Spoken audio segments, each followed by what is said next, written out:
Since I was born, but now I am getting youth. Hakuna motangu, hakuna kogabu.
And there it is right there. So there it is right there. My glasses feel somewhat a bit fuzzy. Maybe when I'm playing the maybe when I'm playing the Kegai song, I'll take that time to go and clean it up a little bit. It looks blurry somewhat. I don't quite know why. And I've not been drinking. In case you want to lead to conclusions, but good day, good. Pardon me. Good day, good to see you. And how are you? Good day, good to see you. And how are you? I hope you've had a decent day as we congregate here to have another get together around Matters Nigerian. So we get together around Matters Nigerian. Put pull up your seat, relax into whatever position of comfort best suits you, and then do this. Put your hands up. Just as those pastors like to command people. I don't know what they put in their mouth, but let me attempt it. See if it works. And tell me how many of you are doing this as well. So put your hands up and surrender yourself to the space for however long the session lasts. So do that. So surrender. So surrender yourself to the space for however long the session lasts. So it's going to be it's going to be a meandering, leisurely stroll through all matters Nigerian. It's going to be a little bit of this and a little bit of that. We are even going to make a pit stop in America to catch up with what is going on with Donald Trump, because we should be paying some attention to American politics, if only for that the abundance of our audience, they are in America. So we have to pay heed to what affects them as well. I don't know that much. I know enough about American politics, but I don't know sufficient enough to hold sway. But I'm happy to open up that conversational space and have the Americans duke it out as they like. So we're going to make a pit stop with Donald Trump. He's always good copy. There's always controversy wrapped around that name. But only a pit stop though, because all matters still will remain abundantly Nigerian. So just relax into it. We'll even be doing some pastor storyline. There's a clip. Actually, should I just play you that clip now? I saw this and I marveled. I saw this and I marveled. I saw this and I marveled. So let me play it to you and then you can marvel too or not. Let me play it to you. Let me get myself off the screen. I saw this though, and my eyes. It takes something for a Nigerian pastor or an African. I don't think this guy is especially Nigerian, but it takes something for an African pastor to do any of that. Their psychedelic motions to before. Anyway, watch this. Let me stop making noise.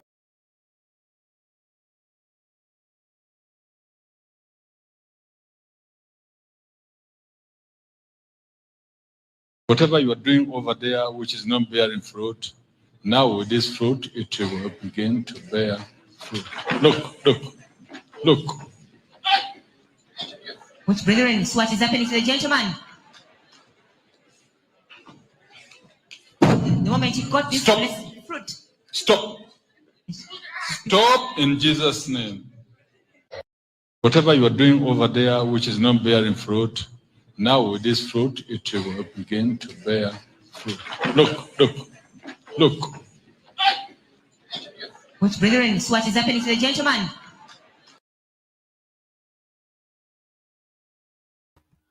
And there it is right there. It's a gift that just keeps on giving. The African pastoral, is that pastoral or pastoral space? Let me put it that way. It's a gift that just keeps on giving. Whatever it is that you're not that you're doing there that is not bearing fruit, from this moment it should start to bear fruit. It throws an orange, and the guy starts to do acrobatic somersaults. So, what's the interpretation of that? Sometimes you wonder what the messaging is, what they are trying to put across. What does that even mean? Do you know? How do you even begin to contend with that what's the thinking there? What sort of conclusions is he inviting, and what are the intentions behind it? It's just a funky, cool Medina. Just a funky, cool Medina. So, funky, cool Medina. Let's play it one more time. It's only 20 seconds. It's just a gift that just keeps on giving. The moment you got this fruit. Stop in Jesus' name. Whatever you are doing over there, which is not bearing fruit. All right. So that's the ridiculousness that is otherwise known as African Christendom. The ridiculousness that is otherwise known as African Christendom to matters more serious analysis. Nigerian reform drive falters, threatens Africa's biggest economy. So this is coming in from Reuters. You can see the Reuters logo there. So now this is now essentially an appraisal piece by the international community of the Tinubu's administration and its policy thrust. And just from the headline, they're not especially imbued with confidence. Analysis: Nigerian reform drive falters, threatens Africa's biggest economy. So quite what led them to that conclusion, we find out soon enough. So now, reforms, when you are going through reform and you are going through a wind of change, our heads usually do roll. And when those heads roll, they roll kicking and screaming. When you cut off the neck of the head of a snake, the body still pulsates. So the pulsating of the body of a headless snake are breaking. Tension as protesters lock Works Minister Umahi in his office. So corruption fighting back, I suspect. We get into the body of this, of course, but the no-nonsense approach that Umahi has adopted since he came into that position, you knew that very quickly it will come up against some form of resistance. But is this the resistance to reform? Tension as protesters lock Works Minister Umahi in his office. So what's quite led to that, we'll find out soon enough. He's taking situation now and is promising you that things will be different. I will abandon Emefiele's policies, says CBN Governor Cardoso. So how to win friends and influence people is probably how you want to understand this.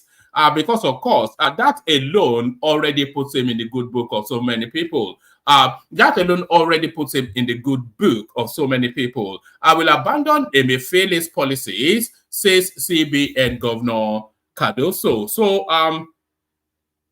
shall we just get this out of the way? The new governor of the Central Bank of Nigeria, Olayemi Cardoso, has disclosed that money supply...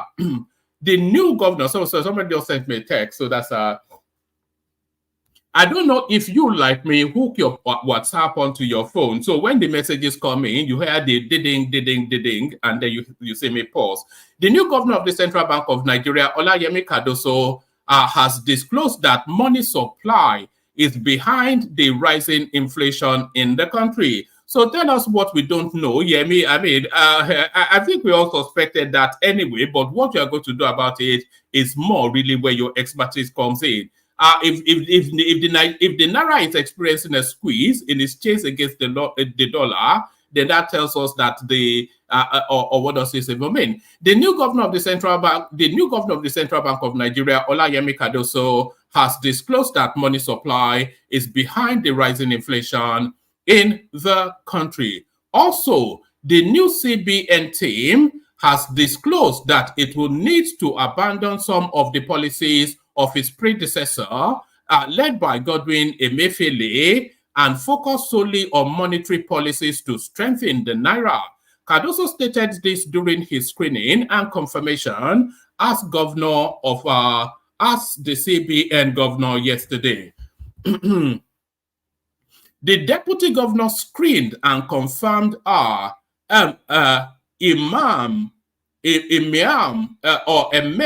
Usoro, Abdullahi Datijo, Balabelo, and Philip Ikeazo. So that's the monetary team of the country now.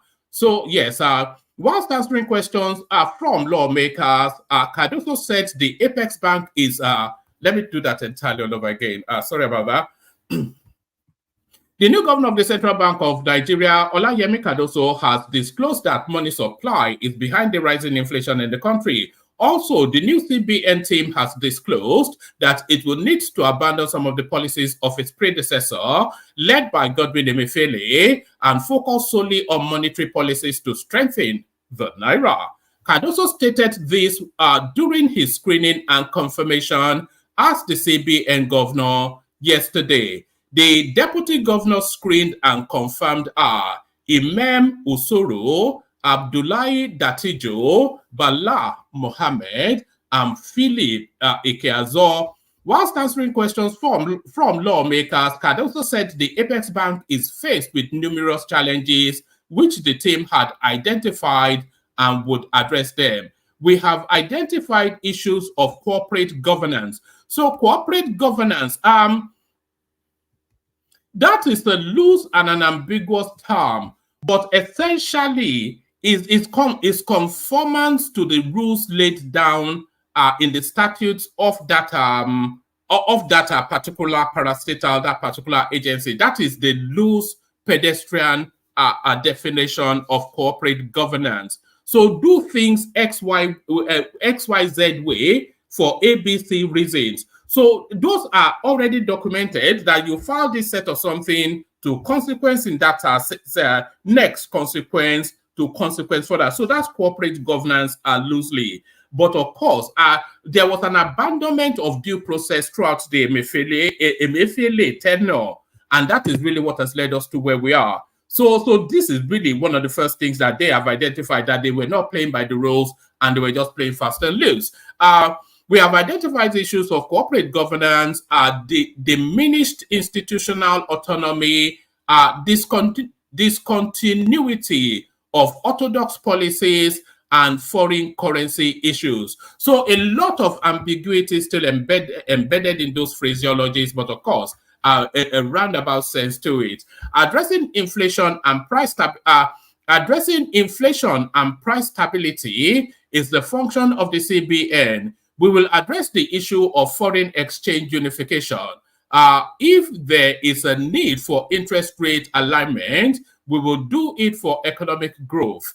To manage the economic policy, Cardoso said size matters, adding that the CBN team had identified macroeconomic indices and will facilitate new ways to attain a $1 trillion GDP in 8 years. So,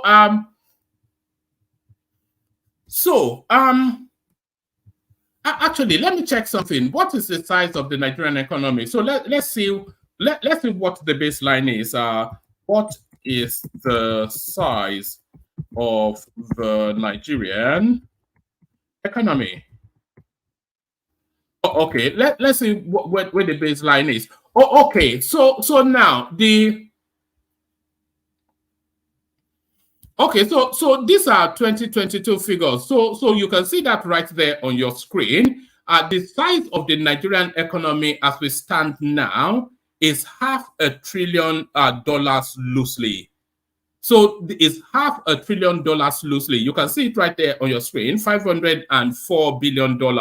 So the size of the Nigerian economy as it stands now is $500 billion loosely. But the promise being made by the new CBN governor, it says to manage the economic policy, Cardoso said size matters, adding that the CBN team had identified macroeconomic indices and will facilitate new ways to attain a $1 trillion GDP in 8 years. So in or within 8 years, this guy now, Cardoso, and you can write this down and pin it to your wall, because this is a promise that he has made to double the size of the Nigerian economy in 8 years. 8. So that's the promise he's making. But we've had this sort of conversations on this platform before, and I'm saying, and I'm of the view that even that promise, which sounds somewhat outlandish, is still lacking in ambition, because I've always said on this platform that just in terms of policy realignments, not having to do anything, but just to realign policies to free up the economic space, that can quadruple the Nigerian economy within 12 months or 18 already, just by the stroke of a pen. So I think it's attainable, and I think it's under-ambitious, even as outlandish as it may seem to you. To manage the economic policy, Cardoso said size matters, adding that the CBN team had identified microeconomic indices and will facilitate new ways to attain a $1 trillion GDP in 8 years. On inflation, Cardoso said each will be tackled based on their causes. If the inflation is in food, we should ramp up production of food. if inflation is in energy, we know the challenges of energy. If you are importing, automatically you are importing inflation, Cardoso said. So this if you are importing, automatically you are importing inflation. This speaks to a lot of the things that are, is it a maker or to Niger, or there's a narrative on this platform that importation in itself adds to the reasons why the economy hemorrhages so much and the value and the naira loses its value, because of course the moment you take that money out of the country, then you take that value out of the economy. On the issue of money supply, Cardoso said the way money on the issue of money supply, Cardoso said the way money has gone up in Nigeria, that itself is behind inflation. It is the problem. It is a big problem. But going forward, we will do everything possible to ensure that deficit financing does not bring problems to us. So the issues of money supply. So on the issue of money supply, you know, Nigeria now has to very, very quickly move away from that sort of economic space of using physical cash. I think even as lowly a place as Kenya, they've consigned that to the annals of history quite a long time ago. So the idea of carrying wads of money all over the place, that's just a nonsensity. If you are listening to me abroad, wherever it is you are outside of Nigeria, try and remember the last time you actually used physical cash to pay for anything. I cannot remember the last time I actually used physical cash to pay for anything. So it's an anathema to, anyway, it's a way of the past. On the issue of money supply, Cardoso said the way money has gone up, on the issue of money supply, Cardoso said the way money has gone up in Nigeria, that itself is behind the inflation. It is the problem. It is a big problem. But going forward, we will do everything possible to ensure that deficit financing does not bring problems to us. He went on. These are the assurances I can give you coming from outside, because we will maintain a good working relationship to block the excesses we had in the past. I believe that the CBN under us will have no choice but to embrace a culture of compliance, Cardoso said, adding that they will abide by the CBN Act. So does that then mean that he's not going to use the Nigerian sovereign wealth to try and become president like Emefiele did? We will not wait for oversight before we interact with the lawmakers. We will have zero tolerance for abuse of processes. We recognize the fact that we need to work closely with these chambers at the National Assembly to ensure compliance. According to him, deficit financing and undue money glut are responsible for 50% of the inflation. He said the Senate, he told the Senate that there is a need to stabilize the naira to settle Nigeria's outstanding debt, stating that the country is only spending money in printing currency rather than bringing in revenues. According to him, the immediate thing to look out for is to address operational issues, which are the unsettled obligations of the CBN, are worth of 4 billion or 7 billion naira. He opined that Nigeria will not make progress if it is not able to handle that side of foreign exchange rate. So it's getting a bit too technical for my understanding. So if you have a better grasp of all of this, then come into the and expand our knowledge. Cardoso said the issue of foreign exchange rate is worrisome, adding that Nigeria must have a stable exchange rate. So for all that I understand or don't understand, I certainly understand this. There has to be somewhat of a predictability to the value of the naira. So if the naira, if it's going to settle at 1,500 to the dollar, or it's going to settle at 700 to the dollar, wherever it's going to settle, it needs to settle fairly quickly, because the chasm, the sharpness of the movement of the currency, it doesn't make for anybody, it doesn't make for economic planning. So it's just too wild the way the Naira is going at the moment. So it needs to settle at some predictable value in order for an economy to wrap around it. Cardoso said the issue of foreign exchange rate is worrisome, adding that Nigeria must have a stable exchange rate. Also speaking, a deputy governor, Philip Ikeazo, said the present CBN is going to strengthen governance and focus on monetary policies and not fiscal policies. He said the country must decide to support the physical measures of the CBN and ensure that exportation thrives. We will think outside the box, tackle inflation and free flow of Naira. So there it is. So there it is. The new guy, departing somewhat from the old guy, which he necessarily has to do. So those are damning words against Emefiele, by the way. Damning words against Emefiele. So damning words against Emefiele. So we did say we're going to make a pit stop in America. So let's make that pit stop now. Judge rules Donald Trump defrauded banks, insurers, whilst building real estate empire. So let's just take a couple of paragraphs. The Americans will know more about this, so if they want to have a conversation around it, then they can. A judge ruled on Tuesday that Donald Trump, let's do that again. A judge ruled on Tuesday that Donald Trump committed, if this is not going to go, I don't think. Let me see if I can expand the, let me expand it a little bit. If I yes, I think it's better now. A judge ruled Tuesday that Donald Trump committed fraud for years whilst building the real estate empire that catapulted him to fame and the White House, and he ordered some of the former president's companies removed from his control and dissolved. So there it is.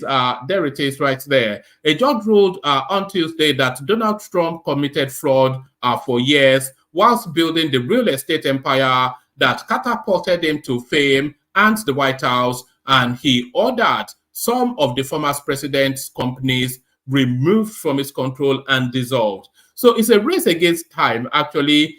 Donald Trump, that's Alexander Gomez poking fun at me.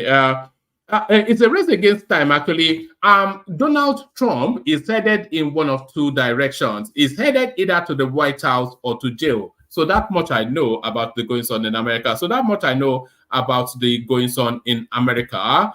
A presidential election, you will remain a serial loser, Ganduje mocks Kwakwanso. So now that the NMPP or whatever it is, the Kwakwanso candidate has been kicked out of Kano State State House. Kwakwanso, of course, very quick to mock.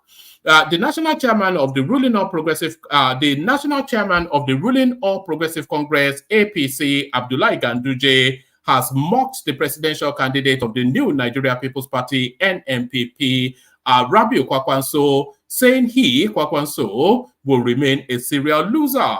Ganduje made this statement whilst hosting the Bauchi State NNPP governorship candidate in the 2023 election, Haliru Jika, who formally defected to the ruling All Progressive Congress (APC) at the National Secretariat of the party in Abuja. According to the former governor of Kano State, the pursuit of selfish interest as against national interest will continue to hinder the realization of Kwakwanso's presidential ambition. He also blamed Kwakwanso's inability to maintain a principled stand in party politics over the years as another factor that made the former Minister of Defense a perpetual loser. The APC chairman, who hailed and described the decision of Jika to return back to the ruling party as a step in the right direction, noted that the former NNPP flag bearer in Bauchi State by now must have realized that the Kwakwansia-backed NNPP as deceitful and exploitative. So there it is. So that's more or less the meat and drink of that. So that is more or less the meat and drink of that. So let me bring you this one. This one now. A lot of you may have you'd have seen this clip. I certainly heard the story, but it looks as though justice has now been brought to bear. But what are we making of this? Alika Ogochukwu, Italian who beat Nigerian to death, are sentenced to 24 years imprisonment.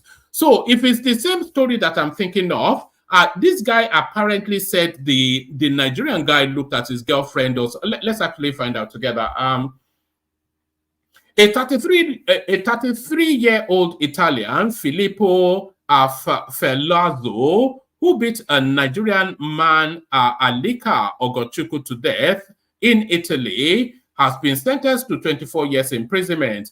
The court of Assise, or whatever it is, somewhere in Italy, sentenced Ferlazzo from Salerno, near Naples, on Wednesday, September the 27th, for the aggravated voluntary murder of the 39-year-old Nigerian street hawker, who was physically disabled.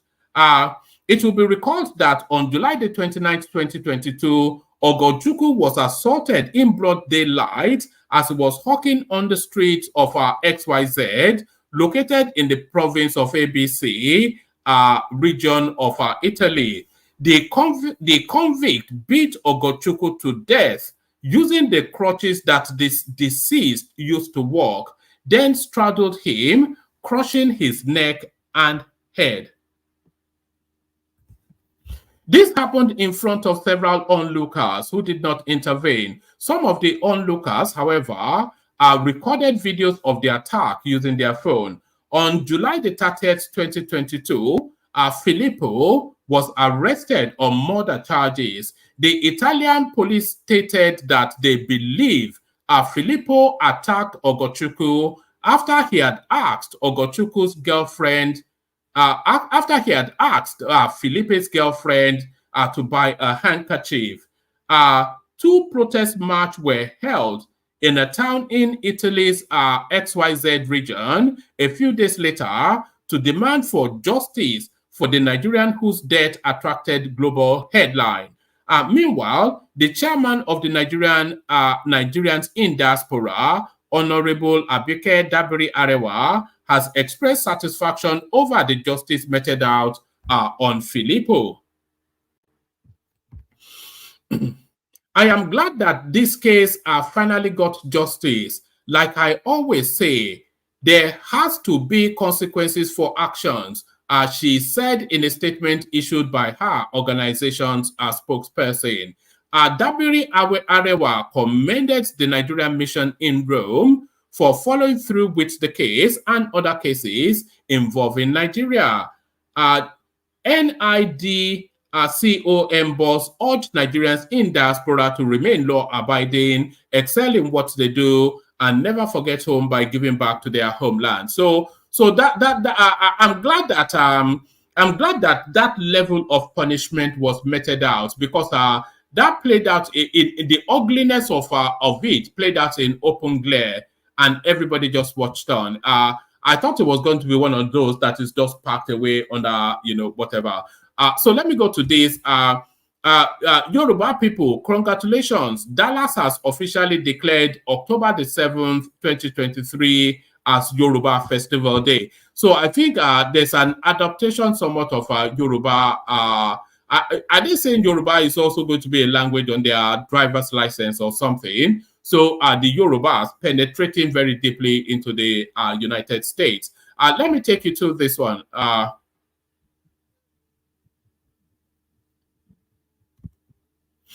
Let me take you to this one. Court sacks Kaduna governor announces election inconclusive. There are conflicting headlines around this space, actually, because I've also seen headlines that affirms the Kaduna governorship election. The All Progressive Congress APC Governor Ubasani has been removed from office by the Kaduna Governorship Election Petition Tribunal after the PDP's candidate Isa Mohammed Ashiru filed a petition challenging the election of Sani to the governorship of Kaduna State on March the 23rd. In a split decision of 2-1, Judge Victor Oviewe's three-man panel declared the election inconclusive and ordered INEC to hold a supplementary election within 90 days. The PDP challenged Sani's election as the sitting governor of Kaduna State on the grounds of irregularities and electoral fraud.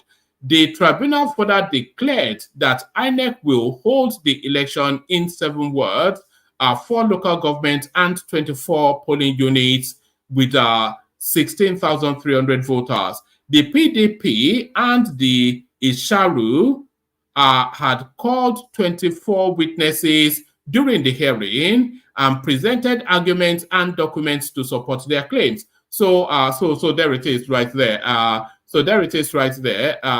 Let me.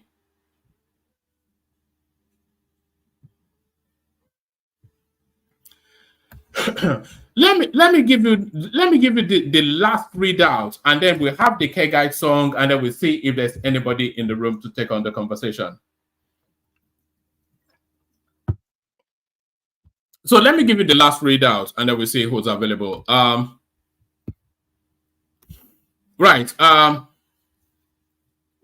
Nigerian reform drive falters are threatening Africa's biggest economy. So let's see what this has to offer. Nigerian President Bola Tinubu's lightning fast reform pushed after taking office in May sparked hope that his administration will be business friendly. Let's do that again.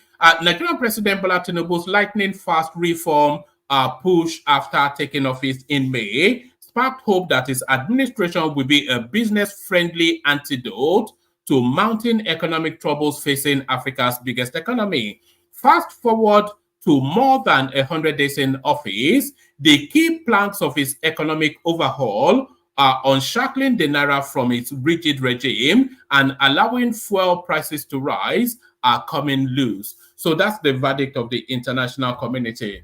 The naira hit a record low of 1,000 to $1 in the black market this week, widening the gap with the official rate, which stood at 785 to the dollar on Thursday.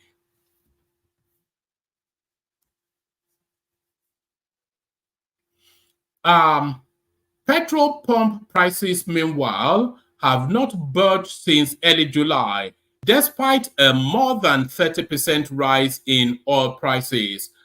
Some now fear Tinubu will not be able to win Nigeria off the costly policies that have stymied investment and throttled economic growth. Momentum just seems almost in reverse, says David Omojo Molo, Africa economist at research firm Capital Economics. Public anger is swelling as inflation spirals higher. However, and Nigeria's 2 biggest workers' union are planning an indefinite strike next week to protest over a cost of living crisis. Sentiments towards Nigeria has been continuing to sour as the initial reform momentum under President Tinubu's administration has faded, said some expert from somewhere. For years, Nigeria has tightly controlled the official naira rate, even amidst decline in the price of oil. sales of which brings in 90% of the country's foreign currency supply. But providing dollar at an artificial low rate has led to a yearning gap between official and black market rates, leaving businesses and investors unable to access dollars. The central bank has also created import restrictions aimed at reducing dollar demand. Tinubu's decision to let the official naira rate weaken saw it briefly converge with the black market. Last week, he assured investors they could take money out, touting a reliable one-figure exchange rate of the naira. But the gap has widened to nearly 30% this week, and 4 sources told Reuters it was virtually impossible to get dollars from the central bank on an ad hoc basis. The incoming central bank chief said on Tuesday that policymakers faced a nearly $7 billion backlog in foreign exchange demands. Foreign airlines alone had $783 million in ticket sales trapped, the International Air Transport Association said. This is one major factor keeping investors from putting money to work in Nigeria. Another negative real bond yields and the slow central bank response. 10-year local government bonds yield less than 15%, whilst inflation is above 25%. What they have done so far is not enough to attract domestic debt holders or foreign investors into their domestic debt market, said Carlos de Souza, a portfolio manager at some big firm or the other.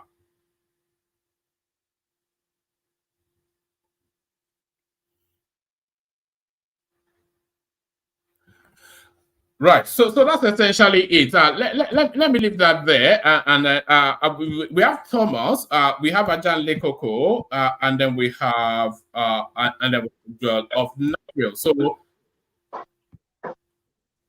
So sorry, what was that? I can hear somebody in the background. Or is it myself that can hear the background?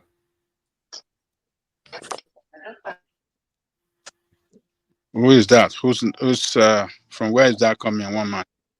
Can you hear it as well? Yeah. Yes. Everybody. Who else do you have there other than? No, I have. I'm not quite sure where that's coming from. Who is that? I mean, okay, we have Thomas. It's not me. It's not me. Definitely, it's not Joel. No, everybody is muted, but I can hear the echo still. I don't know what's going on. Are you trying to play a video? No, I'm not. I think everything is muted. Is that from you, Joel? Do you need to go out? No, I'm on mute. Okay, let me go out and come in. Let me see if it's me. Yeah, let me go out and come back.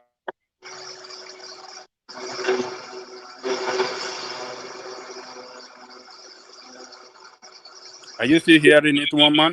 I'm still hearing it, even though I've muted myself as well. I think it should be from you.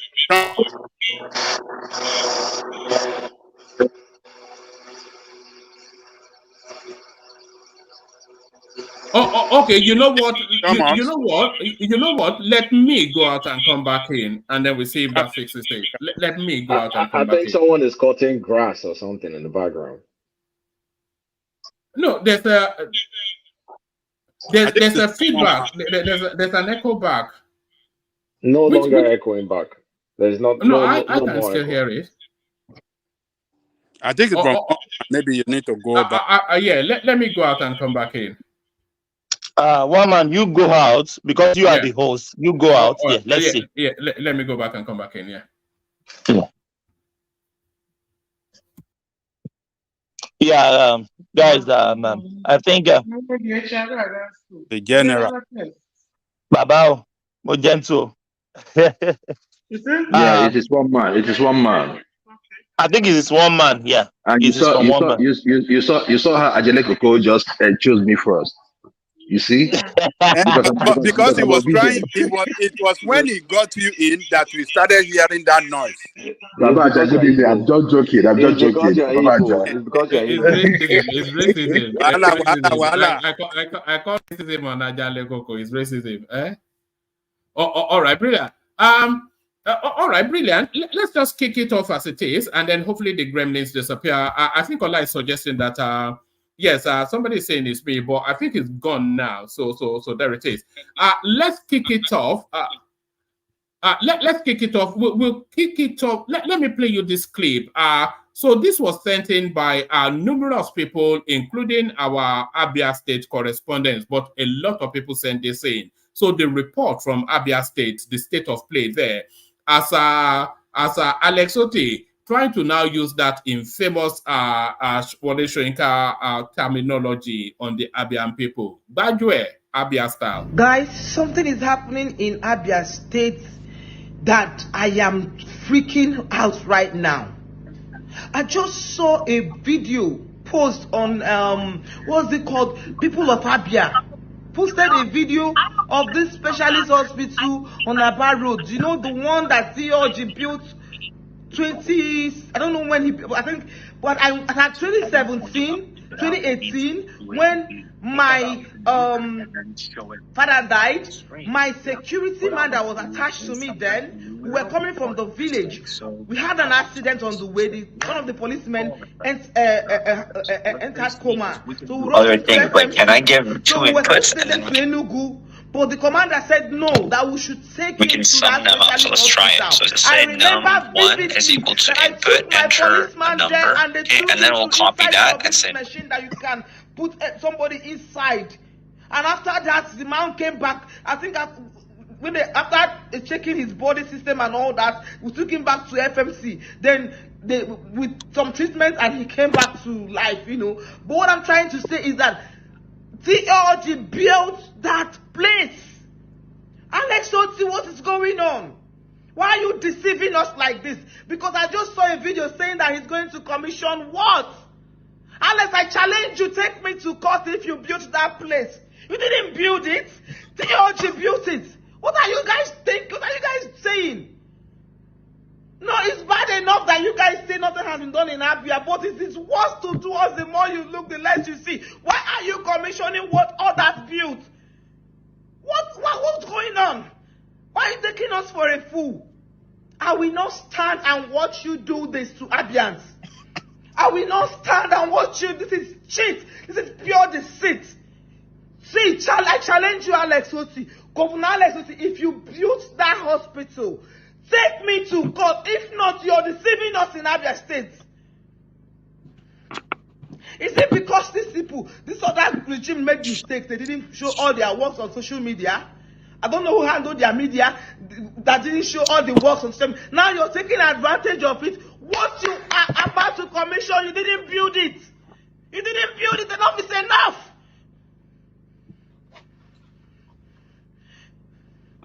This is unfair. I have put in so much as an Abian to see you and watch you do this to this will Abian. give us two numbers, and then it'll print out those two numbers. So let's try this. We'll say num1, comma num2. Let's run this, and we'll say 10, will not and we'll speak. say I will 20. speak. Alex Otti, this is pure deceit. You didn't build that hospital. You can't commission it. You didn't build it. T.A. built it. Governor T.A. built that place. I disagree with you.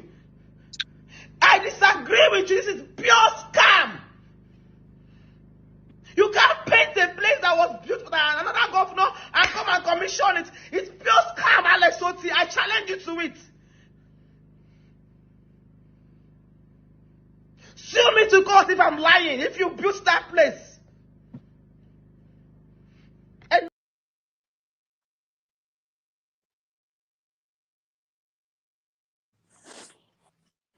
Badue. One man, can I? Are we good? Where is one man? One man. He ran away. He ran away. He might maybe muted himself. He didn't know.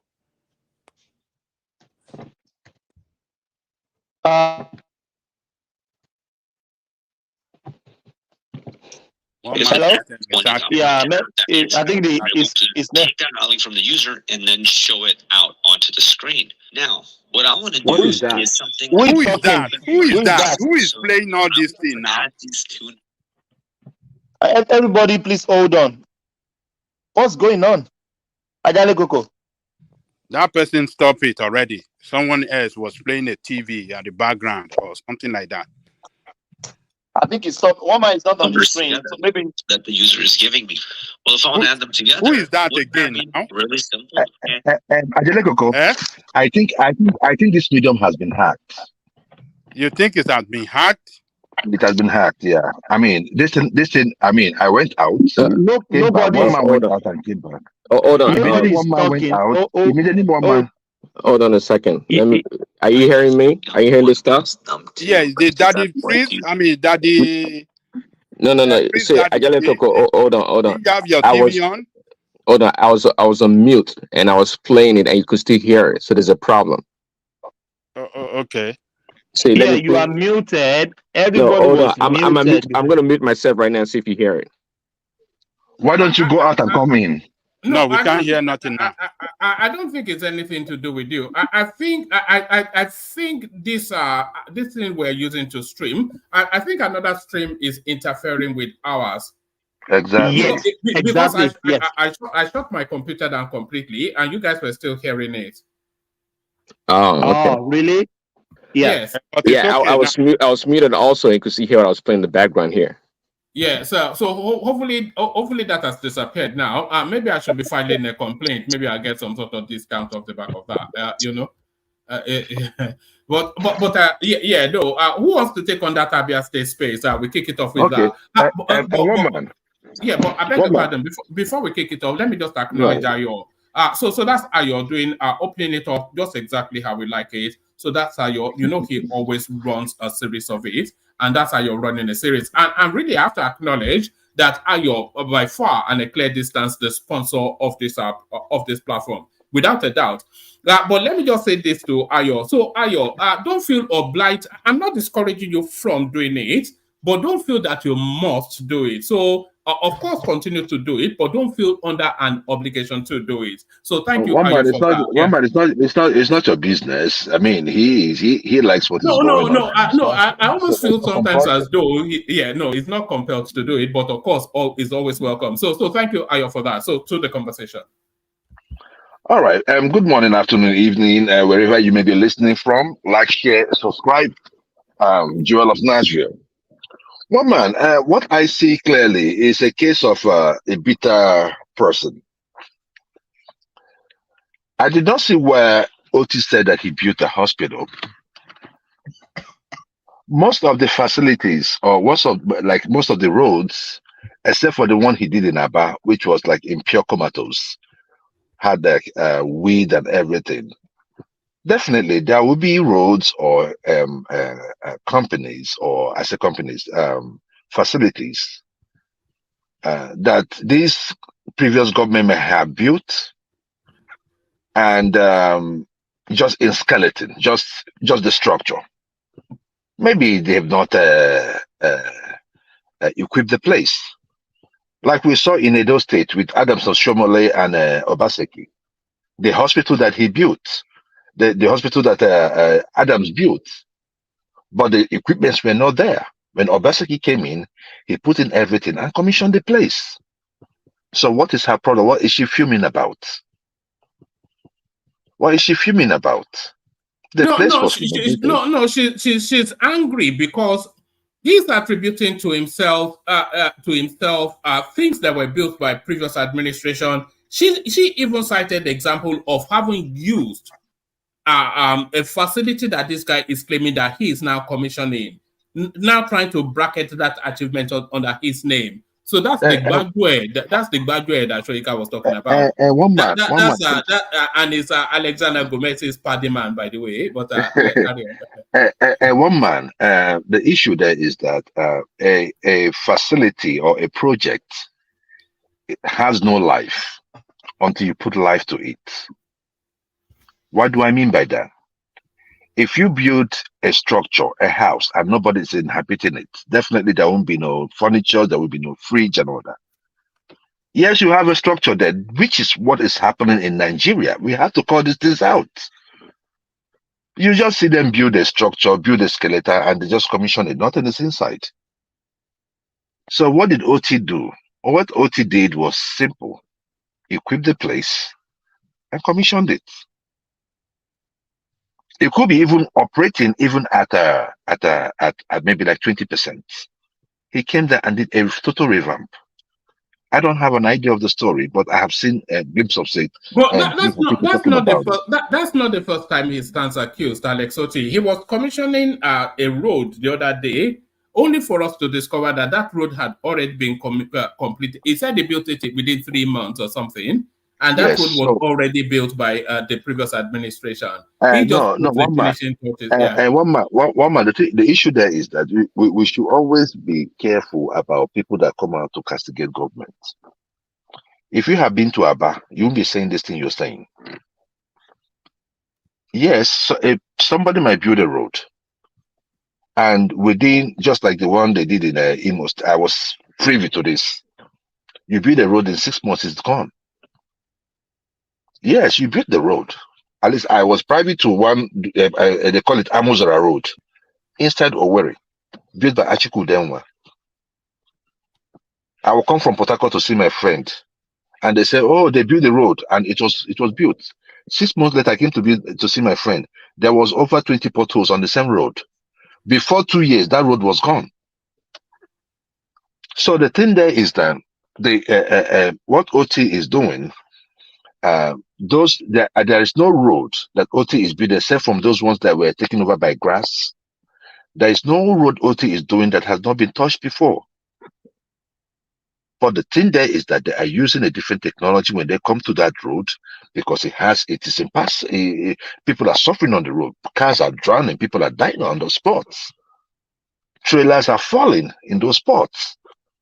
Is that what you call road?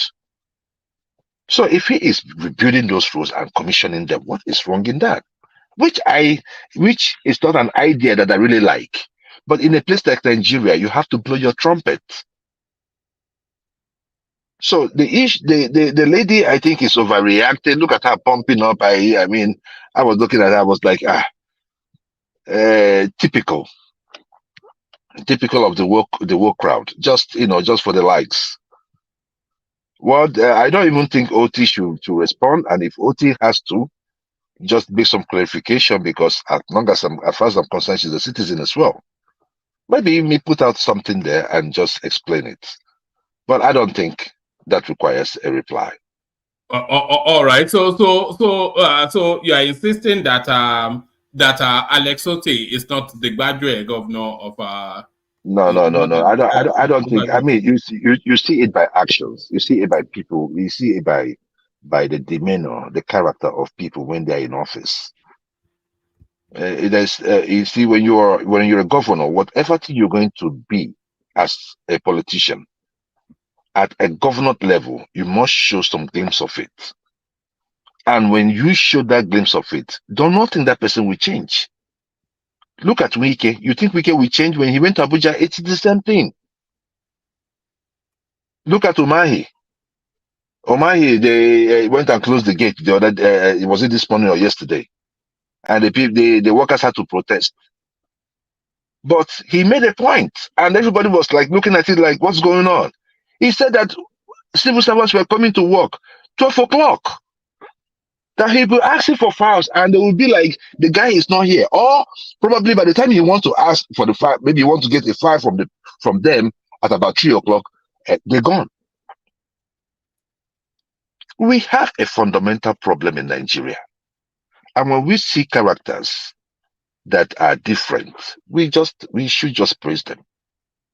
Because look, one man, the Nigerian problem is not just the politicians. We are also the problem. You see, but the issue there is that for that of the people, I'm going to call them some slack, because we have done them, I say we, like I'm in government. The government has dealt them so many blows that people tend to compromise in whatever things they're doing to make ends meet. Take, for instance, the issue of gas and petroleum, the high cost of diesel. Now I was listening to some of the one of the representative from one of those parastatals. I've forgotten the name, and he was saying that people, because of the high cost of fuel, they sleep in their offices. So they go to work on Monday, sleep in their office till Friday, then go home. Is that a normal thing to do? It is not. But that is the reality that people have to face. So in doing so, you are not also making that person not close to the family. You are breathing space. You are bringing up. You are opening up space for people that could even cheat in their marriages. So you are breaking up your families. And when you are breaking up the families, you're breaking up the society. There was a video I would have sent to you, one man, but you cannot even play it here, where a lady was talking, I think they wanted to ban prostitution in Delta State. And the lady was like, what is your problem? Was challenging the government officials. That why should they? My problem was not what she said. My problem was that she had a face to it. And how clearly dressed she was. I will send it to you on your WhatsApp. And she was saying it there that it is their coochie that they used to pay rent. It is that bad. So one man, I would like to, focus on what the real issues are, rather than somebody that, okay, if the place was painted and the place was looking nice, what is your problem? The problem is in the ownership, the claiming, which the governor did not do. He did not. He just saw that the government commissioned. What does she know? What's the meaning of commissioning? Does commissioning mean that you built it? It could be renovated. You could commission a renovated project. You could commission a new project. And one man, another thing is that, you see, the government may have, put out a statement, but you know that those statements are not what we see on social media. The people like the obedience now will now say, oh, Otti, they would like to,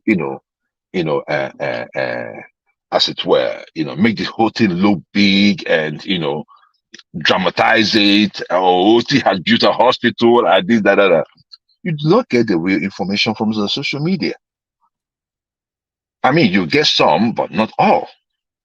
So I think that she's rather reacting to social media rather than what the government says. And I think it's quite unfortunate. She should be ashamed of herself. All right. We're keeping an eye on Alex Otti, by the way. We've got Enigmatic tracking him. So we're watching him like a hawk. But take us to a different space. What are you looking at in the news, Joe? I want to talk about Cardoso. Right, okay. If you may permit me, I want to call him President Cardoso. Why do I say that? Cardoso is the last hope in Tinubu's government. If the government is going to make anything good, if we're going to make progress, we're going to stay stagnant, or we're going to retrogress. The problem is the ownership, which the government did not do. It did not just that is that him back again? He's back again. But you know what? One man, we can talk through it. Okay, carry on. It's a bit disconcerting. This one has been too long, though. The other ones were strong. What's going on? And I'm not even sure. Everybody mute.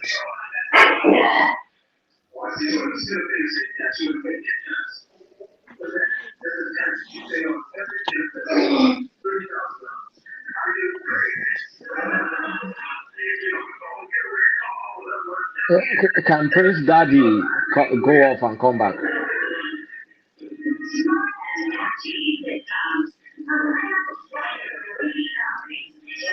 I think it's coming from Prince Daddy. Prince Daddy.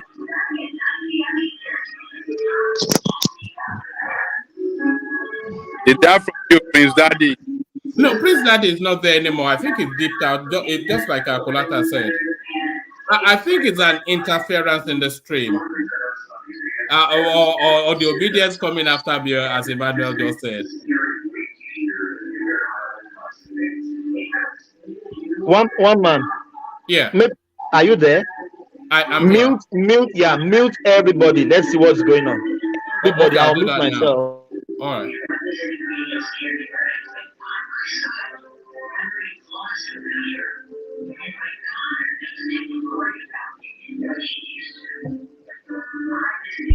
One man, everybody is muted. Then we are still hearing the voice.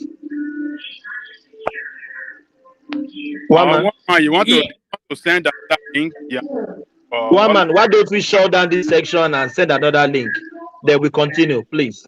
Yeah, but we may lose our audience. I don't want to lose the audience. But if you cannot hear ourselves very well, it's still not making sense. The show must go on. Let's just if you can put up another link. Take everybody out. Take everybody out. Why you come back? Can you take everybody out one by one? Yes. Okay. All right, let me do that. Keep everybody out there. We come back ourselves. All right. I'm kicking you. One question for one man before you kick everyone out. Is your phone on? My phone is on, but my phone is always on. Yeah, are you sure your phone is not on YouTube? That's what I'm saying. Or it's not captured? No, my phone is not on YouTube. Okay. All right, I'm kicking everybody out, but come back immediately so that just to test out what Kolata just suggested. Has it stopped? Yeah, stopped. All right. Process of elimination. All right. So Prestige, Darati, come back in. And who else did I kick? Prestige, Darati, Ola. So come back in and then carry on. Carry on, Joel. Yeah.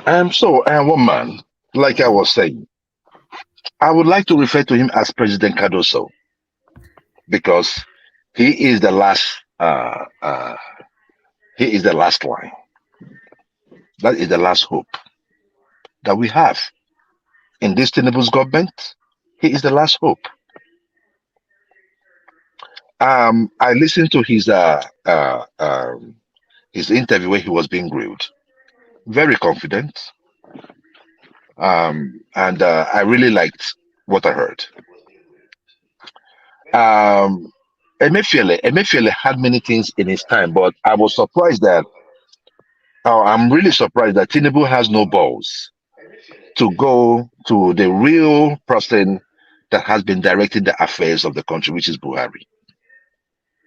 I think Emefiele is just a scapegoat. Because one man, it's a lot of things that happened under the Buhari administration that has to be called out and have people pay for it. But Tinubu has no balls. Like I thought he does. So Emefiele is just there languishing. But away from that, I thought you wanted to talk about Cardoso. No. I'm one man. I'm giving you a background. You know the way I do it. Yeah, so okay. with Cardoso, I am looking forward for him to bring out those policies that will spawn us forward. Because one man, you see, is the sum total of all the ministries, the activities of the ministries, is what is going to give Tinubu that edge, or that's going to give him that pass mark. But as it is today, it is like, the government is flat.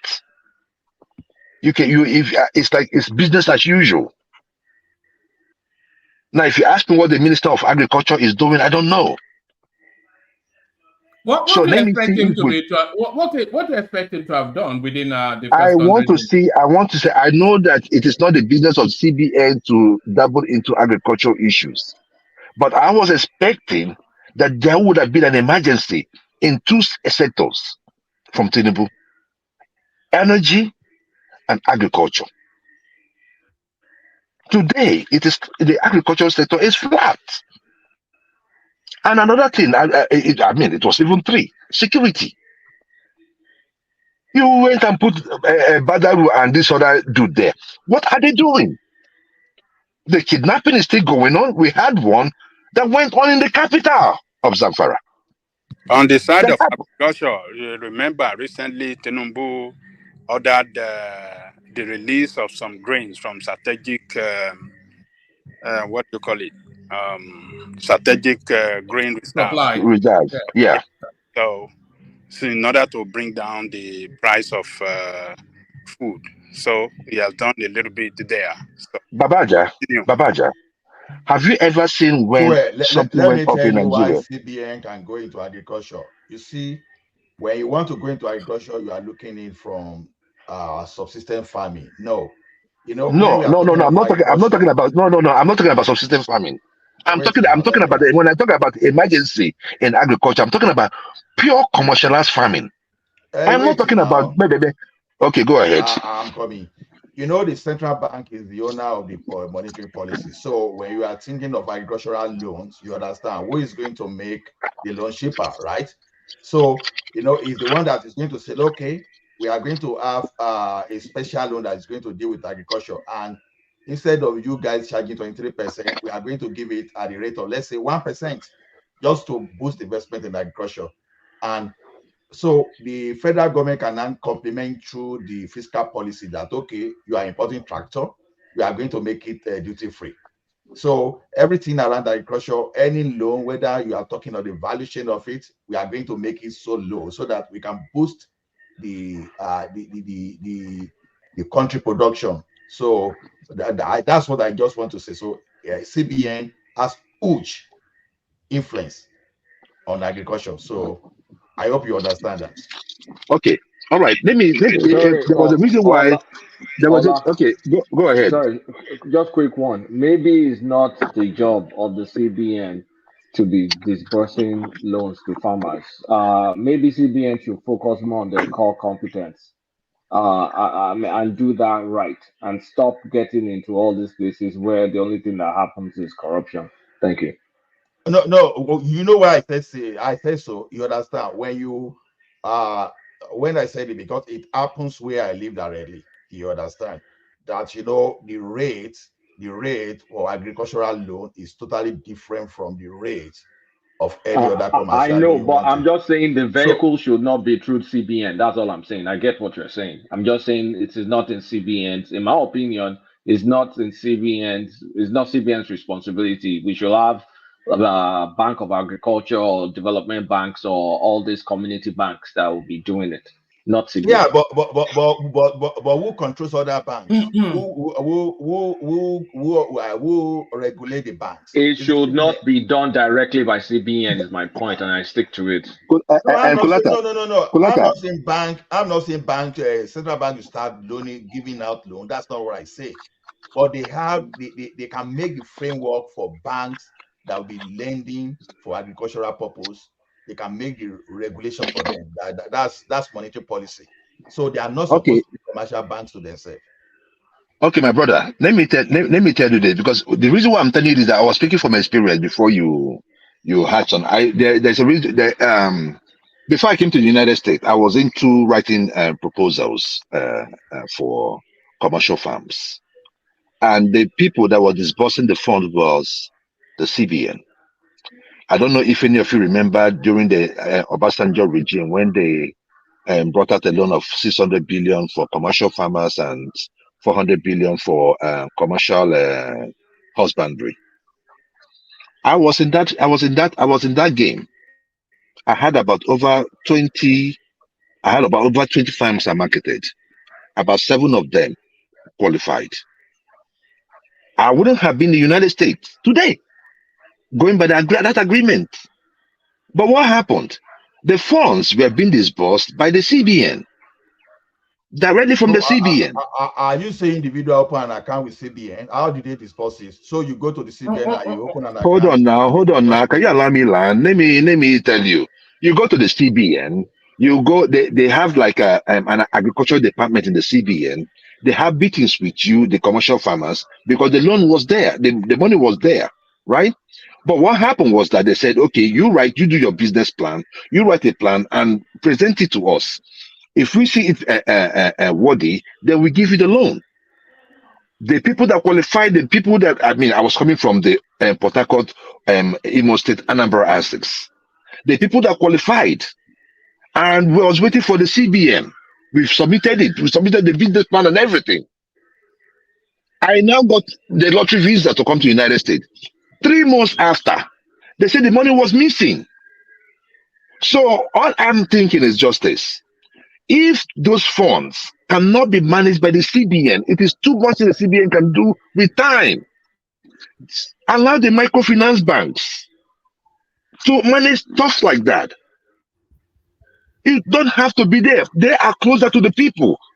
They will be able to manage them. They will be able to oversee them to make sure that the loan that they collected was right. While the CBN concentrates on just basically policies. The moment you start allowing CBN to have a hand in all of these loans we are talking about, then they get distracted. It is only normal. Nigerians will besiege you. Then you start compromising. Then by the time you start, look at, and I don't know if you guys listen to this guy and the Erisco guy on Chinese television. He said that when he goes to CBN to get loan during the Emefiele's time, they will tell him, there are agents that will tell him, okay, do you need $2 million or something? If you say, yeah, I need $2 million, they will say, okay, you know what? The exchange rate is 460. That 460, that 60 naira, we are going to take it. And it was like a round tripping for those people. They were agents. So, do you think that there are no people, there are no persons in CBN, including Emefiele, that was involved in that racketeering? It was. That is why I said, President Cardoso, he should make sure that he concentrates on policies and allow those things that ought to, like, make the CBN about policies. Make it smaller. Do not involve, if any department, make policies for them and let them go deal with it. Just place monitoring on them. You shouldn't be the one doing all the disbursement or trying to. No. That is away from it. So one man, that is what I want to, my advice on Cardoso. All right, brilliant. Let me do this. Joel. We usually do this as the room starts to fill up. We run through everybody so that you know how it is sometimes when go ahead. But I'll come back to you because I want to speak to you about that pastor that was throwing oranges at people. But let's go to Kulata next. Having documented his thoughts. So Kulata, you are the finance guy. So what does this headline tell us? Nigerian reform drive falters, threatening Africa's biggest economy. So unbundle that for us, Kulata. Yeah. So that article, I believe, on Reuters, it is acknowledging reality.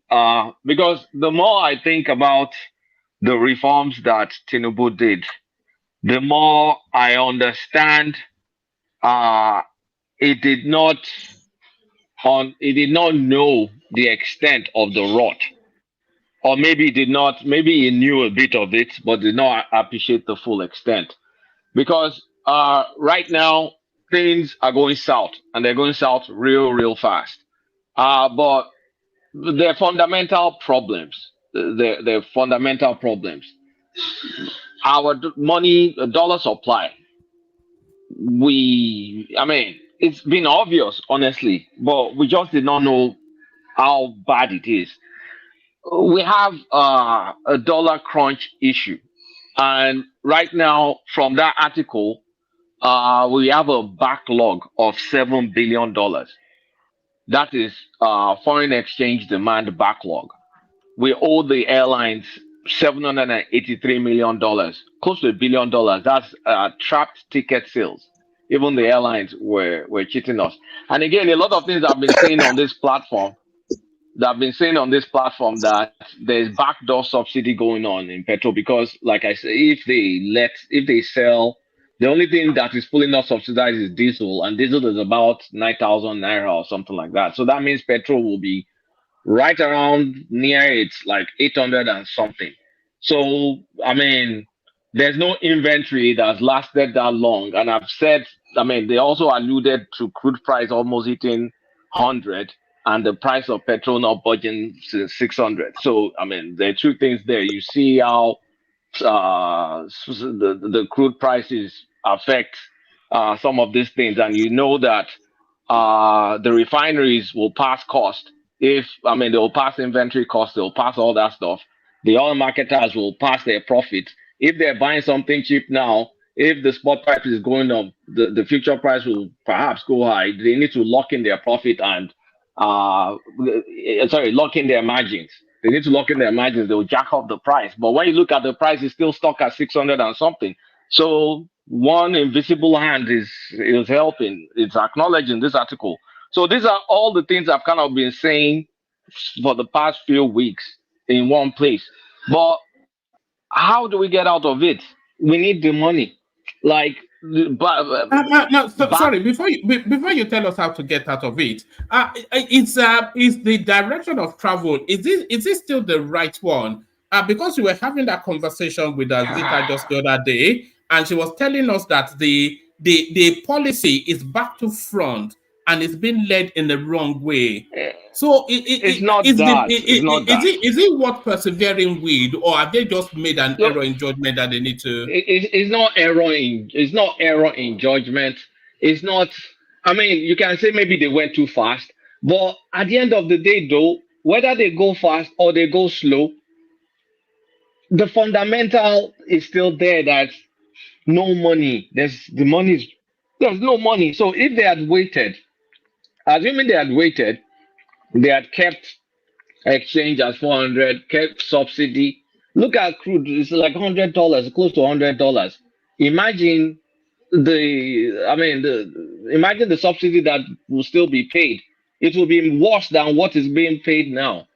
How much will be used to defend the naira? Because the dollar is independently strong nowadays. Dollar is gaining against all other world currencies, and that's just dollar. Of course, we have other exchange rates that we trade. I mean, we have other exchange rates going up, but dollar is especially strong. So, if like I've been trying to think, like, could they have done this right? Like, what could they have done?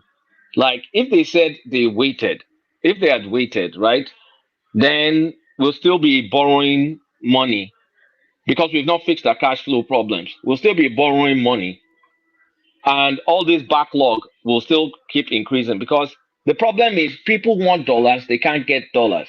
And the article also alludes to the fact that everybody that says CBN should block import of this, block import of that, CBN they're already doing it. They already have all those policies to block this importation of that, block that importation of this. So we cannot control the demand because all those block is not working. There's no enforcement. And even if you enforce it, it's not going to like do what it's supposed to do. I mean, of course, in Nigeria, you really can't enforce all these things to try and control the demand. At least in terms of importing products, there are many blacklisted items. This article talks about it. So for people that say, they should do this, do that. The main thing is we need to increase if it's only crude we're selling, we need to increase the amount of crude we're selling. I don't understand a country that will just sit down and let people just be stealing their crude. And I'm sure they know the people doing it. And you know the country is being run down by seeing those people doing it. So stopping the stealing is one thing, but the infrastructure for the crude in itself is so decayed that we can't easily, even if you stop the stealing, you can't quickly ramp up production just like that because they've messed up a lot of pipeline infrastructure, especially the one onshore. So it's a precarious situation, man. I'm not gonna lie. It's either you postpone the inevitable or you go to the inevitable and change your behavior and fix it. Everybody complaining now is because people are suffering. Suffering is real. I'm seeing messages on my Facebook. People, I don't know them. We just went to secondary school together. You know all these people that you just have common friends of like 100. You went to boarding school together. Maybe it's even not your set. you just read the message, begging with voice note, almost crying, and like you start thinking like, my God, this is real. It's not. I mean, your own immediate family, you can take care of them. That one is no problem. But other people that don't have people abroad or money saved in Nigeria, they're in pain. But it is what it is because Hello, Kulata. Kulata, yeah. please, before you go forward, because this point you made now, right, was a point I made here, and one man and Thomas were making fun of me when I went to Nigeria. So I went to Nigeria last year December, right? Then the fuel was still at 180 something, right, or two something, roughly like 250 or something. Kulata, at that time, the suffering in Nigeria was much. So now what you now say, what we are seeing right now is triple. So for those of you that were castigating me or making fun of me, welcome to New Nigeria. It is really, really bad. Continue, my brother. It's bad, but here's the thing: is we can't focus that it's bad because it keep saying it's bad is not fixing the fundamentals. Backlog of $7 billion is a fundamental question. Where are we going to get money to even fix the backlog before we even talk about padding that we can now have some reserves to make sure there are no shocks? Like assuming we had some money to defend, we can play within a range whereby if the thing is going to drop, CBN will quickly release more dollars into the market. And if there's nothing dropping, they don't have to defend anything. We'll keep building our reserves. So Nigeria has gotten to the point where NNPC is not making money or is not sending money. That money from the crude we're selling, because obviously Jonathan was selling 2.1 million barrels a day. Tinubu right now is selling 1.1 to 1.3 million barrels. So by just the virtue of volume of crude we sell, we're off. And our population is not shrinking. So to even get to where Jonathan was, it's almost impossible now without attracting a lot of investment. Because our existing infrastructure, I don't even know if it's going to get us to 2.1, even if they stop stealing, because they've destroyed so many things. So there's that. So Cardoso is not a magician. There's no magic he can do. Another thing that I like that they wrote here, they talked about the negative bond yield. Our what's it called? I think what we offer, the interest rate we offer right now is 15%. Our inflation is 25%. If I put $1 million in Nigerian treasury, let's just say treasury bills, I will make 15% of that. So I'll make 150,000. But guess what? Inflation is 25%. My money, I'll lose 25% of that. So I have a minus 10% negative yield, meaning if you invest money in Nigeria, even the Nigerian government right now, you will lose money. You will lose 10% as of today. So that means government needs to increase interest rates beyond the inflation. And this is not technical math. So this is just back of the napkin. This is just back of the napkin math, just to be able to explain this thing easily. So what will attract me to even invest in the safest security in Nigeria that is supposed to be your own government treasury bill? If it's 15%, based on the article, if it's 15% being offered, inflation is carrying 25%. It is exactly what I was telling one of my primary school person that's doing real estate. He said, come and invest in real estate. Oh, one thing. I said, alone inflation. I said, if inflation is 25%. So if I put XX money now, at the end of the year, I've already lost a quarter of that money. I said, is it true? They said, yes, it's true. I said, I live in America. I have alternatives. I don't have to invest in real estate in Nigeria. I can do real estate in America, and I'm not going to look at my money just go down the drain. So how do we attract investors when even what is supposed to be almost the safest investment in Nigeria, you're losing minus 10%? So that means government will have to jack up interest rate ridiculously high. If you jack up interest rate ridiculously high to curb inflation, then Cost of borrowing becomes more expensive. People cannot access loans. They cannot do this. They cannot do that. And okay, maybe you get a few investors in that says, okay, fine, at least I mean, I will have a positive yield. I mean, it's a bit safe. But then, what will be our interest rate? 35%. I mean, how can we have ridiculously high interest rates? And there's no guarantees that jacking up interest rates is going to even solve the inflation problem. What will solve our problem is to grow ourselves out of this mess. Productivity. And it's not easy. It's not easy because that's a long-term plan. The short-term plan, like I keep saying, is either you sell assets or you borrow more money. But we've borrowed ourselves to the gills now. But I mean, we still have capacity to borrow if there's guarantee that it can generate a lot of tax revenues or revenues from alternative places. But I'm very, very open to Nigeria. I mean, this is when we need creative thinkers. Is dangerous for us. It's extremely dangerous. Can everybody stop for a moment? I've got somebody wanting to hear the background. Is there background noise? Yeah, hold on.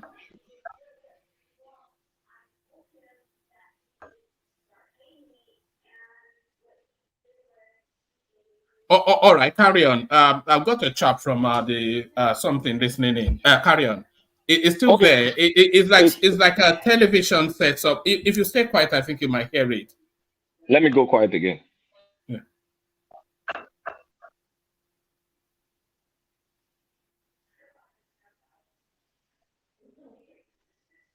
I think it's better now.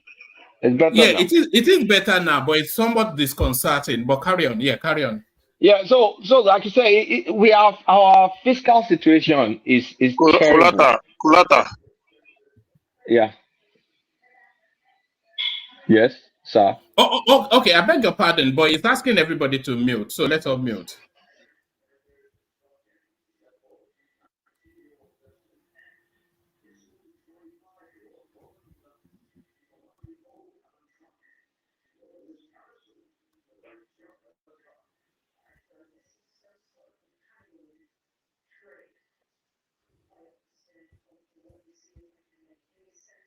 Okay. Carry on. Carry on. Okay. Yeah. I think you should have heard it. Yeah. I didn't hear anything, but the bottom line is we're in trouble. We need $7 billion right now for our backlog. That is money that's already, to satisfy the foreign exchange demand that we have right now.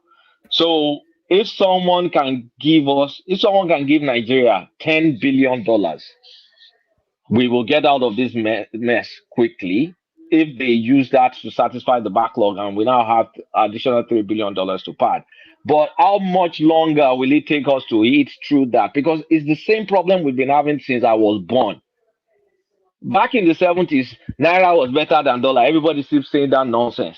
But you can see it gets progressively worse because you guys are not producing enough you're not producing enough to export, to sell, to maintain a favorable balance of trades, to keep your inflations low, to kind of keep your interest. The interest rate, it depends. Keep a reasonable interest rate that will spoil growth and development. Because we don't do that, and you can literally watch the Naira falling, and it will continue to fall until habits change. We're forced to look inwards. We're forced to resolve our security situation.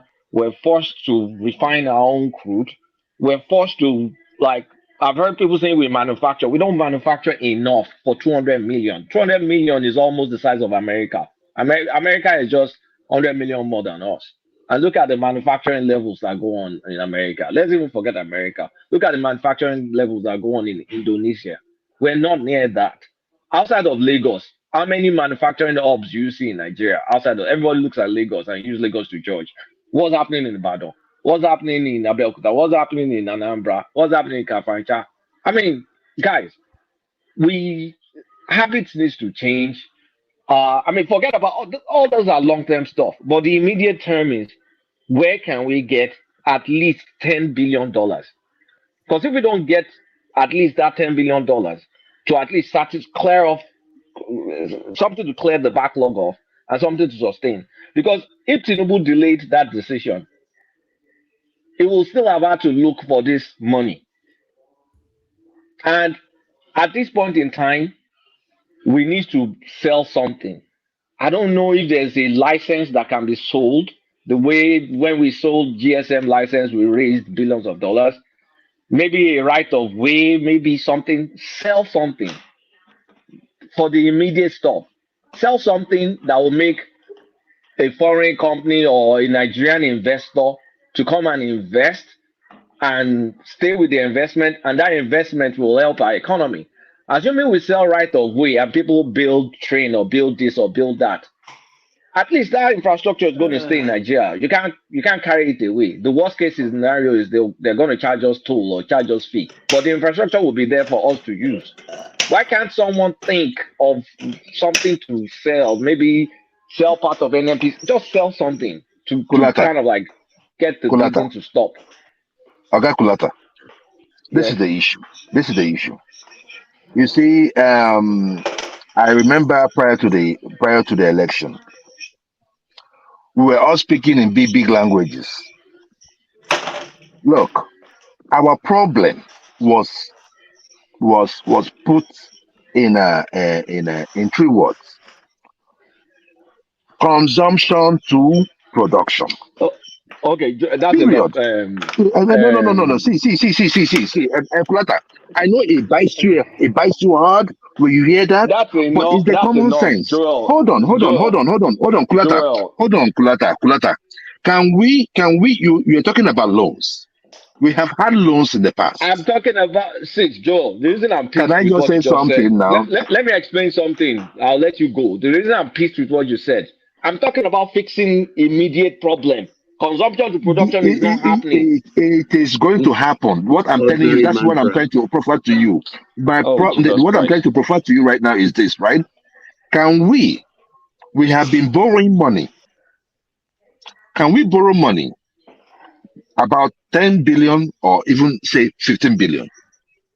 If we have anyone that can give us that kind of money. Can we borrow that money?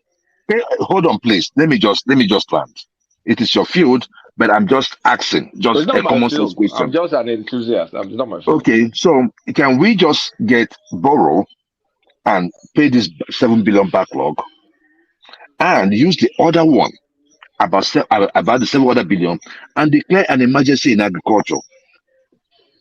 Yes, we are going to suffer. That's already been declared. Wait, Joe, let's have a conversation. Emergency in agriculture has already been declared. We need money to back it up and security to also back it up. That's what I'm saying. That you were talking about we have capacity. You were the one talking about our GDP, right? And to borrow. I did not even mention GDP. I did not mention. Hold on GDP. Now. Hold on. I mean, this was your words before prior to the election that we still have a chance to borrow. What I'm saying is we can borrow. Good. If we have chance to borrow 15 billion. Can we borrow 15 billion, pay off this 7 billion you're talking about, right? Yes, it is on our bill, but we can now declare a state of emergency, real state of emergency, not this one we talk about. But I don't want us to borrow, Joel. I said we should sell something. I really don't want us to borrow. I said we shouldn't borrow at all. Okay. There are two options. I said there are two options. Okay, see, Kulata. We have been borrowing. Let me ask you this question. Go ahead. I think we're missing a very big point.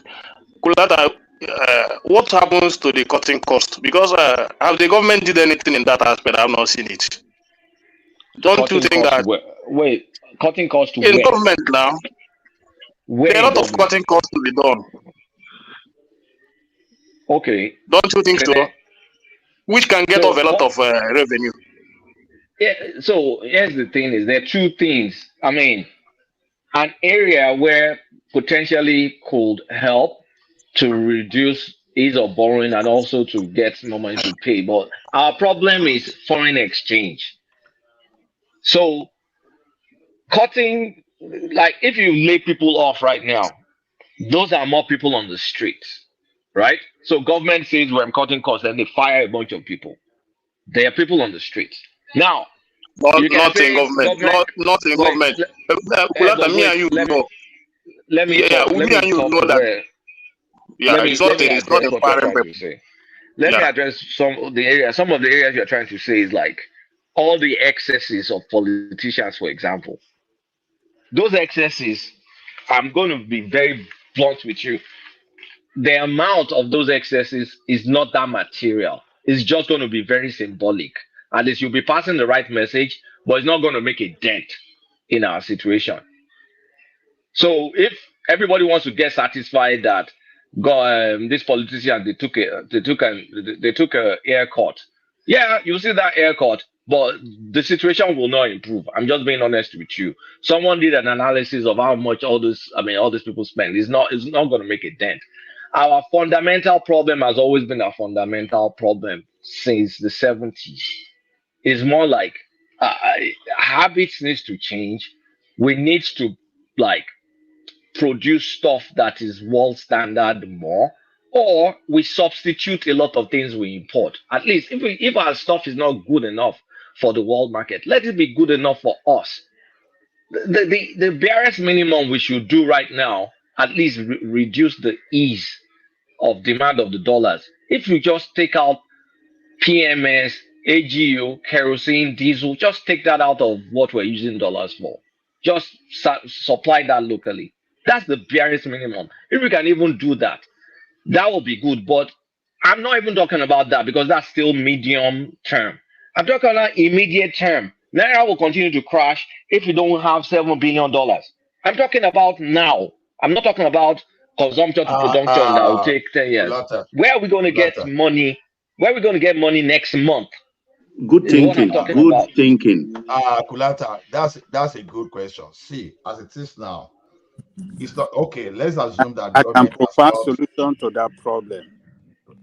But Okay, provide your solution before I talk. Ajali Koko, please go ahead. all right.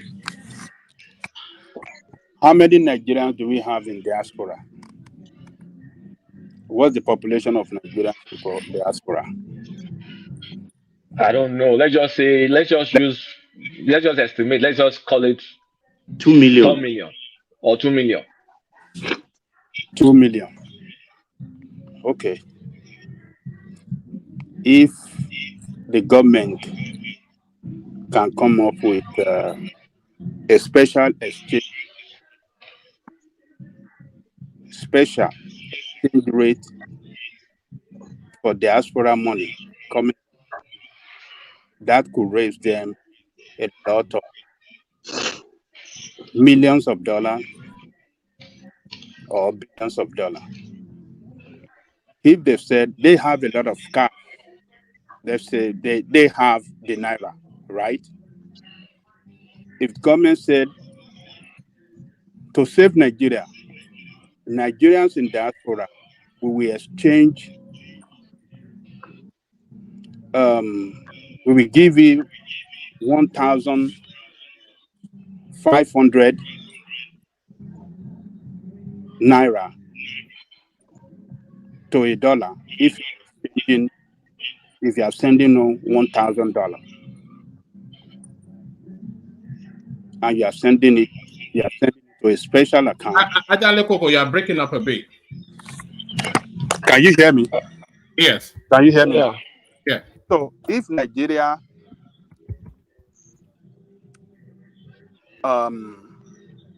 set up a special account for diaspora's money coming to Nigeria, say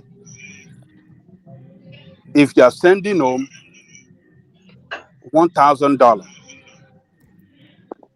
we will exchange for you $1,500. 1,500 Naira to a dollar. That's a special exchange rate for Nigerian in diaspora. Government will raise billions of dollars doing that. They can Should I answer you? That is just to save Nigeria, to take us out of this economic food, put us on how do I say it? On economic to put us on the right track towards solving our economic problem, because it is that forex that we really need.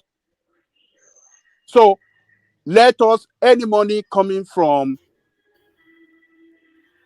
diaspora, Nigerians in diaspora, special account, $1,000. If it is $1,000, you will get it for one. What do you call it?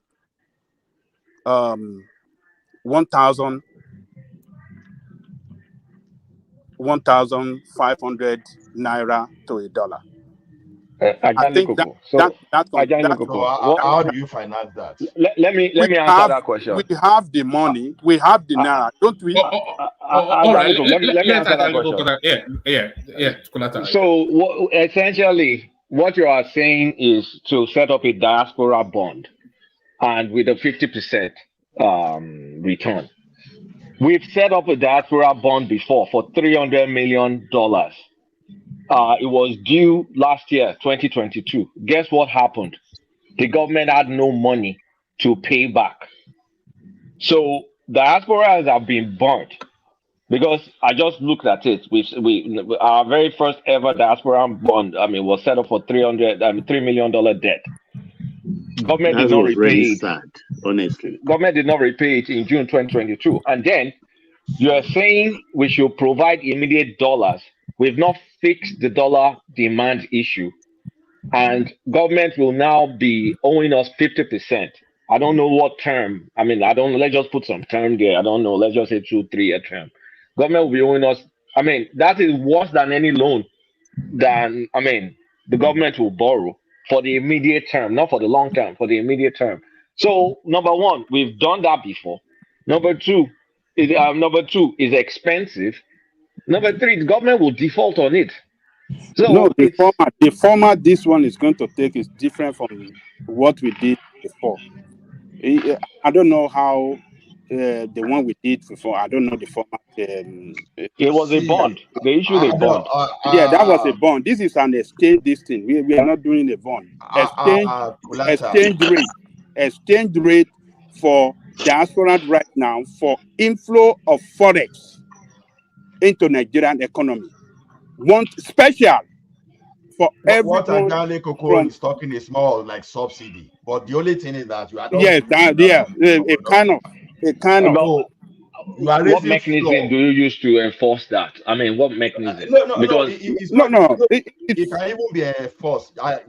It can be enforced. But question is this: how does the federal government fund it? Because you need money to do that. Because it's like you are doing subsidy too. Those kind of things. They are making a lot of money now. They are making a lot of revenue now. Is the useless? The government is buying dollar at a very higher rate. Look at it. This is what you are saying. You say go and produce rice. The market rate for a bag of rice is 50,000. But you say, okay, I'm buying from the farmer 80,000. That's exactly what you are saying. You are raising the price floor for exchange rate. It's a form of subsidy. You understand? So it's like I give you more for your dollars. But the question now stays, how are you going to fund it? That's another debt. So you are saying you're compounding the problem, Ajani Koko. The dollar demand is there. It's not going away. It's just a matter of time. What you are saying is a matter of time. And for sure, I can tell you without anything, the government will default on it because they will not be able to. Wait to Kulata. The difference is that you are increasing your local debts now. That's the mechanism now. You are bringing in. No, Ola, listen. Ola, technical to here. You don't have to go out to look at this debt. Alandiko is saying we put diaspora give $1,000 and then they get $1,500 in return. This is very simple. What he's saying. Where's the naira? So there's no, even forget naira. Government will use that money to fund the rubbish demand that we have. That demand is not going away. The supply, you say you temporarily increase supply by basically screwing up your fiscal position in whatever time you're going to return it. Let me tell you how government can it's not workable. I'm sorry. You are losing us all in the science of it all. For us dollars, it's not workable. It's not workable. 50%. Come on, let us hear from Ola now. Let us hear from Ola now. Wait. Let me see. There are ways government can fund it. It's either you tell your student to go and print dollar straight, right? Naira straight to buy dollars coming from the Nigerian diaspora. But what's the implication of you printing more currency? So when you print those naira, what happens to inflation? What happens to inflation? That's where I'm going to. That's where I'm just telling the Ajali people that it's not that straightforward. It's going to compound the problem. So the only one of the potent way to increase, number one, to solve this problem now, whether we like it or not, it's an option. You can borrow. But meanwhile, when you borrow too, you are devaluing your currency. You can borrow for the immediate. You understand? Solve the problem. But you want to make sure that within the next 12 months, you want to increase your output to counterbalance the effect. Maybe, let's talk about 1 month. This is 1 month solution to $7 billion. Let's even simplify. That's exactly what I'm saying. Where can we get $7 billion right now? Borrowing is an option for that 1 month. That's what I'm saying. Okay, you can't go just within a month increase agricultural output. You can't. Exactly. We can't. So maybe the only thing you want to say, maybe you want to punish Nigerians that are spending foreign currency. That's the alternative. Okay, no traveling, so that anybody that want to travel outside the country, no more forex for you, no more you see a stock code or whatever. No more money for students that want to go and school abroad, and it's going to create another set of problems entirely. So the option we have now is to borrow for the immediate need while you work on your. All right, Kulata, I want to play you a clip. This clip has been viral. There's been several interpretations of it. And Rotus on Arise, he's given an interpretation as well, but I'm not sure if you have seen the clip. So let me play it, and if you have seen it, can you talk us through what this guy is saying? This is a guy heckling Tinubu. My president, commodification of the naira. Commodification of the naira. This is Ayode Jubaka Ibongoli. My president, Your Excellency, commodification of the naira. Yes. Commodification of the naira, monetary policy. Commodification of the naira, cassava. Use cassava. Cassava, commodification of the naira for monetary policy. Did you get any of that? Do you want me to give you Rotos' interpretation and then you pick from there? I've not seen that, but that sounds funny. What was saying that booster the. Oh wait, I get what he's saying. It's what I've been saying too now. It was the value of the naira by cassava value chain. Yes. Let me give you Rotos' Isn't that what I've been saying here for weeks now? Like cassava value chain, sorbitol, tapioca starch, all these things. Okay, continue. Yeah. Listen to this and then give us the fullness of it. Of the naira using cassava. This gentleman yelling at the president at some function. Here, take a listen. Video, which apparently I don't know how I missed it, but people were tagging me to talk about this commodification of the naira using cassava. This gentleman yelling at the president at some function. Here, take a listen. I'm sure you've seen it already. My president, commodification of the naira. Commodification of the naira. This is Ayode Jubaka Ibongoli. My president, Your Excellency, commodification of the naira. Yes. Commodification of the naira, monetary policy. Commodification of the naira, cassava. Use cassava. Cassava. What's up, Agbado? Hold on. All right, so I don't know why he kept saying, I don't know who that is. I don't know why he kept saying monetary policy and was tagged. But the only reason why I'm responding to this is because so many people on social media said to answer to explain what this means. So the naira is already commodified in that we are linked to oil prices. So if you look at the last two recessions that we had in 2016 and 2020 was as a result of oil prices falling precipitously. And so we are linked to it. So we are commodified. The value of the naira is linked to a particular commodity. That gentleman wants it to be linked to cassava as a result of the fact that Nigeria is the largest producer of cassava in the world. We just put up the chart. We can put it up again. So as of 2021, 63 million metric tons, Nigeria in first place. The Democratic Republic of Congo in second place, 45.6. You've got Thailand, about half of what Nigeria puts out at 30 million. Ghana, 22.6. Brazil. But how much do you earn for your cassava exports? And when you look at the earnings, it's a different story. Thailand, that produces half of what Nigeria produces, exported $1.2 billion worth of cassava in 2021. Cambodia was second, 667. Laos, then you got Vietnam. You see the Asian nations dominating it. And then the USA, when you talk about a diversified economy, so 218.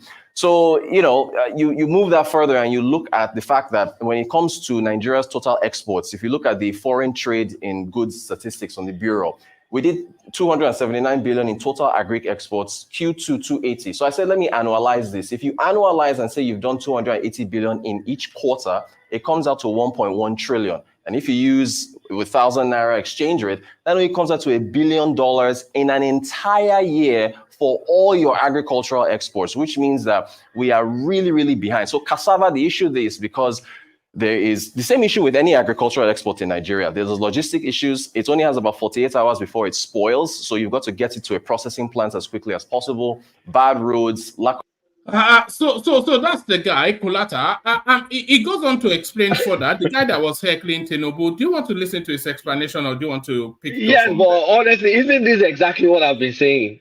The cassava value chain, that we are the highest producer of cassava. We're only drinking gari with it. We should make tapioca starch. We could make sorbitol. We could make all sorts of products that we can export, and we have competitive advantages.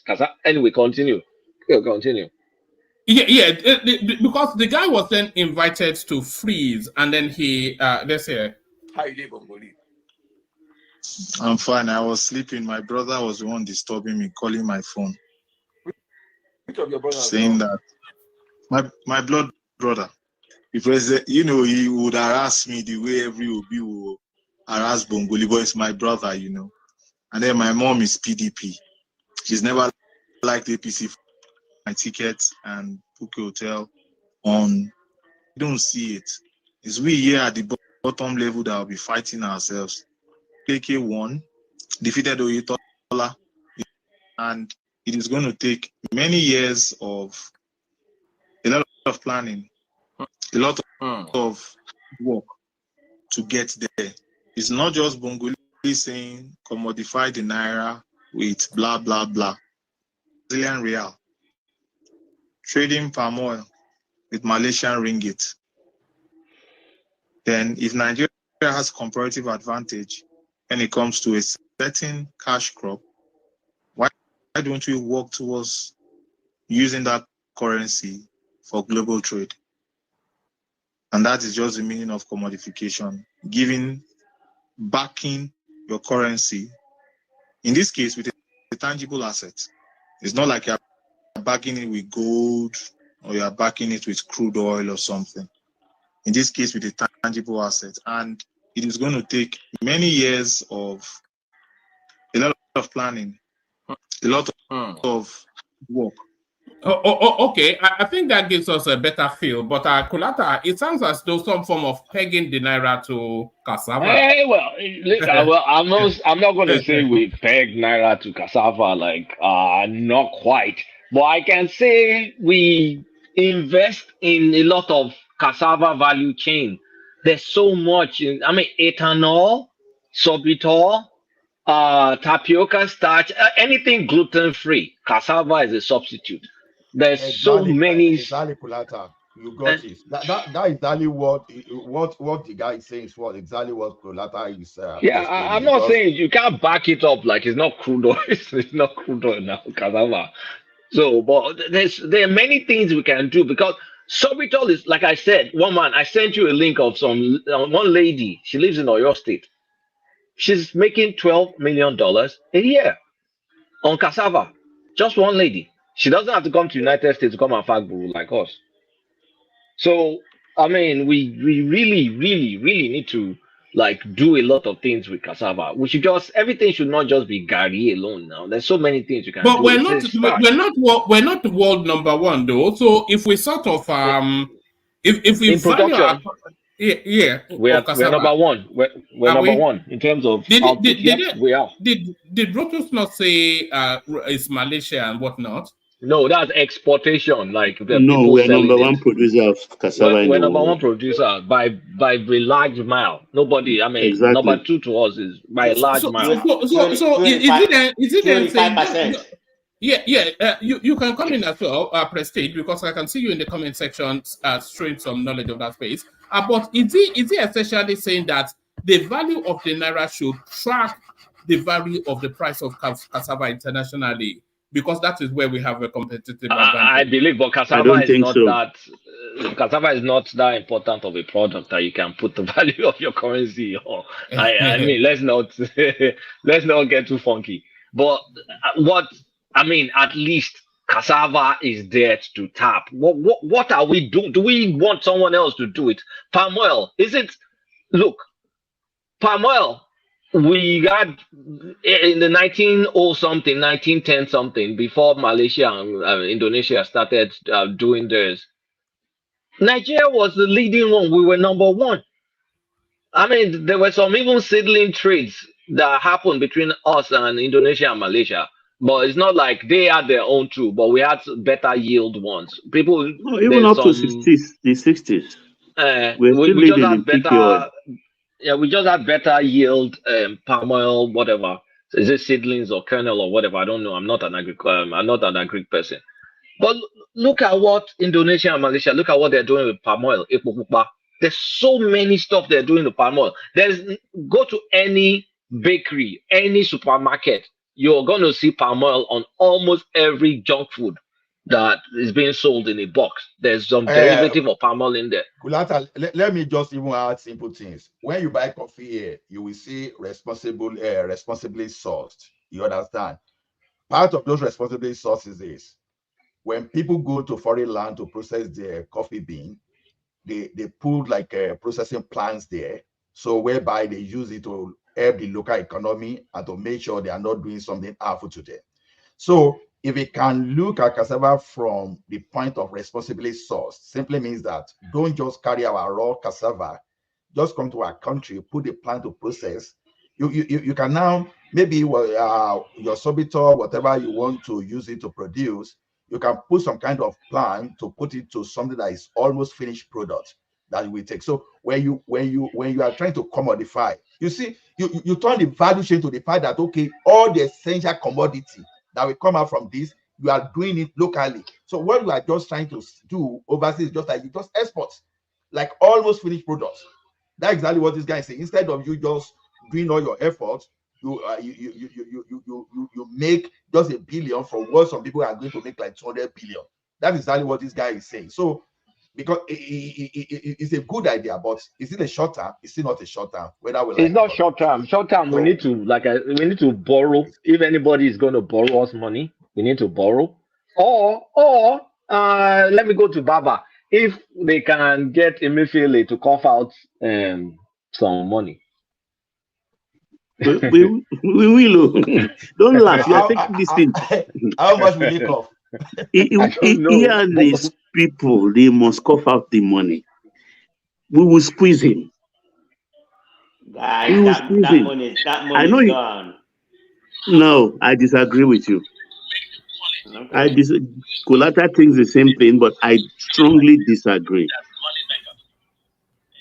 I heard they're trying to cut deals, but they said they're still waiting for more concessions from him. You said no. You and I were on this platform talking about Nigeria needs close to 100 billion. How much can you actually get from him that will be significant enough? Not only him, all his cohorts, all of them. Okay, give me a number. How much do you think we can recover back? I don't know. Thinking of maybe. No. You can't say you don't know. I'm thinking about maybe 15, 17 billion. Wow. Okay. Honestly, those things are distraction now because we are dealing with organized crooks. So don't think that when you start this case, don't think it's what you are going to get in a month or 2 months. It can even take a decade for you to even get some. Exactly. That's why. Exactly. No. Where I disagree, wherever you have it, if you voluntarily call for your money, offshore facility will not say they will not give you or send it. So They will if it's not voluntarily bring cooperating, if in it's not what they want cooperating to with you, bring what are you in. going to do? If it's Say not cooperating with you, if it's not cooperating, what are you going to do? they will die in jail. Simple. Forget it. So They will what do rot we in achieve jail. from that at the end Then of the the money day? is gone. Then so what's the point? They pay with their life. See, Let anybody come and talk about human rights here. see, Abacha didn't even get. It's Abacha 200 even million people against less than 1,000 folks here. Abacha could not even achieve what you are suggesting. Talk less of democratic government. So, see, the best solution, like they're saying now, I'm seeing the only thing I'm seeing from this point now, two things: you borrow, or you want to deprive Nigerians of forex. I don't want us to borrow, even though our GDP to debt ratio is still okay for us to borrow. But let's think outside the box. Let's challenge ourselves. Let's look inward. What's the implication? What's the implication if we do not borrow now and we continue to default? What's the implication? Just Okay, let me ask you a question. Let the government wear can I ask their a question thinking to the cap. platform? Do you guys, okay, assuming it's just a question, you can tell me to, you can tell me go suck on the lemon if you like, but assume, is it wrong for the government to say that, okay, Chinese companies, German companies, whatever, come and buy, come and buy right of way for certain stretches of land? You build your rail, or you build whatever, you pay us for that right of way in billions of dollars, run it for 100 years. I will even go extreme. I will go extreme. Buy our airport. Let him land there. Yeah, land it. Run it for 100 years. After 100 years, you can hand it for us. I mean, just put some guide rails in terms of like how much they can charge you, and I mean, you have to put some guide rails, but basically come and buy right of way and build stuff on it, stuff that nobody can carry away. Example is rail line, example is road. Tax whatever you need to tax out of it, but give us the money and run it. Are you guys against any of such ideas? I support 100%. How can you do that? Why not? That means you are mortgaging your country. Look, even sell the airport. How can you surrender your country to? We are not surrendering. Who runs Gatwick? Who runs the other airports abroad? They are all private holdings. Why are we holding on to things? The business of government is not to be in business. It's not to be, government should not be in business. Hands off. Let the private people do it. Let Nigerian buys it. No, we are even let them come. Those who with deep pockets, Aja lead the pack. Come on. Baba, can I say something? Why do you want to surrender your country Baba, to? Wait. Already dominated you. It's not sorry. Listen, you want them to all the infrastructure of your country. You want them to own it. You cannot manage it clearly at this point. What do you mean that you can't manage it? I don't get it. So we lack capacity. Wait. That's what we are saying. Who We owns don't have the Gatwick? capacity. A Nigerian owns Gatwick. To manage our country by ourselves. Does that make Britain stop? Hold on, everyone. Let BT come in. BT come in. What I'm saying is that the first thing is, like, I agree with Kulata to some extent, but you must first determine how much does it infringe on national security. So that's the first thing, because as a government, you must make sure. I think that's Ajan Lekoko's concern. Carry on. No. He's more. You know where it's going. No. That is yes. You know where it's going. No. Let me finish. National security. Let me finish. No. Let me finish. Okay. Yeah. Continue. What I'm saying to you is that if for the last 65 years we've shown that we cannot not only manage something, we cannot even expand to make more money from those assets. So what's the point of holding on to it because of Tiwa mentality? You must open up your market space. Even America here, they open up their market to Chinese funds, to Arab money. Everybody does it. So Chinese own the railway. So Chinese own the railway. Chinese own the airport. I'm saying they have all the critical infrastructure in America. Or what are you talking about? No, they have taken it. What do you mean by stake? So have stake is a different thing, but say that you own it, let them operate it for 100 years. Where is your money? I mean, don't say this. I have a solution. I have a suggestion. We have the money. We Where's have money? all the resources. We Where? have the capacity. We have everything Let's to not turn deceive around ourselves. that. We just need. Show me the We just money, need that. Ajan. Show me Don't the have money. that much money, Daddy. You need that political will. You need Oh, leaders that talking can. That is take- long term. memo Yes, again. it's not long. Ajali Coca. Okay. Yes. All these natural resources we are saying we have is only a debt under the soil. I mean, No, we not haven't only. managed any one of them. Hold on, Ajani Koko. Expand on that. Prestige. What do you mean a debt under the soil? I mean, we have not been able to, extract any one of them. All these natural resources we have. The only thing we have been able to extract to our maximum, is oil. That's it. I mean, and half of it is being stolen.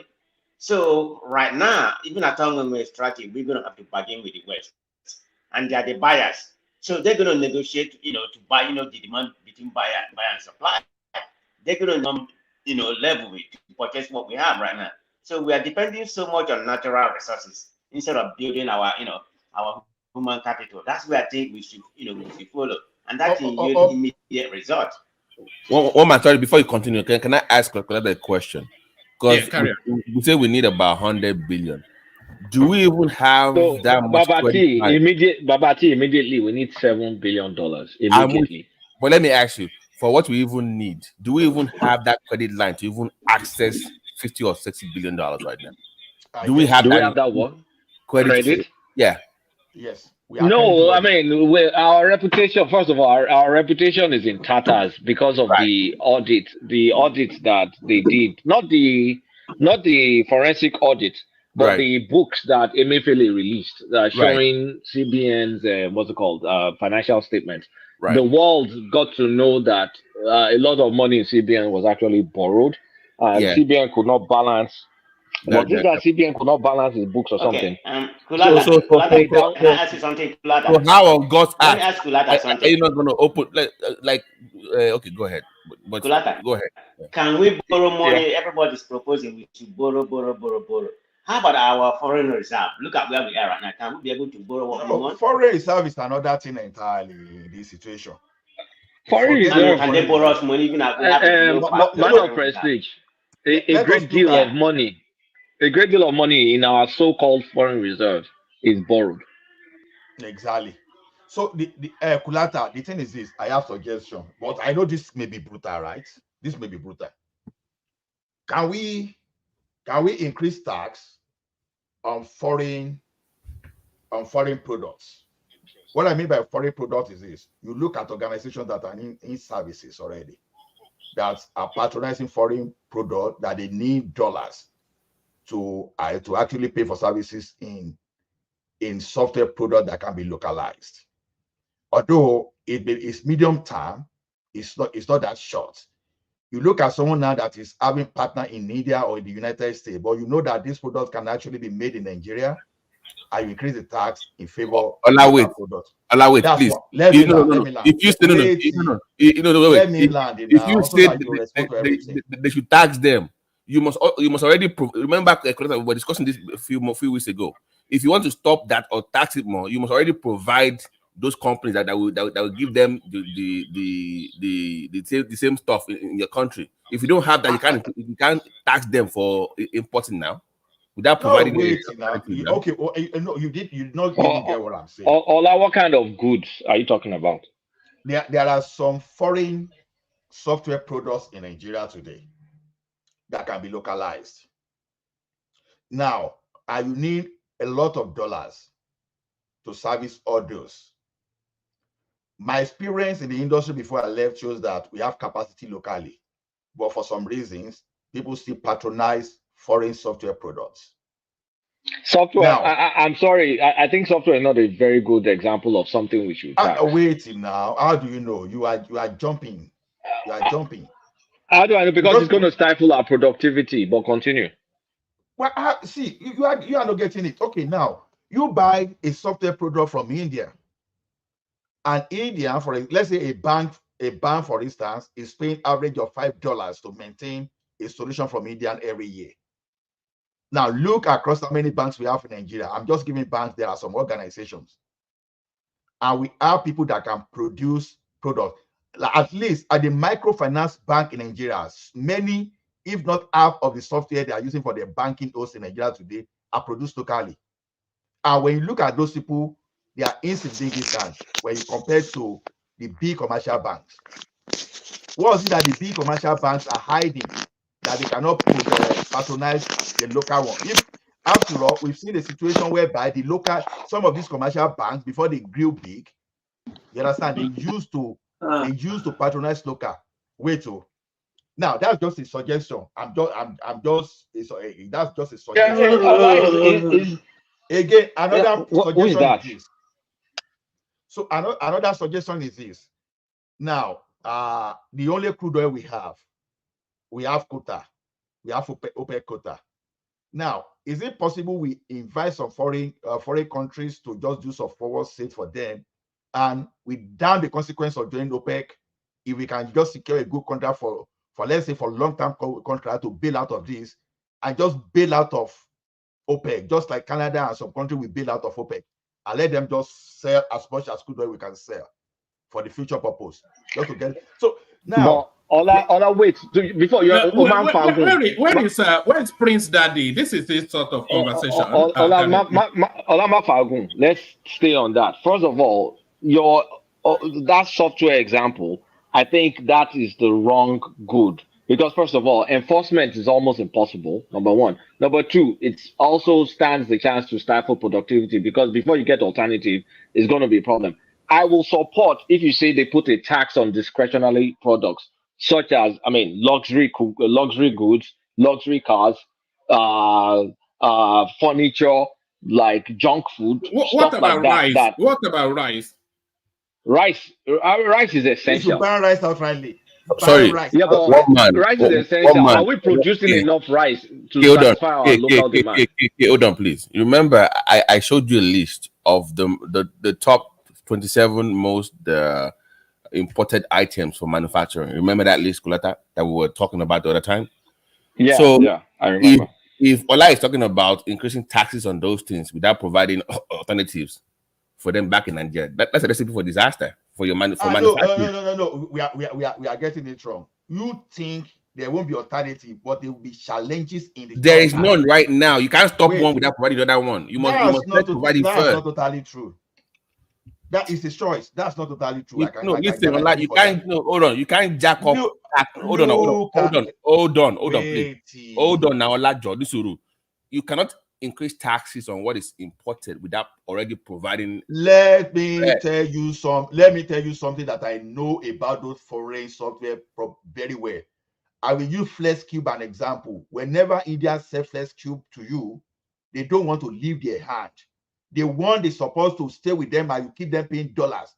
Now, option we give them that, okay, guys, we want to keep your products, but we want to start using our guys now. If we have like 50 of your guys before, we reduce to 5. And you must do something to make this thing work for us. Otherwise, we deal away with you and go to another people that are ready to work with us. FlexCube is critical to Nigeria economy. You can't use those kind of examples. They're useless stuff. People importing G-Wagon, something can afford G-Wagon, then you can afford to tax that person. Not FlexCube. Kulata, it may not be a perfect example. I'm just trying to stifle something so that the conversation we are having now, we are talking of luxury now. But I know that e-Transfer, for example, e-Transfer is using locally made software to drive, whereas InterSwitch is using foreign software to drive its own payment system. So we have so many Nigerians in fintech today that they have local solutions. But why is it that some people are still paying several millions of dollars to foreign companies?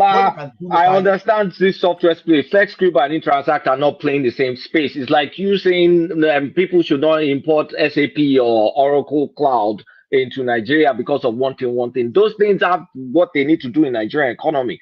Look at products where it's only the rich people that can buy. And if you jack up the price, let them pay the taxes for bringing luxury. How did Union pay? Deal away with a visa and all right, we're getting into the weeds. That's not necessary. Don't get it too deeply technical so that we can retain the attention. No, we don't need to go. The software is not technical. We are not even technical because let's break it down. Live story. It's very simple. You need money. You must raise more money. That's just what it is. But that is on last field now. He's suggesting what can be done. I'm telling you that the dollars we are sending now. What Ola is saying is going to hurt Nigerian economy. It's going to hurt our economy. You can't jack up imports now for some of these businessmen. They use that to supply your forex outside. It's not totally true. So what we should really be focusing on is the refineries. I don't think I can say that anymore because 1/3. I mean, is it 1/3 or 1/4? Is it a 1/4 or 1/3? I mean, we read that number like 2 days ago and I've already forgotten. 1/3 or 1/4 of our forex is for imported fuel. We have Port Harcourt refinery. We have Warri refinery. Forget about Kaduna refinery. That's never going to work. If we just substitute that, you can still continue our bad habits of importing gari or whatever. Because all that, I mean, it's not like we spend too much. The one we spend more money on that we have no business spending on is importing petrol. Can we just stop that?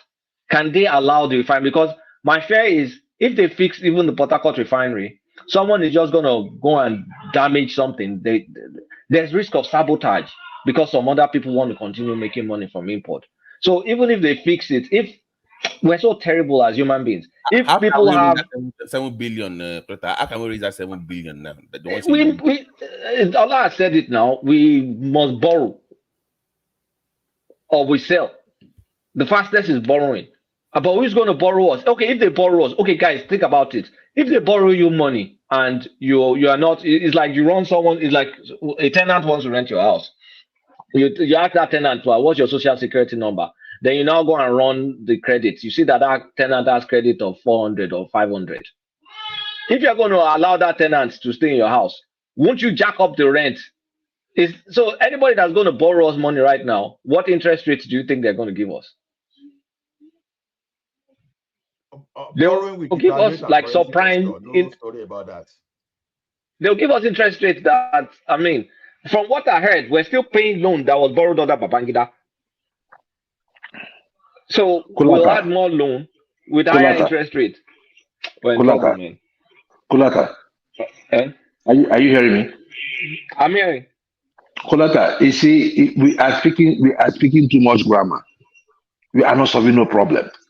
The easiest way, we don't have time. If we borrowed at 15% or 20%, go and get that money and fast track this economy. Borrow enough to pay off the 7 billion, borrow enough to invest in the economy. Tighten up your government. We do this spending of government. Let's work on our consumption attitude. And that is it. Ban what you have to ban. Make sure we manage an economy. That's it. During the Buhari time, we were being lied to by Buhari and Emefiele and everyone around them. So this is just 8 years of fraud. I knew it was going to be like this. But we cannot keep crying. We cannot keep crying. Let us go and borrow. Some power licenses too. You know, a lot of things. We can look for some combination of borrowing and selling of assets. So we just. I agree with you, Ola. I agree with you. We need to sell assets. Lata, what kind of asset can we sell to add any kind of forest? Transmission. What can we sell? Power asset. All those things power asset. We can quickly say that. So exactly, if we say that some Oyibo company, but I mean there's national security implications there. But you have to put regulations around it. But if I call Prestige and Sons from California, Kulata, what national security is second national operator causing us? You put framework. No, I'm talking about transmission. I mean transmission. See, the thing is within your political space. You still regulate it. The only thing is that these people, they come to make their money. So Yeah, there are so many assets. There are so many national assets in America and Canada that are foreign investors. But the okay, thing for is, example, your the legal ports of New Jersey is run by people from Qatar. It's not run by America. So your football. Look at all football. Look. Go to UK. You will see so many foreign okay, I have investors. ideas. I have ideas. Assuming we sell the rights for the ports, for Port Harcourt, for Warri, for Sapele, we sell them. How can you do that, Gulata? Is that not part of doesn't that have national security implication? No, that's just business. I mean, our port. I Yeah. know. It's business now. It's not. I'm not to Nigeria. What are we waiting for? The port we have is not working. Underdeveloped country like ours cannot do what you guys are doing, because that we cannot do it, and the reason is that we have not perfected those infrastructure to work well for us. We don't even know how it is run in the modern world. Then you want to give it to. That's why we're selling it to people that know. Hold on. You don't know how it is run. Then you want to give it to people that know how it is run the best, that run it and make a hell of you. You will never develop. That is what? Hold on. What do you mean so much? Hold on. We have the capacity to develop those infrastructure if we have disciplined leaders that really want to work for them. You are mixing things up, Aja. In one breath, you are saying we can't handle it. In another breath, you are telling us that why should we surrender what we can't handle to investors? No. What I'm saying is that your leadership must have commitment into into developing those infrastructure. We must develop it to work well for us. We can do it if we have the right people in the right position. We are not patriotic enough. We are not patriotic enough. We're not going to have the right people. If you put the right people in the right position, you won't have the right people. We've never had the right people. Yeah. If we put the right people there that are not corrupt, they can develop that country for you. That country have the potential to be one of the greatest economy in the world. Okay, let's say that's long term. We are talking of now. We can do it now. Down the road. Now. No, I suggested earlier. Hold on, let me learn. I suggested earlier that if we have a special exchange rate for diasporan people, that can quickly give us that forex that we can use now to run the economy. Look, how much do we have? Hold on. How much do we reckon on annual basis from diaspora? 20 billion last year. 20 billion last year. How much? 20 last year. Okay, correct. 20 billion at this. Below the current exchange rate. So if we move it to 1,005, how much do you think we're going to reckon? The economics does not work. Oh Lord, what do you mean that the economy does not work? It doesn't work. 50%, like we have to make. I can't. That money. Let us make it as a matter of emergency. We can solve the problem of our country by ourselves. We are not patriotic enough, Ajanle Koko. India. Let me speak, please. We diasporans are we are potential solution to the problem. That we can use, we can tap into potential, right? Can anyone hear me, please? Yes. Okay, just 30 seconds. Where we are not patriotic, if we're to be India that's in this problem today, and they call for their diasporian to remit all their money through the formal sector for just 1 year, you will see them roll up their sleeves. But for Nigerians, it's not going to happen because we don't have, there's trust deficit. No, don't say Baba, that. Baba, And the government, Baba, there's it will trust not, deficit. can I say something? Baba, it will not work. Because Exactly. you don't trust most of We don't trust people the government. abroad don't trust the government. And that is what Aja is saying. That is where what Aja is saying. No, Aja is saying we should be patriotic when we not you fix can put ourselves. No, he's you need talking an about incentive. transparent leadership. He's talking about transparent leadership. That is the next century. Talk another thing. Add incentive Then to it. we are not ready to move the country forward. If our government, if even this present government, if they can come out today and present everything that we have, be transparent enough that a lot of people, no matter the damage we have incurred, there is no need of covering up. With 4 module refinery, diesel has gone up to 1,000. 4 module refinery, 2 in Edo, 1 in Anambra, one in Delta, and yet nothing happens. I know what you are, but first of all, you cannot move. You cannot move the country forward without people supporting the government in terms of because the trust is broken. Exactly. A lot of investors need to come in, even local investors. They cannot. Most of them cannot. I know what I'm saying. Somebody like me, I cannot go to the bank to borrow money.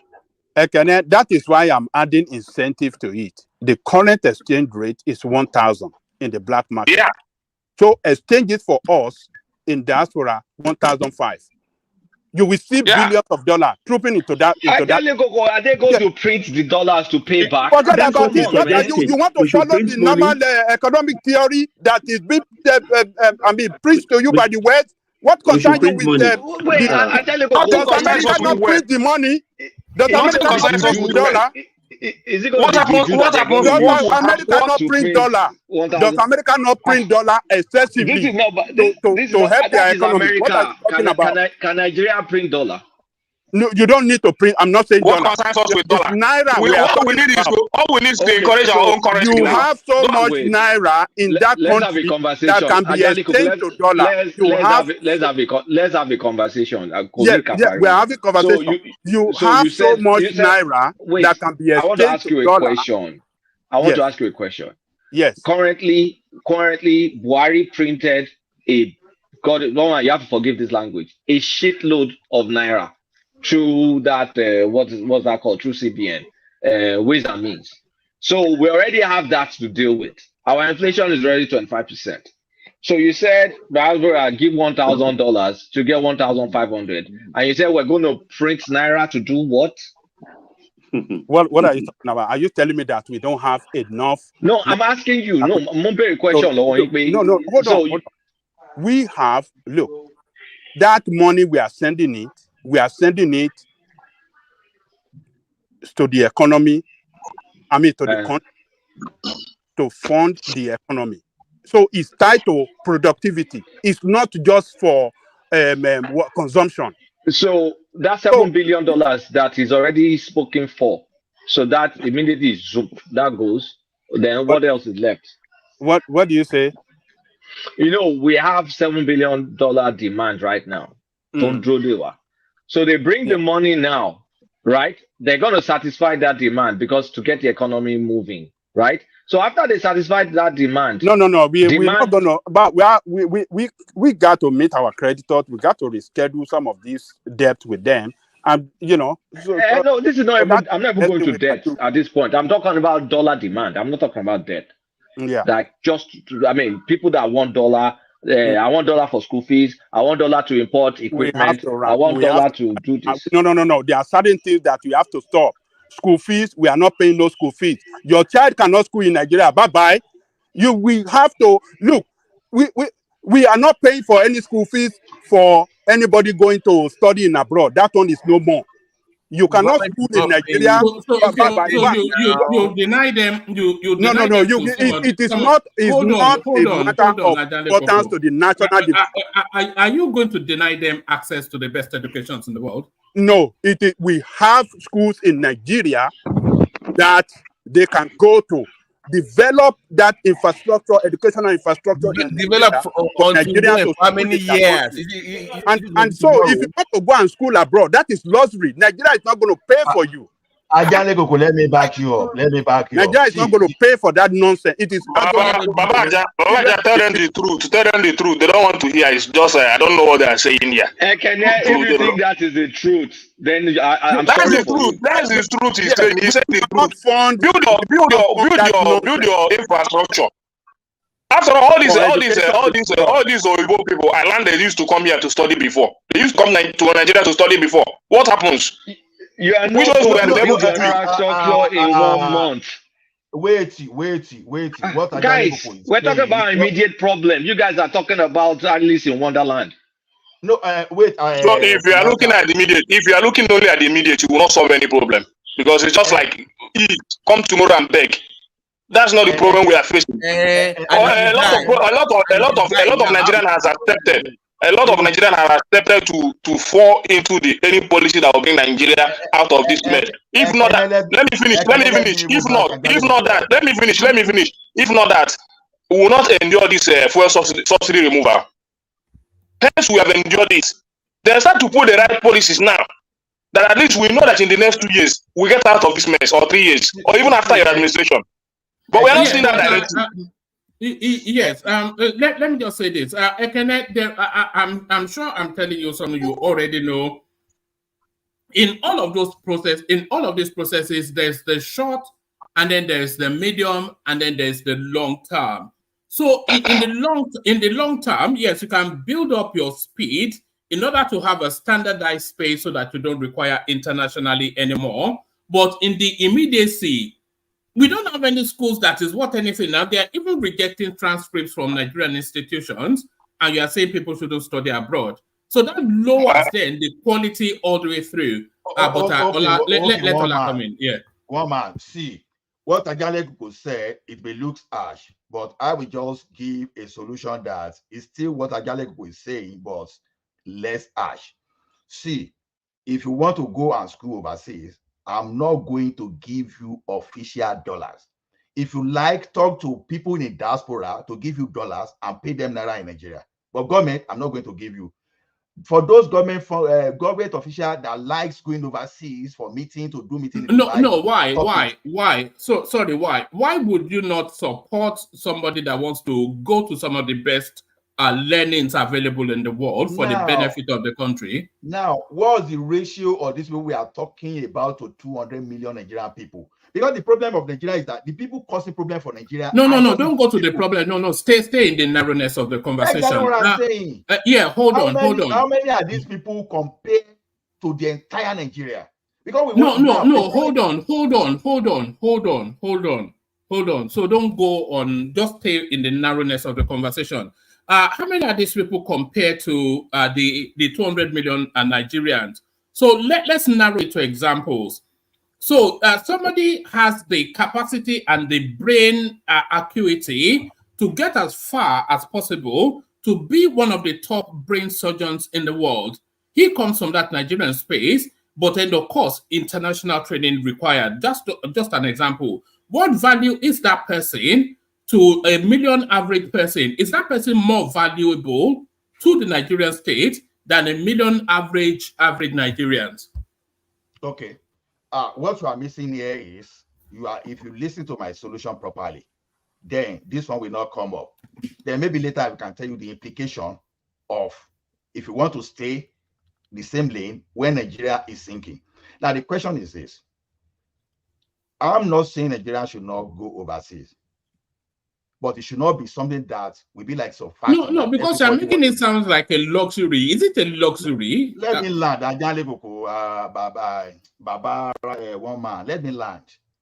The thing is this: if you have money to send your children overseas, I don't have a problem with that.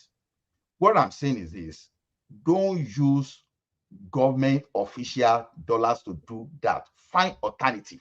That's why I say if you can. Why? Why? Because Nigeria is in trouble, and we have to get out of this trouble for now. What will get us out of that trouble? That trouble? Now, see, Argentina is my quite example. If Nigeria go bankrupt today, and if I want to be like no, don't go in that direction. Go. No. You have to stay narrow to the question. Okay, go on. No, if you don't let me talk, how are you going to learn what I'm going to speak? You are guiding me. That's what you are doing. Go on. Now, when Argentina went bankrupt, even everybody that had money in the bank, they could no longer access their money in the bank. So what happened to their national that are schooling overseas? They could no longer school. Everything don't scatter. The question is this: for Nigeria not to get to the level of Argentina, we need to pay some sacrifice now, and we have to find alternative. If we know that people demanding money to school overseas are part of the problem now, before we get to the level of Argentina, let us stop it. Yeah, but that is where that is where I was trying to pursue. They are not part of the problem; they are part of the solution. Is really where I was inviting that conversation. Ola, let me give you. I mean, you're an engineer by background.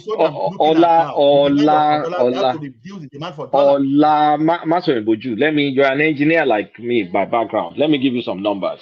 So the cost for foreign education in 2022, Nigeria spent on foreign education is $1.38. The cost to import fuel, petrol, diesel, AGO. Wait now, $1.38 is for education. $1.38. The cost for mineral fuel, $1 billion, billion.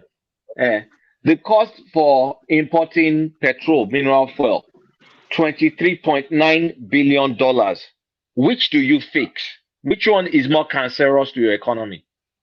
No, of course, yes. We know very well that is that a subsidy. So why are you chasing someone going to school? The subsidy is already gone now. You're ignoring the elephant in the room, going to chase the mouse. Kulata, subsidy is already gone. We were here telling us that. Do we even really? This is not subsidy. Petrol is still imported into the country. It costs dollars to import the petrol. Okay. Petrol is still imported to the country, right? That's what we are saying. It's not subsidy you are talking about. You are talking of the importation, right? Not the subsidy. Importation, just importation of refined fuel, petrol, HGO, kerosene, and all so on and so forth. Now, what can you do about that? About non-importation for now? What is your solution for it if you stop importation? What's your solution? I'm saying we should look to fix the refineries and stop thinking about someone's school fees. That's long time. We both agree. Because if you stop importation now, what is the implication to your economy? But if you ask Nigeria that can afford to spend in foreign, that okay, talk to your brothers in diaspora, let them give you money, but we are not going to give you government money. That's what I'm saying. I'm not saying people should stop studying overseas, but let the body not to be on the government. Can I say something? Come in, Joe. And then we want to bring Zita in as well. So all the voices say, come in, Joe. Okay, I see Kulata's side, and I see I don't know who was the other person that was talking before me. Sorry, I don't know. Ola, and I see Ola's side too, right? The issue there is this. I believe that instead of in the oil sector, for instance. If we want to, like, looking at the damage that has been done to the infrastructure already, if we want to do a quick fix, right, it's going to take us time. So it has to be something that has to be intentional. We have to just work toward the security, and we not eradicate. On the other side, where Kulata was talking about, 1.something billion is a paltry sum compared to what we're going through. So, I don't know. Kulata, I'm still saying, if we can have some kind of austerity measure, borrow, and let us have some austerity measure. I see on our side, we can cut down most of these people that travel with this dollar. They travel to study like a social worker, and all that. No, if we want to sponsor, if the government will say, like one man is saying, people going to abroad, that is going to benefit us, right? Am I talking? No, I think somebody unmuted. Let me see. Okay. Sorry, carry on. Yeah. You want to talk? Okay, so talking from Ola's side, talking from Ola's side, if anybody is traveling from abroad, right, to study, the courses, it has to be like the person is going to work there and study and come back. Because what happens is that we sponsor most of these people and they never get to come back to Nigeria. If you sponsor someone to go study social worker, you know that person is not coming back to Nigeria. So why are we putting the stress on the dollar to sponsor these people? If we have to sponsor certain people, it has to be intentional. Okay, Joel, what area do we need? Hold on now, hold on. Joel, hold on. What Sorry, area 5 do we need seconds. expertise 5 in? seconds. 5 seconds, Joel. You did not listen to Peter Obi. You Gonself, you did not listen to Peter Obi. A person that travels abroad, that goes out to school, jackpot, spends, I don't know, let's just say he spends X amount of dollars. That person is going to be a future source of dollars back into your economy. But continue. I know. We are just talking about. See, I'm not talking about people jabbing. I'm talking about the resources we spend sponsoring people to people going for education. My point is this: if you are going to study social worker, then your father should go and look for where to find they get the money. If you are going to study something like medicine, courses, engineering courses, AI, all these courses that will impact in our society, then we can fund those people. If I believe that if we do that, we must have called the money we spend on education by at least 50%. Because the other way we can do this thing is either we go for the big guy, which is the oil, right? Or we start cutting costs little by little, different sector, cutting the cost of governance, like this type of education. We start cutting it. By the time we do that, we're going to have money. I mean, that's my own take. It has to be one way or the other. All right, Joel, I want to bring Paddy and then Zita into this conversation because I think they might have a different inflection on what's been discussed. So, who wants to go first? I suspect you both come in to address this conversational space. Good to see you both. Let's go with Zita first. So, Zita, come in. All right, let's go with Paddy. Paddy, come in. Hello, one man. Yeah, good to see you, Paddy. So I suspect that you've come in especially for the conversation going on now. Yes. I actually wanted to speak to the part where they were talking about cassava commodification of naira, pegging it with cassava. I thought it was briefly discussed, but I actually think it's a very beautiful idea. I mean, I don't know if it's something Tinubu or Nigeria can accommodate now, but I think it's actually a very wonderful idea. So that's like what I wanted to speak on. All right, but do you have any thoughts on because what Ola was proposing was that anybody that wants to study abroad, they should source the money from themselves and not at the CBN rate. And I was countering that narrative that because that sounded like somewhat to me that he was considering that abroad education is a luxury that the country cannot afford. But I was countering that that abroad education, not only should they be able to source the money at the CBN rate, they should also even subsidize it because the knowledge that these people are going to acquire is of more value than anything else. If we have a knowledge-based economy, then we stand in better stead. So where you stood on that conversation, and then you can pivot to the cassava economy. All right. I think I do not agree with you one man on this particular one. Okay. And that's because of the pattern of many Nigerians, especially the southern Nigerians, when we migrate, we usually don't come back. So going to study abroad, so in the last 2 decades or 3 decades, right, the trajectory, the behavioral pattern of migrants is that going to study abroad is almost like a jackpot syndrome. So you're not just going to study abroad, you're also using it as a launch pad to start to live there. Obviously, because you'll be earning more, FX, you'll have a better life. Many of the courses that you tend to study, are better put to use over there compared to in the 50s, 60s, and 70s when people will go abroad and then you come back home and then you take on political roles, civil service roles. Like so, more people will come back home now are usually those who are coming to invest, those who are coming to start up, who are coming to make very big plunge or risk to start up, and many of them fail. So it's usually the success stories that we get to hear. But there's so many fail stories of people who will go in and they maybe go home like $1 million, and then they in 3, 4, 5 months they wasted it, and then they come back home and start crying, back abroad. So for that reason, and someone rightly said, also luxury. So most people who are unlike maybe what China would do, or maybe what the Arab Emirates would do, or maybe even India, maybe what India would do. So because we are not necessarily sending out these brains. And because we don't have an enabling environment for them to come back home to tap into. So we're not tapping into them. So people are just going because to them it's like a plan B. So for such reason, there's source for it. So if you're going to use black market for it, if you're going to, find however you want to, you're going to maybe apply for a student loan or whatever it is, go ahead and source for it, because they are, individual passions for parents. And you know how education is, even from within maybe Southern part, it's almost like a colored cloth. You want to be able to brag that my child studied abroad. Unlike the days of Wale Soyinka and like yourself and people who had gone to study abroad and came back home with making impact, like the Tinubu era and co. So for that reason, because of the way the trend is now, just go in there. If you're able to, so again, just give a quick example. Remember when people were going into the UK recently, and they're just going there, so they're migrating their family members to England to go and start a life there.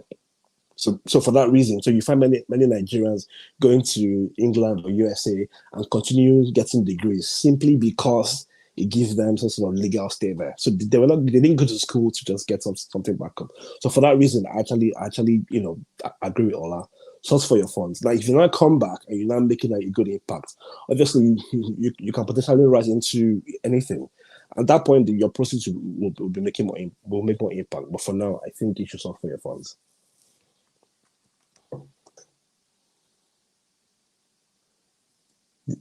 That's it, woman. Where's one man? No.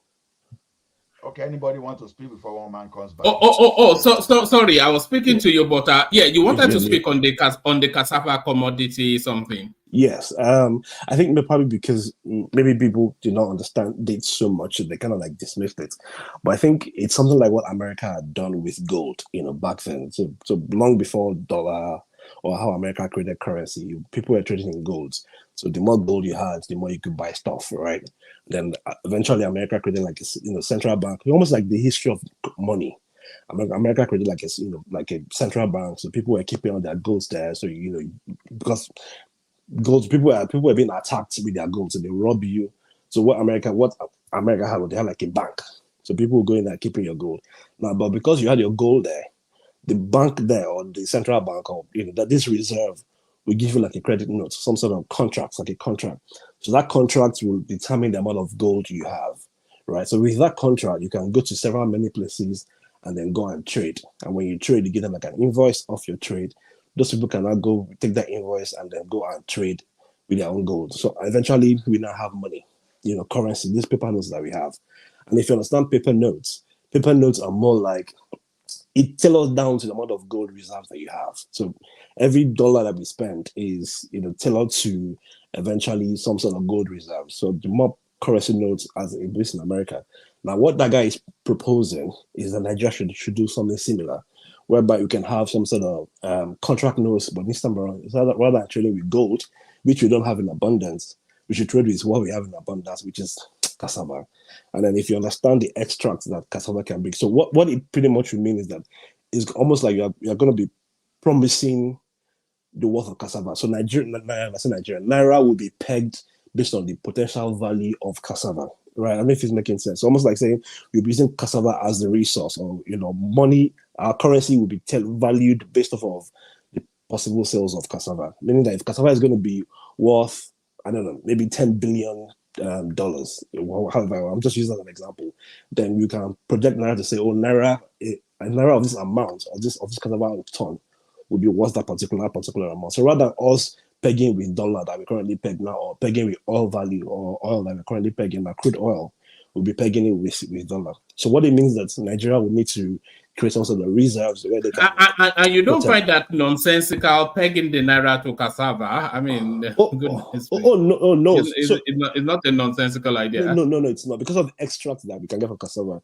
So cassava itself can give us cassava flour, we can get starch, we can get pearls, we can get tapioca, we can get chips, we can get ethanol, we can get beer, we can even get some sort of biofuel, which is very close to oil, this PMS that we're currently getting. We can even get textile. So there are recent materials that you can use cassava to convert to textile. There are even medicinal products of cassava. So the extra from cassava is almost tremendous. So the crude oil that we're currently enjoying, you can get it from cassava, and we have it in abundance. So because of that particular idea that look, the value of our naira is being depreciated now because we are pegging it straight to crude. We have cassava in abundance. That we are the largest producer of it, in the world. It's going to be coming. I mean, we don't. It's not something that we would lose anytime soon. We can get crude from not crude. We can get biofuel from it. Why don't we now convert that cassava into what is that we can now export at a very high level, and then we become the number one global exporter of cassava, to the point where we will now be the one. We will not be like the Emiratis determining the value of cassava to the global world, because there's so much that we are getting, that we're exporting out there, even plastic. So there are even plastics that we can get from cassava, to even make it 3D machines. So they're actually like biodegradables that can be gotten from cassava. So because there's a huge potential of that, right? So what government will do is say, you can go to India and say, India, we have this huge cassava, reserve that we have, blah, blah, blah, blah. Invest in our base. So we will give like a promissory note. So meaning that the demand for naira will be much more than the demand for dollar, because we are trading our cassava based on naira. And that means that once the demand for naira is higher, because people are trying to invest in naira. So by investing in naira per se, they are investing in the future potentials of cassava. I don't know if you get what I'm saying. So meaning that we know that, yes, we have the cassava, it's still raw. We haven't done these things with it. We are going to do this in the next, 15, 20 years. Paddy, how much reserves will the value chain of cassava? I mean, that's the problem of it, because for us to do all these things just based on cassava, that cassava better be worth a boatload of money. Yeah, so it's almost like the same way we will peg based off, because we're looking at it as at the raw value, right? At the natural value. No, not raw value, the processed value. No, I've been speaking about the value chain for a long time here. I know what you're talking about. Yeah, the processed value is, ethanol is there, so we are going to have people in Europe consuming, beer. People in everywhere. So everybody who is baking, so you're baking powder, you're baking cake, your pastries. Those, how much value we are getting from flour currently from millet. That's cassava. So anybody who wants to bake anywhere, there's cassava. Your chips, there's cassava. Textile, cassava. Plastic, cassava. And biofuel, cassava. Gary is there, cassava. So one other thing, Paddy, that someone always brings up when I talk about this cassava thing is, if cassava becomes a hot commodity, that means the poor man will not be able to drink Gary anymore. You know that. You know that, right? Okay. Yeah, I mean, can I make a quick interjection? Yeah, go ahead, Prince. Yeah. Oh yeah, thanks. Yeah, I was gonna say, you talk about the U.S. and the gold standard. Right. They went from gold standard and they went to fractionalized gold standard, and now the U.S. currency is not backed by any gold, any real gold. If it were, then all the trillions of dollars printed would not have been. So that's not the case. But when it comes to cassava, anyway, I think that Kulaka talked a lot about cassava. I mean, I know there's got a lot of things that can be derived from cassava, but just thinking about it from a common man's point of view, the guy's way off base. I don't know what the guy's talking about. I mean, it's like a business. The barrier to entry of a business determines the level of investment or difficulty to get into that business. There's a reason why they chose gold and not grass or potatoes back then. So if you can easily back your currency by cassava, I mean, that's so easy to do, and that can be done by pretty much any nation out there if they get the right investment. Not to talk about, my understanding right now, actually, that China is actually also making Gary for African countries. So what is the true value of cassava in the real sense of a global commodity? To me, it's next to nothing. Just Sorry, like Prince the, Daddy, you just mentioned a problem right there. That China that you just mentioned is a critical problem and one of those things that should be stopped. You've just identified a problem. Why should China be reproducing our product? Imagine someone told me how China is making a direct from Nigeria. Exactly. This is where we are talking of that cassava value chain. okay, to that, to that, Kulata is looking yeah, at to it that from point. a micro angle, from micro angle, because you are Yeah, not you're correct. even You're looking right. at the escalation from that cassava policy we are talking about. You have to look at the escalation, not that cassava value chain. How does it cascade into other area? Yes, cassava is such a low commodity. So even think about as a backup to any serious currency. I can't even. I'm trying to wrap my head around it. I mean, and it's Colada talked about tapioca and some other things that can be derived from cassava, but it's not that strong as a commodity to back any serious currency. When you look at cassava value, you look at the cassava industry. It's not a low commodity. You have to look at the industry generally. It's a very huge industry. It's not low. The way you are looking at it. Let me quick point. It's not low. Sorry, it's not low in respect to volume. I get that. Okay, it's like an inventory management technique, 80-20 rule. Yes, cassava is huge in terms of its various means of the usage, if you want to put it that way. But in terms of its value to commodity, the value is not that much. Listen to Ruto, right? He's trying to estimate it. Go ahead, Patty. Right. Prince Daddy, I think you see we're talking about value in scarcity. The reason why gold is what it is because you can't just pick it up anywhere. If you pick gold anywhere, then it's now. If we talk about cassava, I understand coming about the value chain, but I think tying our currency to cassava, that's about politics. Because I agree with you. It's like a Dorian guy. Look. Let me just say this, right? Hold on. Let me say this, right? We have this tendency to copy in Africa, especially when we have the resource, which is the land. So if someone sees what the revolution of cassava in our country, you can easily grow that cassava in Congo. You can grow it in Ghana. You can grow it anywhere. Wait, so no, Joel. Let us borrow. Hold on. Let me land. Let us borrow and invest like heavily in that value chain. But tying currency to it. No, wait. Okay, so wait, hold on, right? That's stretching it. Wait, okay, so tying the currency doesn't mean that we are tying the entirety of Naira into it. So let me give you two good examples.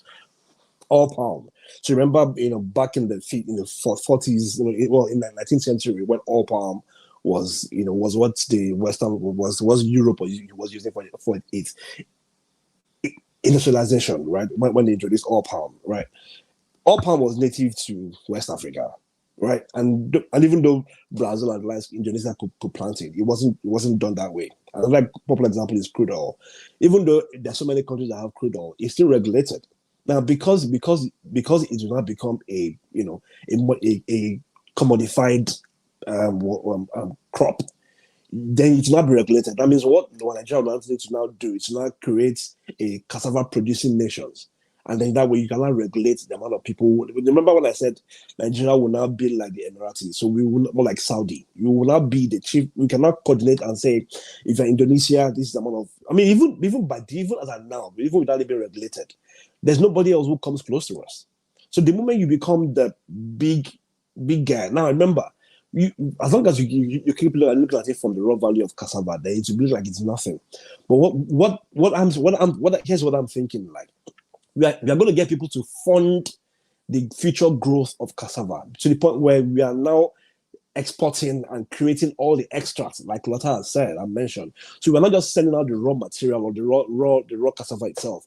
We now have ethanol, we now have beer as well. So every industry, even paper, every industry will not be producing. Okay, currently, as you guys know, Nigeria, we're not exporting anything tangible aside crude. But we're supposedly have crude in abundance. We have gas in abundance. We're not exporting gas. Another thing we have in abundance again now is cassava. So why not just look at it as consumption for Gary, which irritates me all the time? We can do a whole lot more with this particular product. And then even corn. Unfortunately, our corn is not sweet, so we can't do like corn sugar like they do in America. But we can do stuff with it as well too. So those flour, those meals, those bread, those pastries, those plastic, those paper, those biodiesel, those biodegradables. Those are the things we'll be exporting, and there's no way that anybody looking in the near future will not invest in that emerging market. So Nigeria becomes an emerging market of cassava. What we would be doing now is rather than having people invest in it based off of dollars, we're going to have people going to invest in our future cassava growth with naira. We're not paying them yet, but the agreement that we have to do, that means that's almost like what Tinubu said is that, look, people come in and say, I see a potential growth in cassava in Nigeria. It's in abundance. This is where they're going to. I'm going to invest in for, maybe $2 billion as an example. Maybe two countries or two rich people, or maybe some rich people come together. They're putting $2 billion in cassava business. That means in the next, 10 to 15 years, it's going to become a yield. That yield is where that goes. So, but what it does for us is that we now have liquid cash to be able to do other things, but we are projecting their profit based off cassava.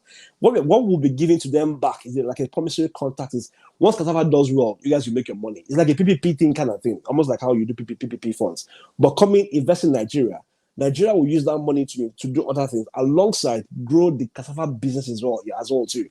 Maybe because it's not a very new idea. So it's not a very common thing. But this is exactly what was done with oil palm. That's exactly what was also done with crude. Nigeria has crude, but we don't even refine our crude.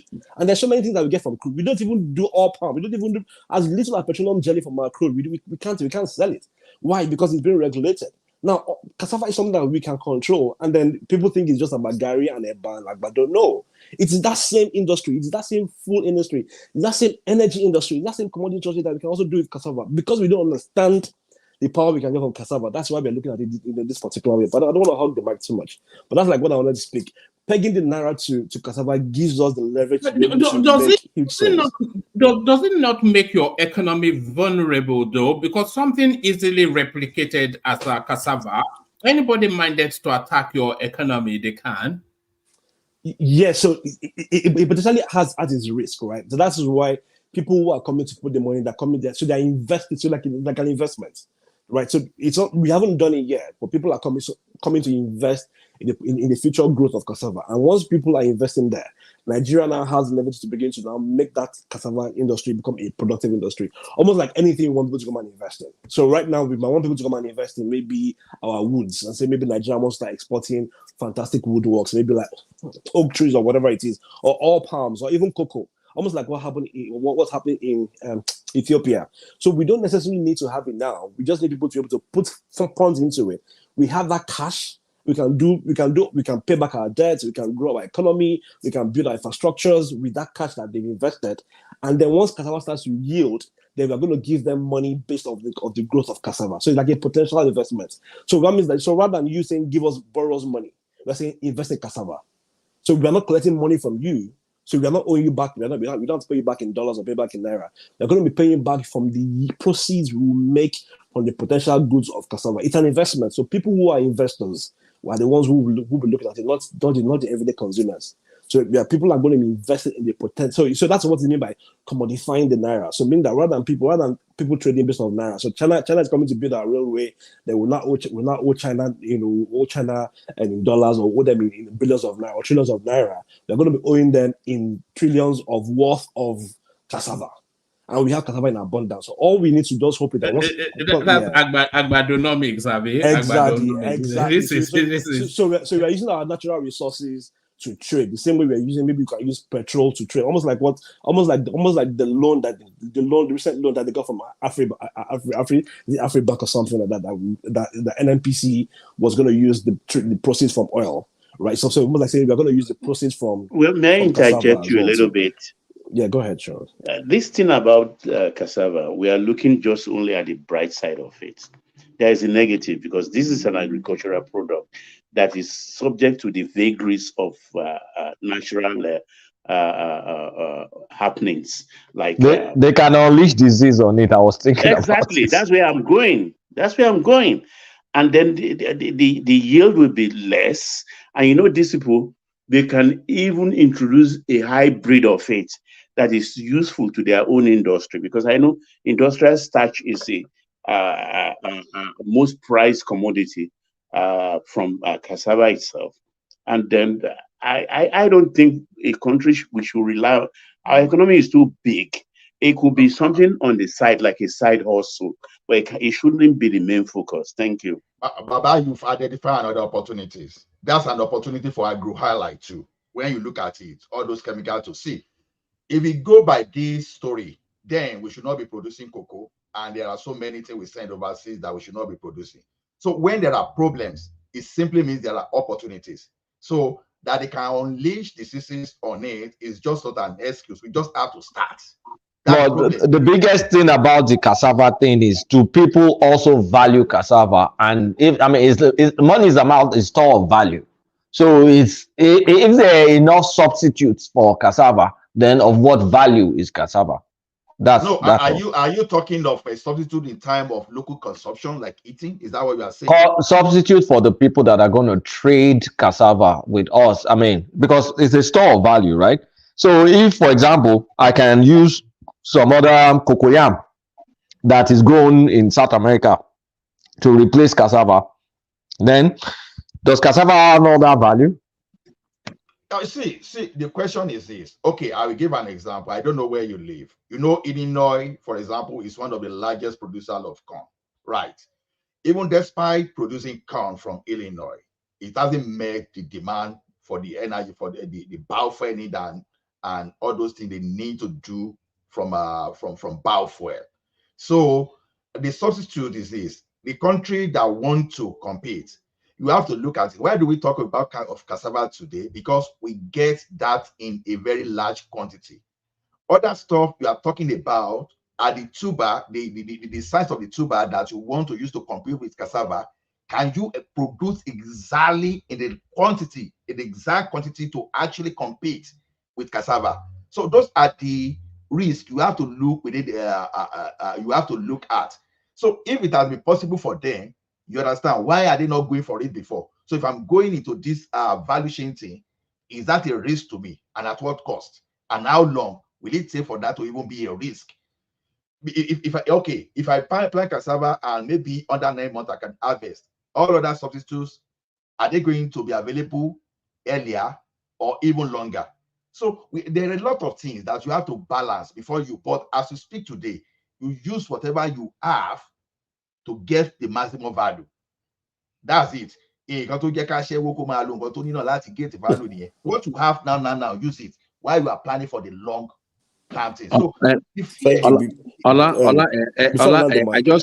just think like someone said earlier on, right? Let's just open up that cassava line as a line of production. And Nigeria's economy is far bigger than cassava.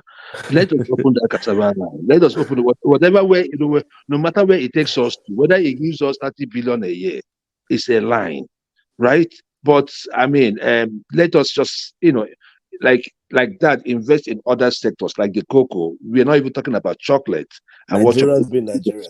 So there are Joel, you are correct. So Joel, you know, I've you're said being that we exposed should set some assets immediately, including if we can sell those refineries that government is spending on. We've been spending on this refinery since the 70s. Sell those and get immediate cash, because we have options. We are not talking of cassava alone. You understand? There are multiple items we have to consider, including selling assets, including leasing our seaports and collect immediate cash.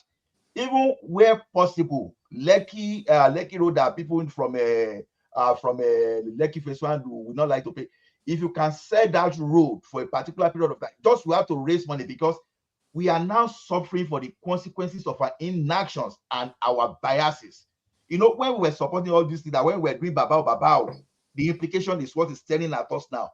We have to face the consequences and for us to learn and to prevent this from reoccurring. That's just what we are talking about. So it's not as if it's cassava alone, but cassava is part of what we have. NNPC refineries are part of what we have. Said those things. Since you reversed it in 2007, we've not got anything. Sell.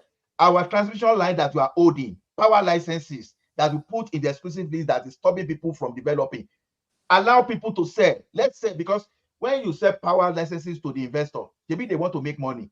They put their money like they buy licenses, they buy telecom licenses. Let them buy those power, this immediately, instead of you holding on to it. Sell and make that money for now and solve immediate problem while you are looking at how to solve the long-term problem. So if you don't mind, let me make this last point so that we can move on from that topic, right? And I want to just yes, well said, because I was just looking for the window to move on from that topic. Go on, Paddy.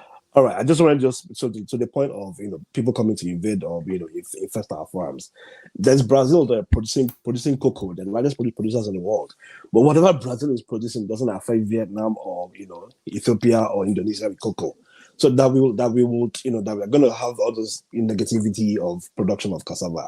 I think it's us not just seeing beyond that bit. There are very many countries who are making money from extracts that they're making from cash crop. There's all palm there. There's millets there. There's sorghum there. There's grains from Russia there. We are the largest producer of sorghum too. Exactly. Yeah. So those are things that we can literally tap into. So that's like the only just on the final word. The only thing is that I'm not saying we should just peg our entire on naira. Is that we can trade investment based on a potential growth of cassava. So have people putting their money. We'll tell them okay, come back in the next 15 years. Cassava will have rise to this particular amount, and then we can play around with that money because they've already put that money here. Again, it's a risk, but there are very many investors who are willing to take that risk. They've taken those risks on other products before, other countries. They can as well do something for Nigeria. All right, before you wrap it up, sorry. Yeah, go on. I was going to ask Patty. So do you have an example of a country that backs its currency by commodities such as cassava or corn? And on this issue here, isn't like Nigeria has any discernible advantage when it comes to this production of this cassava? We don't have any, agro-industrial technology. We don't have any maybe anti-parasitic farming techniques. What do we have? I mean, if force majeure or some kind of a disaster comes upon the country when it comes to their farming, this so-called commodity will be in the wasteland. So, okay, Prince Daddy, Prince Daddy, please let me interject you. Let us situate the problem here. We're just talking about export of cassava. Do you know many African countries, more so our neighbors, they need this same cassava too, but they would rather go overseas to import this thing. For instance, Ghana has been importing cassava from China in the last 4 or 5 years. Can you believe that? And a shouting distance away in Nigeria, they could easily get from us. So the problem actually is we need, honestly, Africa is doomed until we start trading with ourselves. Thank you. To Prince, to answer your question, I'm sure there's a very popular one that we all know, but we probably overlook. The Banana Republic. We've all had that say that Banana Republic before. Yeah, those were economies, those are countries that backed their currency with banana. That's the Costa Rica, Guatemala, Honduras, and the likes. And then there's also the one like I mentioned, Sri Lanka, back their currency with tea. So they use tea to back their currency. So it's not a very new thing. It's something that people have done before. And of course, there was also the rubber era, the rubber currency era too that happened in the past. But I haven't read much on the rubber era. But Banana Republic was, it's that very popular one, and also Sri Lanka when they use tea to back their currency. I think the Netherlands is Holland. I think it's largely an agro-based economy as well, is it not? Yes. One man, they are, and it's one country that don't import any food into their country. I mean, what's his name? What's our friend that stays there? The one I met there. Sully. Yeah, Sully. So Sully explained that to me. He stopped smoking Igbo. He stopped smoking Igbo. So is this still your friend now? Now he stopped smoking Igbo. He came here the other day and he announced grandly, I have stopped smoking Igbo. Then we asked him how long. He said 2 days. Solely character. Yeah, we have characters here. I don't think we have, apart from with the exception of Zeta, I don't think we have a normal human being here. Everybody is normal here. I know. But one man, if you're thinking about Nigeria every day, then you must have some element of madness in you. Because sometimes if you stay abroad and you see what is going on in Nigeria, you will get mad. You know, I remember when I came to the United States and people were telling me about building of roads, right? And I saw a pastor on TV saying that, if you want to build road, pray. If you want this, pray. I just came into the United States. So I was looking at everything, right? I was like, these people don't really, carry God they don't like have God on their heads like we carry it in Nigeria, But you see, there's something about standard, how they want their economy to work. And that's the minimum a Nigerian can get, one man. I don't know. Everything happening in Nigeria seems to be so hard. This cassava thing he's talking about, make it a line, invest in that line. We also have palm oil, invest in that line, invest in different lines. That's the revolution in agriculture. And we move our country forward.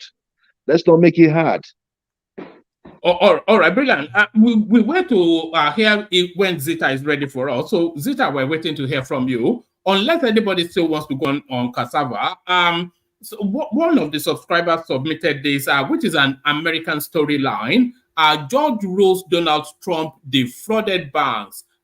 George ruled Donald Trump defrauded banks, insurers, whilst building real estate empire. So this is the narrative of Donald Trump, who is walking two lines, either to prison or to the White House. So let me just give you the first paragraph, and anybody that then wants to pick it up from there. It says, a judge ruled on Tuesday that Donald Trump committed fraud for years whilst building the real estate empire that catapulted him to fame and the White House. And he ordered that some of the former president's companies be removed from his control and dissolved. So Donald Trump, a man of many problems.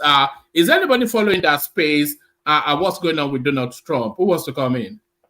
One man. I just want to make it. I won't be specific about Donald Trump, right? Then someone else can be more specific. But one man, I just want to make an announcement on your show. America is failing. Honestly, look, I do not know. I have lived in a country that has failed, like that was doing good and was failing, and I saw certain indicators. Those indicators I am starting to see in the United States. As regards to Donald Trump, I mean, one man, this is the former president.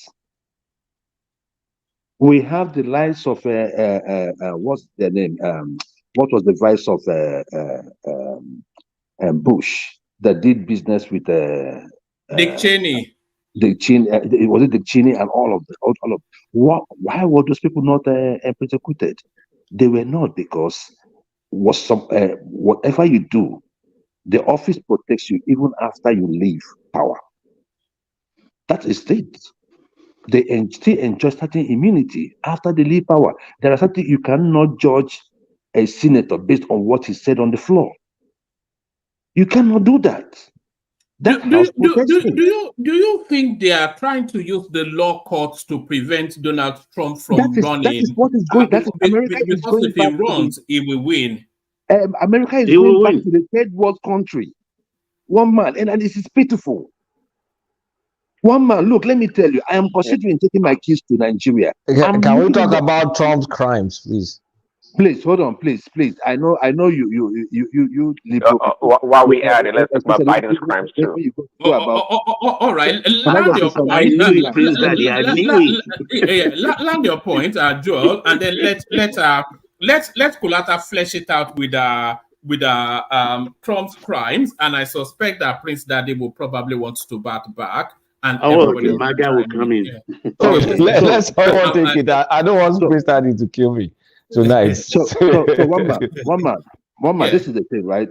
I don't like engaging with Kulata because I know he stand on stuff when it comes to the Democratic Party. So I don't want to go. I'm not a Democrat now, but Joel, what do you mean? Joel, let me help you here. What you are trying to say is the standard has fallen in America. The standard Because has when you look fallen. at the House of Rep, you look at people like Boebert, you look at Marjorie Taylor, you look at Gans, and you start to look back into the legislators of maybe the 70s, 80s, 90s. You will shake your head that what happened? No, because now Americans are lying. Now, if you have to go in for any political office, you have to lie. You have to defy science. You have to tell a dude, hey, dude, you can be a woman. And George Santos, And while you will at get it, a vote. You will get a you vote. had us, George Santos. Oh my God. That is, I can't believe that story. No, I mean, I'm telling you, even Judge Mendes, right? the one in New Jersey, the senator. Yeah, I mean, and they asked him to resign. He's saying no. Look at Biden's son. I think If George Biden's Santos son not is indicted, even the worst thing. I can't believe it. And Oh, he's One still man. a House of Rep man. But Mendes has faced similar charges before. He went to court and he was exonerated by the court. So But this one, he was found guilty by the DOJ. he gets And to what happened? The same thing happened last time. Even when Obama abandoned him, everybody ran away from him. He was a lone man, but he fought it all through, and he won in the court. Adelekoko, you know, if you have a good lawyer, you can almost do anything in the United States. You know that corruption here is at a very high level.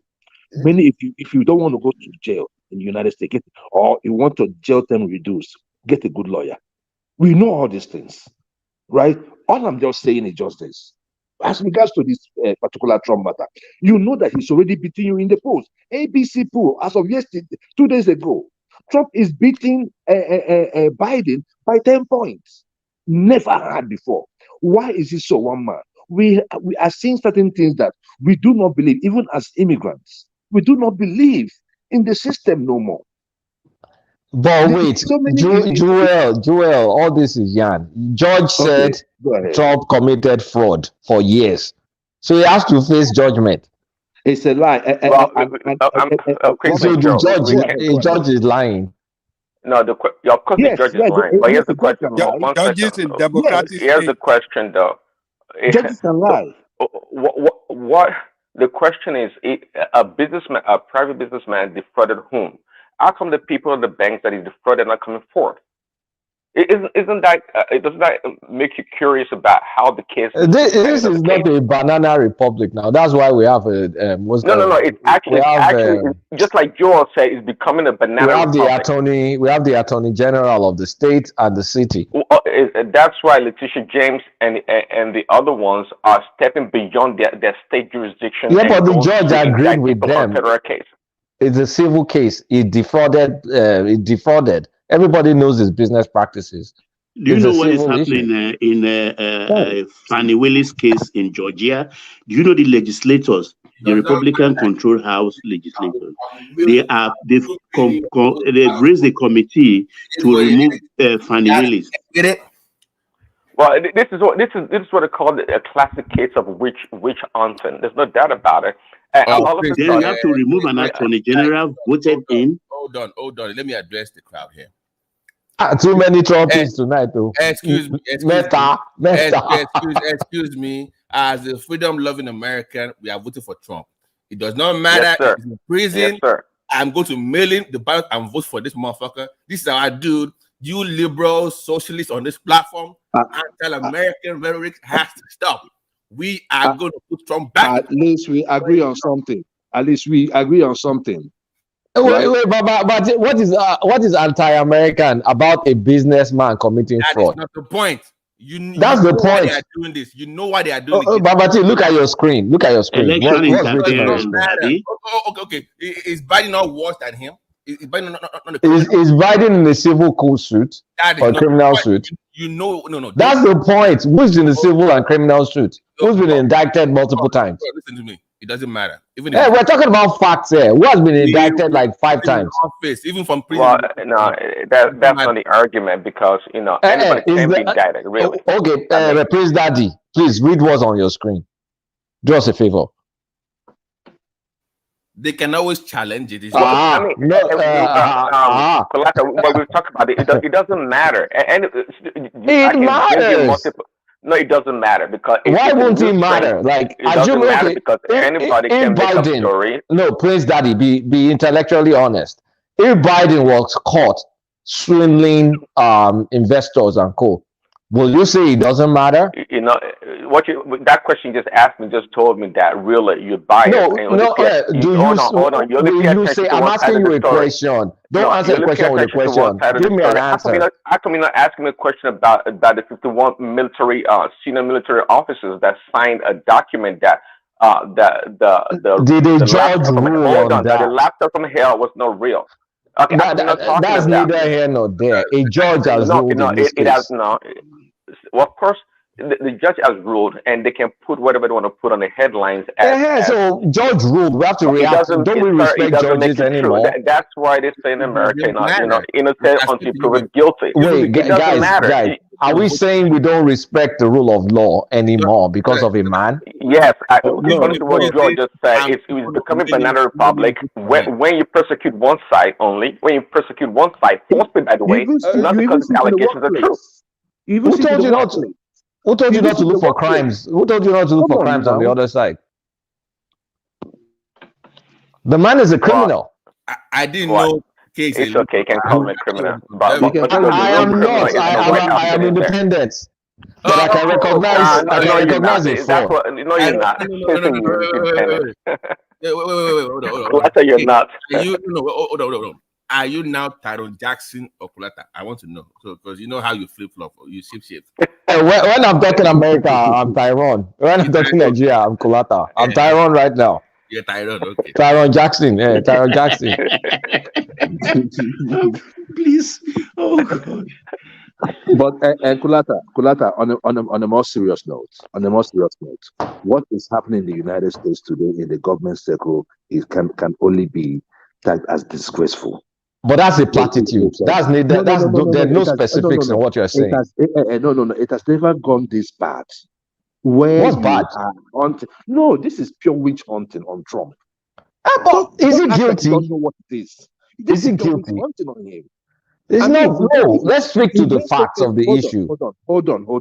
He was caught in sharp business practices. Hold on now. You only listen to one side. Even in the January 6th attack, on the Capitol. Do you know that Nancy Pelosi and most of them had hints that people were coming to invade that? Of course, people knew they were coming. Well, that was no secret. They prevented the securities. Go and listen to the documentary. It is beautiful. Who controls DC security? It's who controls DC security. They don't have a the president though. Thank you. Why are you guys acting like this? Because he's your guy. Speak to the facts, guys. What was the question again? That is not true. The president does not control. The president does not control DC police. They have a mayor. It does not control DC police. Praise Daddy, you are spewing Tucker Carlson's narrative, and those doctored films. That's what you're doing. Even my Pence was actually. I think you've been you listen to one side of the story. You're not being factual. And don't spread wrong information if you don't know, because again, DC has their own mayor, they have their own police, they have Capitol Police, and the president of the United States is not in charge of them. So that's false. It's not. Sorry. Hold on, everyone. I think Paddy wanted to insert something then, but it was lost under the voices. So, Paddy, just what you wanted to insert. Oh yeah, I think Prince Daddy heard me, though he tried to debunk it.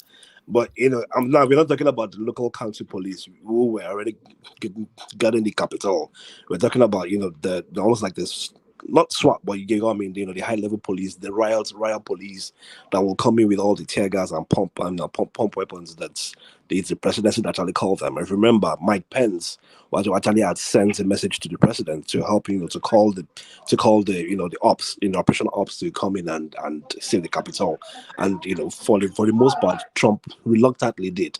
It was the same. Remember, it was similar happened at during the Black Lives Matter protest. I think it's in Pennsylvania, where Trump also had to be the one to declare, to call to get the higher police to go in and and save the day. So local police always go in, yeah. So which they did. Quick response. No, Yeah. I get what you're saying. But one second, but you go. I'm trying to end it. Even the Capitol itself too. They have the Capitol Police itself. There's even a Capitol Police that will jail people, that will arrest you based off of the Capitol jurisdiction. But those were not enough. But the ones that they needed were actually the ones from that Trump needed to call, but he didn't. But go ahead. Okay, so quickly, are you saying that Trump is in charge of the Capitol Police? No, that's all I'm saying. I mentioned three different police departments. No, Trump is never in charge of any police. In fact, it can only, which he did, by the way, he did request that he talked to the Capitol Police, the people in charge, that hey, I can deploy to you guys or give an order for 20,000 National Guard officers to be there. And guess what? They declined it. It was declined. So Trump, exactly. To the right you're talking about, to the right, Trump has the power to declare martial law. That's what it's called. To get the military to intercede somehow in state situations, but it does not have control over local police or the counties. So these are all false information. What Trump? Nobody has said that. Well, somebody was insinuating that, and that's why I said it. So Trump did not have. You quoted a straw man. Now you're arguing against your straw man. Continue. Well, straw man, straw woman don't matter, but I know you're factually incorrect. If you're going to present an argument, it's always fair to present two sides of the argument, right? And that make you more credible. But to go ahead and try to vilify Trump and say because there's something in the headlines of a liberal newspaper that is true, that's let's not go there. Anyways, that's not the way it works. It doesn't matter, and that's why it's one plus thing so far in this country, which is just like Joel said, is going down the toilet. Is that justice seems to be one-sided nowadays. It's becoming a banana republic in that sense. Simply persecuting a political opponent, especially one that's leading in the polls, is unheard of. Especially a president. Here's the question: why, if this man is not so good, why are they so concerned about going after him? From one case to another, now they want to attack him based on his business practices, which is a joke. We know it's a joke. Praise Daddy. These are not new cases. These are cases that have been investigating since there was a president. Even some before the president. Trump University. Trump University. That was before was a president. Nobody's claiming. One second. Nobody's claiming. Let me finish real quickly. Nobody's claiming. See, this is the ridiculousness of the whole thing. Nobody's claiming that Trump is an angel or a clean person. But so he's a criminal. So he's a criminal. Well, let's be careful here. It's not like Bado Man or Peter. So he's a criminal. We don't disrespect like everybody else. I'm not a criminal. Trump is a criminal. We don't tend to disrespect. I'm not a criminal. Tyrone is not a criminal. Well, okay, that is fine, but he was the former president. He was the former president of the United States. He was the former president of the United States. He doesn't go around calling people names. See, that's why he's guilty until proven innocent. But all these allegations so far, they don't really indicted him or convicted him for these crimes. But they've indicted him, not convicted him. Indicted. I know. I said they not really convicted him. That's what I said. And it's not a crime to lay allegation against somebody. That's why they have the opportunity to defend themselves. So all these allegations, they are fine. You're gonna see. But wait, hold on a second. They ruled against him in civil cases. On a liberal headlines from the New York. They ruled against him in civil cases. The rape case, this case. They rule, even though they're civil cases, they're not criminal cases, but they ruled against him. Judgment has been drawn against him. Of course, they're ruling against him. So why are you acting like he's some innocent guy when they ruled against him? Because you're not a fair arbiter of what is going on. Don't we have a jury? Don't we have a jury system? Well, yeah. In these two, when over 90-some%. We have a jury system. So juries are biased, right? Where they have the 90-some% of the jurors being liberals, and you want to think that's a fair trial space. And all that is just name calling. There's nothing wrong with there. Can I ask you a question, K? Can I ask a question? Yeah, T. I'm Taiwan right now. Do you love do you love this country? Do you love America? I mean, I don't know. No. That's my truth now. I don't know whether I love America. I'm serious. Wow, I don't know. That's a trap question. Wow. Okay. I don't know. Why do you want me to say yes? I don't know. Let me put that question to you, Baba T, but with a bit of a caveat as well. And Prince Daddy as well. No. Do you love America more than you love Nigeria, Baba T? First of all, I am a global citizen, so that's different. You see how? What did he say? Can you repeat that again, please? That Kulata, that claims to be conservative, is now claiming to be independent. Because look, I'm not going to vote for Trump ever. Never. We are both Americans. We live in this country, and we know what it means when somebody says they're independent. It's a cop out. If you don't, yes. Have I ever said I'm not copping out? I've never said so. We know you're not. I'm a cop out. Yes, I agree. I know you're conservative. On local elections, I vote conservative because I don't want my school board run by some crazy liberal. Conservative. I know you're conservative. And you know what they are doing to Trump. They are scared of Trump. They don't want. I never liked Trump because Trump was a Democrat in the first place. He's not a real conservative. I know, but I'm saying that right now, like even at the beginning, even if you were a Democrat 20 years ago, they have moved the spectrum so far that even a liberal Democrat right now looks very Republican. The way they have moved so far left. Even if you're just a middle of the road the Democrat back 20 years ago, right now to this wing north, you look like a Republican to them because they have moved so far left. So that's my point. But I'm saying to you that look at the politics of it. They are scared of Trump, and you have to at least agree to that one. They are scared of him. I don't care about all these clowns on TV on the debate yesterday. They were all clowns to me. I didn't take them. Maybe Nikki Haley was the only one I took serious amongst everybody, but all these guys on Vivek is good too. Vivek is good too. It was no, because they know because Trump is the main show. If he shows up, it's over. Nobody will care about these guys. Nobody, and they know that they're scared of him. But you might be chiming in, yeah. So I think there's something that I've actually observed, right? Most Nigerians are by default actually conservative. I mean, even though I think maybe one of the things many of us will most likely pander towards Democrats is largely around maybe immigration, so we can bring in our parents or our siblings, or our friends can have a smoother pass into their immigration policies. But more often than not, we might probably always on a tilt, towards the Republicans. However, that being said, it's always easy for the Republicans to come up with policies that, on the forefront that we think would be very beneficial to us. So they will come in and say they're going to reduce the LGBTQ laws. They're going to, reduce same sex marriages and blah, blah, blah, blah on the surface. But then they're also now passing laws that will favor judges and mayors and the likes that will not favor us. So we are going to be, and they now become extremely more conservative. So even when we want to now seek for grants or seek for scholarship or fundings for businesses, we begin to fall down the pecking order. So that's always the back burner part that many of us, do always feel to look. So we are beginning to have more highly protected or highly policed cities. They begin to have more gerrymandering and more laws. So you prefer crimes on our streets? Is that what you're saying? Let me ask two questions. The first one is to Prince Daddy, and then the next one is to the general public. But Prince Daddy, are you more American than Nigerian? Do you love America more than Nigeria? So that's to Prince Daddy. And then the next question, everyone else after Prince Daddy answers that, you can all chime in. what is the objection of the Nigerian American to the Democratic Party?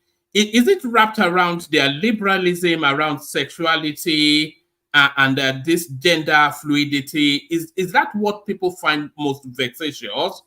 Because they lean more towards Black people in terms of immigration and liberalism. And by my understanding, the conservatives, who are the conservatives?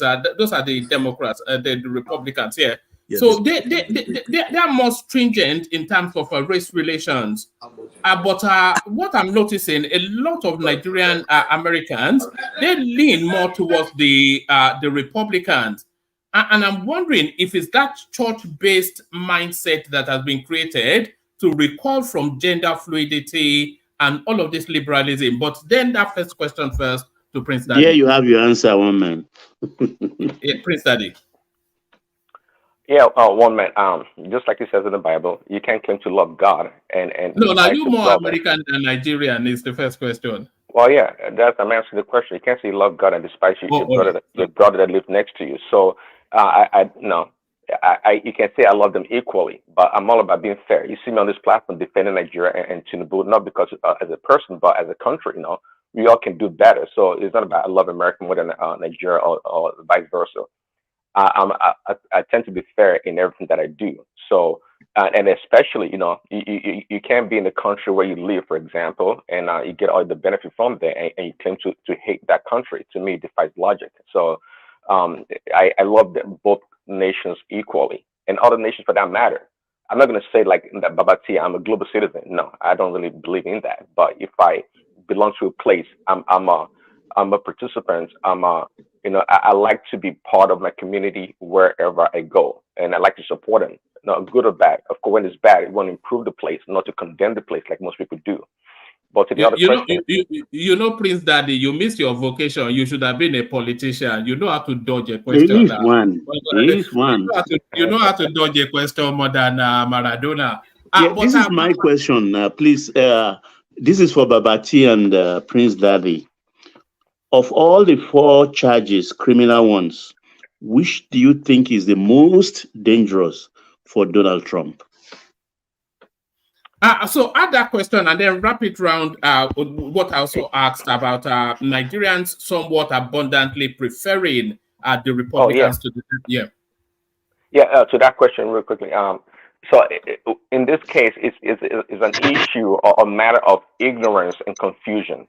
When Nigerians claim to want to be Democrat, but if you look at them and just ask simple questions, everything they tell you is all conservative. So they're like going against their beliefs or their values, which is kind of dangerous. That's the most dangerous thing, to go against one's values. If you do that, then what do you stand for? They are so contradicting in every way. I'm telling you, it's so mind-boggling. Even when you explain to them, and they tell you where they stand, but they're going to turn around and vote the other way that support things that destroy your schools, your children, your society, that foster crimes. What are we doing here? See, I mean, you know, by the way, Barack Hussein Obama, I happened to have voted for that guy twice. The second time I regretted it because why? He's a liar. He's a big fat liar. Okay, that's what happened the second time around. The first time around, I was excited as everybody else. I had goosebumps. No, he's a black person, whatever. So we voted for him. So there he came. But the second time around, it lied about everything else, and it deceived us, and that's where we are right now. But Trump, for example, is a different ball game. It's somebody that people despise, but now I was trying to be more matured, so to speak, and look at what this man has to offer and the things he said, and they tend to align with my values. So it's not that difficult. There are some people telling kids to go change their gender and become girls becoming males, and this vice versa garbage. And am I supposed to support such a party? No. I think to Baba's question, out of all these crimes, quite frankly, they all look for an ordinary person. It's really damning and dangerous. These are allegations or indictment that can send people to prison forever. But the reality is that there's no base for all these charges. If this were the case, a very simple one by that, for that matter is the case of the classified document. That's such a joke. As a president, you have the right to declassify anything that you want, and it's been done before. And we have a precedence to this. to this issue in the case of Bill Clinton. Bill Clinton, you know, it was in the courts, and it's able to audio recording that happened in the White House during this presidency. It has the right to have possession of it. But leave that aside and look at Joe Biden that had classified information when he was a vice president. That in itself, it's illegal. He's supposed to be in jail because as a senator, you know, actually take that back. As a senator, he had classified information. As a vice president, he did. And we know because they showed it. But nobody's talking about that. It's not. Who told you senators don't have access to classified information? No, see, no.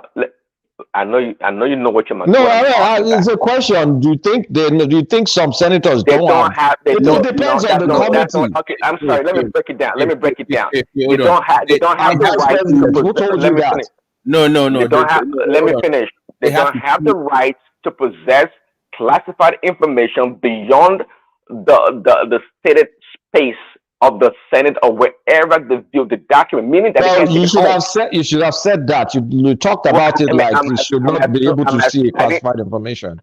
That's what you were talking about. No, no, you know that. That's why they have intelligence. I don't know that. That's why I interjected. But continue. Okay. Well, they can look at it, but then they don't have the right to take it home. It was as a senator, you don't. As a vice president, certainly you don't. You don't need it, but he did. But I want to hear you come on this platform and talk about it, how criminal this man is. We have right now in the Senate, and he's about to be impeached anyway. Not like he matters anyways, because trust me, I'd rather have him there than have Kamala, because she's the worst of the worst. But the thing is that Biden had his document, and beyond that, we're talking about somebody being corrupt. That's the most corrupt politician ever. One man, put the Tinubu and Peter on one side. This man they call Biden is perhaps the most corrupt politician in the world. No doubt about it. And we have this document. We have bank records, by the way. This is not just talking. Of course, one man, you don't know about it. And many people on this platform don't know about it because they don't talk about it. Guess what? CNN is not talking about it. CNBC is not talking about it. And all this garbage news outlets are talking about it. But guess what? We have bank record of money transfer from China, from Ukraine to Biden's account and his son. We have it. It's not like a fake news or trying to conjure non-news. There's a real issue here. And not only do we have them on the headlines, so to speak, the senators, the people that can actually do something about it in the House of Representatives, they have this information. But the fact is, you can indict a sitting president. Why not wait until he leaves the White House? Hello? No, you're wrong. Of course they can. You can. What do you mean can? What? Praise Daddy. Yes, please. Yeah. Can I come in a little? Just a sentence. Yeah, great. It's really amazing for someone to come to one man platform and call Trump a criminal, a thief, and a fraud, and didn't have to say anything about Joe Biden. And the person will say he's an independent. Just call Tyrone. Zitas, don't be a coward. Say Tyrone. Huh? Call my name, Tyrone. That Tyrone says he's independent and says Trump is a criminal. No, because the artist formerly known as Kulata. Anyway, never mind. No, carry on. Land your point. No, land your point. Land your point because people have been waiting to hear your point. Land it. Oh, no. It's not on this thing I will come in, no. And wait, I heard people shouting $. That's the one I want to come and talk. That's actually where Can I also just respond briefly? Because he asked both of us the question. So on a more serious note now. So, yes, Baba, go ahead. With you, Baba. So when people like me defend Trump, I'm not really actually defending Trump, the individual. It is what it represents. It is the cultural war that's going on that maybe people from other countries don't see. Is the feature of the country that we're actually defending. It's the cultural war, like Prince talked about gender fluidity and what's going on the social side of it. So it's more than just Trump himself. It's what it represents. So you might think he's a bad person. No, that's not. I'm not really. I mean, he's a flawed individual, clearly. But I don't really. It's not about care. But even my own stock for portfolio, I'm not. It's not about what I'm even talking about. Babati, the two of you haven't answered the question. Which of the four Florida, Georgia, DC, New York. Which is the most dangerous for him? Okay. I think the conspiracy to defraud the United States. I think that's that's Georgia, right? Yeah, that's one of because America takes that defrauding they take it very serious. But let me just say one more thing before I yield the mic. When one man asked me earlier about am I more American than Nigerian, whatever, whatnot, I spend more of 65% of my life has been in America. But I am Nigerian by birth, but I'm also American as well. So I can't I'm always going to be Nigerian. Where does your first loyalty lie? Where's your first loyalty? If they held a gun to you and you had to pick one. Your loyalty lies where you live. I mean, I have family, I have kids here. So it's America, of course, one man. That's a no-brainer. But doesn't mean I'm gonna say I love Nigeria less. But your loyalty will lie to where you call your home now. This is my home now. So, Babati, if Nigeria and America are playing in World Cup, who are you going to support? We support. If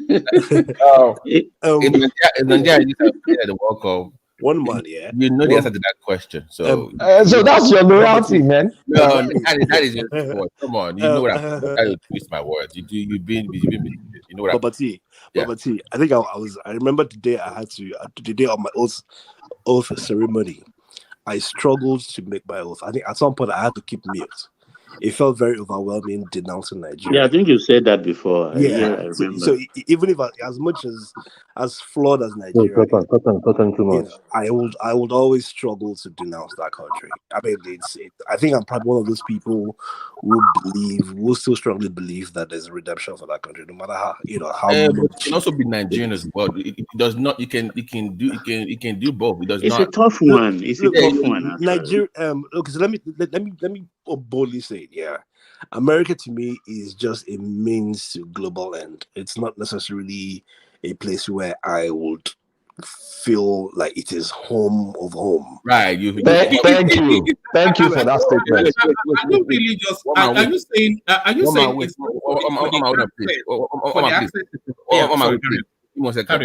But if you ask me, I am more Egba than I'm American. That one I can tell you that one. So even the Nigerian part is not what I really. Very. I am more Egba than even American and Nigerian. So that one. Yeah, but the Egba is in Nigeria now. Nigerianness, that one I even. Babati, stop free flopping, please. Just if you're living in Egba City. I am a difficult one, man. No, it's not a fair question. It's about a country. Actually, before 1863, in the country. Yes. Okay. So anyway, let me ask this question, and it's for the Americans mainly. So I'm not American, so when you take that your oath of which was what Paddy was just speaking to then, allegiance, oath of allegiance. Yes. Do you attach any emotions or importance to it, or do you just see it as a pathway that grants you that American citizenship and then frees you up to do you because he was saying that he struggled with it, and I was just thinking that most people just see it as paperwork, no more. I mean, probably for those who started the whole process as a transaction for them, it could if you transacted all the way, so obviously is most anyway. Yeah, you've been fine with it. But then because those words are pretty strong. When you're saying I to absolutely and entirely renounce and abjure any allegiance or fidelity, to my foreign. I mean, it just sounded very because obviously the ceremony around the preparation around towards it, the hype. By the time you get there, you have to raise up your hands. It's almost as though you're literally, more like trying to internalize what exactly you're saying. It felt a bit too strong for me. But I think, for me, because I was in a group of people, I just kept mute. I mean, I raised up my hand, but I knew I wasn't. I knew I was going to denounce my country in any way. I'm a Nigerian through and through. Yes, the passport allows me to travel. I get opportunities here. I can get investments. But I mean, so in fact, just to even add, my name back in Nigeria wasn't my first name, the one that one man calls. It was when I moved to the United States that I started going by my Nigerian Oh, name. you had an English name before, did you? Yes, yeah. I do have some people go native when they go abroad. They don't just to defend their. So you went native abroad. Unlike one man that became Carlton James all of a sudden. But has that Woman, you know what? Okay, do you know why I said global citizen earlier? Because in my family, when we have Thanksgiving, almost my niece and like some cousins are like half of something. I have half German, half Lebanon. I have half something. So you're not half anything, do I? Yeah, you're full Yoruba. The family as a whole, so we kind of embrace the global view, seeing let me ask this question. Has that oath of allegiance, has it been challenged in law to see how it conflicts against human rights? Has anybody challenged it in law? That oath of allegiance that they in America or which one? In America, yes. It conflicts against human rights now. How does it conflict against human rights? Because they are asking you to denounce that which you are in order to become that which you aspire to. They didn't force you now. You can say no now. Then they won't give you. They won't give you yes, now. And then you retain your. You are the one that went there. You requested to change form. It's your so choice. You are committed. Even if you were drunk when you said it, you can renounce it after. And now, so how is that a violation of human rights? One man and his conspiracy. What did he come with? No. Because by instinct and by being, you're a full-blood Yoruba man from Ekitipupa or wherever. And then because for reasons of migration, somebody is asking you to renounce and deny that you're No. It says alleged. You deny where you're coming from. It's just in that. No. Even that allegiance is innate now. It's baked into your DNA. Okay. But one man, do you know that God will not allow it though? If America is in conflict with Nigeria today, and the first set of Marines, first set of boots on the ground in Nigeria will be Nigerian Americans because they know the terrain. That's what's going to happen. But may we not be tested. Even your business, what are they sending to Nigeria? They're sending, if you notice, they're sending Nigerian Americans on behalf of the American government to Nigeria now. It's always Babati, do you remember the question I asked you when Nigeria was arguing? When we were saying, if America attacks Nigeria, what will happen? How long will the war last? Right. One man, by the way, let me expand on that just briefly, one man, if you don't mind. So we were talking about that. Let's say, you know how they said we should attack Niger,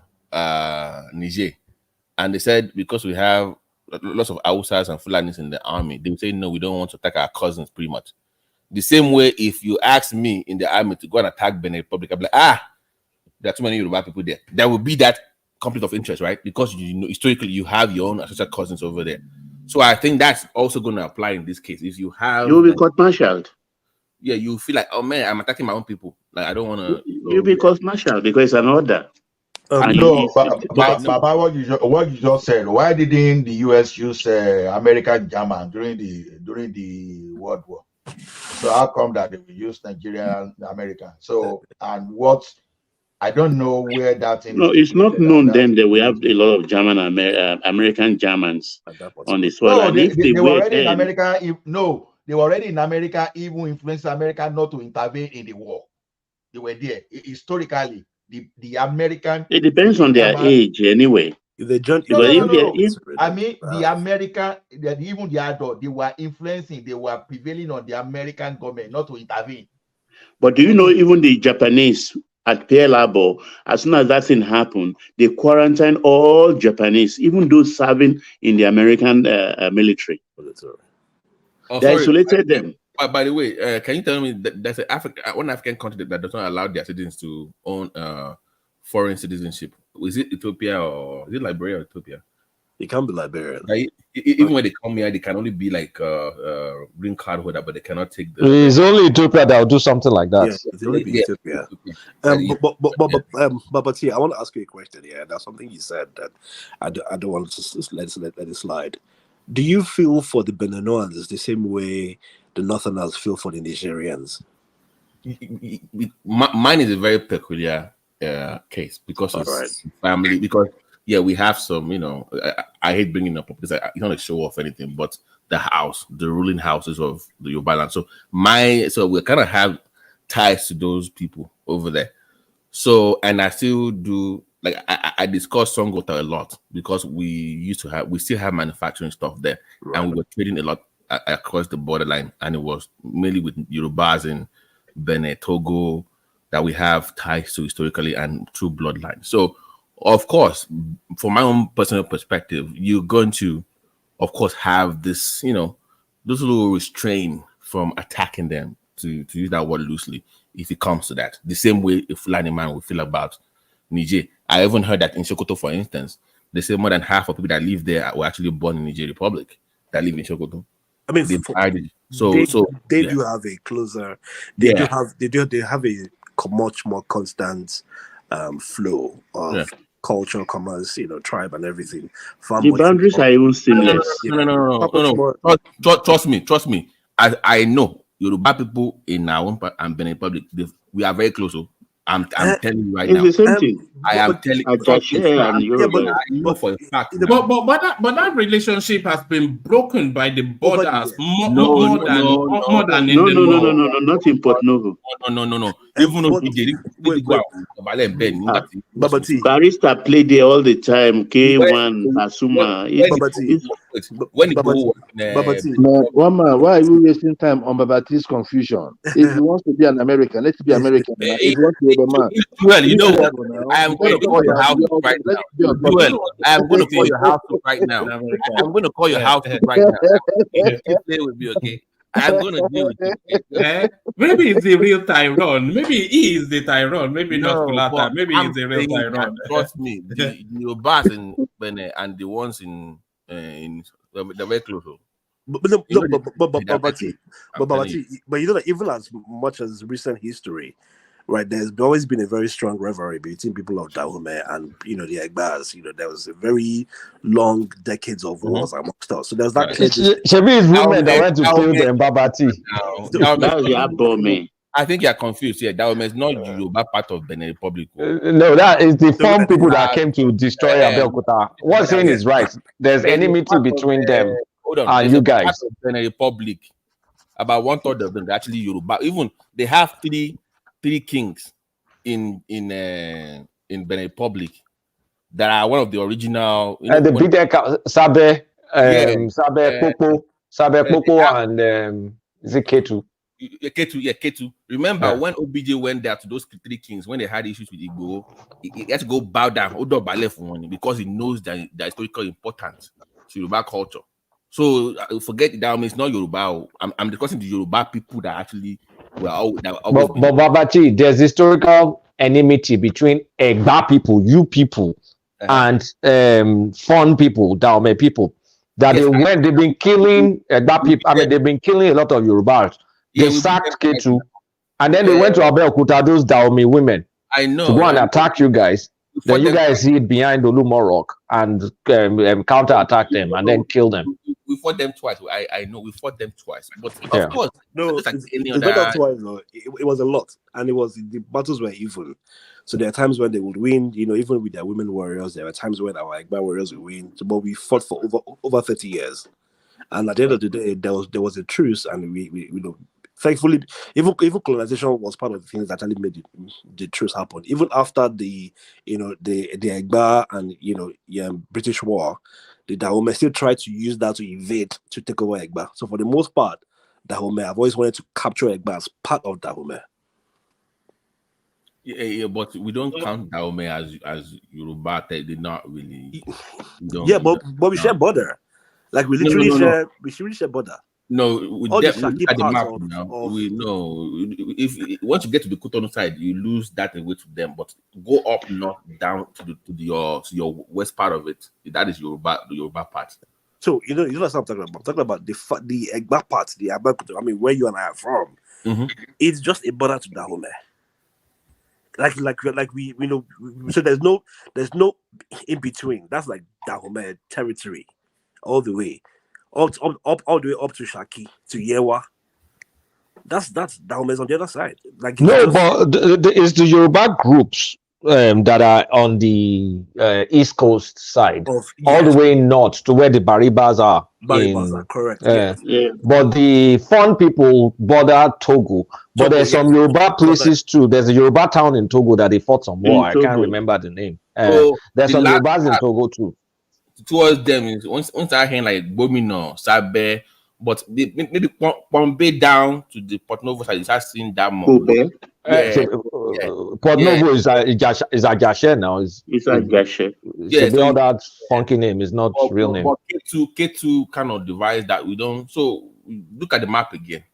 So we are not it's different. It's just one people because they still have the Yoruba crown. From the history I read, the Fon people themselves originally were Yoruba aborigines that mixed with the Akan. What's the name of that group in Ghana? And then created their own. Then they created their own. What's it called? Their own ethnic group. Akan or something. I can't remember. I will remember. I remember. The Gan. Gan or something like that. No. But Kulota, even in Ghana, there are Yorubas. There are Yoruba tribes in Ghana, in Togo. I think I know Togo for sure. I don't know. Look at Brima. Brima is in Ghana. Is a ruling king of Yoruba in Ghana. But Brima is from Ilorin now. Yeah, but they supposed to be Fulani itself. Yeah, but they still. Okay, the Ewe tribe. Babati, are you aware that it's not every Yoruba speaking people that are actually Omoluabis? I know that before yes, we will talk about that. All right, explain that. Explain that for the benefit of. Explain that. Okay, so okay, so for that's difficult. For me, during the very strong empires, so the likes of Oyo, who were known for their chivalries, were actually very influential. So they were more like the colonial masters of some sort. Let me just use that word for the sake of humor. So they were the ones who were spreading. Whilst they were, more like protecting different territories, right? And then they were getting their rewards from taxes. So of course they introduced Ifa, introduced many of the cultures, and by extension, they also introduced language. So the language itself was spoken, but it also didn't mean that those people were actually native into Yoruba. So the language was is a transaction, is a commerce, exchange of tradition and the likes, but they were not native into Yoruba. And those are some of them that spilled into Ghana. Some of them also speak some part of Guinea as well too. It wasn't Sierra Leone as slaves. But the ones from there's some also mix a little bit of the Fulanis in Futajalon as well too. But they're very small. They're not as much. But Oyo Empire, where one man is from, did a whole lot more in reshaping the amount of people who ended up becoming Yorubas today. Even some part of like Ijebus, for instance, now were not necessarily Yorubas. But they eventually became. So we all call ourselves Yorubas now. But they all had distinct. Who are the original Yorubas? Who are the original Yorubas? I know what one man is doing. He wants to claim. I already claimed that anyway. But actually, one man. If it's by nomenclature, is the Oyo Alaafin, but if it's by language and tribe, and tribal affinity, it's kind of loose. Is loose because I'm not actually trying to claim it for Yoruba, but I'm wanting to know who the core original Yorubas are. So we know Oyo, of course, has to be one of them, but it cannot just be the Oyos. So who else? If there was to be, if we say the core Europeans, you say the British. So who are the core Yorubas? The Oyos and who else? Wait, is it Yoruba as we know it today, or Yoruba identity from the get-go? from the get-go. We were not known as Yorubas until about 300 years ago. It's Oyo people that they started separate. calling Yorubas. Yorubas, yeah. Before we were called so many things before. Nago, Exactly. Aku, The Ikitis are not even children of Olukumi, Oduduwa. all sorts of things. Or my Yoruba fails me. Carry. Removing the language, removing the word Yoruba in terms of genetic affinity, sort of the core genetics of from the Congo, the Niger Congo basin. Niger Congo. No, you've taken it wider, but the question makes sense in my head, but I can't explain it. But I carry on. Let me tell you one thing, one man. Saying one man. Yoruba, what we know as Yoruba people or Yoruba speaking people, share the same ancestry with these people in Kogi State. What's it called? Igala. No, Igala.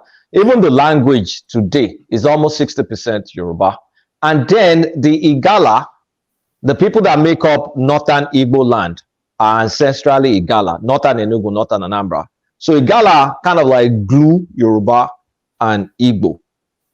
So a lot of what we know as Yoruba were lots of loose confederation that Ife tied together. And then, of course, stories came about, be their crown, this crown, and so on and so forth. Like a Star Wars reference where the empire takes over, then makes the people speak. Exactly, make the people. The Jebus are even latter day joiners. They are not even. They don't even know Ife originally. Ife is not in their history. They don't refer to themselves as Omodua. Ekiti and Ondo, they have mixed Edo and Yoruba. Exactly. And the Jebu the language is more Shekiri language. They definitely go far back. Yeah. I can recall. They go far back. They said there are only 15 original Yoruba crowns from Odua or Olota of Ota, one of them. Is that true? I know. Who has does anybody have that list? The original. Baba Owu was sacked. Nobody knows where Owu was. Hold on. Let Baba give us that list. Baba, give us that list. I'm going to try. I can't make all anyway. Olota of Ota, Oluwu of Owu, Alaafin of Oyo, Ola of Iragun,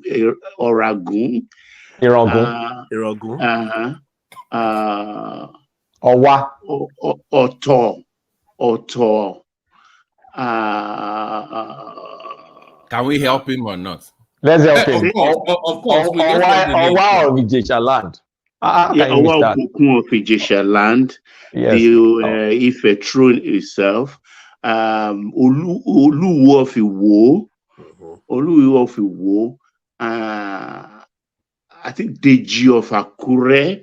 No, Deji is not there. Deji is not there. It's not there. Only Popo of Popo. Only Popo of Popo. Alaketu of Ketu. Exactly, yeah. Only Sabe. Sabe is there. Yeah. I think we are getting to about 12 now. Yeah, about 15 actually. And is Oba of Benin part of does it count as part of our monarchical system? I whispered it, but I don't know if one is on. I don't know what to come and attack us. 1 hour. One man. You know what? One man, no. You can't die on this platform. No. Yeah. What do you mean? The original king and the only king is the Oba of Benin. Nobody else. Which one is Ogoto? I've not heard of that one. Ajero of Ijero, Alara of Ilaramoki. Ekiti people, you guys are almost Benin people, honestly. No, it is not involved at all. Now. Did I hear someone say it is not involved? Can I hear that one again? No, we're talking about the original crowns from Odua. The original crowns. The Ekitis are not Yoruba originally. You remember the story of the Kiriji War that last 16 years? So who now told you that Odua is Yoruba? Odua belongs to Ife Kingdom. So it belongs to Ife Kingdom. No, we just said it here that it's about 300 years ago that the word Yorubas came into being. We were just kind of loose confederacy. They called them. Were not Yoruba. Ekiti were not Yoruba. So only Oyo, Ibadan, and not those Ogbomoso and those people that allowed Oyo capture. They were Yorubas.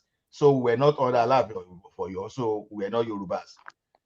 So I understand where you are coming from. Exactly. So Ijebu, Egba, all those people, they were not Yorubas. They were not Yorubas back then. So they were their own nation or their own. Yes. To 1863, I keep saying that we see. I still have a copy of our. But you're trying though. Hold on. I still have our constitution. Actually, we had our own constitution, by the way. We even have our own anthem. Our own flag. The Egbas? Yes, we do now. Go and look it up. Yeah, Abẹ́òkúta ìlú Ẹ̀gbá, n kò ní gbàgbé rẹ̀, ń gbé lékè ọkàn mi ní ìlú Ẹ̀gbá o, ilẹ̀ Olúmọ, máyọ̀, that's Ẹ̀gbá Sunday. Máyọ̀ lórúkọ Ẹ̀gbá o, èmi ọmọ Lísàbí Àkóńgbò Àkàlà. That's one Ebenezer Obey version that they sing now. No, that's the original too. Yeah, that's the original. No, I know, but Ebenezer Obey version when I can't they sing that. Yeah, they talk. No, that's it. He used the real lyrics. Máyọ̀, o, lórí Olúmọ. Máyọ̀, o, lórí Olúmọ. Èmi ó máyọ̀ lórí Olúmọ. Èmi ó gbé tí lọ́kàn mi pé ìlú kìkì o ni ọmọ Ẹ̀gbá ń gbé. Baba, are you from Egba as well, Baba? My mother is from Gbagura. One man, Egba people on this platform are just awesome. You can't help ourselves. You know, one of my best friends. I won't tell you his name, of course. But it's from that space. We grew up together. Don't link up with us. Don't try to link up. No, don't worry now. I'm from Afejo local government. One man. Yes, sir. There's some findings that I discovered recently, and I know that many Yorubas won't like it, right? But the Ife Empire, which was probably one of the places the empire who was more like influencing this modern day Yoruba space, where we're doing pretty good. But then when Oyo Empire came, the Oyo Empire I beat more nothing like in their character. So even the dressing, the culture were more like people who migrated from the old Ghana Empire, old Malian Empire, who now further came south, and then eventually we became these Yoruba. So some part of our culture, even from the influence from Nupe itself, further influenced south. But anyway, essentially what I'm trying to say is that the Yorubas were largely influenced by the our Imali or Fulani. Now they bring all this jaggedy into Yoruba. You are correct, you. You know, say all this Baba thing in Yoruba land. We know. Bariba, we're very close to Bariba people. And your empire actually they extended the kingdom. Yes. Originally, when a lot of Yorubas still make mistake that Oduduwa is the founder of the nation. Oduduwa is not even the first king of Ife. It's not. Olofin is the first one. No. Oduduwa is not. There is is it Olofin or Batala? One of them. Obalufon, sorry. Obalufon. Oduduwa came later. He met people there in Ife. Yeah, but in actuality, it's the story of Ife, how Ife. Oduduwa did not meet anybody in Ile-Ife. Oduduwa was born. No. There has been Obalufon is an Oba of Ife. Hold on, man. Oduduwa was born there. His father was one time a king there too. Yeah. So it was when he went on his war mission, and when he came back, he discovered they killed his father, and he waged war against them. So that was when he captured and installed his own authority there. So that was the beginning, and he drove away he drove out this Obamakun or Songongon. I have a question Who for founded the Odigbo of Igbo. Olugbo of Igbo. Olugbo of Igbo. So Obamaki Songongon was the one there that he drove out, and that one went to found to establish his own kingdom as Olugbo of Igbo that we have at Ilage today. So he was born there, he was raised there. His family, his father was one time a king there, and by the time that he came back to install himself as a king, he was the 97th king of Ife. Can I ask a question? Hold on, no. Let me ask him now. Wait, let me ask him now. You will ask, but I'm going to say this. Oh, hold on, just hold on. You should not have mentioned Benin. You should. I'm going there now. I have to go there. No. Let me land it. Is what piece here? He's here. That's what I'm voila.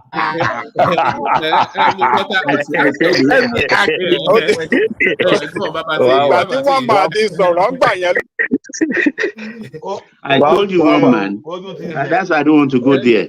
One man. I was into you guys since. Sorry. I was into you guys since. I didn't. Hold on. Let me. Sorry. Okay. Go on. Hold on. Let me ask. Hold on, Babati. Hold on. Let me structure some other. Babati, ask your question, and then after that round, I want Paddy to give us a narration on Fife, which I think might be interesting, which he wants to give us, and then you come in war piece. Babati. My question is to Babajali Kuku. So, based on what you're saying now, we don't have this historical ties, like when it comes to the royal family to the Benin Kingdom, as it's been told for years. And if we do have any ties to them, how did that come about, based on what you're telling us on this platform tonight? No, we had a historical and this what do you call it, royal tie with them. I mean, Odua himself, so Odua go from No, not Odua himself. Okay. But grandson of Odua, Oromio. That was the one that went to establish Oromio went to Benin and came back to Ife. Yeah, he went to establish a government of. Before he went, they had, what do you call? They had a king there, whose title was Ogiso, and they were called Igodomigoro then. So when Oroyo came, he went to establish his own kingdom. They were already established. I mean, the Igodomigoro was already established by the time they got there.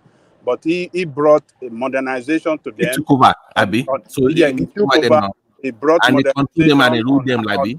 On how to govern, on how to have institution in place, on how to develop their military. And So Yoruba man went there to educate the Benin. Yeah, to educate them. Who is putting world peace on leech? Yeah. So nobody. My daughter. I'm not allowed to tell everything. Then I'll come for him one by one. and actually, before Romeo went, the Obatala family were there. And the name Oba came from Obatala, so it was shortened. So Obatala family were there, but the person from Obatala family could not really put on the ground an authority that can really form a very strong authority. So but until when Oromio came, Oromio too was a warrior. So when he got there, he said, "What is wrong with these people? Why are they rascal people like this? Let us discipline them." And he put in place an institution government that form a strong authority. So he helped them develop. Everybody fell in line, and then he helped them develop. A strong kingdom. Okay. Eh? He was there to And develop.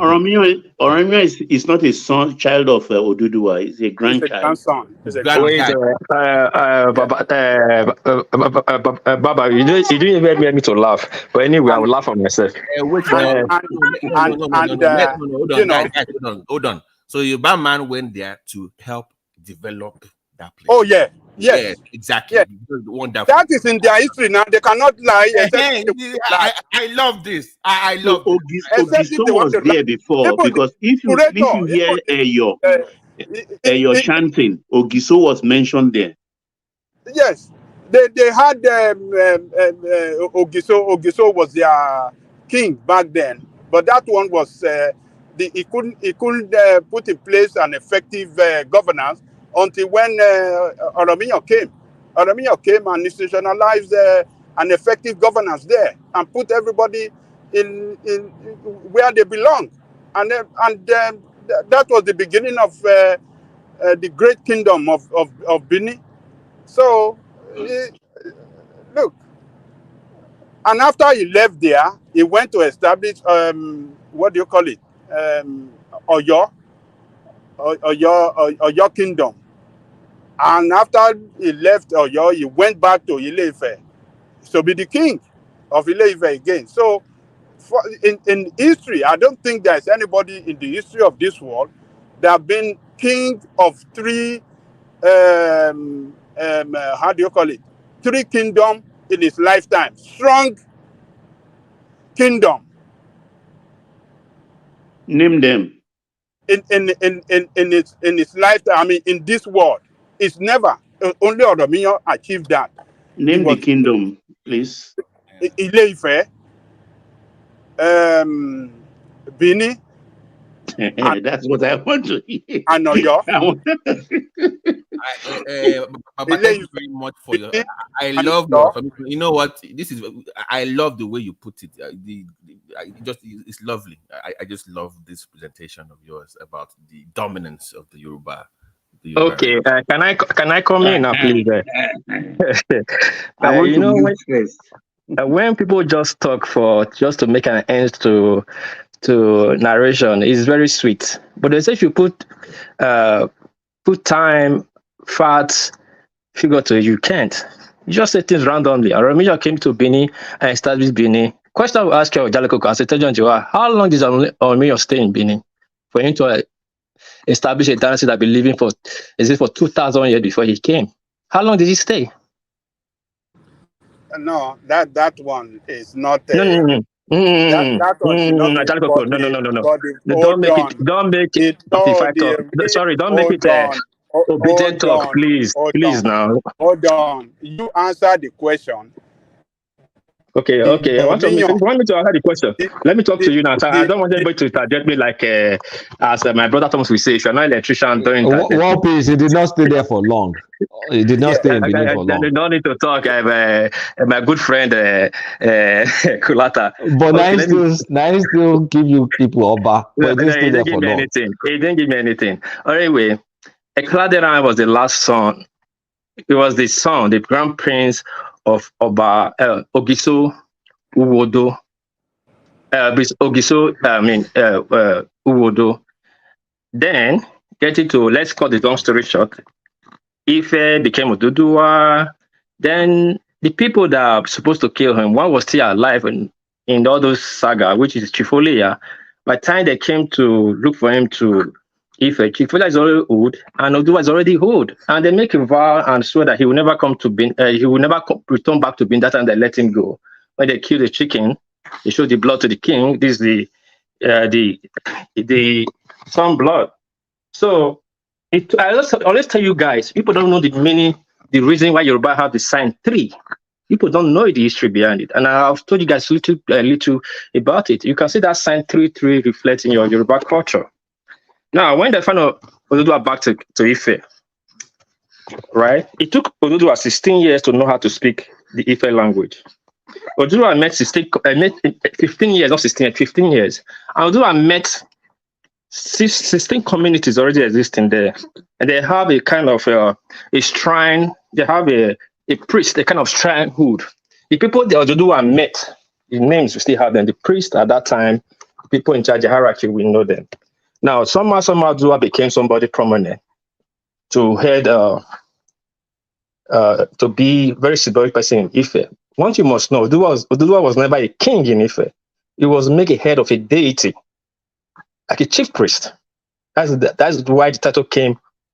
Oni started from Oduduwa's body. He's a chief priest. Now, when the Benin found him there, when they found him, they were speaking the language he understood. The rest of the understand it. Because you know his people. They talk to him and you recognize Oliha, Chief Oliha. You still remember Chief Oliha, the people that spared his life.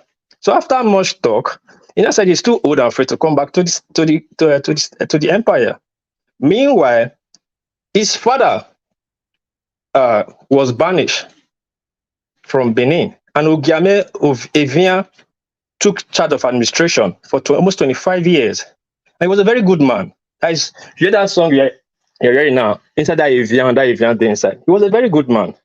But when he wants to pass on, he wanted his son, which is now Ogiame, to take over. So that let him know, like, you are not even a chief, not to talk about the lawyer, the blue blood that will sit on the throne. Because the Oliha family, the Ire family, they have a swear to protect that throne. So the Oba protect the Olihas too. That's why I always tell people, read Benin history first before you talk about the history. So they make sure they have to go look for a Kaladera because they know he's still alive. So he's so old to come back. He can't come back. He now sent his son. You put the grandson. He sent his son Oromio to come. He didn't just send his son Oromio to come. Let me tell you how three came. He first of all gave them a tax. He gave Oliha, Eru, and I think three of them, the high chiefs that came there. He gave them flea, what they call bedbug of lies. He gave them to go and keep it. They should come back after 3 years. Not like say after 3 years or say after 3 markets, how they call it that time. Come back. If you can take care of these things and come back, then I'll know what to do. One of them tied his own around in cocoyam paper and kept inside his wrapper. The other one had his own in his hand. The third one, which is Olia, which is very smart of them, Paul is one of the servants and put that flea on the servant's head and told the servant not to make a law that servant would not take part for 3 years. And then left back to Benin. Sorry. Is this history or are these tales by moonlight? I'm telling you pure history because I'm telling you. Wait, hold on. Hold on. Where I fault it is saying that Oromio was a child of Oduduwa. No, that's wrong. Hold on. What please? Who wrote this down? Who wrote all this stuff down? Hold on. Don't be asking who wrote this down. This is Benin history. I'm telling you. Benin history. I'm just asking now. Who documented it? Don't interject me. No reference. Please. Let me speak. This is my history. It's very touchy, and please, I don't want to. When Ajago was saying things, you were saying I didn't say anything. Just relax. Don't cut me off. Don't be smart by anything. Just relax. So they went back to Benin. They stayed 3 years and they came back. When they came back to present what they gave to them, two couldn't present their own. The last one only brought the slave. When they opened the head, it was millions of bugs on the head. And I said, yes, now I know my son can be taken care of. That's how Oromia came. Oromia came, they gave him everything as a prince that will come a king, because his father is the king, to come and replace his father's throne, because it was still the Gisu dynasty. Don't forget, Eribo, which is now Ogiame, was already acting as a administrative capacity that his father was acting as before. When he came, there's already war going on with the Ruzamas and the Ogiame. Now, in Benin tradition, it takes the 4 Uzamas to then they will crown it, to crown the king. If they don't identify you as the next in line, you can never be. So because the 4 Uzamas were looking for a Kaladeran, they were for a Kaladeran, he could not swear in. And the palace was in Ubekun, not just present the ring road today. So he now found out that the city of power is not on his side. He has 3 brothers. He now called the 3 brothers, make one Oliha. He now called the other one Uzama. Uzamas are not just name of king, they are the name of the 4 kings. Those Uzamas, is that Uzama in the highest or a different sort of Uzama? That's our own name. It could be Uzama. No, that's Osana. No, I'm just poking for that. I know. So he now make all his brother, the last one Uzama. Then he himself now said they should crown him because those people must crown you. 2 people to crown him. So there was war. There was a unsettlement. When Oromia came, Oromia stayed in Ego. Ego, that's what Uniben. Because you know that's towards Oluku going to Undo. He stayed with a Nogi of Ogo. He married a Nogi of Ogo's daughter. Her name is Princess Imade. We just give this by moral history. He stayed in the Benin for 6 months. He got that girl pregnant. But he could not stay because they were hiding him for the Ogiame not to take him out because people had the military power. They were in government. The war was going on. So it didn't even step into Benin. What you don't understand, Benin starts from 5 Junction. Benin is not just everywhere Benin. Isolo is not Benin. Upper is not Benin. Benin is like the capital, which is center. That's how it's called Benin. We are in Benin. So we're going to, I'm going to Benin. Where do I'm going to Benin? You know? So when he was there, he was never settled. And don't forget, he was not born in Benin. He doesn't speak Benin. He was born in Ife, raised in Ife. He doesn't have anything. He was not comfortable. Life wasn't comfortable for him. 6 months, he moved back. When he was going back, they gave him all the military, gave him everything as a king because he was supposed to take a king's throne. Gave him new people, generals, doctors. You know, he's a king to be back to Ife. Now, the people that came with him, some was left behind because he has a child. Those are the Olotu, the Oyomire. Those are Yoruba that were not corrupted now. They are in Benin today. Like the Patrick somewhere, they came with Oromia.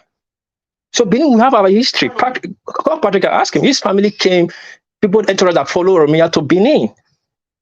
There are so many Yoruba people in Benin that came to Oromia. They're still their family, are communities now.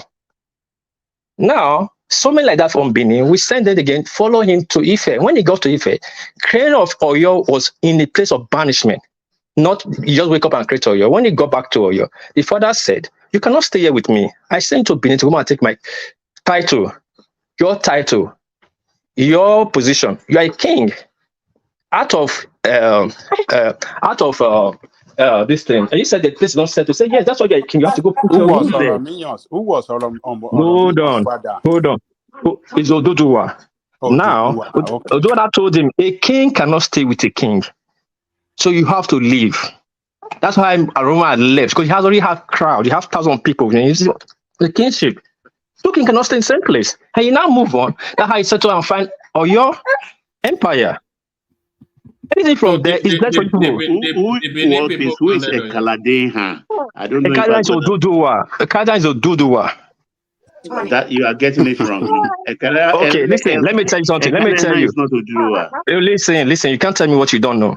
Ekada, when he left Benin, his name is Oduduwa. When he goes to, see, every Obas in Benin, when they become an Oba. Not the father of Ogiso? No, I can't be father of Ogiso. He's the last son of Ogodo. Ogiso Ogodo, no Oba. Ogiso Ogodo. Check your Google there. Since you like a nice Google. Well, please, can I ask you a question, please? Okay. So, do you know this festival in Benin? Ogiso was a title. That was the title of the king in Igodo back then. So, that was one man. We've entered this trap. I don't think so. The problem. Let me just drop to this. Hold on, please. Let Ajande Koko land and take Kulata's question. It was when Orominyo went that they changed that title to Oba. So Obatala, because before Orominyo went, Obatala were in control. Obatala family also were in control of Benin back then. But the Obatala family, already an Obatala. Yes, Obatala. So they thought by sending Orominyo, they saw that that how do I see it?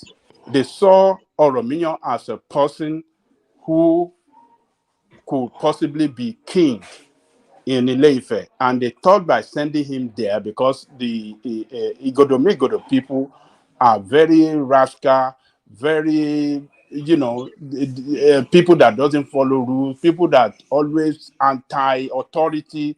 They thought by sending him there, maybe he won't be able to come back to Ile-Ife, unknowing to them that yes, that guy will be able to establish a government and the institution of government that will put, that place in order. So he went there, he succeeded, he was able to put that place in order, and, later left there, went to Oyo to found what we call as Oyo today. So, and he married, Romeo married to a Tapa woman, a Tapa woman. They call them Lempe back then. So it's what we call Nupe today. It's Lempe people that Yoruba used to call them. So he married from there, and that woman born Shango, so who later became king in Oyo land.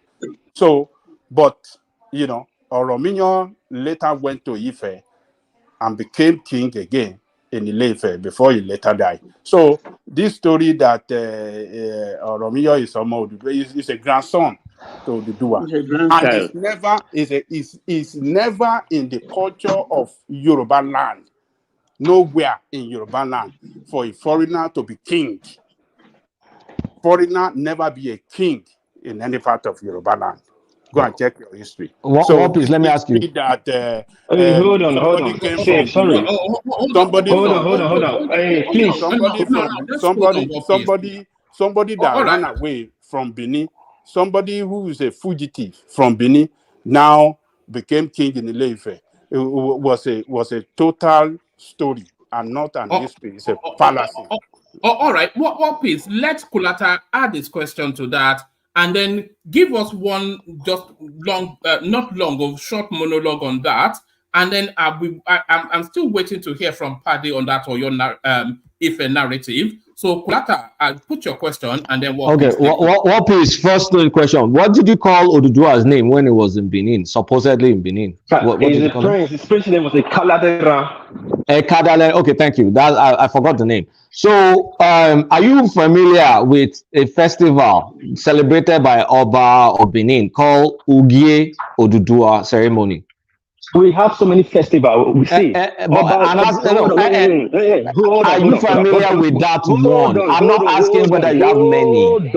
Hold on. Let me ask my question first now. Please hold on. Everybody hold. Please cooperate with the conversation. So just respond, just short, and then so that when it gets to where he is, and then you can give him the long. Yeah. Okay, so let me ask my question. Let me land. No. Hold on. But you won't let me land now. Hold on now. This is the problem. Can't you just hold on? Why it can be an elegant conversation if you cooperate with each other. So have that conversation. Okay, so let me just ask my question, then you answer.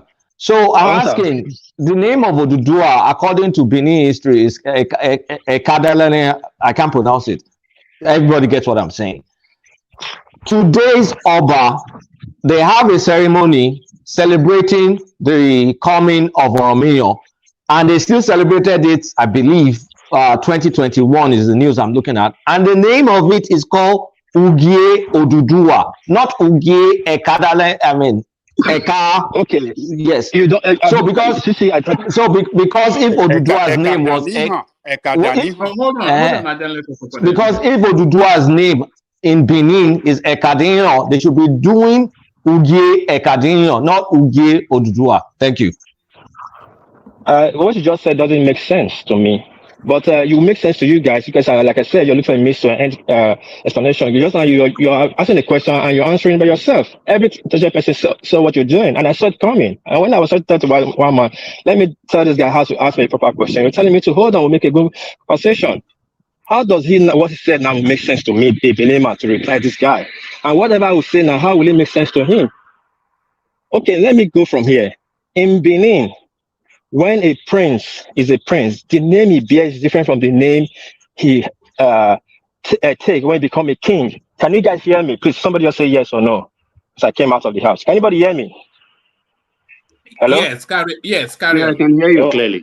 Okay, yeah. When he was in Benin, our prince, we called Okoro Ikala. Ikala was his prince's name. When he left Benin, the places he stayed, Ifon Hugoton, Ifon Uruwa, and before he got to where Ida, what they call today, Ogala, Kogi State. It was the area he was staying, and he went to what's called Uwe. We have Uwe in Benin, we have in Ida, we have in Ife. Yeah, those three states have villages called Uwe. The first warrior they sent to go retrieve him when they had the news still alive, they got there, they couldn't find him. The people stayed there. It's called today Igwe Kaladeran, means the village of the Kaladeran. When the Kaladeran got to Ife, when they gave him a royal title, according just like Prince, just like Kinowa in Wari, took Olu of Oro. Olu was his father's Olu was his father's name in Benin. You must take a title. In that Oduduwa. Oduduwa is Zoduwa. Not even Oduduwa, it's corruption to Oduduwa from you guys. The full name is Izoduwa. I choosing a part of success because he was running from espionage in Benin. We don't just say his name was Oduduwa. You guys corrected it to Oduduwa. His full name is Izoduwa. The name he chose is Izoduwa. Izoduda. Izoduwa. I chose the part of So why is the Oba using the corrupted version? Why is the Oba using the corrupted version? Doesn't make any sense. You just stand and keep quiet and cry out loud. When you listen to your lecturer in school, you listen. Just listen. When you're talking, listen. It doesn't make sense. Why is the Oba using the corrupted version? Why can't you just keep quiet? Can't you just show your maturity here in this platform right now? Show it to the world. Don't make me start shouting. Please. It doesn't make sense. Okay, good. Thank you. What language? What one language? Hold on. Everybody, hold on. So, hold on. Please hold on. Please don't degenerate this conversation. Don't make it like Agbado. If one I'm asking you a intelligent, question. Don't be too emotional. Don't ask me that kind of Biafra question. That's silly question. Please hold on. Let me speak. Now, the name is Zoduwa. Oduduwa, go to Benin. My son have it. My cousin, Idoduwa, Izoduwa, Yoduwa, Uwa is a common name in Benin. Common name in Benin. My Benin name, I have abbreviation. I have the full name. Izoduwa can abbreviate to Oduduwa. Oduwa. Oduwa means a way of road, a way of wealth. Yoduwa, Ikyoduwa, Desagbuwa. That's Benin. You can change it the way you like water. You can change it how you can put it first. You can put it back. Anyway, it's about wealth. What is wealth? So how your wealth came, that's how you put the name. If you by second and you stumble into wealth, if you have to walk into wealth.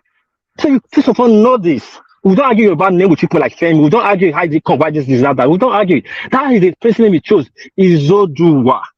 And you put at the time of the old, Yoruba don't have E in their lexicon. They don't have EV. They didn't have this this EVE or how do you call it? Their lexicon. You people don't have it. You people have other like O that we don't have. Like people say Shola and all that. We can say it. People can say E in your lexicon. It's not there. But now, after years with the intermarried type, you now see some Benin names in Yoruba, and you see Yoruba names in Benin names. But let's keep that aside. That is the name he chose when he was making Izoduwa, of choosing a pathway to wealth. Let's forget who named Ife, who don't name Ife. Or if Ife made something in Benin.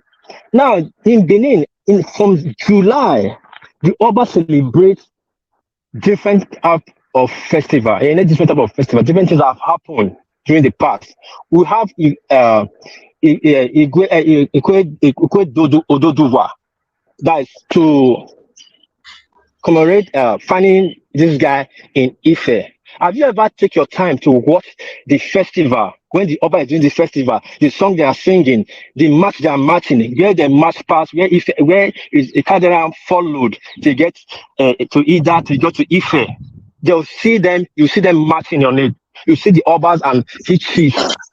And notice that process. They have so many processes. They have so many processes.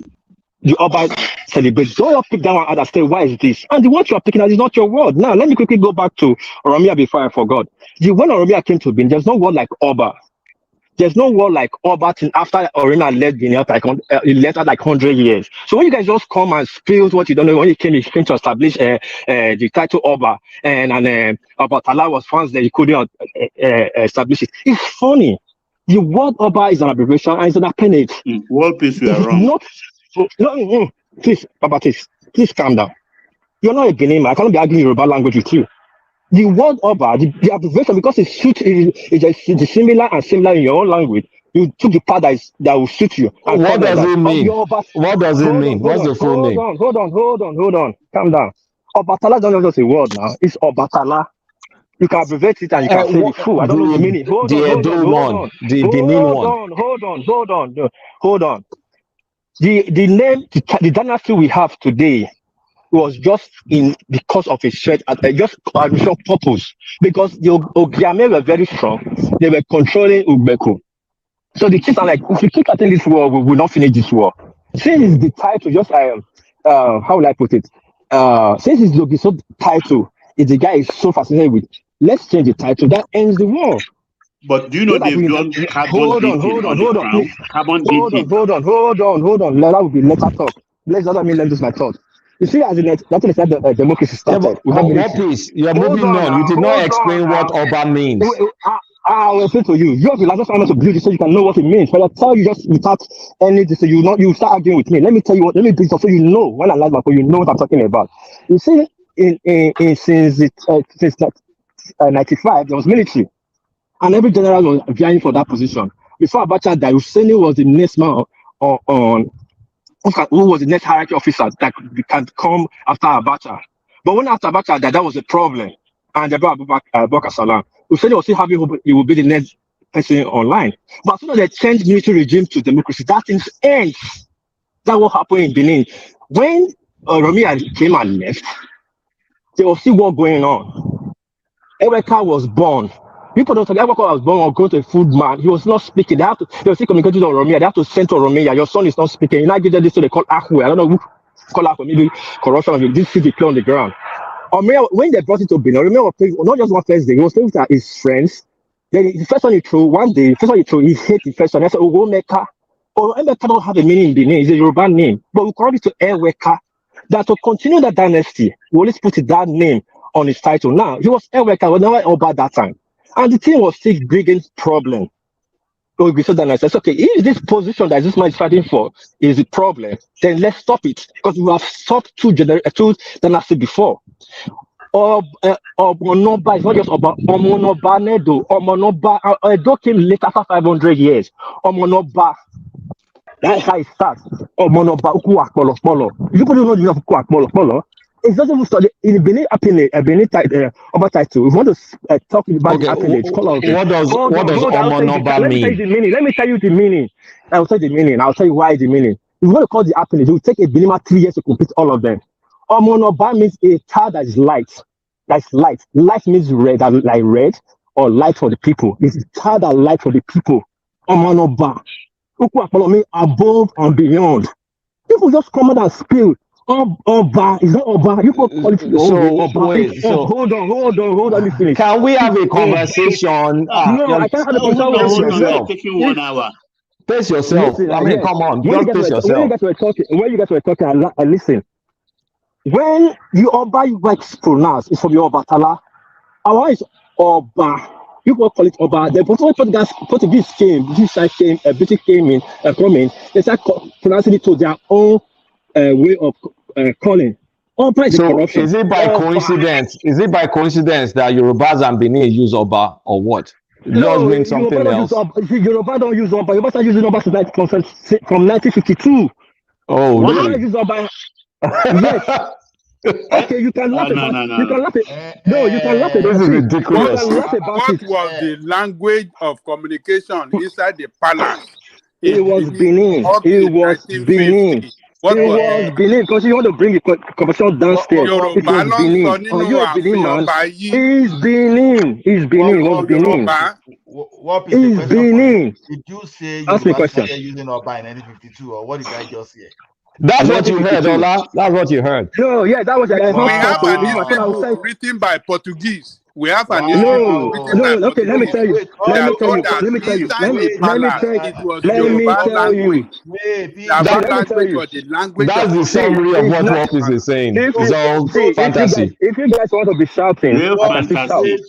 Hold on. If you guys want to be shouting, I can still shout. We have an history book written by Portuguese. Wait now, hold on. Ajale Koko.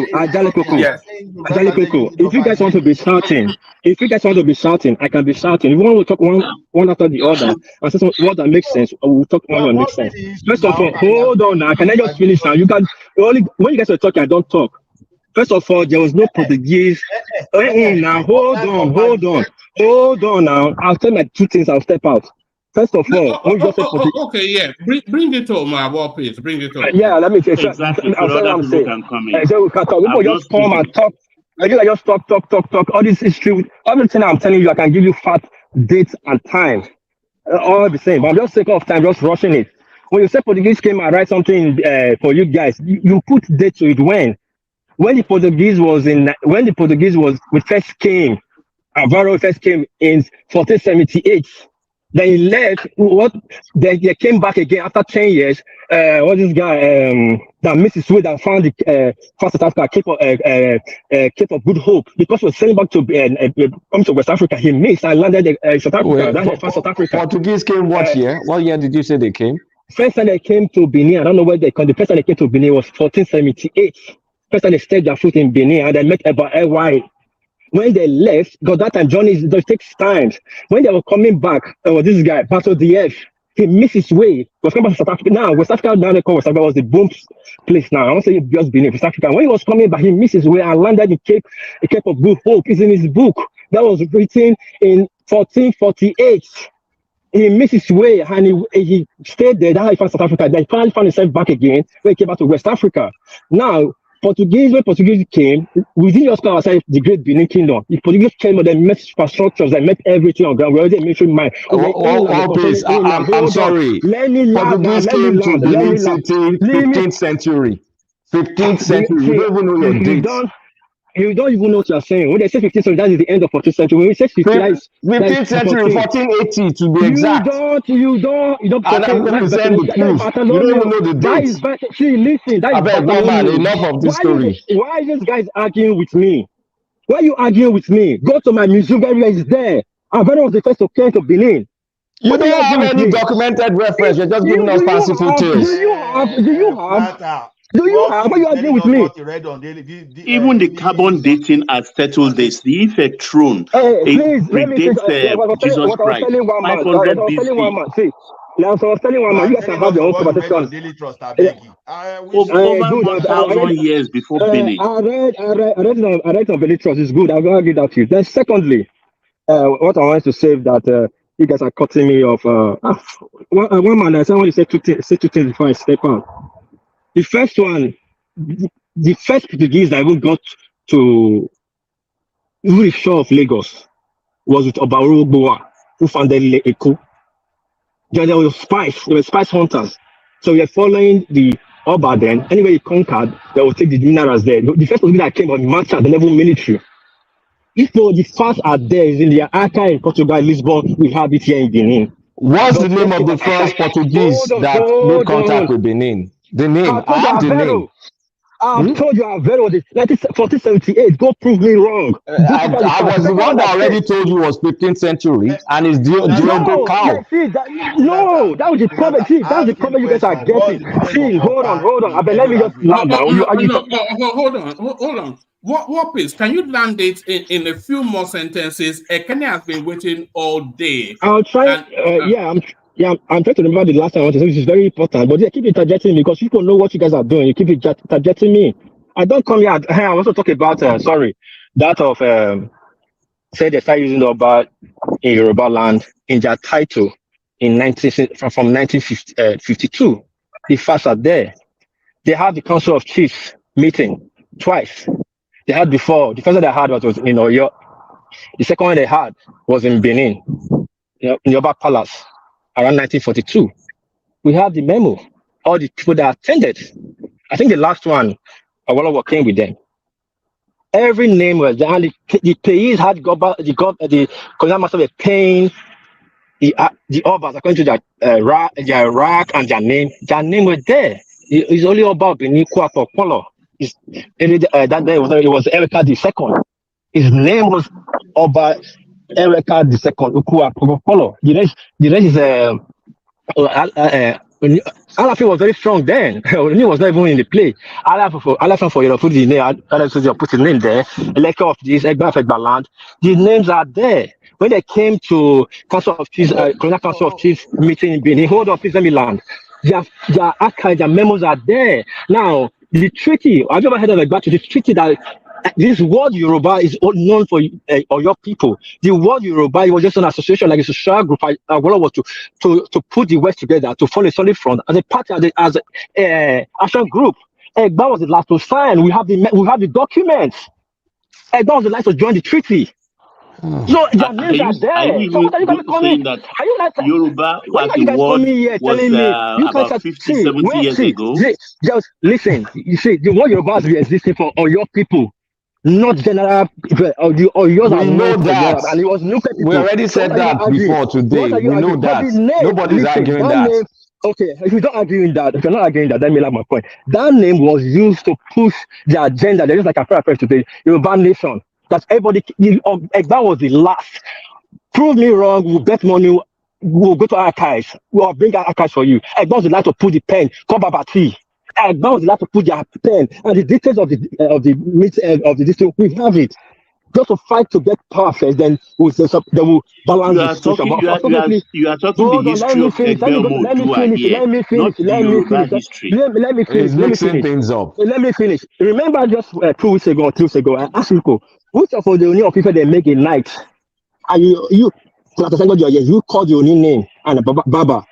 And I said, you called the Oni of Ife's name too. The Oni of Ife they made night 1952 by Queen of England when he came to Nigeria. So how can a king be making night under somebody? He was making night of African order under the Queen of Elizabeth.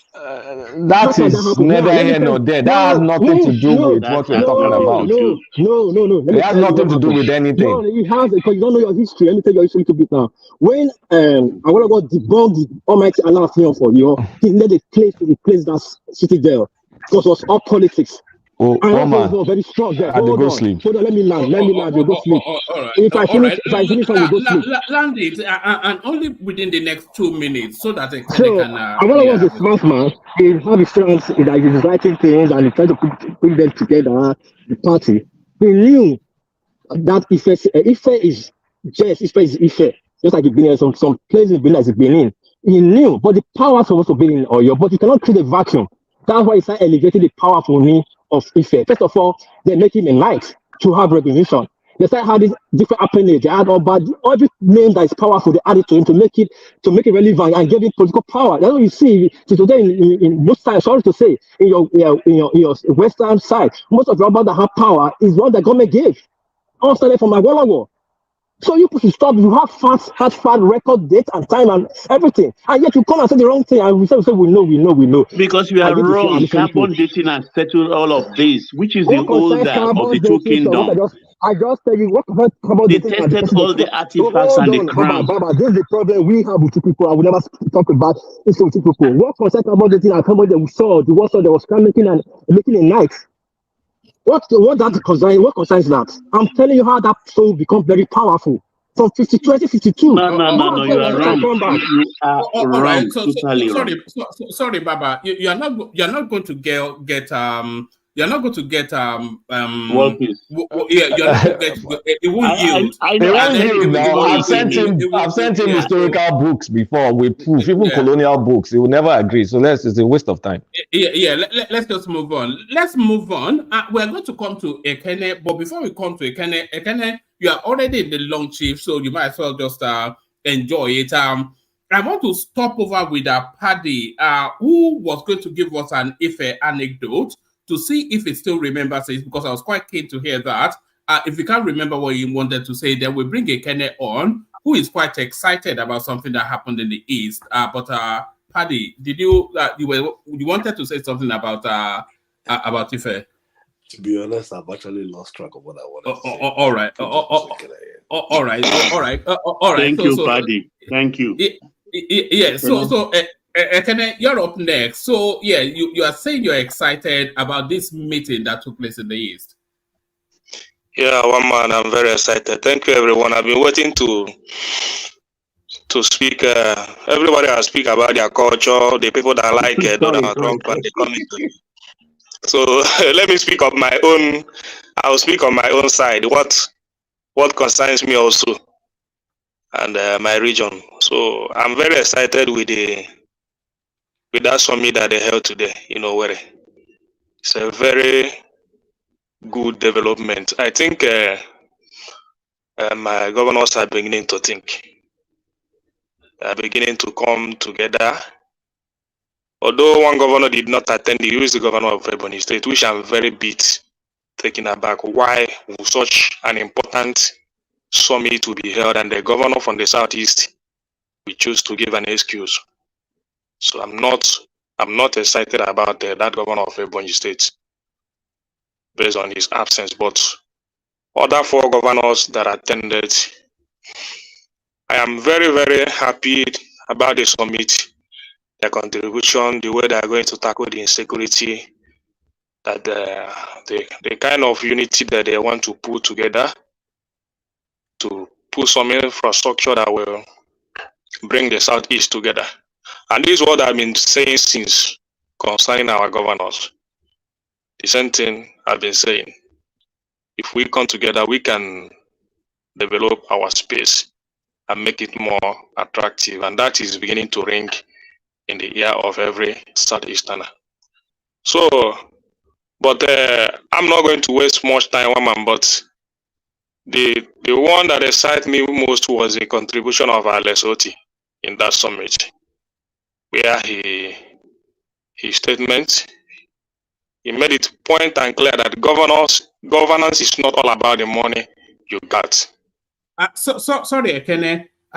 You carry on, but I think tomorrow afternoon I'll do a small reaction stream to that that summit that went on. But carry on, yeah.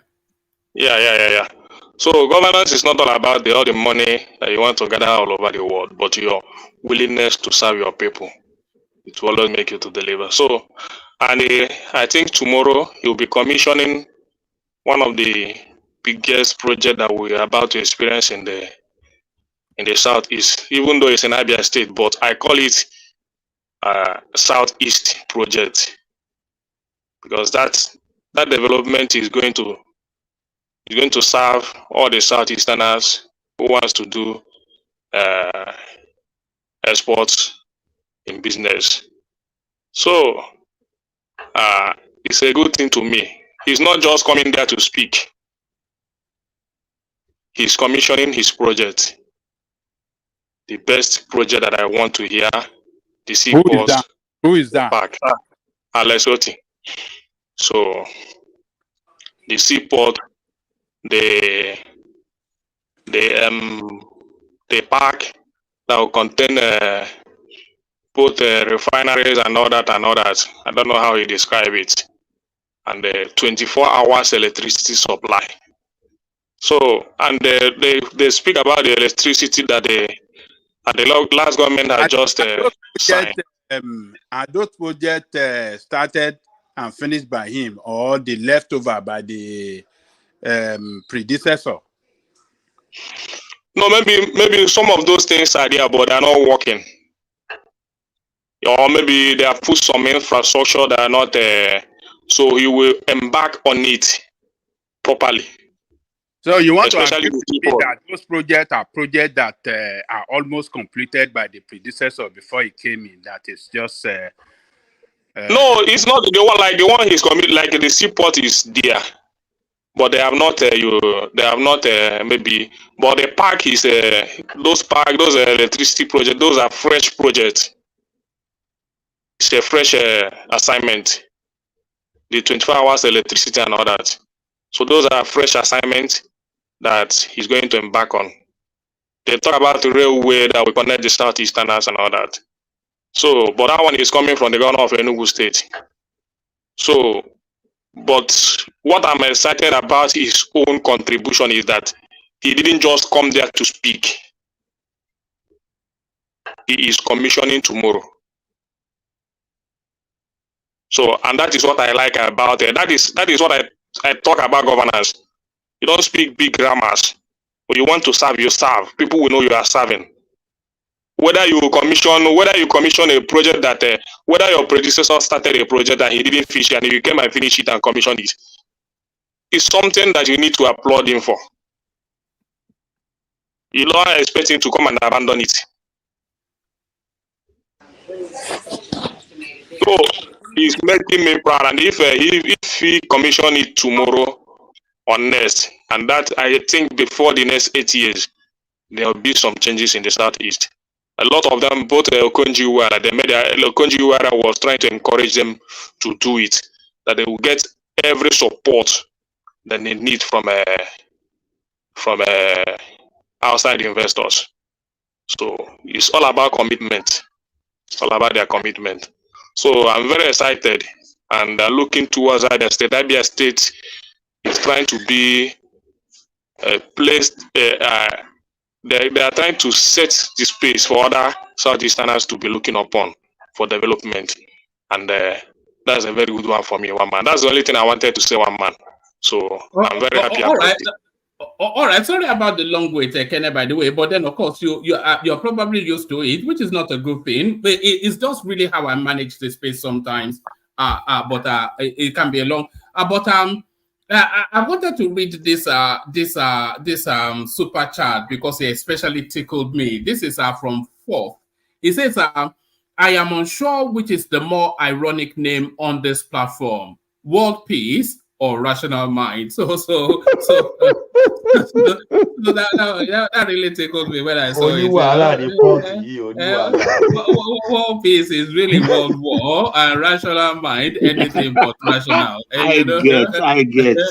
Oh, goodness me. All right. So onwards and upwards. Let's document Zita's voice if she's still with us. She's battling it out in the comment section, but maybe she can tear herself away from there to have a few words. Zita, you're up next. Look at Zita. She's off again. All right. Let's go to Ajanle Koko then. We've not heard from Ajanle Koko. So Ajanle Koko, we started off with headlines, but the conversation and it's usually one of the better sessions. So when it just goes organically, and I certainly am delighted in not in the first phase of it, but in the latter phase of it, I'm delighted in all the histories and documentations and back and forth. But man, sorry, let me say this. It's not that I quarrel, just say anything. You know, when I talk history, there's so many things I don't talk about. But that's the same thing you guys are doing. And I try to let's go there. I can swear come here start asking you, why did Oduduwa came from Egypt? Why did he come from Mecca? Why is he normal? Why is he from Sudan? Why is he from heaven? But I know that does not make sense. But I will not use that to start confronting you when we say something, right? Because we are saying history to find our lost history, to understand more, to have more understanding. But if you guys want to start taking history to a gutter level, that's what we hardly don't talk to those people who just run after whatever they think. We talk to the intelligent one inside. We have to exchange history to know we have connection. I could have asked you people 5 things that your great lecturers, your great designer wrote that they were working from 5 different places. Why don't do that? Any come out, no, it does not add up. Please, if we want to talk about history, let's be civil. Let's be civil. What I think Paddy actually agreed with you on, especially that phase when you were talking about where the title Oba came from. It says you may be right because the word Oba is not native to the Yoruba language. But I don't get what people are saying. I don't just know. We are talking issues so we can get to our lost history. But you are talking like you're full of. I'm listening. Something. Even the greatest of the academics in the world, one student can come tomorrow and rubbish him, and we just take it that way. Because if there's anything that humbles anyone mostly in this world, academic is one of those things. If some people can come after all those, Charles Darwin can even disagree with his theory and discard it. It means nothing. When we are learning here, we can say something that we do not know because we are not the original writer of this history. We are all learning it. So that someone disagree with you means nothing. But like I'm not saying you not disagree with me. I'm not saying, please see, I'm not saying you not disagree with me. That's things I've said. I'll speak history with people on this platform. Listen, sorry, I'll talk about history with people on this platform off the screen because when you talk about history, it brings this natural feeling, this kind of feeling that you wouldn't like because it's history, but you can't drop from it. History is raw and cold. It's not fancy. It's what happened fast. I know. Listen, I've never. You see me. Please let me land this. For example, hold on, please. Let me land this. So you know what I'm saying.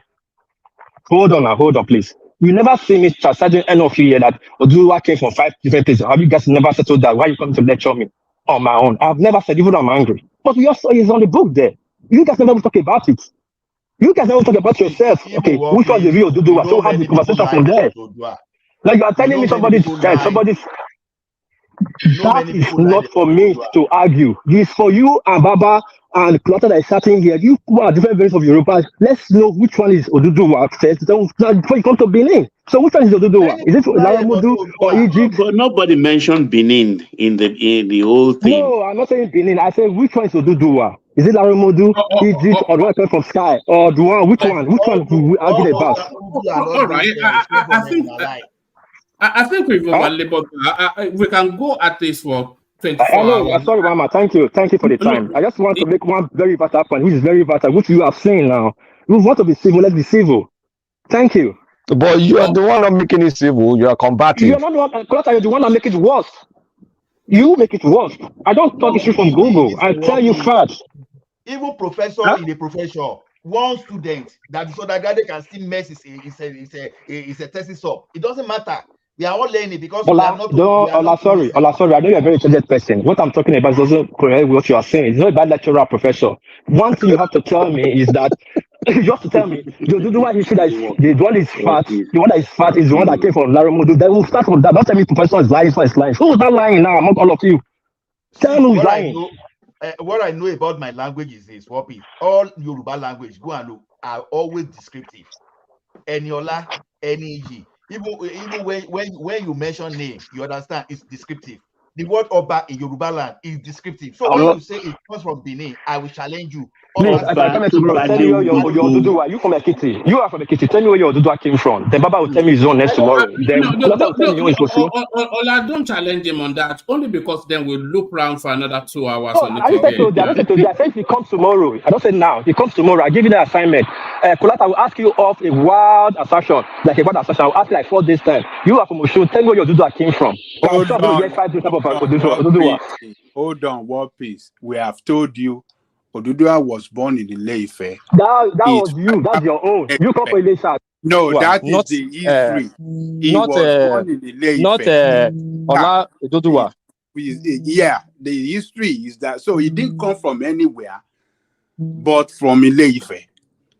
So all this history that he ran away from somewhere and he came to Ife as a refugee. They were looking for Listen, him somewhere.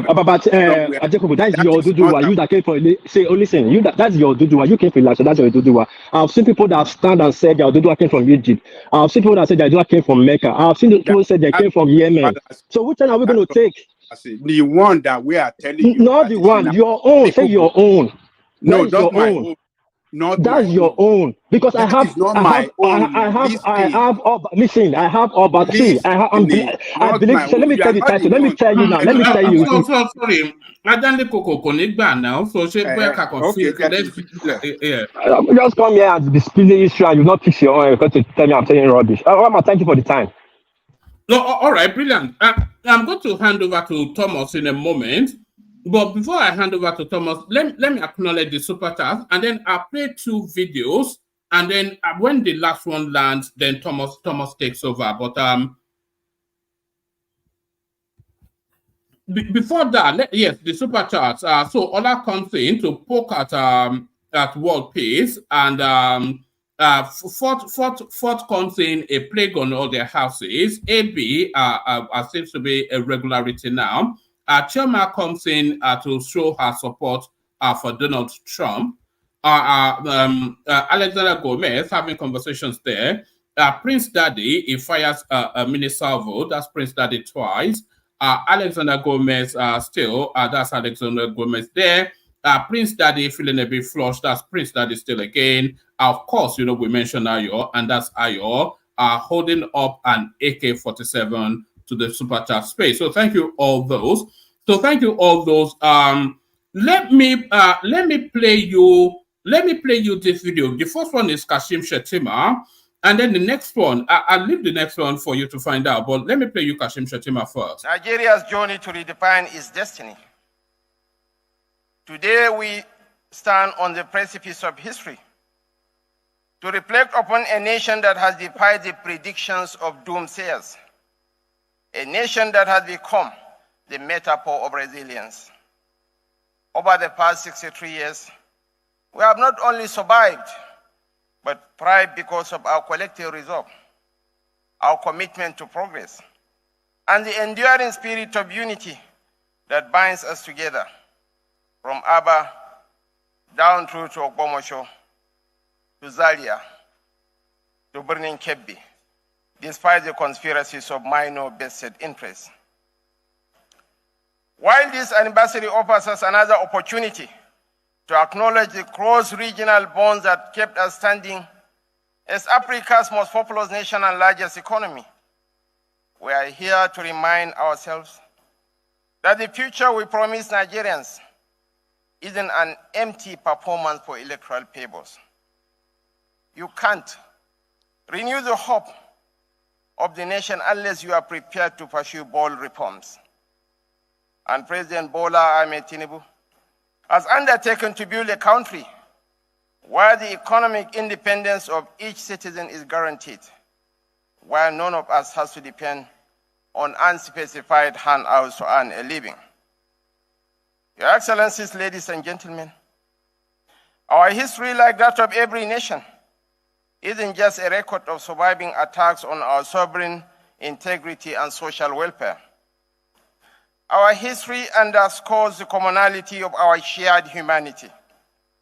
The most recent memory, the COVID-19 pandemic, for instance, brought this starkly to the fore. The tragedy reminded us that viruses do not discriminate based on ethnicity or religion, and that our strength as a nation is driven by our collective faith in the ideal that define us and the moral character of our leaders. Your Excellencies, ladies and gentlemen, I love Nigeria. I believe in the Nigeria project. Not because of my vested interests. I am 57 years old. As per the UNDP, the average age of a Borno man is 47. So I'm well past my prime. Certainly not because of my family, I have only a wife and 3 kids. I believe in Nigeria because if Nigeria works, the black man works.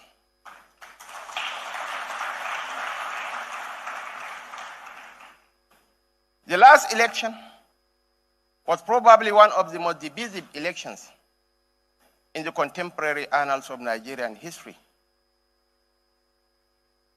Ethno-religious and regional fault lines were deliberately manipulated for political ends. But it is pertinent to mention, Your Excellencies, ladies and gentlemen, that the most northern of northern states is Sokoto.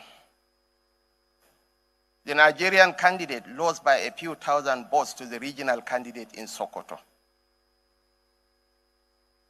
The most Christian of northern states is Benue. Benue is 90% Christian. And the Nigerian candidate defeated the religious candidate in Benue State, courtesy of the Prince of Wanune, the mercurial George Akume and his team. The most southern of southern states, the most southern of south-south states is Rivers. Again, the Nigerian candidate defeated the religious candidate in Rivers State, courtesy of the enigmatic mercurial Nyesom Ezenwo Wike. He's unavoidably absent. He had to go around to attend to some functions. And the Nigerian political climate is populated by careful snails who do not want to upset the apple cart. In the First and Second Republics, we have the Adegoke Adelabus, the Bosari Adelakuns, the Kingsley Mbadwes, the Sambakwes, the Abubakar Rimis, the Saboba Kinzuos, the Aminu Kanos, the Abdelkader Balarabe Musas, the Bala Usmans. But now, the most colorful character is probably Nyesom Wike. Unfortunately, his coming to Abuja has robbed out of his theatrics. Your Excellencies, ladies and gentlemen, the future of a great nation is not determined by the occurrence of a socio-economic challenge. The future of every nation rests on the intention, sincerity, and innovative ideas of its leaders and their commitment to implementing them. This is why President Bola Tinubu's 8-point agenda remains an oasis in a scorching sun. We cannot renew the hope of the nation unless we deliver on our promise to drive food security and eradicate poverty. We cannot foster economic growth and nurture job creation unless we facilitate access to capital, enhance national security, and optimize the business environment for our enterprises. We are going to uphold the rule of law and fight corruption to design the Nigeria of our dream. We can't achieve any of these unless each citizen remains a strategic partner in pursuit of our ultimate national interests. At 63, we recognize that what has sustained us and propelled us forward is our collective belief that overcoming the challenges we have inherited necessitates sacrifices, especially from us, the leaders. We are driven by the realization that these sacrifices are not for naught. They are investments in a brighter future, investments that will redeem the fortune of our great generation and guarantee the well-being of generations to come. Your Excellencies, distinguished ladies and gentlemen, the present administration also recognizes that the sacrifices made by each Nigerian will never be in vain. Such solidarity with our economic revival strategy, from the bustling streets of Lagos to the serene landscape of Enugu. All right, it goes on for a couple more minutes. I'm conscious of the time, but that's just the erudite Kashim Shettima. A lot to unpack there. I think we locked in with having Kashim Shettima as the vice president of that country. Say whatever it is that you like about Tinubu. you cannot query the credentials or the mental acuity of this guy. It's as sharp as nail. You know, it's as sharp as they come, as sharp as they come. So as sharp as they come. So now this next video is a nod to my Southeastern brothers. So this is a nod to my Southeastern brothers. Let's see what they make of this. What's this? Hello viewers, super delighted being here today, and I'm with this fantastic guest. I've brought her here before, and based on popular demand, I've brought her back. Hello, madam. How are you? Hello, sir. Good afternoon, sir. How are you? I'm fine. I'm very, very fine. All right. Sir. So, what's your name? I'm Mrs. Idayat Wasiu. Idayat Wasiu. So, you are from where? I'm from Oyo State. Oyo State. Even which kind of question am I asking? Do you think this thing you have here? Allow me to zoom it very well. They need to see it. You are looking lovely. Eh? Thank you. Yeah. Thank but you. if when you're in school, someone say you have tiger mask, how will you react? That's none of my business. That's none of your business. I don't care to know. I don't care to know. Yes. You are fine. Yes. Wow. Yes. Where did you grow up? I grew up at Enugu now. Enugu. You grew up at Enugu. I'm a Chokunanu. Okay. So you speak English, you speak Yoruba, you speak Igbo. Yes. Three powerful languages. Yes. All right. So Egbo Yoruba. I'm a boy Yoruba dada now. Omo Yoruba ni mi now. Omo Odua gangan. Bẹ́ẹ̀ni. So ìbílẹ̀ báwo lẹ ṣe kọ́ èdè Yorùbá? Èdè Yorùbá. Mo bédè Yorùbá nlé náà. Ọmọ Yorùbá ni mi náà. Mo bá yẹn nlé ni. Ṣé ní Ọ̀yọ́ yẹn náà lẹ ti ń sọ? Ní Enugu náà la ti ń sọ. Mo bá nlé ni. So amụrụ gị n'Enugu? Amụrụ m n'Enugu, yes, mana abụ m nwafọ Yoruba. Okay. Ebe ahụ ka ị gụrụ akwụkwọ? Ebe ahụ ka m gụrụ primary school, go secondary school. Awesome. Ka ihe mere iji wee hapụ ala Igbo wee bee ebe a because na Lagos ka anyị nọ. Ihe nji wee hapụ ala Igbo bụ na mpa anyị nwụrụ. So I relocate there from Enugu. Wee natazia Ibadan. So that's why I wee relocate. Okay. Ọnwa afọ Igbo ka ị na-alụ? Mba di m bụ onye ala. Why? Di m bụ onye ala. Onye bụ obi m na. Okay. N'ezinụlọ unu ole ndị Ada nne m anụgo onye Igbo. O sote ada anụgo onye Igbo. So mụ abụ onye nke ịtọ. So mụ a wee decide zie ka nnu. Ọ gị nwa decide ka mpa gị ọsọ. Mpa bụ ihe decide ese mba na ada akọ ụda akụkọ ahụ. Ada anụgo onye Igbo. O sote ada anụgo onye Igbo na onye nkịta ma nnukwu onye Igbo. Ya ma nnọ nke ahụ wee mee. But ka anyị bịa na bekee. Shey Igbo people did not like you when you were there. They like me now, but my daddy did not agree. Yes. Okay. Yes. So somebody like Nnamdi Okonkwo they came. Chinedu Mahanchani. Hey, Chinedu, they are liking you as you are like that. Yes. With the tribal mark. The thing was all over through Gnobi. Because that Chinedu for everybody is like Chinedu. Chinedu Mahanchani nebi arbo Okonkwo mo ka for mo keke. They want to marry fine Yoruba woman. With your tribal mark. But oputara na ndị Igbo hụrụ ndị Yoruba. Ndị Igbo na-anabata ọbịa ọfụma. Ndị Igbo enweghị nsogbu. Mana ndị Yoruba bịa asị na ndị Igbo na-ata anụ mmadụ. Ndị Igbo na-eme nka, ndị Igbo ada ata anụ mmadụ. Onwe ha anụ mmadụ. Ọ bụ na ndị Igbo na-ata anụ mmadụ.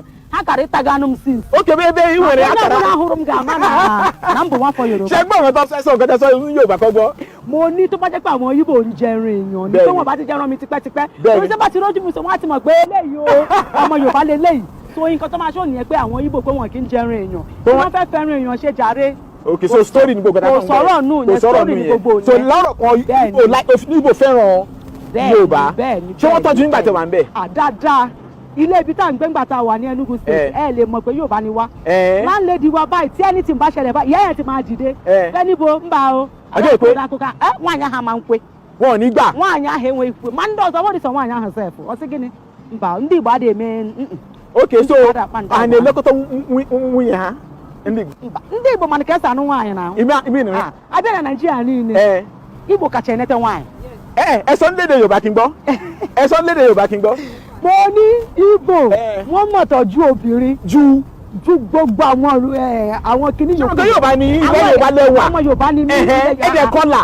Bẹ́ẹ̀ni. Nínú Yorùbá, Haúsá àti Igbo. Igbo ló tọ́jú ìyàwó jù. Madam. Òótọ́ ni mo sọ fún yín, ọwọ́ ọ̀nù ni Yorùbá wà. Ṣé ẹ rí àwọn nǹkan kan wà pé tí Igbo lè ṣe? Bẹ́ẹ̀ni. Igbo lè wẹ̀ fọ́mọ. Igbo lè lọ́jà lọ ra nǹkan ọbẹ̀ tí Yorùbá bá ṣe Yorùbá máa ní ẹ̀ lè ní ó ti lórí ọkọ ẹ̀. Ìgbà náà ó ṣẹ̀fọ́ fún jẹ. Ó ṣẹ̀fọ́ fún. Kò dẹ̀ sí olùrànlọ́wọ́ la jẹ́ fúnra wọn ìyàwó àtọkọ. Bẹ́ẹ̀ni olùrànlọ́wọ́ la jẹ́. Okay, ṣé èrò fà tó yẹ pé when Igbo man is and his wife and children are working, the man will carry the child and carry back again. Ìfẹ́ ló wà ń bẹ̀. Ìfẹ́ is love. Ọlọ́run ló pa láṣẹ olùrànlọ́wọ́ la jọ jẹ́ fúnra wa. Ìyẹn ò ní mí ní rárá. Báwo lọkùnrin máa ṣe máa gbé báàgì? Ìyàwó máa gbọ́ ọmọ. Kí ni ìyàwó á gbé? Kí ni ìyàwó á gbé? Fúnra wa. Olùrànlọ́wọ́ la jẹ́ fúnra wa. Ó lè ti rẹ̀ ìyàwó. So kọ́kọ́ ṣì ní stamina. So tọ́kọ bá help ìyàwó ẹ̀ kò sí nǹkan tó bad ń bẹ̀ náà. Kò sí nǹkan tó bad rárá. Kò sí nǹkan tó bad. Ìyẹn tún lágbára o. Kò sí nǹkan tó bad rárá wa Yorùbá bóyá mentality low ni mi mọ̀ nǹkan. Mentality low. Mentality wà akàwé dáadáa jọ. Akàwé bẹ̀tẹ̀ mọ̀. Mi mọ̀ nǹkan tó ń ṣẹlẹ̀ gangan. Mi mọ̀ nǹkan tó ń ṣẹlẹ̀ gangan. Okay. So nǹkan tí mo rí ń bẹ̀ nìyẹn. Okay, that's okay. Eléyìí tún ṣe mí ń kàyéfì o. So ẹ like oúnjẹ Igbo? Mo like oúnjẹ Igbo bàjẹ́. You like Igbo food? Igbo mọ bẹ̀ẹ́ sí èjú Yorùbá lọ. Màdé kí ni gbogbo tó máa attack wa lé ní Nàìjíríà attack wa. Nọ bẹ́ẹ̀. Wọ́n ti ṣe ètè dẹ̀ attack wa. Ní ọbẹ̀. Alọ́bẹ̀. Igbo nọ́bẹ̀ ju Yorùbá lọ. Ya ọbẹ̀ wo la ní? Omi ọbẹ̀ àti ewédú àbí? Ṣótán àbí? Ata àti tòmátò. Lẹ́nu yín? Bẹ́ẹ̀ni. Wọ́n ti fún ní nǹkan jẹ. Àwọn fún mi ní nǹkan kan jẹ bàbá. Ẹ gbàgbé mi ṣáà sí nílùú wọn mọ́ báyìí. Mi ṣáà sí nílẹ̀ Igbo. Ọbẹ̀ wọn náà wá ní. Igbo. Which food? Ó fẹ́ akun. Ó fẹ́ onugbo. Ó fẹ́ nsala. Ó fẹ́ kàdéńkó. Ó fẹ́ achi. Kálẹ̀ ẹ̀dàgbà ńlẹ̀ Yorùbá ẹ máa mú àwọn ọbẹ̀ ta ní lóríṣiríṣi. Ndo gẹ́nẹ́. Kedu fine word biko. Nchi kedu fendi Yoruba nwe. Ngwa gwa. I'm not a woman. This is I'm a woman. I will tell you the soup we have. Na happy ha biko. Happy ha he na akọ guy. Biko happy ha he na akọ. Igbo nwere ofe ọfụma. Ndị Igbo na-akwa aka esi ofe. Ndị Yoruba kwanu. Ndị Yoruba ada akwa. Onye Yoruba nwere ike ịchọ isi ofe kịta. Onye Yoruba nwere ike ịga anụ 5,000. Mana onye Igbo ji isi ofe. O tinye crayfish. O tinye azụ ofe. O tinye okporoko. Inunu test ofe. Ga-ama na akwọrọ aka wee si ofe ahụ. Okay, yeah, I think I saw my motor. Any gbèsè yín wá, any gbèsè yín wá. Let's talk about it's okay. No test ofe. Ṣé wọ́n fún yín ní nǹkan kan ni? Wọ́n fún mi ní anything. Ṣé wọ́n gbé. Nǹkan tí mo rí ni mo sọ, wọ́n fún mi ní anything. Ṣé kí wọ́n fẹ́ fún mi? Àwọn Yorùbá máa attack mi. Ṣé mo kí n tó máa ṣe ọbẹ̀ Igbo ni mo máa ń sè. Àti gbọ́ ti tó. Ọkọ mi gan ti like ẹ̀. Bẹ́ẹ̀ ẹ ti fún ọkọ ẹlẹ́fọ̀ọ́ jẹ. Ọkọ mi gan ti like ọbẹ̀ Igbo yẹn. Bó ṣe jẹ́ Yorùbá tó. So kí wàá lẹ wá ń work. We are going to end the conversation here because the way you are supporting. All right, so there you heard it. The Igbos make better husbands than the Yorubas. That is according to an Ogala woman from Oyala. Woman with tribal marks are telling you that. I really love the video.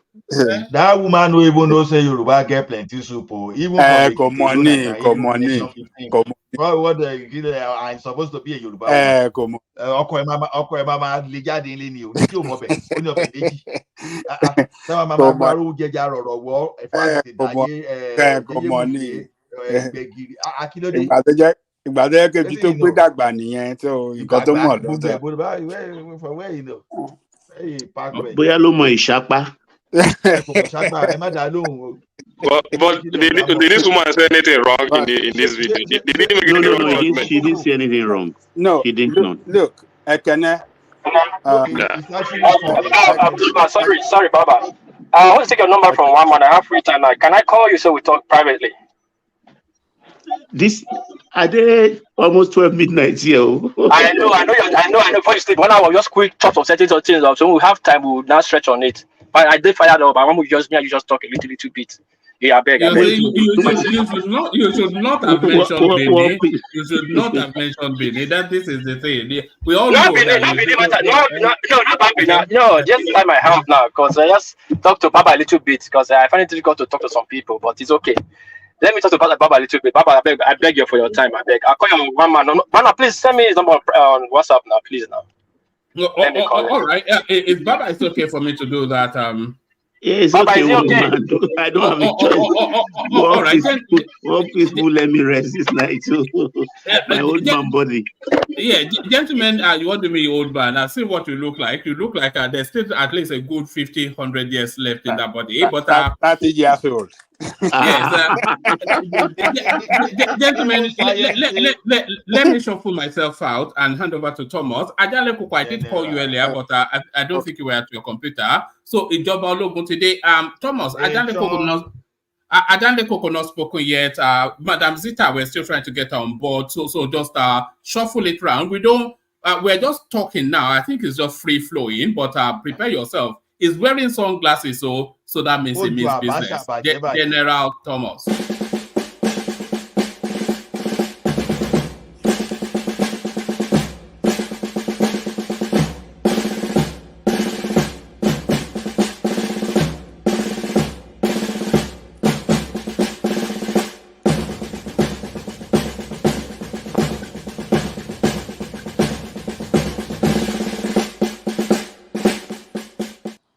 We talk. I will let you know. Yeah. So, Ajale Goko, can you please respond to this video? This okay, woman, this thank woman. you. Thank you, one man. I mean, Thomas. Let me say greetings to our listeners. Ajale Goko, hold on. There's still a background noise somewhere. Who is playing? I think something. What is happening today? Okay, Ola, can you mute yourself? Ola, mute yourself, please. Oh, stop. Please, Okay, yeah. stop. Okay. Yeah, go on. Yeah. Greetings to our listener. Click on the like button, share, and subscribe if you haven't done so. You see, who again? Who again? Who is that? Dr. Simba. The Simba is muted. Yeah, Okay. I've got to go on. All right. So, Shatima video. Well, Shatima has a way of delivering his speech in a very unique way, and I think he delivered a very nice speech, and making reference to our great political leaders, political leaders in the past. And the present one that he mentioned the most there is Wike.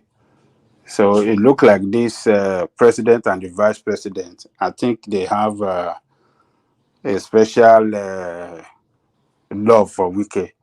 Even the president in his recent speech said Wike is doing a very good job and he will support him to succeed. So, and we can hear what the vice president said about Wike too in that video. So, I believe they like the job that Wike is doing, and they are trying to encourage him by publicly supporting him or making good reference to in respect of him. So let me leave that one because one man love. One man, I know one man like Chetima. Can you oppose to Chetima presidency? No, I can't oppose to his presidency. He's a very intelligent guy. Chetima is very intelligent, and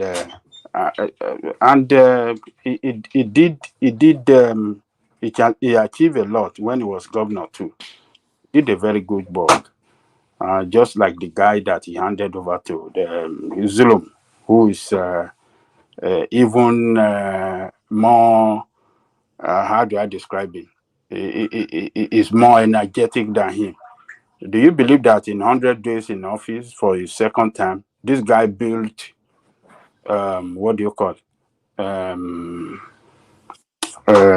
what do you call them? Is it hospital center or what do you call those local government centers? Health center. Health centers across the state within 100 days, and it completed. I want to cause some trouble if you finish. So that guy built how do you call it? I've never seen that before in recent times. Health centers in many local government from the scratch, he completed them and equipped them within 100 days. 100 days in office. That was fantastic. So, and let me just forget about that one because one man love Shetima. I don't know why he brought that video. No. I love him too. Don't let us leave it. I have one more question for you. It doesn't mean question for you. It doesn't bring any message, nothing important attached to it except talking about I don't know. But one might just want to show off that, oh, look at my man again. Look at big grandma speaking. So let's leave that down. So what's your question? No, yeah, my question is in the level of IQ, in the rate of 10, can you rate Peter Obi and Chetima at the rate of 10? No, I don't. Yeah, I don't want to go there. Leave Peter Obi alone. Leave Shetima alone. Come on now. No, I will not say anything until when they face to face. Almost you like trouble. And he's looking for trouble. I said it earlier. I said I don't want to cause trouble. I said it earlier on. I will listen. Kí ẹ má ronú sùn wọ́n ju kọ́bẹ̀ sí máa sọ oríṣiríṣi sọ agbárí èèyàn. Kọ́ máa tàyàn lọ́fà. No. Peter Obi is a schoolboy to this guy. This guy is brilliant. I cannot say that. If both of them are on the same podium, No. We can quantify them without of them the same podium. No, you are just playing to your own sentiments because you love him and you don't like Obi. That's why you are talking like that. So, but when both of them face to face and they are asking them questions, and that is when we can assess their IQ, whether who is better than the other. So, but for now, I'm not going to say anyone is better than the other. So let me leave that. Yes. Thomas already said he wanted to cause wahala. Because wahala, no, but then he wants to use a jar head to knock. Come and tafa for me. Come on,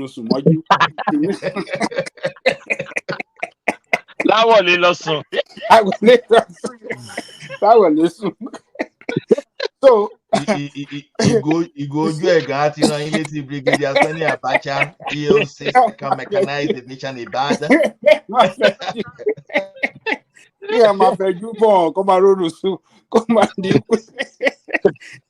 come on, lost to do story to love Bigelola, your family, Thomas, bad, so, but look about the other lady, talking of. Yeah, we don't have soup. We don't have this. Look, those two guys, I mean, the lady and that guy, I think we should be proud of them. I wish yes, I wish we can raise our children. We can have a system, educational system. Who is that now? Who is that? Prince Daddy, what's going on? And you returned it? That's Prince Daddy.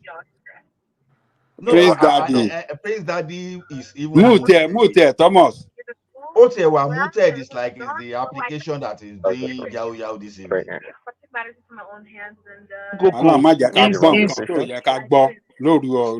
Ajale Koko. The problem is from Prince Daddy. I'm suspecting that. Where is this place to put it? You are muted. Let me kick him. Yeah. Oh, yeah. Put it okay. I put him in background now. There's no noise anymore. So I think we should be proud of those two, that lady and that guy, that they can speak both Yoruba and Igbo language fluently. I wish we have educational system that can, teach our children right from from kindergarten, our indigenous languages, particularly the three most prominent languages, the Igbo, the Yoruba, and all our children can grow up to speak those three languages. That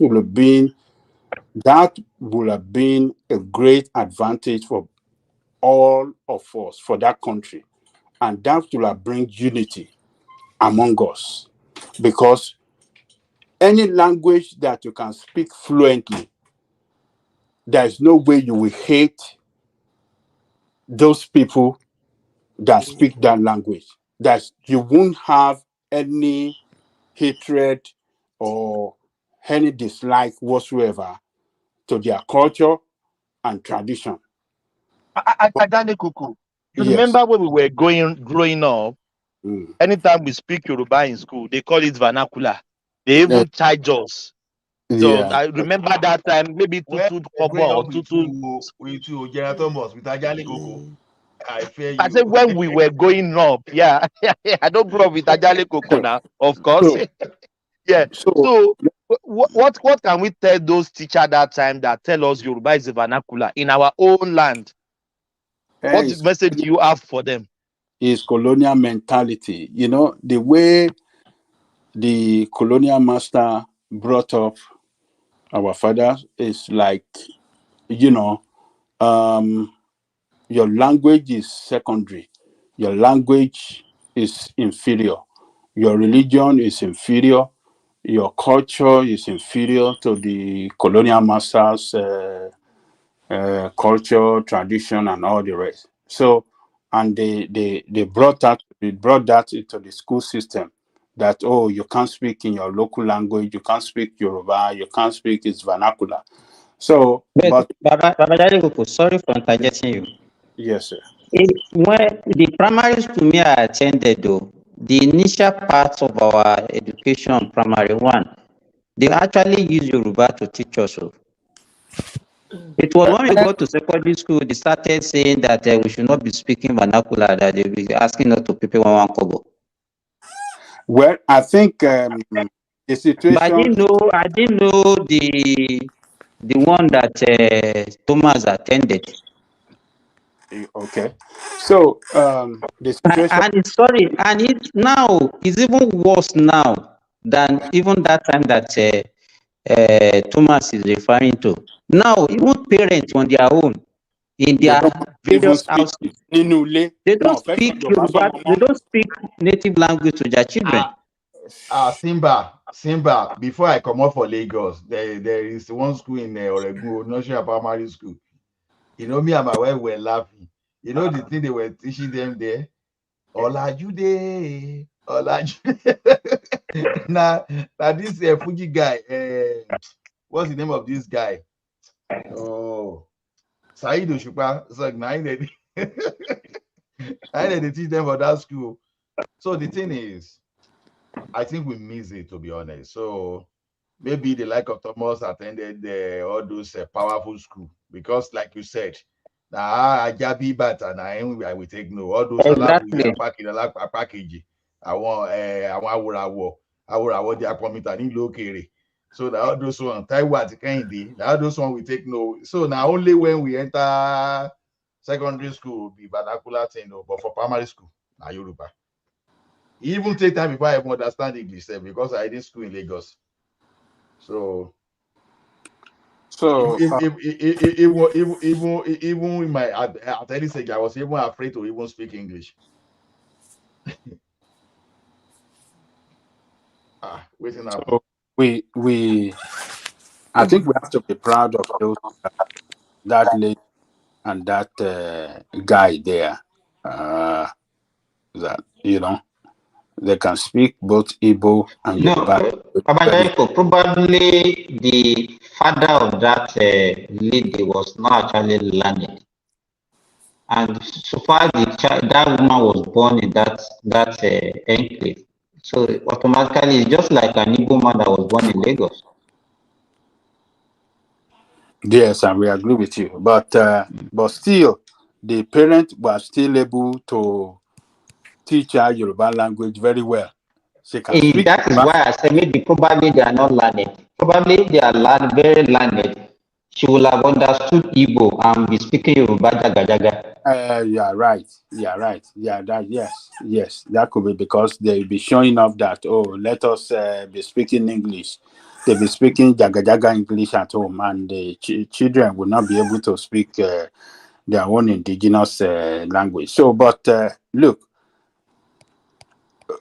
I wish we have a system that can raise our children like that, to speak our local languages and be able to interact with each other well, and grow up together with that mindset that, look, I am an Igbo man, even though by origin I'm a Yoruba man. For the fact that I can speak Igbo, I can interact. Adaniko, sorry for cutting you off. Why is other country embrace their own indigenous language?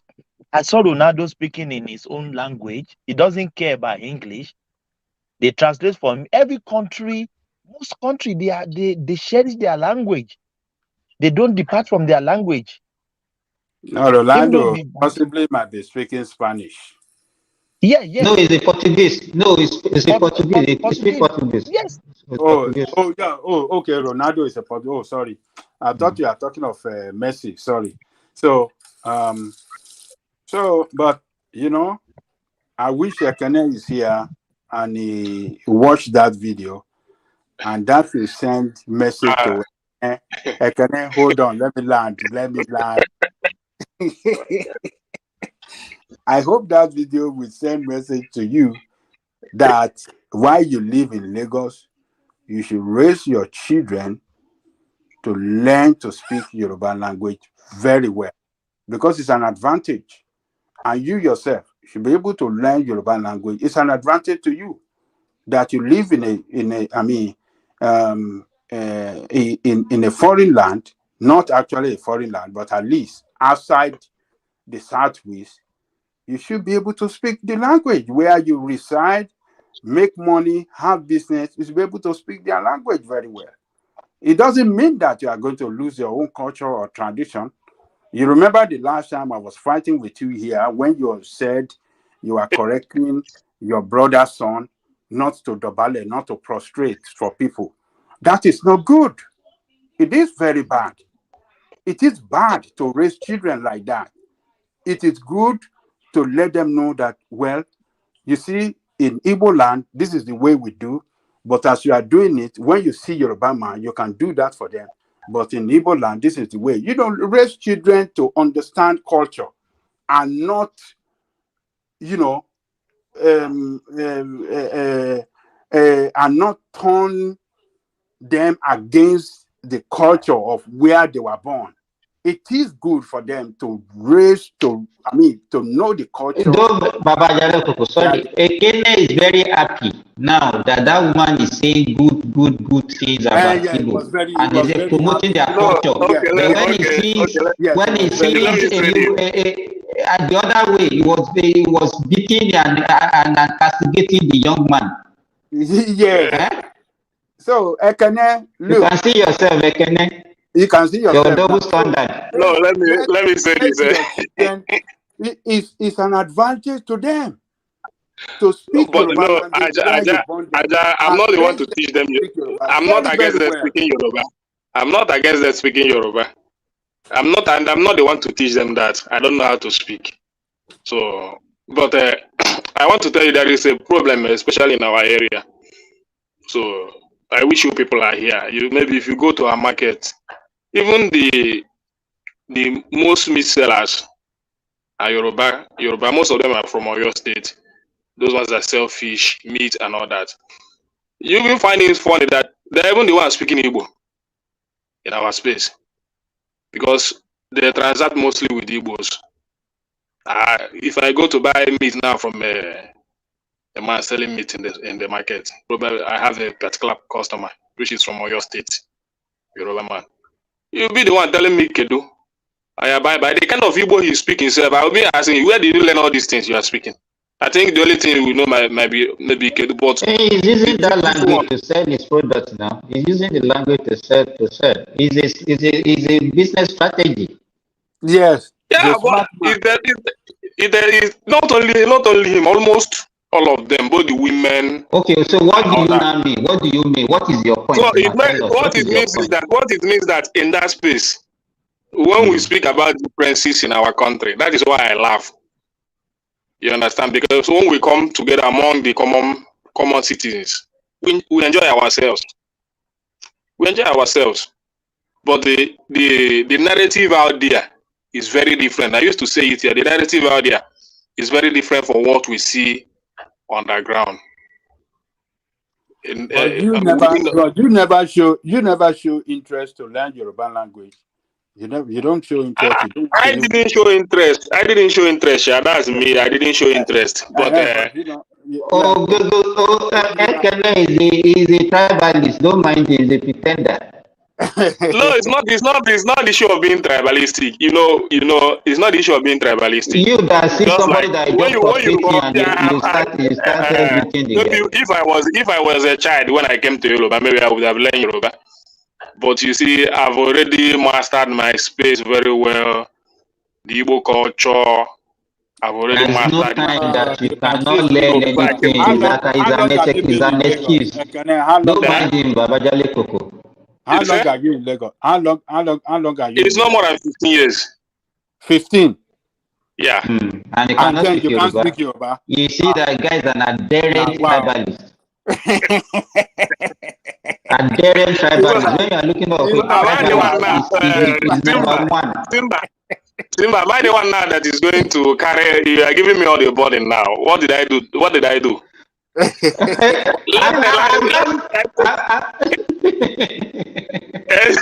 What did I do? Is it am I the scapegoat now? No. Yes, you see. I don't know one here. How can you be in Yoruba land for 15 years and you are not in and you didn't have any clue. I mean, it is not good at all. It's not good. Ekene is not good. No. Let us look.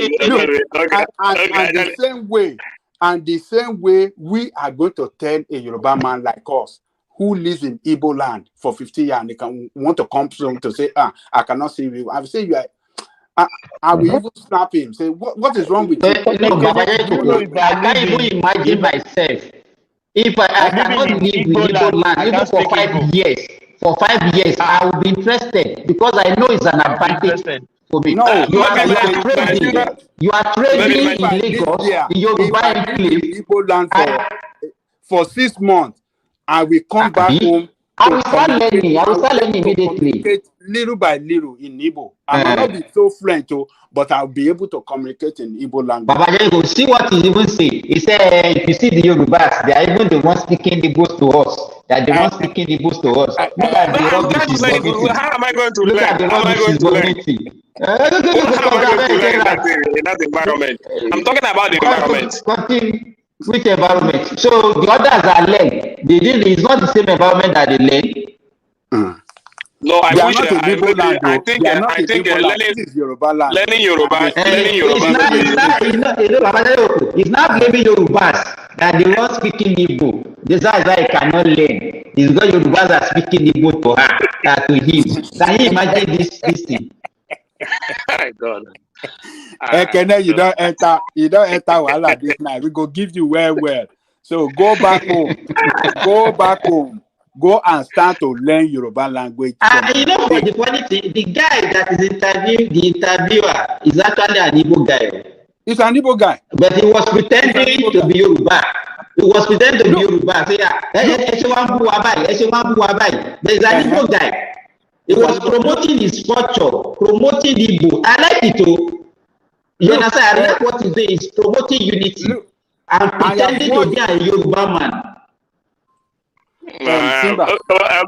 For me, I don't know what to say, but maybe I will just agree that it's because of interest.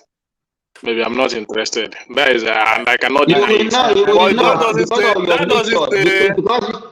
Because of the kind of person you are, that's why you are not interested. You don't lose. What will you lose to learn Yoruba? No, but that doesn't. It's not that I will lose anything. It's not that I will lose anything. But for me, he doesn't want to learn it at all. He doesn't want to. That's so, but he hates the language. That is the summary. He hates the language. I didn't. See, Baba, fi gbogbo ẹnu sọ̀rọ̀ ṣá kí ló dé? Look, Ekene.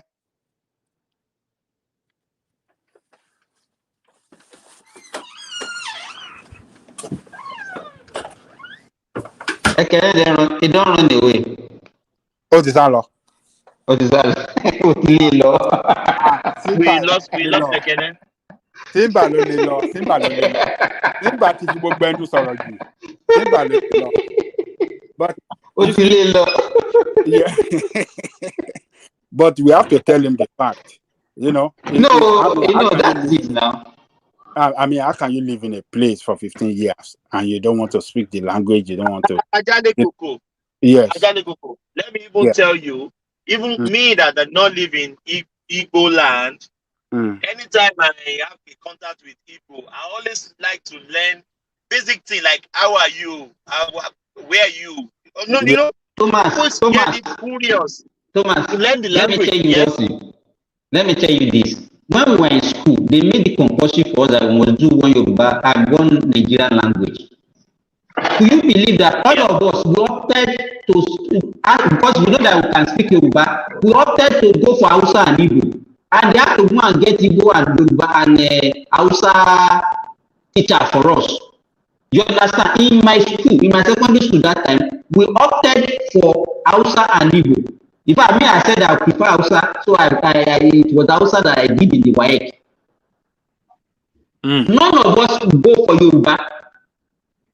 Because we knew that we can speak Yoruba, it will be another advantage for me if I can speak another language. Very, that's right. So look, that guy in that video with that lady, that is not his first video. There was another video. No, I watched several. There was another one. Hold on. Let me say this. There was another video I watched that this guy went to Ibadan. There was one lady. He never been to Igbo land. It's an Ibadan lady. Inside market, that lady can speak Igbo language very friendly. And what happened? I think the neighbor to them they are Igbo.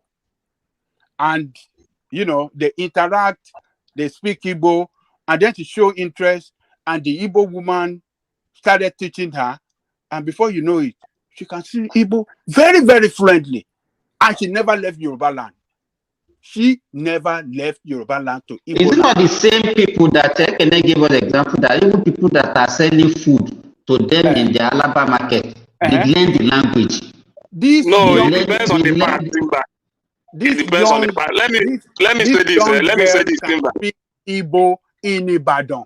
He never. Let me say this. It's a Yoruba lady. Ajali Gogo, you have just made a point. Yes. You see, for me, I want something that will always bring me closer or take me home all the time. It's not that I hate the language. It's just interest. I'm so much interested in that being where I come from. That's why I'm even planning on retiring home early, very early. Once I don't even want to stay. Me personally, I don't want to stay very long in Lagos. It's something I don't want to go abroad. I want to be at home all the time. So this is how I make myself. This is how I want to be. So what are you gonna do if your children still want to stay in Lagos? You go force them to retire with you. No, they can stay. I don't have any problem with that. Yeah, all my struggle is to give them an enable environment to survive. So once they can survive, I can do whatever I like. If I see that I've come to that position that they can survive. But just make sure they can speak Yoruba very well.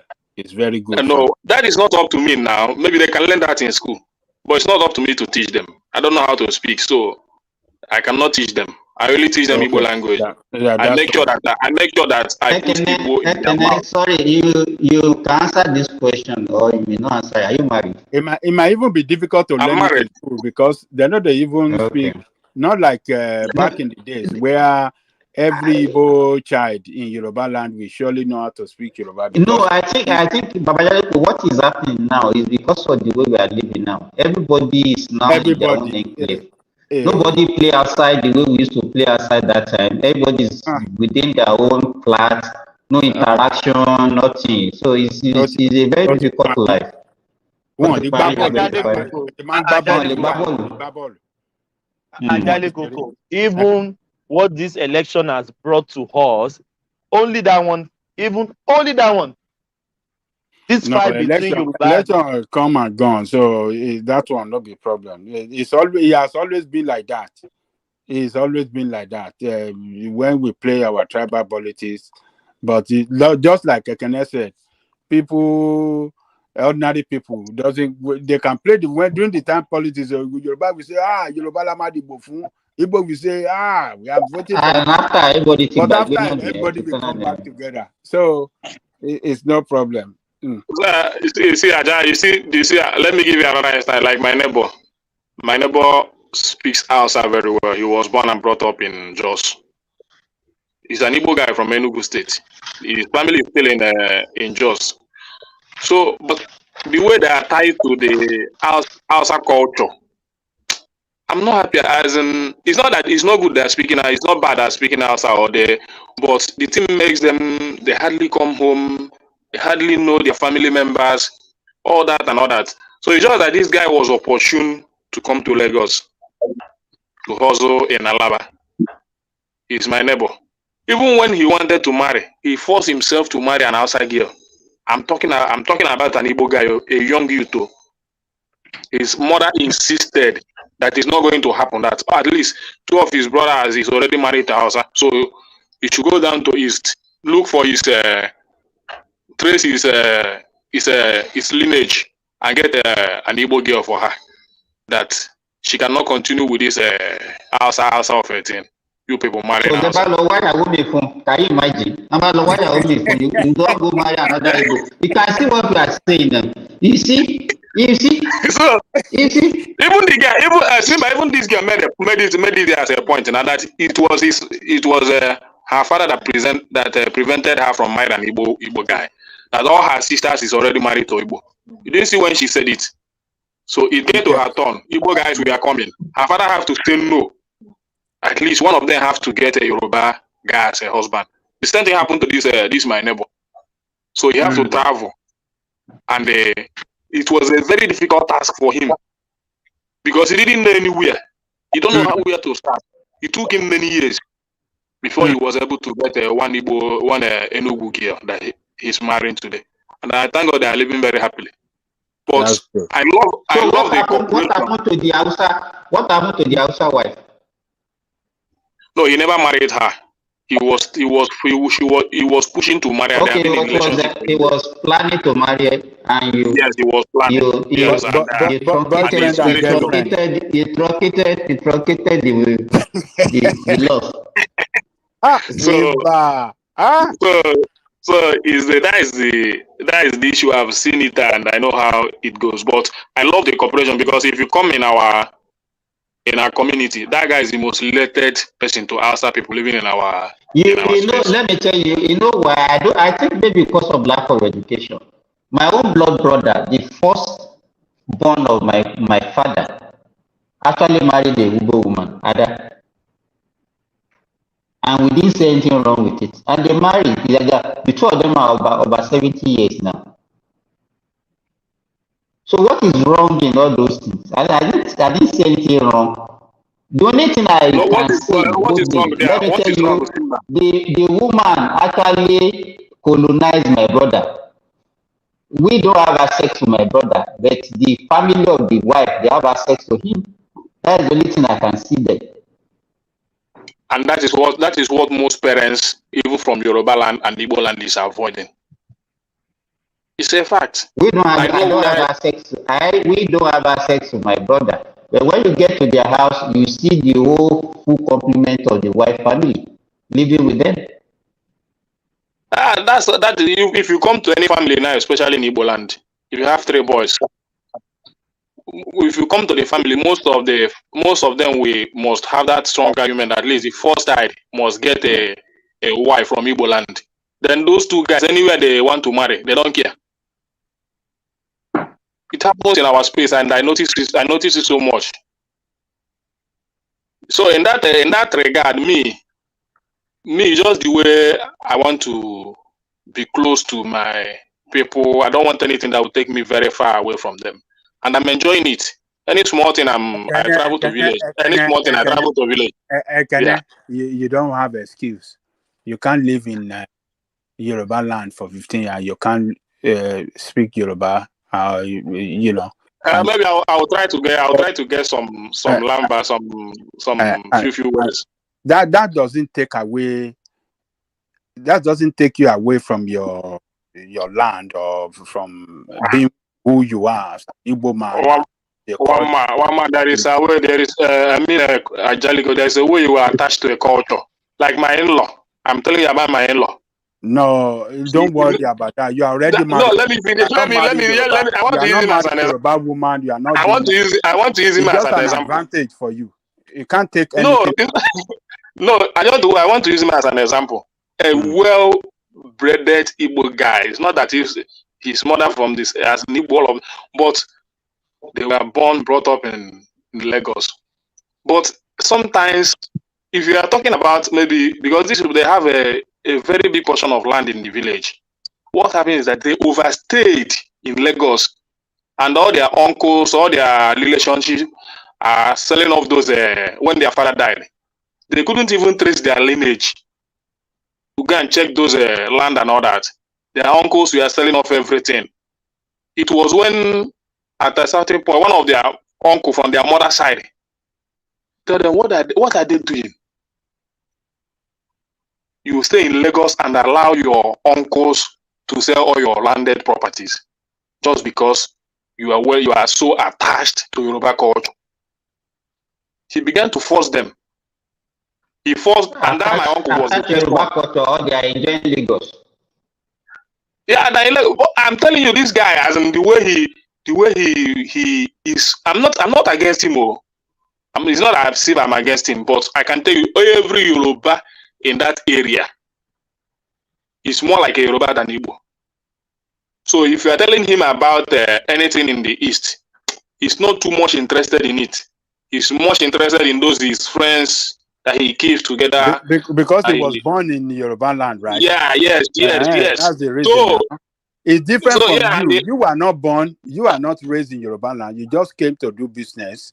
It can also happen. It happens to everyone. It happens to everyone. But at a point, you see, when he traveled to the village, he could see all his uncle. They have sold almost all their land. It was just the remaining one. He was just dumping there, going there. Thank God he married from my family, so my father was still alive. My father was the one that was able to help him a lot to go through all those stuff to recover some land, all that. But he couldn't recover all. Even at that, he's not even still doing the right thing. But almost all the land is gone. Almost all the land is gone.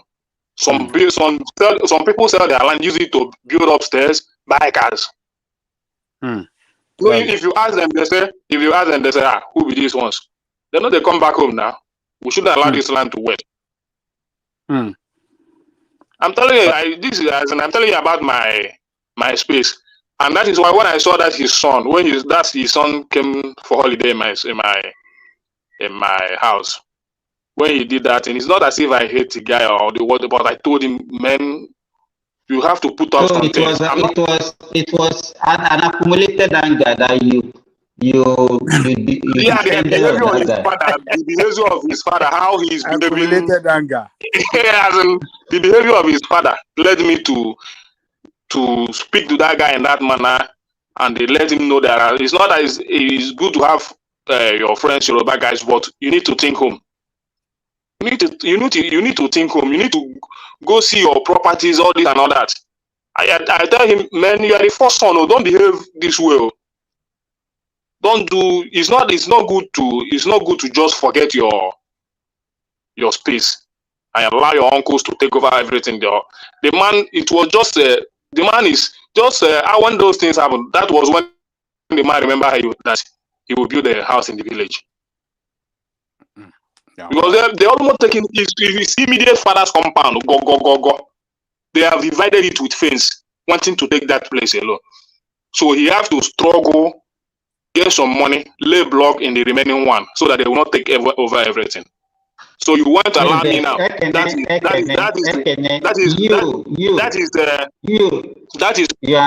is strong.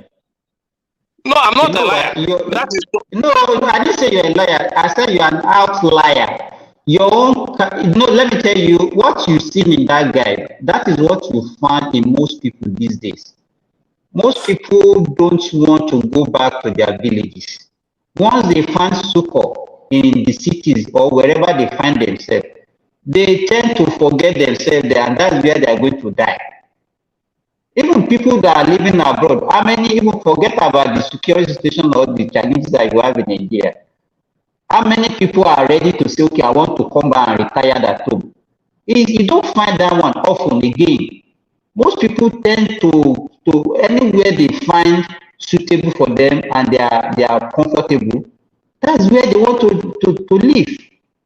You are what I mean by outlier is that you are just one in 1,000 or 1 in 1 million kind of people that will behave the way want to behave.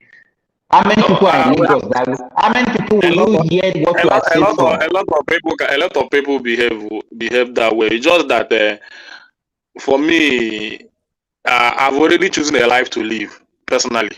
You see that my space, especially that my small hut in the village. I want to enjoy it till I leave this earth. I want to enjoy it. But Ekene, how do you feel? How do you feel watching that video? No, I'm happy. I'm happy. I'm happy. At least the girl made me proud. The girl, I will not lie. The girl made me proud. The girl made me. I was shaking my head, man. Man, I was shaking my head. See your bad lady. I love it. I love it. Igbo language like this.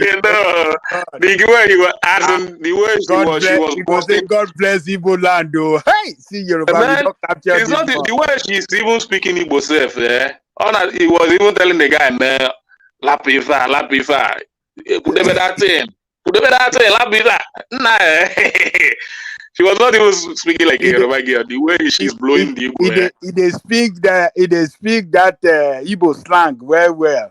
Yes, he even mix it with some slangs that is so sweet, Igbo slangs and all that. So you are happy, but you cannot reciprocate the same for your children. You have to go and learn until when you come here. See what happened. See what happened there that I want to let you learn. We want to be happy. Hold on, we want to be happy speaking Yoruba language as well. So go and start to learn Yoruba from today.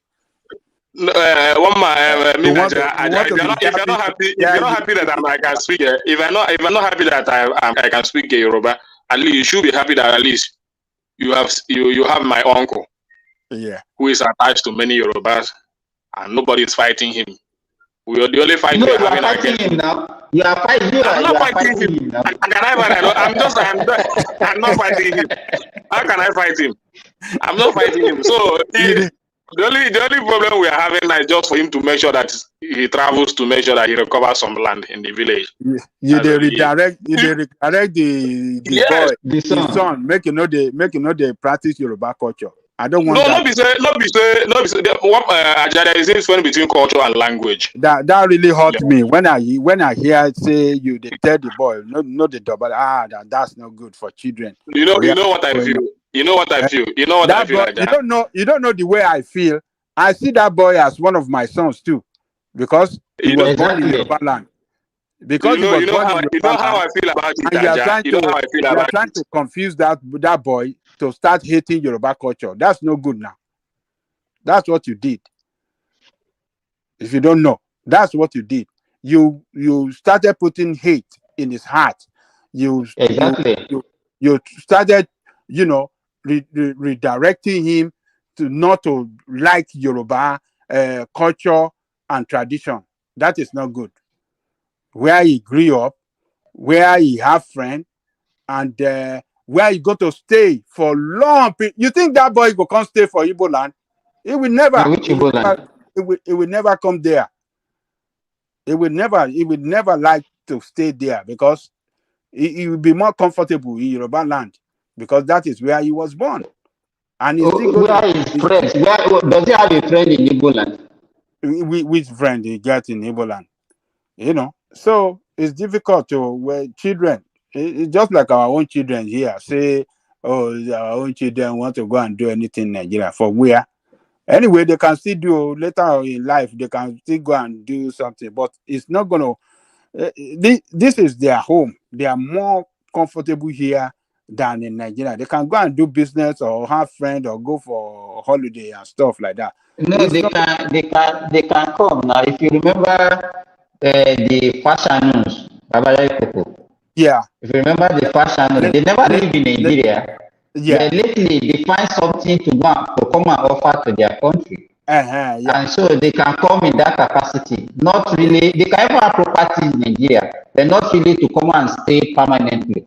You know, the fashion news during their own time, Nigeria was still a very good place, even more comfortable than London back then.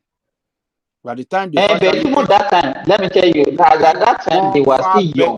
They were still young that time because they were still playing football. Him and John and the Justin. But it was later on, even it was during this democracy, I think during Obasanjo regime, that Fasani himself came and started doing something with Nigerian Football Association. So when his brother came, Justin. You know, the Justin had a mental issue. He actually committed suicide. Yeah. Yeah. Anyway, and their father has returned home. Their father was living in Nigeria, so that attracted them to come back home too and live in Ibadan. And and actually life was better in Nigeria than even the London back then, because cost of living, I mean, our currency was very strong.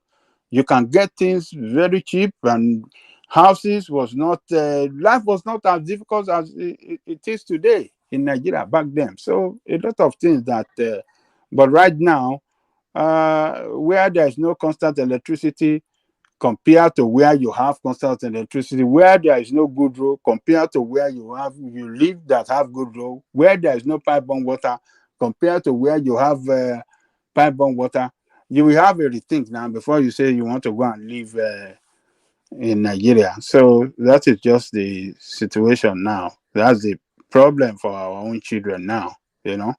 If everything run well in Nigeria, look, Nigeria will a lot of us back will have even returned home and stuff like that, and our children would like to go and live there as well.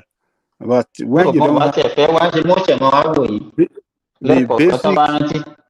the basic amenities, what we are calling basic, that should not be absent at all, that should be there all the time. The basic, it's not easy to come by in Nigeria. You have to spend a lot of money to get those things that should be basic. That's the problem. Maybe they will get it right. Let's just Ekene has gone. So let us be hopeful that things will get better. Ekene ti sálọ, ẹ ti lé lọ, ẹ ti kọ̀ǹkò. Thomas gan di ṣeré lọ. Ọlá ńkọ́. Okay, Adéyẹ. Okay. Ìwọ náà sọ sọ́rọ̀ yìí náà Ẹlá. Kí ló ń ṣẹlẹ̀? Èwo ń bẹ̀ wò, èwo ni kí n sọ sí o. The Yoruba culture and Shetima, sọ̀rọ̀ sókè kágbọ́ ẹ. No, I really like that lady and that man interaction, to be honest. You see, one thing I've known is this: if we were born, if any of us, if we were born in the north, we won't be different from a regular Hausa man or Fulani man, or let me just say the northerner. So it's by natural selection that we're born where we are. But the way we behave in Nigeria is that, because I cannot lie to you, if we all agree to be one, that's okay, no problem. But when we are preaching to be one, and some people are trying to see themselves as superior, or as not trying to be one, or they are trying to impose their own on us, that is where everybody becomes defensive. Because no matter how you like it, I'm not ashamed to say it. You understand? The only reason I will not say it is that if you now make the thing criminal, I will associate with my Yoruba no matter what. If I was born as an Igbo man, definitely I would behave like an Igbo man because that is what I know. So I have to protect my own cultural value no matter what. So I like what they say. Like that woman now, they say, oh, Yoruba no soup. She may be saying the truth because that's what she understands. But people like us that we live in the village, that even not only live, one thing is for to live in the village. Nothing is for you to be someone that used to go to farm. So people like us that used to go to farm, that we've experienced different soup, like there's one that you find inside cocoa vegetable, we call it rodowo. It's inside cocoa plantation, you find that in the kitty. Then we have a water leaf in the kitty, we call it alagbakun. Then we have water lily, the one that normally wrap around the tree. That's type of a vegetable too. Then we have what we call a faro jeja. Then we have a fat amunututu, that's the water leaf, the one that wrap around this thing. Then there's one usually they plant that one around the bedroom and all those things those days. Exactly. There's one they call efiri. Efiri are of two types. There are some that with small leaf and the one with a big leaf. Those are types. Exactly. Yeah. I'll mention 7 now. Then we have ira soup that you use ebora. That one is more of like when you have whitey stuff on your tongue, you want to clear it. That is exactly what you are going to use. Then we use cassava too to cook soup. Then we use cocoyam stem. We call it oturun cocoa. I've mentioned àwọn Ghanaian máa ń pè yẹn ní òkòtòmbèrè. And I'm still not the immature leaf of the cocoyam. Exactly. And I'm not a woman though. Ẹ̀gbọ́n yìí ńkọ́. Then we see ọbẹ̀ pánkọ́. We have shapao. We have shapa. Even esusu. Yes, now. You understand? So no, you have popular. We have egusi. Egusi is another soup on its own entirely. You understand? I've mentioned begiri, right? The locust bean. I used locust before. So you will see that the way I mention all these things, I know the ingredients. It's not as if I'm just conjuring or whatever. So if she's really a Yoruba woman, doesn't understand, that means that you understand. Look at what we can do with beans alone. We can eat it, we can cook it and eat it.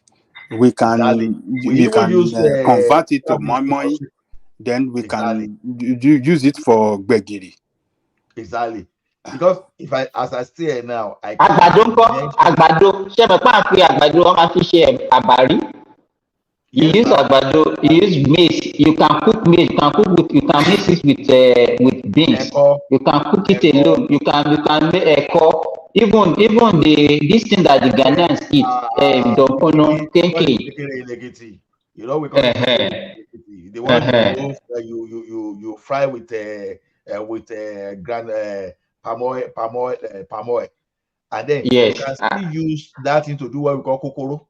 Kokoro is that when you grind it, instead of you using that normal flour, the normal Igbo flour, the wheat flour, you use that one to do kokoro. So when we talk of this thing, you understand? It's only when I got to Lagos again, even though I was born in Lagos but raised in Ekiti, when we got to Lagos again, it's when you now eat rice every day. See, no reason for us to eat rice more than once in a week. Sometimes no reason for us to eat the common beans. I think the common beans is what you call a cowpea. No, what's the name of these common beans? I can't even remember. But I know that we used to have like about 6 to 7 variety of legumes. You understand? That used to have there is one they call ẹ̀wà olóyin. All those ones are similar. You have what we call pigeon pea, ferigede. You have pakala. You have kokondo. You understand? You have all those variety of food. You understand? Because we've lost our we've actually lost our productivities. I know most people will not know that. Even in the yam alone, you have water yam. There's a one we call it takuta. That takuta is a then igongo, the yellow yam. Yeah, yellow yam. We call it ogogo or yes. Yeah, The water yam, there's water yam also. Exactly. We have Efuru. Esuru is there too. Esuru is the bitter, yes, now. You understand? We have bitter leaf as part of that time. You understand? Yeah, that's what those people living in Lagos, they cannot do all this one. You know, Babajale Koko cannot I even don't know a lot of what you are saying, Osimba. your Yoruba will betray you where you grow up now. I say we grew up in village. You can't contest that. So the thing is what you know, what you don't know, you don't know. Okay, for example, now the type of tree that some of us will climb now. How many people in Lagos will climb? Ola, that means we have the real Yoruba and we have Yoruba. No, you have the so-called elite Yoruba. We have some people that can speak Yoruba, but in the recent they are not Yoruba. It's one thing is for you to be able to speak Yoruba and not real Yoruba. And how do you differentiate? When we start making analogy and we start making proverb in Yoruba now, some people will get lost. You see why I was telling what piece the other time when he was saying by this, I can tell you that Yoruba language is always descriptive. If you are a Yoruba person and you do not know that. No, what Oba means is Oba Balori Bumbum. Exactly. Oba. So, but when someone from Benin is telling us that, Yoruba borrow that, I say, where did you get your history? Who told you that history? So I will not accept that because I'm a Yoruba man. You will see your name. Okay, Remy now. Remy is descriptive in name. You understand? Even Ajale Koko that even decided to adopt himself. Ajale Koko that even decided. Ajale Koko is like a statement, not even the word. Exactly. It's like a statement. Like when you are trying to do something metaphorical or something a possibility. Yes, it's like an adage.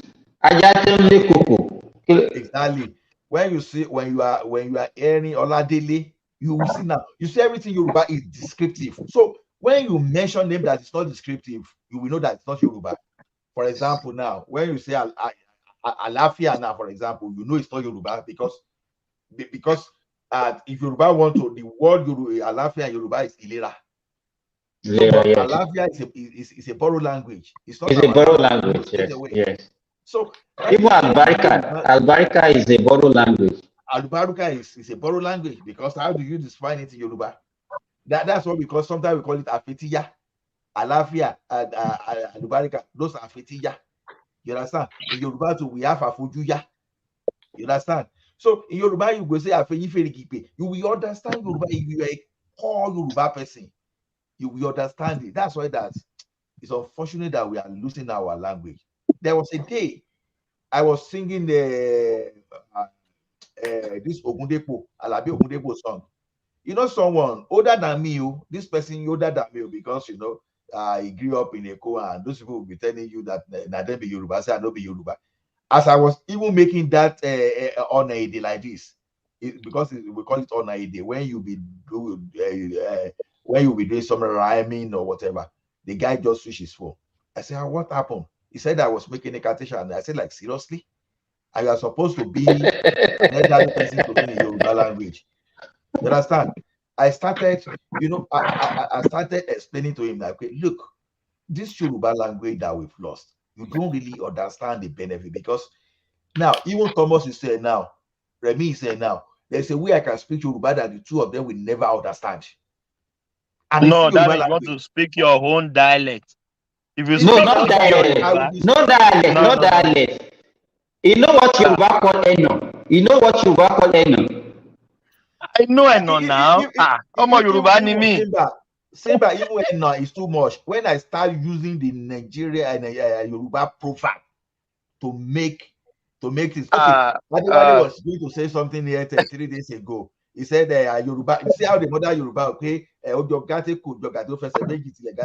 Simba, Thomas ò mọ nǹkan tó ń jẹ́ ẹ̀nà, Fúlàní ni Thomas.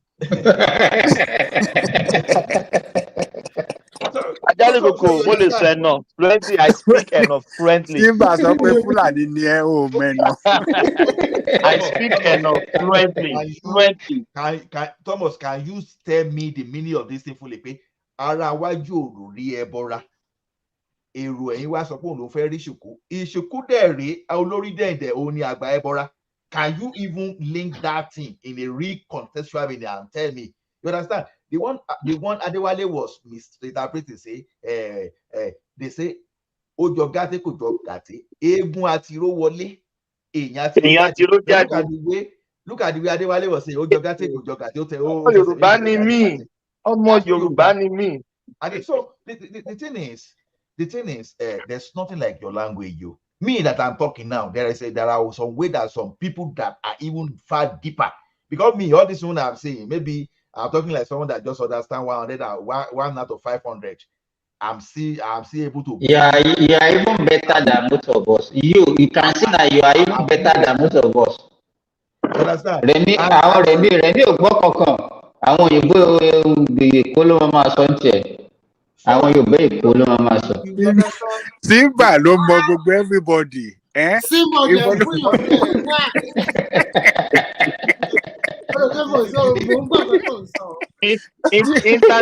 yàn Internet Yorùbá ni Rẹ̀mí.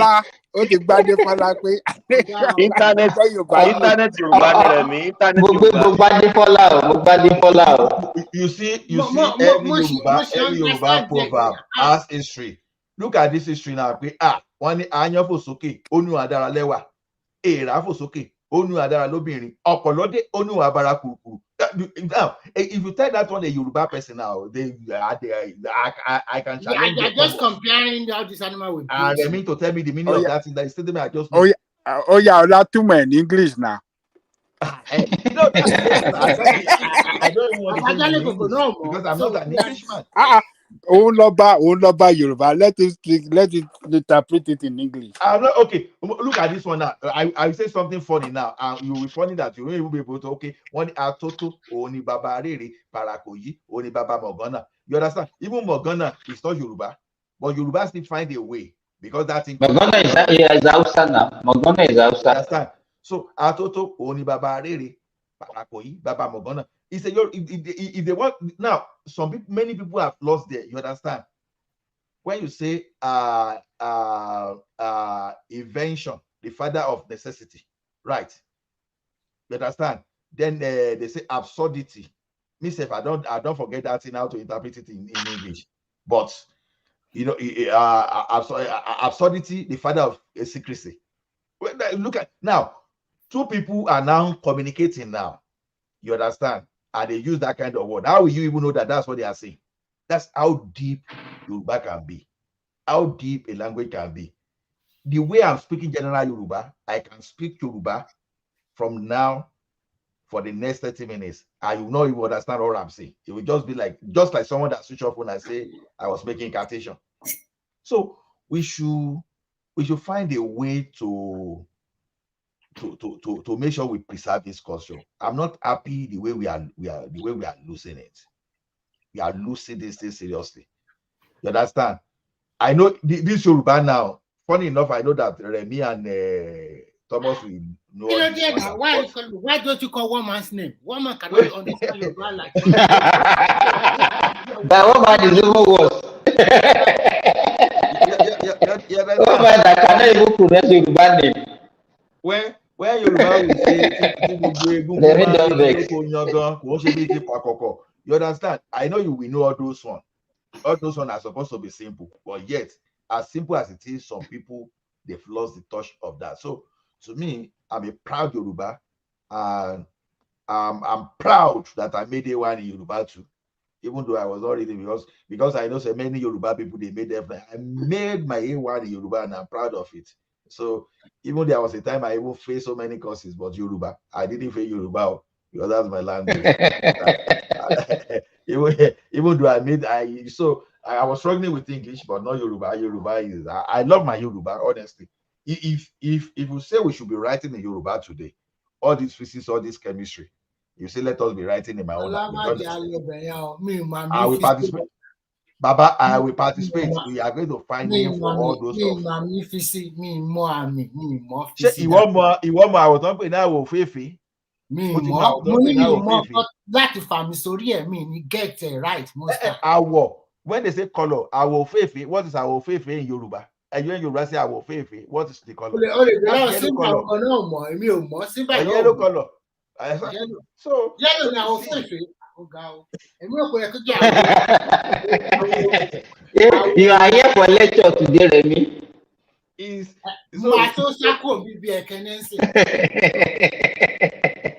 You understand? Like, look at that one Mama was telling us now. When people say Orisha, people used to think that Orisha himself is God. But when they say, when Mama in Yoruba say Orisha, simply mean Orisha. And so even in Yoruba something, you know, when they say Irumole, you know, there are two versions to it, but I believe the other version may be the other one. Okay? They will say Irumole. Some people will say Iru Tomoile, which I don't believe, which I don't agree with that one. But when they say Iru simply means that like thousands. You understand? You know, they will say Irumole. You understand? So Yoruba is sweet, to be honest. It's very sweet and you will enjoy it. That's why you see me around there listening to the like of Benga Deboye, Orlando Owo, Ogundepo. You will see me listening to this what's in there? Odolaya Remu, Tubosun Ladapo, this man Akewi to one Ibadan yi Olarewaju Adepo. So you will see me listen to those people. Even all those Sunny you see. Sunny small, they give you some call Yoruba. You understand? Even when I know say in Egbon Orlando will be in Egbon, they give us more. So I will listen to all those baristas. The way they will just put some kind of proverb into things. Man, Baba, Yoruba don't go. Bodeka Yoruba gun. All those gbogbo àwọn àgbàlagbà kan Igbo Olódùmarè Ògbójọdẹ. As a matter of fact, you will find all those in my library. I'm not joking. So I can even buy all those books for anybody that need them, so that for them to go and read, to encourage them to learn Yoruba. Honestly. And I'm sure that those people that can speak Igbo too will enjoy Igbo more than English.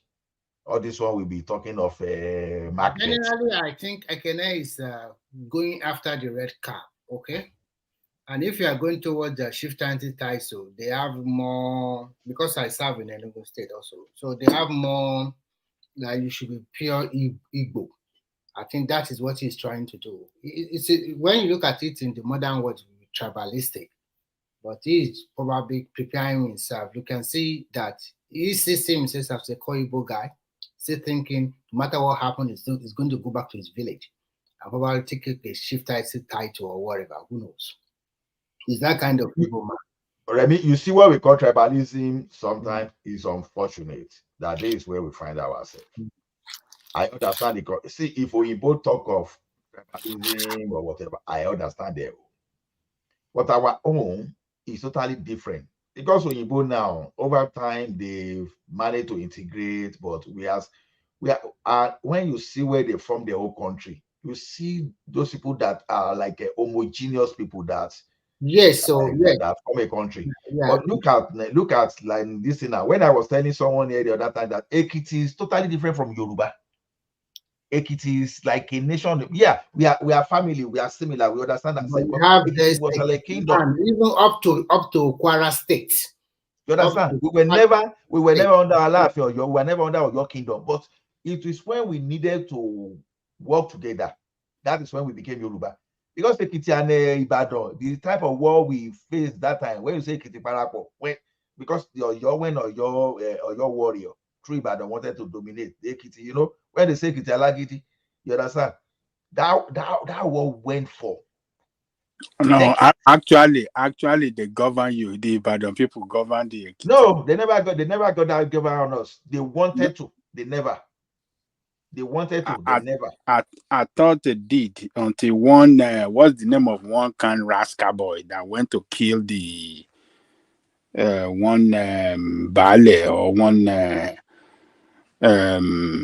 representative of Oyo in one Ekiti land until when he was killed. and that was what sparked the war of Ekiti Parapo, or what do they call it? I think whosoever wrote that thing should be from the old or your empire. It's not because Ekiti, when you want to trace our this, we were even more under Ife kingdom. If there's anything to discuss, even like someone said that we were even closer to related Ife, more to Benin than even to Oyo, because we were not Ekiti and all those Oyo empire. We know they. Because if anybody say, let that person tell me where Alaafin they collect Ishakole for Ekiti, to tell me that particular time, it never happened. It never, to the best of my knowledge, I could be wrong, but to the best of my knowledge, but I understand it never happened. Because we can refer to Alake, when Oluwe to prepare Oluwo to that when he said when the Paroko Ranche Soba say that thing actually infuriated the Alaafin, that they were almost demanding for his head. No, he said, no, I didn't say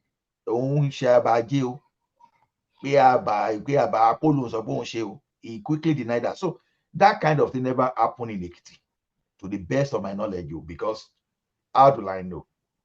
Even my village too, they were part of they were warriors too. So not so, and I did, and my grandpa, my father, and all those in the family, when we even went for family history, all those stuff, I never heard from anybody that the Oyo Empire tribal governed Ekiti. That I could be wrong, but then I should I say I still managed to see all those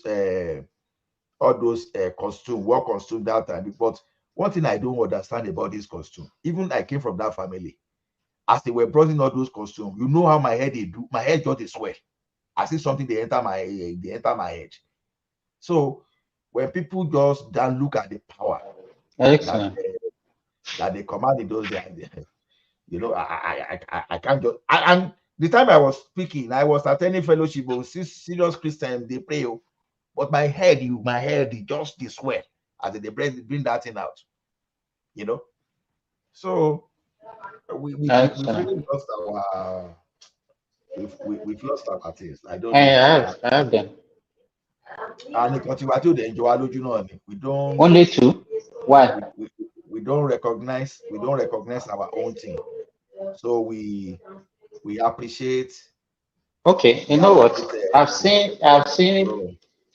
So I want to know. I've attended. I've seen some of them. I don't know if you want anything.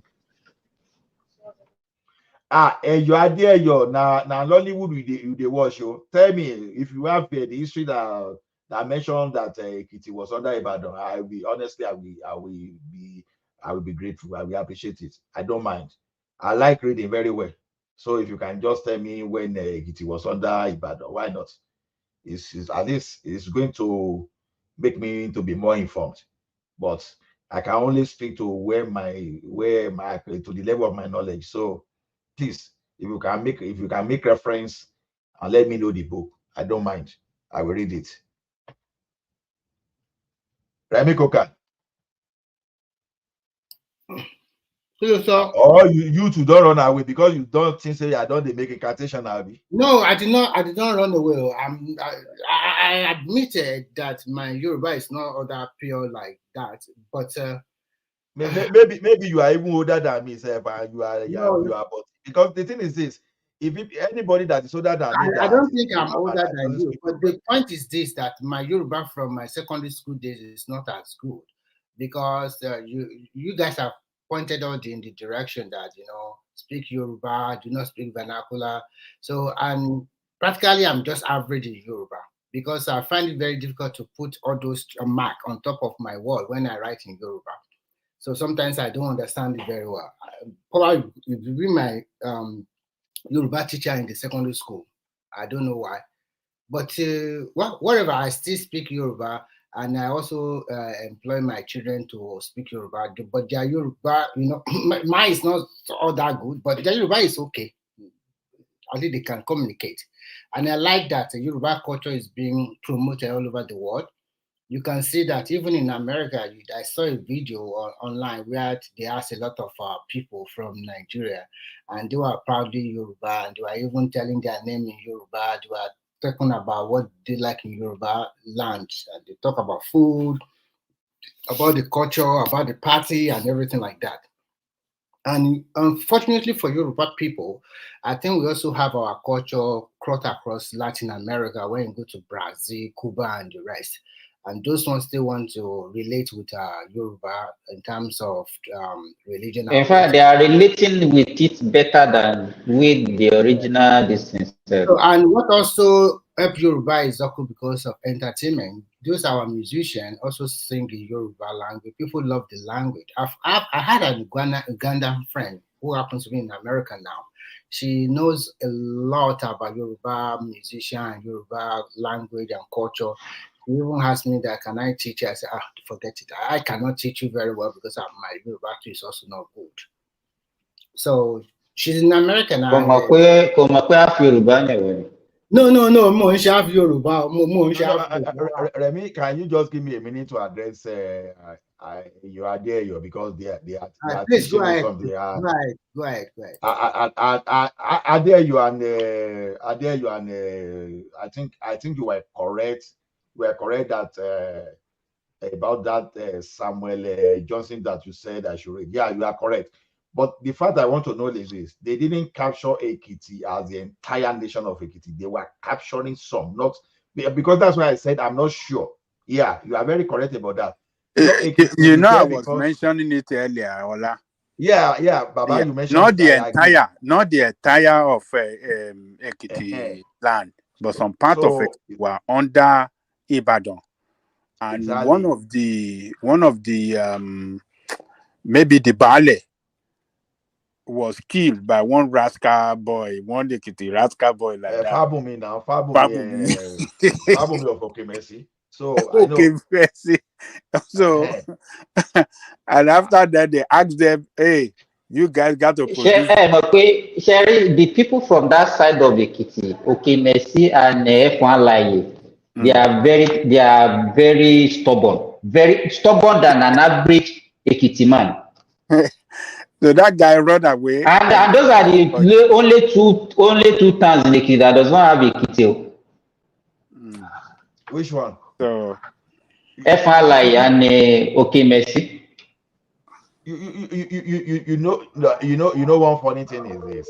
Akure will tell you that Akure will tell you that they are not Ekiti. I still don't know why it is tomorrow, because how can someone be speaking Ekiti, the language that's very close to Ekiti, and I'll be telling you that they are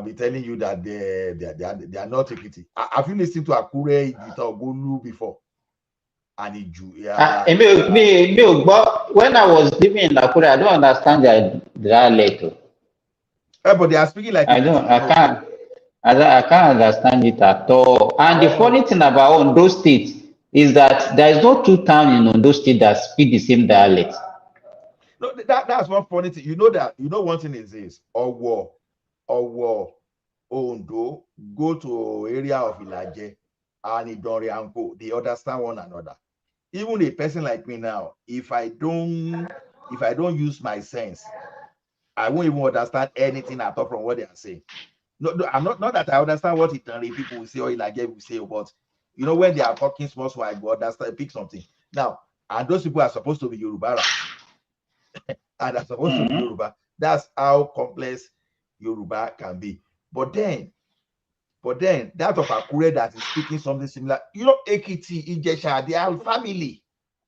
I mean, when you say Ijesha, Nini, all those kind of things, what's the difference between Ijesha and Ekiti language?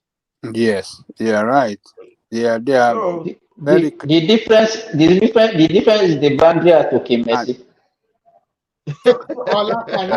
And even Ile-Ife. Can you understand very well when they speak their own dialect in Ondo compared to Ekiti? I think there's a little difference, right? You see, the only reason I understand, in fact, not a little different. The difference is like it's like Air and Milky Way Galaxy. Wow. Because I thought they are not understand. because when they speak, it just because we've mixed up naturally. Naturally, as a Yoruba person, if you didn't live in Ekiti, and you go to, but maybe because they are speaking Ekiti to you, if you go there, you can understand all the Ekiti dialect. But once you cross to Ondo area, how you want to understand? You understand how you want to understand, because what they are saying. But Ola, I don't speak Ekiti, but I understand. You if understand? They speak, No, of course. Your mother is from there.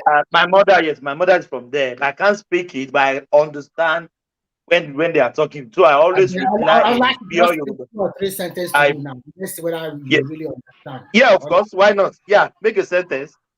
No, this one is not my area language, but it's another. Yeah, my mom is from Mr. Ekiti. We are from Emure. Okay. Papa you fere fekede fun. You want to fekede fun moto kechiche.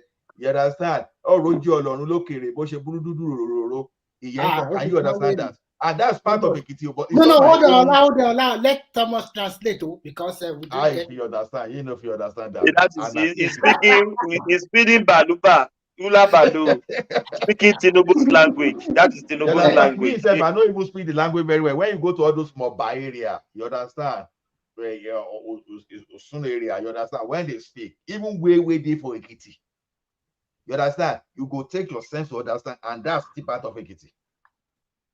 It's just like when Orlando speaks sometimes. Orlando will have used his language sometimes. We will not know. You understand? Orlando will see. Okay, there's one song that Orlando sees tomorrow. I'm one of the 5. In fact, when you talk of Orlando, if you see Orlando there alive now, I come to where I live today, I must attend the show. But tomorrow, there are some things. Mama Bamija o, pe mo se sarigbo. Ẹ̀gbọ́n mo ṣe understand yẹn. Okay. Àbí Mama Bamija o, pe mo se sarigbo. Okay, ẹ máa gbọ́ àlejò balóde o, gidi máa dé o. I don't know what that man said there. Àlejò káwáyé. Èdè ọ̀wọ̀ nìyẹn. Exactly. I don't even know what that man spoke there, and we are supposed to be Yoruba, right? So that is there's one now. There's one too. But the beauty of it is that even with that dialect, every people still understand the way Yoruba that everybody speak. Yes, at least when you understand Yoruba, you'll be able to go along with you. Use sense to say, okay, this is what. Because, like I said, I didn't understand. Even Ife that we claim is our source, if you hear the dialect of Ife, you will find it difficult to understand. You can't understand it when they're really speaking that Ife dialect. You can't. It's just like Owo. When the Owo people are speaking, you can't understand what they are saying. You know, but the beauty, the beauty of it is that I don't even know what he's saying there. All those things I've seen are rubbish because I didn't hear. But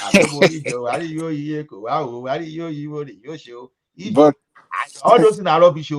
But the good thing, the good aspect of it is that look, all of them in Ifel, in Kitio. When we speak this Yoruba or your Yoruba, everybody understand. Exactly, that's what I'm saying. Baba. Everybody understand that or your this thing, but we can't understand their own.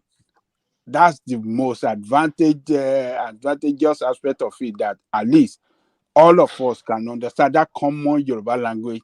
Everybody understand it. You go to Ijebu can understand it. Egbado everywhere.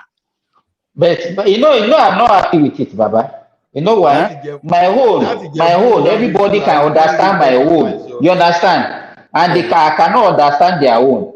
Me, if I speak now, the thing pains me because sometimes they will speak their language to hide things from you. That dialect. lọ bá gbé láàrin wọn. Wọ́n máa lọ gbé yẹn tà. Wọ́n máa lọ gbé yẹn tà. No, one thing, if you Ijebu speak, sometimes I know they understand everything, no. All this thing, show form me lonyu, show bonus, show lucky. You know, you just use idea to understand, because when Ijebu speak, to be honest, there are something they speak I don't understand. When I still understand it, but Ijebu, when they speak it calm, sometimes I have to be attentive to understand what Ijebu they talk. Recording in progress. Call in progress. Okay, we'll see. So I just love Yoruba. I not Yoruba only. I love our diversity. But the thing I don't like is that we are not protecting our diversity, and it is unfortunate. Because let's assume that one external person come. I mean maybe we have we have issue with all these foreign intruders now. I want to communicate among ourselves. You understand? Those are supposed to be our even strength, to even be able to communicate. Like I will give you an example. This one is a common Yoruba. A lady was transiting in London. You know, all those the buses. So, you know, our son was looking at someone that was sitting. So maybe that guy wanted to give him food. You know what that lady said? You understand? That boy just understood the mama and just behaved himself. You understand? So in that situation now, if now Igbo, how will you communicate to that child, to that child inside the car, just to caution him not to take anything from a stranger? See the way he didn't even look at that guy. He was just seeing as maybe say, I told him, and the boy just understood immediately. So sometimes I think and the anointing is this: we speak that English. Do we really understand the English? Like do you know the English? Like here now, I can't use in Canada. I can't use, of course, yes, it's offensive. Meanwhile, in the UK, you can use, of course, yes, and nobody is going to crucify you. So there are a lot of things in Yoruba. Yoruba is English is just so artificial and fake. So artificial and fake. So to me, like all those governors that are saying they want to introduce the indigenous language, let them go. Igbo people, introduce your language in your universities. Hausa Fulani, introduce Hausa and Fufude. Yoruba, introduce Yoruba in your school. Even if it is possible, Ekiti should not even only introduce Ekiti Yoruba alone. Introduce Ekiti. Let us understand that. Let us preserve our language. Don't let us be at the mercy of others. That's just my opinion there. So, but for that woman, I don't go blame the woman, because the woman truly, they speak Yoruba, but in reality, she is more of Igbo than Yoruba. If not because of our the way we know to like ourselves. There's nothing wrong with a woman with tribal mark. Being an Igbo, because that's the culture she grew to understand. And Igbo people in Lagos, naturally, if we have a good country that we are not too sentimental, there is nothing wrong in an Igbo man to claim Lagos, because that's where that's where he grew up. But in a situation whereby you want to be assimilated in a culture, but you don't want that same culture to be assimilated within your home, that's where the problem is. An average Canadian now, in Papa, maybe they're born in Papa for Edmonton. In Papa will say, okay, I'm from Edmonton. Maybe they're born the son for Toronto. The son will be claiming Toronto. Because at the end of the day, now Canada, you know, if you say, now we get this place, now we get that. No, not be them. Because already that's their own configuration. But our own, we still have Igbo. As a matter of fact, we still have some foreign people being driven by the local people that still think that we are seeing the 12 in the 12th, 15th century, that would like to even hijack land, that we even want to occupy, that would like to occupy our land. So those are the things that are spreading our differences. If possible today, I'm not hiding my feelings. I would say all those boundary adjustment that Oyibo made, that we should just forget all those things. The brethren of Yoruba and Republic of Benin should join them. The brethren of Igbo, wherever they are too, they should join them. If the northern people, if they want to have their own thing with the Niger Republic, they should allow that to go, because they are brothers, they are cousins. That's the way it's supposed to be. Because we are different nations. But unfortunately, some people amalgamated us for their own purpose. And we are yet to get out of it. Instead for us to find a way forward within that thing, we want to dominate one another. That's where the problem starts. We don't even know our own common enemies. Instead, we now make ourselves our own enemies. So that's just it, though. Ola, and Simba. You know, Kene was just doing what Yoruba called atamotamo when he was when he was giving his defense for not making effort to learn Yoruba language and understand it. Yeah, can it be more of an Igbo man or man that love the culture more than Azikwe and Ojuku? Azikwe can speak Yoruba very, very fluently because he started his politics in Yoruba land and with Yoruba people in NCNC. So he could speak Yoruba very well. The same thing with Ojuku. Ojuku most like grew up in Yoruba. He attended King's College. He lived in Tokumbo in Lagos. He mingled with Lagosian. So he could speak Yoruba very well. So I just remember now, I should have told him that. You know, maybe when he comes back another time, maybe I'll be able to tell him that. Can you be more of Igbo man that love Igbo culture than Ojuku and Papa Azikwe? You can't now, but they can speak Yoruba very well, very fluently, just because they live in Yoruba land.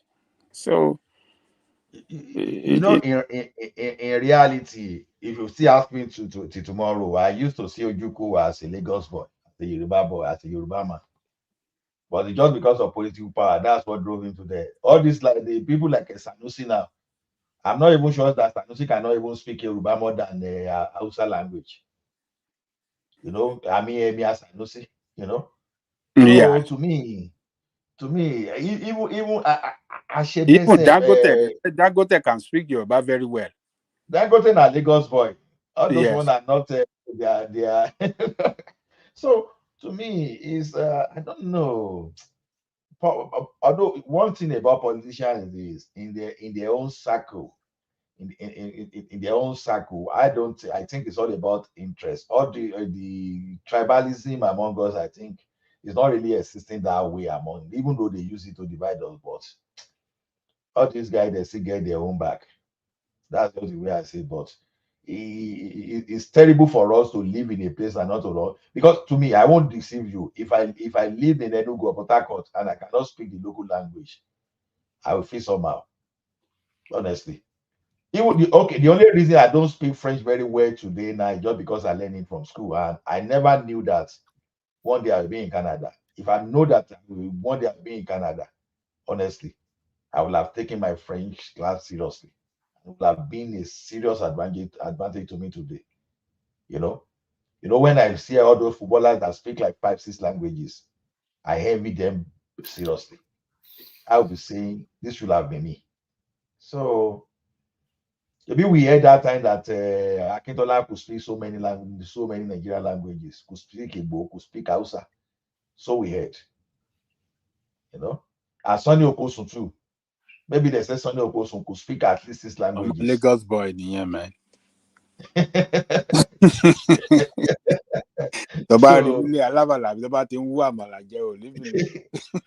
I know Sonny Okosun because while I was in Nepal, I think sometimes around 97 or there, but he gave us money while we were doing our job, you know. Sunny Okosun, even Dele Abiodun, all those. Nigeria, I don't like the way they don't bastardize Nigeria. I don't like it at all. I don't like it. They really disorganized that country. The leaders, I mean, they didn't do very good at all. It's just unfortunate. We are just very unlucky people that we have bad leadership that never care. They are not. If I have my way, those people that even did that in 66 school, not that we were united that time too, but then those people that did the 1966 school. Thomas, please add the Babati. Babati want to come here, at least let Babati come give us Kuwada. So the thing is, those people that did that 1966 school, honestly, if I see them, you can down up for Nico, because we will still have some problem, but the problem will have been totally different from what we have today. It will have been totally different, because even though we were having some kind of internal rank was there, but then it was not standing in a way of development. You understand? Even the northern people, if they were going that way, even though Awolowo talk about the issue that Nigeria's as a country was not training that and that, they will create problem in the future. You understand? I don't think Awolowo even if we say that it will be this worse. Because the Sardana of Sokoto will have still done better than what I need. In fact, he has been the best. He has been the best in the history of the North. So far, Awolowo has been the best in the history of the Southwest. Is it Okpara, or what's the name of the one in the Southeast? The Has been East. the best Mm-hmm. in history. So it simply means that if they were not interrupted, they would have done better. I need to be honest, so I'm not, so where I'm coming from. But people always make it look, when you say fire of spirituality, they always think it's evil, people wearing dark and and killing people and sucking blood. So there's this imagery that they have in their mind. So I can be on mute and still be talking to us.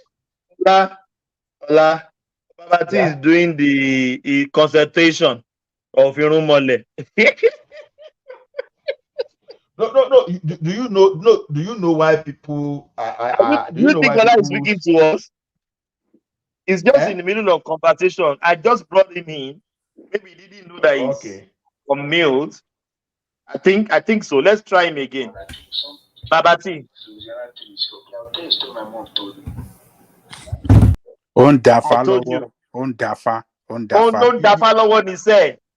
Dafa lọ́wọ́ ni sẹ́. Babaláwo ni Babati. Babaláwo ni. Jíṣẹ́ fún yàn kan lọ́wọ́. I learned something from Pastor Sam Adeyemi today. When he was talking about you started with this your pastor again. This your fraudulent pastor. Even here waiting I want talking now. Here waiting I want talk. You say you should be more woli ni wo. Thomas. You are to the Thomas Didymus is alone by fake. Omo woli ni. It's a fake woli. Woli boni. Oh, no, don't say that now. Omo woli. Thomas. No, Thomas ló ń refer sí. Thomas ló ń refer sí pé is a fake wòlíì.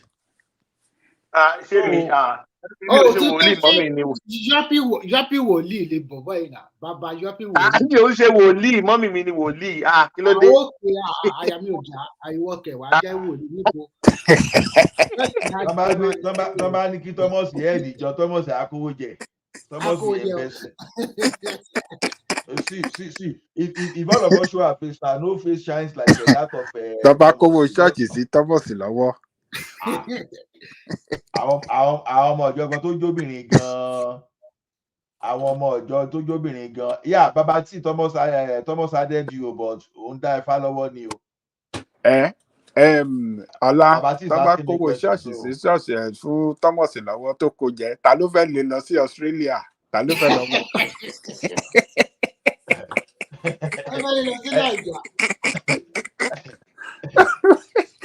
àbí ta ló fẹ́ lè.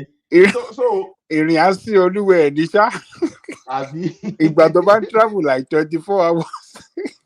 ìparí ayé ní Australia. ó dàbí àwọn ògbójú ọdẹ tó ń lo òkè láńgbòdo tán lọ sí eré àtọ̀yẹ́gbọ̀n ló kọ́gun sọ̀rùn bẹ́ẹ̀ ni Australia ṣe rí. So Baba T so wetin Australia do now? Wetin Australia do? Thomas, Baba T say you are please have me back before I send Ogun to you. Ìgbà tó ń ṣe ifá consultation tó dẹ̀ on mute rẹ̀. Thomas ò gbọ́ wa ni ohun tá a sọ ni pé tó bá kówó ṣọ́ọ̀ṣì sí ẹ lọ́wọ́ tó kó jẹ ta ló fẹ́ lé ẹ wá sí Australia. ẹni sùúrù ẹjọ ẹ pé mo fẹ́ kí bàbá yẹlẹ pé ẹ kúṣẹ́ alẹ́ yìí ṣe rí ọ̀rọ̀ ọjọ́ ìsọ yẹn inú mi dùn. No, Baba T, I hear you doing some consultation with some people with Ifa. Má worry. Yẹn kọ́ ni that's not the point.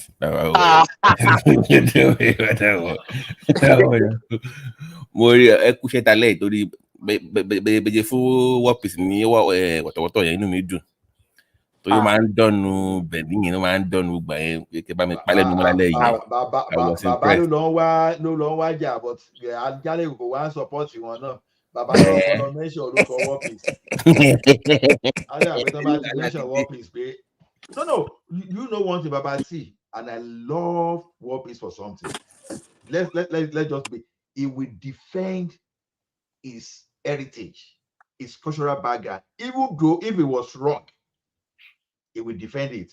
That's why we to say tonight, even say, man, Ajale go kushe o. Ó dá gbogbo ẹ̀rù ni, ó dá gbogbo ẹ̀rù mọ́ everybody lọ. War Peace. One man was saying that. Kò tún gbàgbé ó tún fẹ́ pe bàbá lórí telephone call ọ̀pọ̀ yẹn fún mi. Ó fẹ́ lọ kó iṣẹ́ sí bàbá lórí. Oh my God! War Peace ẹ̀dá ọmọ Oòduà ni. Kò fẹ́ gbà pé àwọn ni kò fẹ́ gbà pé ọ̀dẹ̀ àwọn dá kò fẹ́ gbà yẹn ni agídó máa ń yẹn. Àwọn fẹ́ gbà. But and the history is there. Wọ́n kàn máa ń jà pátá. Even the kí ló ti máa ń pa àwọn tó máa ń wà in charge museum. Ṣé kò ń ṣe curator ló máa ń pọ̀ àbí kí lórúkọ wọn? Àwọn tó máa ń kábọ̀ déètì tó máa ń research yẹn. Yes. Archaeologist àbí? No. Curator of museum àbí kí ló ti máa ń porúkọ wọn? I can't remember. Àwọn tó wà in charge of gbogbo àwọn artifact and all the rest, the history museum and all these things. I think wọ́n máa ń pọ̀ lórúkọ kan. I can't remember. A curator or something like that. Yeah, curator. Yes, they call the curator. Director of their museum, the curator, the head of this thing in Benin. He wrote a book that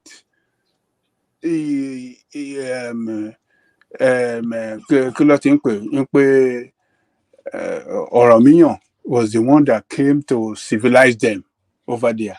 The book is available, but some of them are still kicking against it. It was taking partial distance. They don't want to believe him. And it's one in charge of the curator of their museum or something like that. They have every artifact to show that a lot of things that they have there, emanated from Ile-Ife. And they want to turn around and said, Ẹlẹ́wọ̀n kan tó sá lọ lòdùdú tó wá sá lọ, and he became king in a foreign land. Where has that happened? When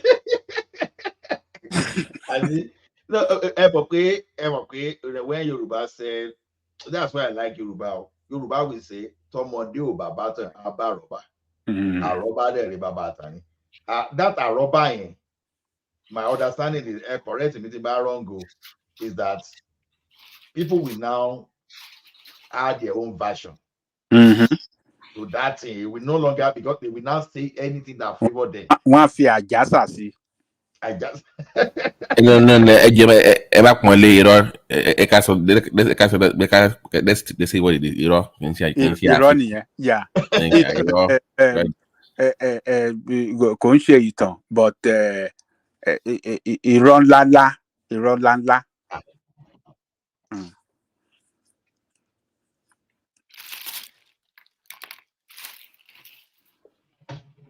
Bàbá Ajale kò ṣe ẹ fẹ́ gbọ́rú àwọn orin tèmi máa ń gbọ́ tó yẹ pé mi ò fi lè miss Yorùbá. Má bínú, because we were doing our Ola, you know, we were doing our top 10 Nigerian artists, and Elikoko was not here, so he's here now. So let's ask him. We keep about for one top 10 Nigerian artists of all time. Èmi ò tí ì fún yín ní tèmi náà. You are missing too now. We didn't hear your own that time now. Bàbá Ajale kòkó yẹ ọkọ give fún yín tí yín náà yẹ tí wà náà, so that. Number one, no, Haruna Shola. Àyìnlá Ọmọwúrà. King Sunny Ade. Obey, Commander. Like something like Bade, or what is it? And Olaya. Victor Olaya. Something rolling more. I can't remember. Rolling dollar. Yeah, yes. And it's true. She's Sakala Sabi. Sakala Bade. Sakala Bade. Then later, like just in àwọn Ayinde Barrister, Kollington, Fela Anikulapo Kuti. Fela is greatest. You only mentioned 7. 7 in connected. Oshikumeta. Oh, 7, yeah. The who else? Okay. Look, we had Akib Karim, and then we have Tunjo Yelano, and Dija sister. Mo lọ sọ́dọ̀ mo bólúwẹ̀rí. Oniki Okay now. So ni Yusuf nínú list ni. Yusufu lè gbàgbé bàbá bàbá lẹ́gbàá láyé bàbá wà ń bẹ̀ o. Tani máa yọ okay mo fi tèmi mo fi ṣe 11 okay pẹ̀lú bàbá lẹ́gbàá. Bàbá yẹn mọtí láyé. Bàbá yẹn mọ. Orí ẹ̀ kan slow now. Rọ bàbá yẹn mọ. Ó mutí kan ni. Lábẹ́òkúta ń gbà yẹn. I think it was in 1975 or 76. Mo lọ bàbá yẹn ní Abẹ́òkúta ń gbà yẹn.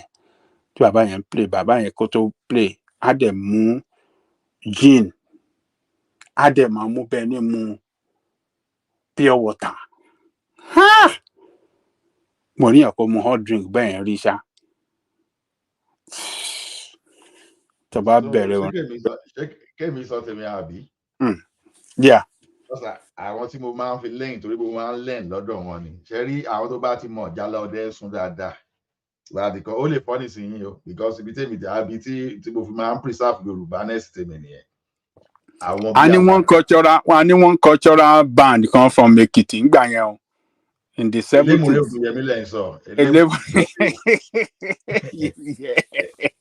were very, very popular.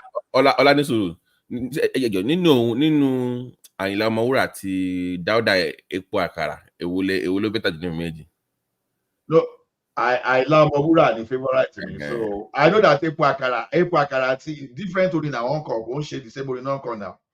Ìkan kọ àpàlà, ìkan kọ. Tó máa pé no, wọ́n pọ̀ bàbá tí ó yẹ kó ju 10 lọ. A ti gbàgbé Prince Adéwálé ni.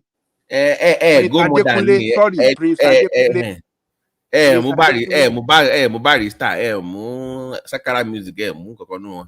Sakara ni kíní kan náà epo àkàrà ńkọ náà kò ṣe àpàlà. Sakara ni epo àkàrà ńkọ. Epo àkàrà àwọn style epo àkàrà làwọn Fuji làwọn Barrister lọ jí tó sọ. Ẹni sùúrù no. Ẹ ti ṣe o, ẹ ti ṣe. Ẹni kílẹ̀ fi ṣe. Dárúkọ Ọ̀làndó Ọ̀wọ̀, imagine. Mo ṣe. Ọ̀pọ̀ bá rí wa lóde, wa rí wa wà tẹ́ńbẹ́lú. Ẹ̀gbọ́n ṣé yẹn lẹ́yìn mọ̀ àwọn ìgbàlódé lẹ́yìn wọ̀n yẹn tẹ́ bá máa gbọ́ pé bí babaláwo bá ti jí o àgbàdúrà lórúkọ Ifá oníṣègùn bá ti jí àgbàdúrà lórúkọ ìwé oníṣẹ́ ọwọ́ rebi iṣẹ́ o àgbàdúrà wípé ire náà ni o. Ọlá fún wa ní top 10 now. Give us a top 10. Okay, my top 10 ó ní Alabi Ogundepo. Okay, that's Ìjálá, ó máa ń kọ Ìjálá ọdẹ and ó dẹ̀ máa ń kéwì gan, so he says a lot. Then Ọlárẹ̀wájú Adépọ̀jù. From Ekiti. No, Alabi Ogundepo na I think from Ògbómọ̀ṣọ́ or thereabouts. Okay. So Ọlárẹ̀wájú Adépọ̀jù.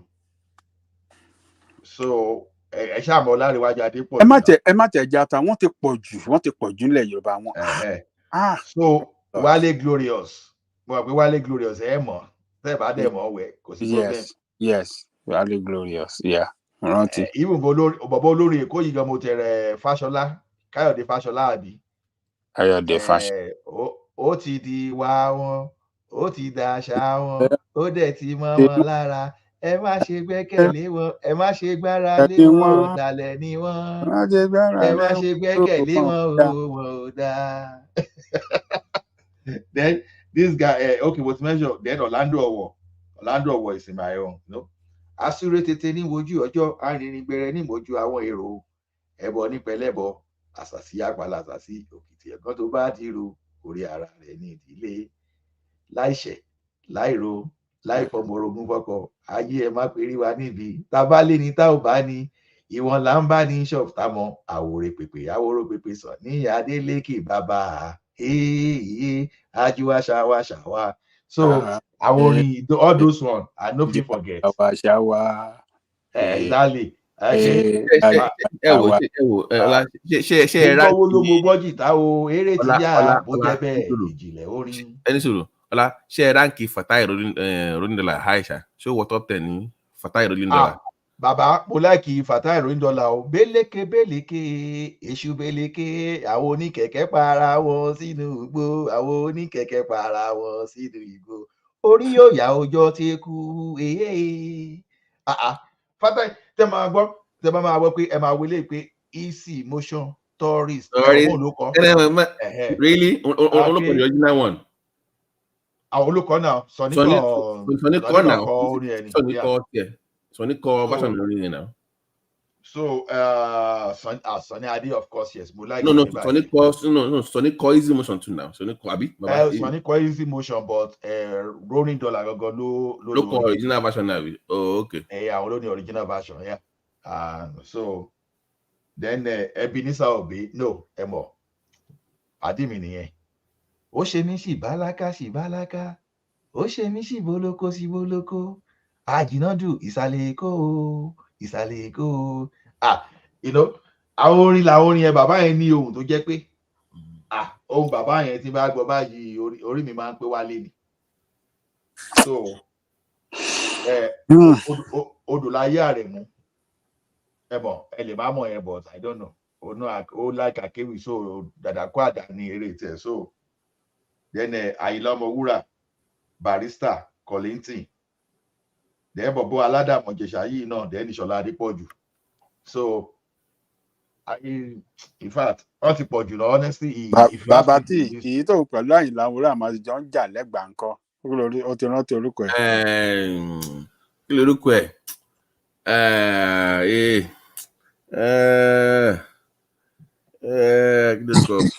Mo dà rántí orúkọ ẹ̀ mọ́ sí ìjà. Lórúkọ ẹgbàá ni. Ṣé kò ṣe Fatai something àbí kí lórúkọ ẹ̀ wá pa? Mo pé mo ṣáà pé ṣe ẹ fẹ́ dárúkọ Haruna Ìṣọ̀lá kọ́lẹ́ fẹ́ dárúkọ o. No. Haruna Ìṣọ̀lá jẹ́ fún kò lè Àyìnlá Ọmọwúrà máa sọ̀rọ̀ sí Àyìnlá. Yeah, over Janyan Shani. I can't. Boy, I kid Iro. I kid Iro. Yes, now. Ibo no la sọ Prince Adéwálé náà àdìtú ẹ̀dẹ̀ Adékúnlé gbèdé àbí Prince Adékúnlé àbí. Prince Adé. We have wọ́n pọ̀. Ẹ wọ̀ bẹ́ẹ̀ Prince Adékúnlé ẹ̀ ni pé igi kì í dá lóko kó para alé ajá kì í jìn kó pé ro ọ̀nà wẹ̀yẹn bàbá yẹn ní òun gan o. Ó lọ gbé bàbá yẹn lọ ṣẹ̀wọ̀n ó lọ gbé cocaine at the time. I think it was maybe year 2000 or something like that. He was caught with cocaine in maybe Muritala Mohammed Airport or something like that. They caught him and they sentenced him to some terms of imprisonment. But need be Hall of Fame. Don't mind be Yoruba Hall of Fame. Don't mind mama rántí gbọ́ nǹkan bẹ́ẹ̀ yẹn uncle gbogbo kan parí tẹ́tẹ́ máa wá careful èmi gan struggle àti remember kankan there like right now. We are not organized people, man. In the future, some people will do research and try to make money out of those anyway, because whether we like it or not. It's true. But Pastor Tunde Bakari has a great command of Yoruba language. Yeah, it's true. Yeah, he has great command of Yoruba language. Anybody that has great command of Yoruba language, I will like the person shine. So kí lórúkọ bọ̀bọ̀ yìí ná bọ̀bọ̀ tó ní ojú kan ẹ̀pà kí lórúkọ bàbá yìí tó máa ń kọrin yìí tó lójú kan báyìí. Mo ti mọ̀ but mo rántí olókè. Ẹ̀pà kìíní kan. Adúrérèrè o adúre ọ̀nà Ìbàdàn ló fẹ́ wá o adúre lórúkọ ẹ̀ pẹ̀lú. Ṣé òun nìyẹn? I don't think it's a booking king. No, maybe it goes be whatever I tell you, but more. You know, I all those things. I still like some old music too. When we come to Christian words, another thing though. When we'll be talking of evangelist Balogun of Ekwa, Baba Yenko Shege Ori. Ọjọ́ ìbí ọba Erodu. You know, I tell you, àwọn yẹn kọ Shege Ori. Then CNS Ayoni o. Ayọ̀ ni òjò kòró mo wọlé àdúrà ayọ̀ mi ọ̀rọ̀ mi dayọ̀. I know. Ẹ̀dá ayé yíyọ. You know that one I think Bàbá Olúwa nílẹ̀ atẹ́kùn rẹ̀ o ẹ̀yin Olúwa orílẹ̀-èdè gbogbo. To me, all time, when it comes to gospel, Yoruba, Yinka Ayefele like talk about like they're like Nibo. Come on now. When you want to talk of gospel, Bàbá ẹni number the best now. No, ẹ̀yin ò kì í gbọ́ gospel music ní ẹgbà yẹn. CNS Ayọ̀ ní tí mo mention yẹn. Ẹ mọ̀ pé táwọn driver bá ń lo Èkìtì ńgbà yẹn tẹ́ máa gbọ́ mú mi dé ilé ògo mú mi dé ilé ayọ̀ mú mi dé ilé. Yeah, you're not popular. Yeah. Kini ló popular by now? It was Timi Odukoya. Tẹ̀lé mi ló popular. No, kini à ń sọ̀rọ̀ orin etí bàbá ń sọ̀rọ̀ àwọn tó ẹ̀ṣẹ̀ wẹ̀. Tẹ̀lé mi was 80. Tẹ̀lé mi was 80. Obìnrin kan tó máa ń kọ. Bọ́lá rẹ̀. Ṣé Bọ́lá rẹ̀ mo rántí rúkẹ́. Bọ́lá rẹ̀ women choir àwọn tó popular. Yeah, women choir. Yeah, women choir. Dúpẹ́ ló máa ń kọ nígbà Dúpẹ́ Oyèlànà. We are even talking of 1790. When I say Ibo lẹ fi ìyàwó Kollington sí. Ibo lẹ fi ìyàwó Kollington. Salawa Benyawi. Salawa. Ìyàwó ẹ̀dì wọ́n dé tì mí ìyàwó ẹ̀dì. I know Ibrahim personal. I know one mention. Àwa la kọ́ jẹ̀ṣu àwẹ̀ o dúdú kẹrí. If I start Elemure, they won't understand. Like ẹlẹ́sẹ̀ mútẹ́lẹ̀ o ẹsẹ̀ orí ipa tútù lámọ̀ epo rí lọ́jà o ẹsẹ̀ orí ipa tútù lámọ̀ epo jẹ́ rárá ẹsẹ̀ orí. Àmọ́ ẹbẹ̀ o nígbàgbé o lè Èkìtì o lè ẹbẹ̀ gbàgbé tèkìtì yẹn láíláí. Yeah, just like One Piece. We are just like One Piece. We know you. Àwọn modern ni àwọn bíi Ayuba is modern for àwọn Ìjẹ̀bú àti Rẹ́mọ àwọn tí wọ́n nìyẹn. Ayuba no man that's inside the. So Tabade ti fẹ́ gbọ́ àwọn ìgbàlódé, then we'll be talking of what's this guy? Iye Maniye Michael Cree. Hey. Then we'll be talking of Maje Fashek. Can you then we'll be talking of Pato. Felix Liberty nko. Felix Liberty. Ṣé believe pé mo bi one man léèrè pé kí ni top 10 one man fi Charlie Boy sínú top 10. Can you believe that? Charlie Boy, only Charlie Boy nko. Ó yà mí lẹ́nu. Mo ní Charlie Boy The only one tí mo mọ̀ sí Charlie Boy kan tí mi ò rántí dáadáa mo ní pé don't pack away for 1990.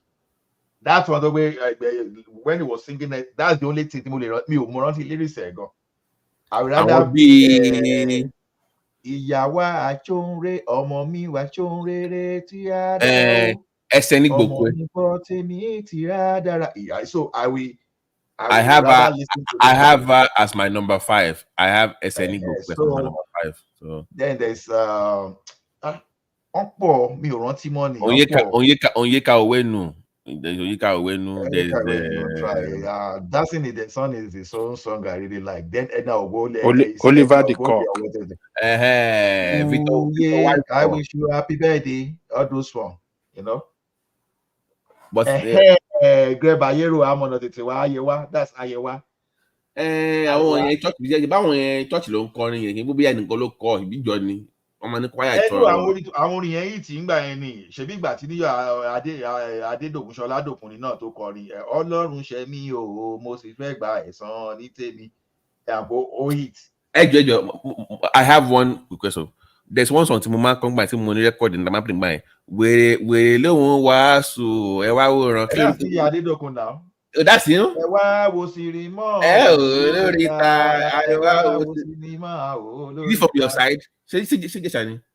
No, it's not Ìjẹ̀ṣà guy now. Because it all sound like then Ṣọlá Rótìmí started that style of song that way say ẹni bá lè rò wípé òun ti dúró kó kíyè sára o kó má bàa ṣubú.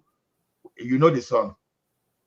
Wọ́n máa yàláyà lọ sétí odò wọ́n mú wọn lọ sétí odò láàrin ọ̀gànjọ́ ìwẹ̀ méje fọ́jọ́ méje ò létí omi ẹbí wọn lè rè. Ó máa ń fún dòrò báyìí àbí kí ló ti máa ń pè é. Àwọn àkọ́lé ọ̀hún báyìí ló máa ń fún yẹn. Tọ́lọ́wọ́ yẹn. So ewu lẹ́mú náà méjì ṣé táwọn ará kan méjì ṣe Òbí àti Sọ̀ni ewu lẹ́mú náà ewu ló bẹ́tà jù lára méjì. Kò sẹ́nìkan ta lè ta tètè. ẹ mú kan ní kò sí pé bóyá. Nǹkan tó ṣẹlẹ̀ ni pé. Ó fẹ́ wàhálà bàbá tí. Sọ̀ni is an entertainer. No. This man said something. He said all the innovation in juju today that Sọ̀ni brought that. That pé àwọn juju tẹ́lẹ̀ pé wọ́n máa ń jókòó kọrin ni pé the first person tó máa kọ́ dìde kọrin ní Sọ̀ni and he introduced that. But Obi, when it comes to voice, Baba, ta ló fẹ́ ṣẹ́rí gbogbo àwọn Ṣẹ́gun Adéwálé yẹn àwọn gbogbo àwọn Prince Adékúnlé yẹn wọn lè bàbá Obi yẹn bí òfin wọn lè má ṣe ẹ o. No, Obi ní talent, but I rank Sọ̀ni over him for two things. Tó bá gbọ́ orin Sọ̀ni, the sound engineer tó bá fine and beat ó máa ń clear is very clean, and he's a guitarist. Obi is a lazy guitarist. It's the same it's the same pattern. It's a lazy guitarist. Easy. No. Listen to me. Obi can actually play. No. Listen to. To back gbọ́ Àjòyí the guy went 3 minutes or so playing solo. So this guy can play like this. Logbo Àjòyí, we will see him going solo for like 3 minutes, just going crazy. Which of the Àjòyí? Àjòyí yo Madele. That was 76. Okay. So he played the whole solo. Just him on guitar for 3 minutes. But for some reason, but why is he always giving me the same chord? But Sonny is a better guitarist. Sonny is Baba. No. Oh, look, in the 70s, the two guitarists we had then was Sonny and this guy can play guitar to Dele Abiodun too. No, Sonny and Nwaifo. Those guys were the best guitarists we had. And later, Dele Abiodun came, and Ayuba Bello, or what is his name? Ayuba Bello or something. Something Ayuba Bello. I'm saying that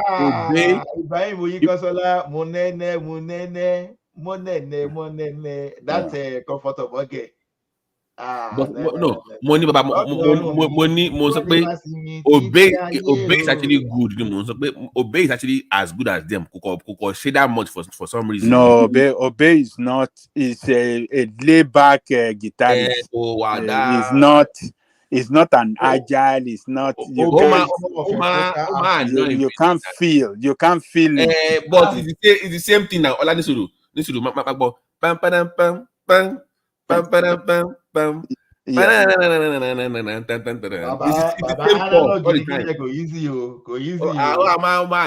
This guy was doing now.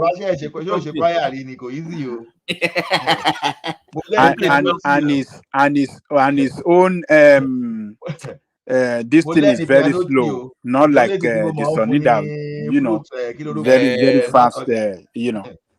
More like earlier Obey because but the earlier Obey was was very good. Our board members, Abi. Yeah, they super. Baba alone, Ejo. Baba alone. Was recording whoever is recording is so I don't know who was producing his sound, but to back boy Sonny. Clean by Baba system will have been but got that. But system will have been Bobby. Timber fire. It's not as clean, Gary. It's not a clean. You know, I was into producing back in college, so I'm kind of into sounds and. Baba te bari speaker to wa lemi níbi tí mo ti ń sọ̀rọ̀ yìí. Kò dẹrùn rárá àtọ̀. Ẹ lọ Google RTIA 9. Kẹ́ lọ wo nǹkan tí speaker yẹn jẹ́ kò gba 500 watts lẹ́yọ kọ̀ọ̀kan. Okay. Tell me one objection. Compare it to only a mass or so who saw let them say on your that sound and compare to any objection. That let them say it will sound better. No. It's just different. If I want to sleep tonight now and I want my brain to settle, to wake up and my brain to be sharp tomorrow, obey me, because you will be saying, okay, Oshemisi Balaka. Oshemisi Bolok. All those songs, were all those songs, the way the guy they beat up is to, in fact, it will make your head cool very well. But when you are down, and you want to dance. Can you play guitar now? Can you play? He plays guitar now. Baba Jasobe. She can play a couple of keyboard.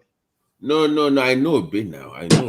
Shina Peters can play guitar very well. Let me put in trouble again. You know, like between Pisadekule and Shina Peters, who is the better artist? Who is Shina Peters? But didn't he learn from him though? Didn't he learn from Adekule though? Yeah, he learned from Adekunle. Segun Adewale. Kasama foriti kasi tuni telorun ope oboya aori. Because our méjèèjì not just share together, but Prince Adekunle baba ẹ̀gbọ́n wọn nìyẹn náà Igbo. Prince Adekunle ló kọ àdìtú ẹ̀dẹ̀ Adekunle gbèdé bàbá yẹn ló ń gan. Mo ti rántí that blind guy his name was Kokoro. Mi ò mọ̀ yẹn, to be honest. Kokoro. He was a blind guy from Omoba Kokoro. He was from Omoba Ìlú Ọ̀wọ̀. Yeah. Ṣé bàbá tí ṣe you dey listen to old Sonny gbogbo àwọn ibi lékeleke gbé for sure. Ayé akaro kò lè mọ̀ bẹ́ẹ̀. Then àwọn synchro system. Synchro system. No, Synchro system.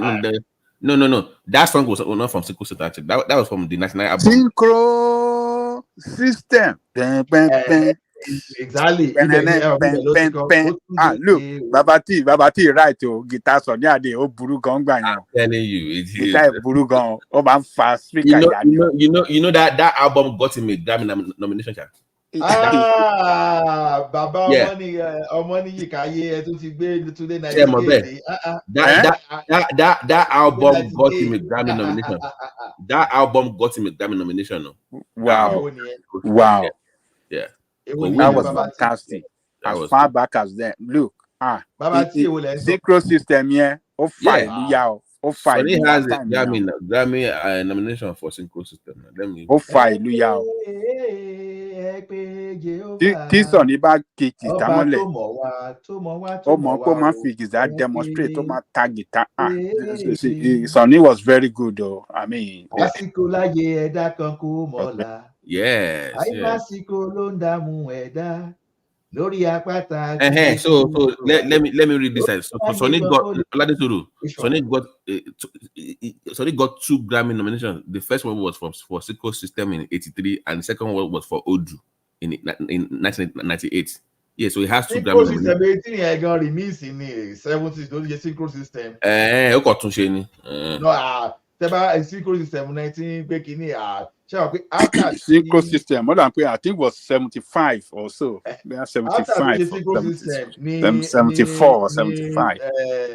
Ni Orlando lọ kọrin pé lọ́dún tó kọjá nasu ẹgbẹ́ pákó làgbọ́ Synchro System ìyẹn ti sọ ní Aládé. Àná orin tí adé ń sọ tí Orlando sọ yìí ó kọrin ní 1977. Yeah, I think it was 76. I think it was 75 or 76. Again, that was 1970. Bàbá Ajáde Gòkú bó ṣe máa wọrin yìí bí mo ṣe kéré tó bó ṣe máa wọrin yìí dáàdì mi lo Fiesta turntable ńgbà yẹn títorí tèmi wọ́n lọ gbé Fiesta table yẹn mọ kí náà bí wedges náà máa ń kàn sára ògiri yẹn wọ́n á lọ gbé sókè máa máa wò wọ́n ní ẹ máa ṣe ti yín lọ tí dáàdì bá ti ń padà ọba yìí ìta ló ti máa gbọ́ tí lórí tí wọ́n máa dún máa ti gòkè máa ti fi FPS sí máa ti máa fi lọ́tẹ̀ bàbá ẹ̀ oníkankan fi mí ṣe. 1983 in the Synchro System. 1983. No. It was in 70s. Oh, but yeah, hold on. One was Synchro System, one was Synchro Philips. Yeah, now the system one was 83 no more. So say that's the one he got his first Grammy for. Ṣé mo pé after tó kọ Synchro System tán ló kọ after tó ti kọ Synchro System tán pé mo tún gbédè o mo gbédè tó ti wá sọ pé kinní kan lọ sọ́dọ̀ Ọ̀rúnmìlà ní kinní kan ìyẹn ni in 70s. No. I'm saying the album title itself for the one in 83 in the Synchro System. That's the album title. Maybe no, I don't believe it's not 83. No. Grammy award nomination for Synchro System. No, but I want to release. I got. It's not. It was in 70s. Synchro System was in 70s. It's not 80s. I don't know why they have to put it in 80s. It's not 80s at all. Let me see. Album. Album. Because that was to me real music. You think don't connect in the way at them then combine this. Let's cover everybody. Yeah, our Synchro System was in 70s. And one was Synchro Philips. One was Synchro System. Inú Synchro System ló ti kọ níbi lékeleke gbé ìfọṣọ. Okay, Synchro System movement ló pè. 1974. Ẹyẹ àparò kò lè mọ̀ bẹ́ẹ̀ akínrídí olókun akínrídí ọlọ́sà so ibi tó ti kọ́ nìyẹn. 19 so omi ìpè Orlando yẹn gan mo gbé síra wọn because 1974 the Synchro System movement. So Synchro mo lè pè kíní ẹ pé yẹn pé okay. Also, I agree with you. Obe is a better singer, but Sonny is a better performer. Obe is more laid. Yeah, but Obe can sing very well. But Sonny, and particularly when it comes to stage show, Sonny is It's more demonstrative and very. Demotic pọ̀jù. Àbàgbọ́ orí wo obìnrin gbé mi. Kò ṣe pé kò lóhùn but kò lè compete pẹ̀lú tóhun ẹyẹn o. No, òbé easy ni ohun òbé. Kí ni mo rí pé the perform very much ní on stage ju lọ́jọ́ Yorùbá that I saw with my own eyes was Ayuba. Ọba yẹn jó. Before kí wọ́n tó gbébọ̀ fún lẹ́sẹ̀ yẹn ni o. Before the gun. Ayuba ń jó bọ̀ kò lè. Man, I can dance, Ọba yẹn in fact. Ayuba ń jó. Ta ló gbébọ̀ fún lẹ́sẹ̀? Àwọn ọlọ́pàá ni kò fún wọn bribe ní 01. Àwọn wèrè. Wọ́n fi gbébọ̀ fún lẹ́sẹ̀ gbà yẹn náà. Wọ́n yìnbọn fún lẹ́sẹ̀ left leg wọ́n gbébọ̀ fún. It was still dancing, but it wasn't the same old Ayuba anymore. Ó pẹ́ tí Sàní ti yà pátá o. Rí orin tó fi kú ṣe Abíórò pé ẹ kìlọ̀ fọ́mọdé nígbà tó yẹ pé wọ́n lọ rán ẹ̀pọ̀ pépìtà pé kó lọ bá kọrin. In fact. But Abíórò fẹ́ pàtẹ ẹ̀jẹ̀ ń gbà yẹn ni nà. But mọ̀ pé Sàní gan tó díẹ̀ tó lè jọmọ. Orin tó bíbọ̀ Sàní gan ó lè jọmọdé o but kí ló pé but abẹ́rẹ́ kéré kò ṣe gbé mi fàdíyẹ ní ọ̀rọ̀ ẹ kìlọ̀ fọ́mọdé yẹn. You know, that ẹ kìlọ̀ fọ́mọdé where you say in fact I just dey look at that thing. Babala àjọ burúkú ni ọ̀bọ yẹn pé inú bẹ̀ yẹn o. Then ó pẹ́ kí n tó mọ̀ pé Orlando kan tó jẹ́ pé. But what of this guy? To Saku lọ́dọ̀ Sàní Peters something Peters kí lórúkọ ẹ̀. Òun ni Sàní ń bá ẹ kìlọ̀ fọ́mọdé. Ó dà kò Saku lọ́dọ̀ Sàní ó ní òun tẹ̀ mọ́ Sàní gan rí ló sọ. Ó ṣe interview láìpẹ́ ó ní òun mọ̀ rí ó ní òun mọ̀ pé wọ́n ń lò against Sàní ni òun kàn fẹ́ make owó tiẹ̀ ni. Ṣé Bọ́badé Emperor Peter kò mọ̀ pé ó ní òun mọ̀ ó ní so ìgbà tí olùkọrin ní Sàní Adékànwá á dá pé ẹ kìlọ̀ fọ́mọdé. Kò má ṣe ṣe fara gbòógì dán lójijì ìgbọràn sàbjọwọ rúrú. Ó ní kò mọ̀ ọ́n lọ gbé torí pé òun ẹ̀ jọ òun Sàní ó fẹ́ jọ òun Sàní díẹ̀ but kìíní yìí. Ó jọ òun Sàní kò ń ṣe pé ó jọ òun Sàní gan-an ìgbà tó yá ìjà yẹn ó wá tún kúrò láàrin ó wá bọ́ sórí àárín Emperor Peter àti Délé Abíọ́dún. Délé Abíọ́dún wá àwọn yẹn lọ faraya lọ́bẹ̀ sí ní búra wọn gan-an. Ọmọ pé àwọn musician yẹn that time wọ́n máa target ara. Ẹ mọ̀ pé mo rántí orin tí Délé Abíọ́dún kọ pé ọ̀dọ́mọdé ni wọ́n ò láyà akẹ́bọjẹ́ bí wọ́n láyà akẹ́bọjẹ́ wọn ò láyà ìjèṣù lọ. Ó ní bí wọ́n sì láyà èṣù wọn ò láyà Ṣàngó. A ní nítorí wípé Ṣàngó lọkọ ya. Ọládésùrù mo ń wá album kan mi ò tí ì rí album yìí I be looking for it. Àwọn sisters yìí from the 70s. Lijadu sister. Mi ò gbé sórí Spotify ni kò yọ nígbà tí mo gbé sí mo ti ń wá. Gígé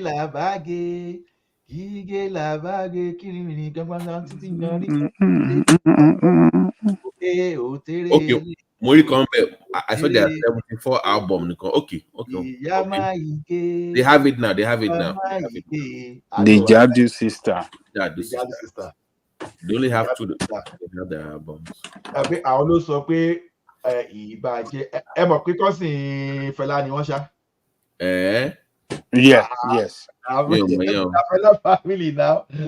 Yes. So at this point, Google family they were busy in the 90s. Gbà ẹnìyẹn wọ́n kàn pé ìbàjẹ́ má ṣe ìbàjẹ́ máa sọ ó máa ròyìn. Àgbẹ̀ Kẹ́hìndé ẹ̀ kú ní like 2-3 years ago. Kìíní ẹ̀ dẹ̀ mú fún mi àti pé bóyá mo mọ̀ wọ́n rí ju pé orí kí ni mo ti ń gbọ́ wọn lọ. In fact, our people in Lijadu sister, yeah. Orin pọ̀ bàbá, too many. And those days, na real analog, no be digital, real analog. So it's simply they sound good in the studio, but don't want this stage by only. Oh, Mongo Konko, sound terrible. bàbá tí nǹkan tí mo ní nísinsìnyí ni pé tí mo bá fire kìíní ẹ̀ nínú sound system mi, àwọn orin analog yẹn, they give me a better quality output ju àwọn digital yìí. Digital yìí ìgbà míì wọ́n máa ń wà too distorted, but àwọn analog yẹn, ẹ mọ̀, kí n máa play Orlando nísìnyí ìjìnlẹ̀ orin ṣàwà lónìí, bó ṣe máa dún yàtọ̀ sí bí àwọn anointing fall on you. mọ̀ pé nǹkan tó play nínú àwọn orin yẹn, they are real drums, real guitar, they are real instruments ni wọ́n play.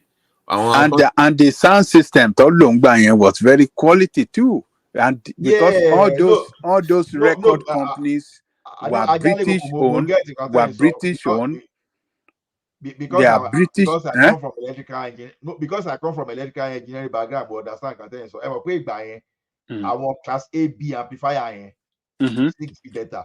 Ẹ máa wo amplifier tí mo ń sọ létí mo ní sílé nísìnyí class D ni.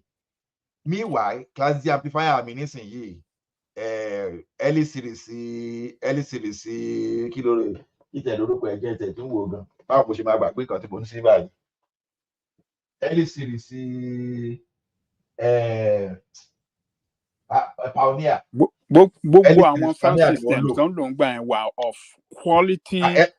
They give the very quality output. Yeah. Early system yẹn tẹ́rí yẹn, early system yẹn maximum tẹ́ máa rà ní market is $3,000, right? Tí mo bá fẹ́ ra class A B amplifier tí ó máa ní the same output báyìí, I will spend over $30,000. It's in the market too, but it's not affordable. Because they are quality engineering. Look, that is why I told you, because when you listen to the music, the album back then, the Sony, the Obey, because those companies, man, they use quality sound system and all those engineering, music engineering, everything was quality. Marvel, but they clean to that sound was just clean. Clean, but they're sharp. Even let us even forget about Shebi and Obey and Sony. They are using Western instruments, guitar and jazz and all those things. Go and listen to the Apala, the Haruna Shola, and the Obey, and Ayla Mawura. Go and listen to the talking drum, the way they sound. And those other local instruments, the way they sound, you can ati shekere. Go and listen to the sound of that shekere. God. Mikey Ayla Mawula, I'm looking for it because Ogbe, this voice is just Ogbe, the real voice. I don't know. It's just those old 40s mic will need that much of a bass, only a lot of treble. So the one is singing, my God, who mic this guy up? Orlando voice, jade clearly, Nico Mofra. Ani Babala superb engineering system. Look, quality sound system. Low, Tofiche recording by. Yes, now quality. Orlando's sound for Ayinla Omowura, man, I ran away because practically water was running through my eye. You know, now real party to Ayinla Omowura. When it's on, hey, Oju mi show me gbere. In fact, those guys they sing, honestly. Those guys they are talented. No, they are highly talented musicians. They are not Jankara. Mo gbọ́ earlier today. Káyọ̀dé Fáṣọlá. Rántí ọmọ ẹni tí wọ́n ń ṣe o. Ẹ lọ gbọ́ orin yẹn bóyá clear. I mean, the guitar was there. I mean, come on, man. It's different. It was different. I mean, more like boy a mic up buying, but you see, you can even go for I can go out to guitar store. I will buy for $400, I can set up my own studio. Right Baba, now, all those instruments they have to learn. Maybe now my brain know they wire to learn. I used to produce back in the college. Now I've told you that before. I used to produce. Okay. You said yeah. I used to produce in college now. More learn piano tea. No, you don't need. Ola, guess what? Even right now they have AI now. If you just want to, even if you don't know how to play any instrument, just use your voice to make the sound into the mic, and it will turn into the actual stuff for you on the computer. Even if you don't know how to make that. Give me that application for Motini costume for the Christmas 11 me team mo ṣe máa ta àwọn èèyàn jẹ pé mo ń kọrin Christmas. I have Christmas costume. You do know my Christmas costume because I'm a Chelsea fan, so it's blue. Then everything blue. Chelsea care. Win. Tell is called go. Oh, I didn't change the color by. Baba, I beg, maybe they talk of our musicians. That's now I know they do with us now. Maybe they talk of our musicians. Now after we they talk of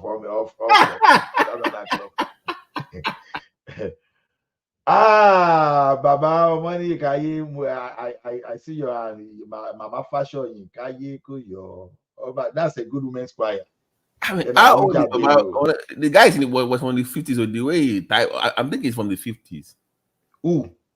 Omani Kaye, because he knows a lot of 60s sound and song and from the 50s. You know, when you see some people, you know, say they come from the old generation now. Omani Kaye. You see Baba T, you know, you see Ogala, no, they mention too many, and that man I suspect Ogala will be na one arugo like that.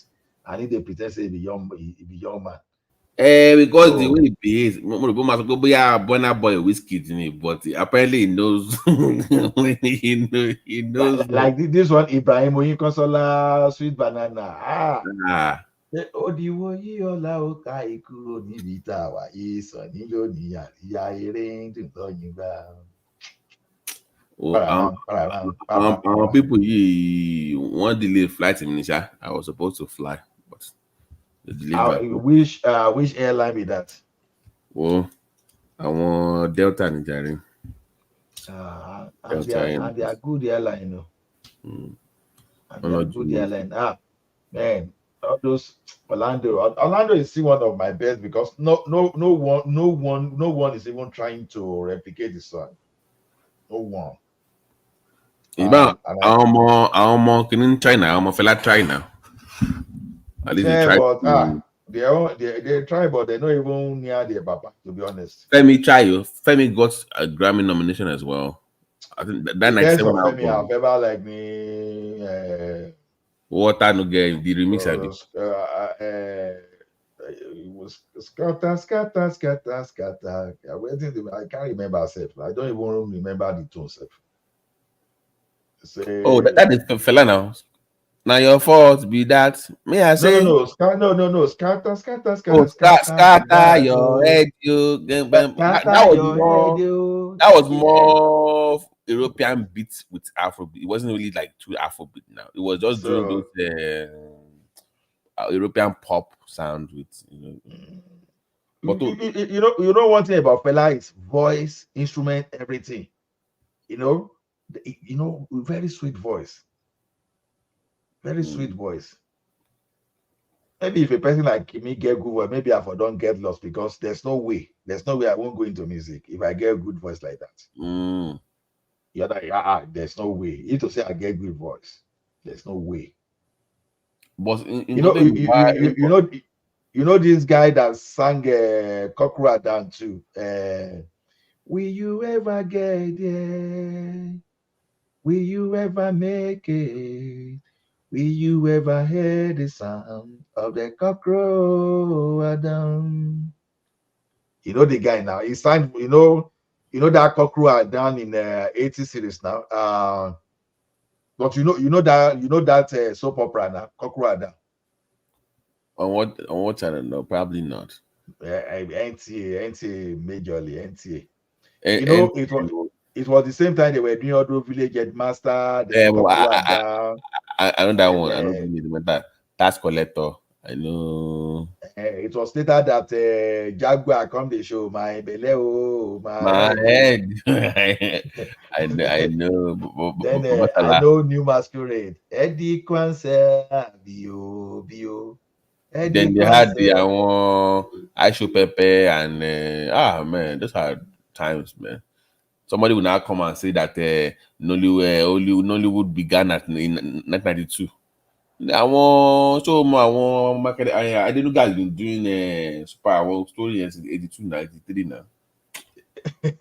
Abi? Yes, my hero is messing me. Ola, your voice is for. Oh, that because you hope for now. Oh, that.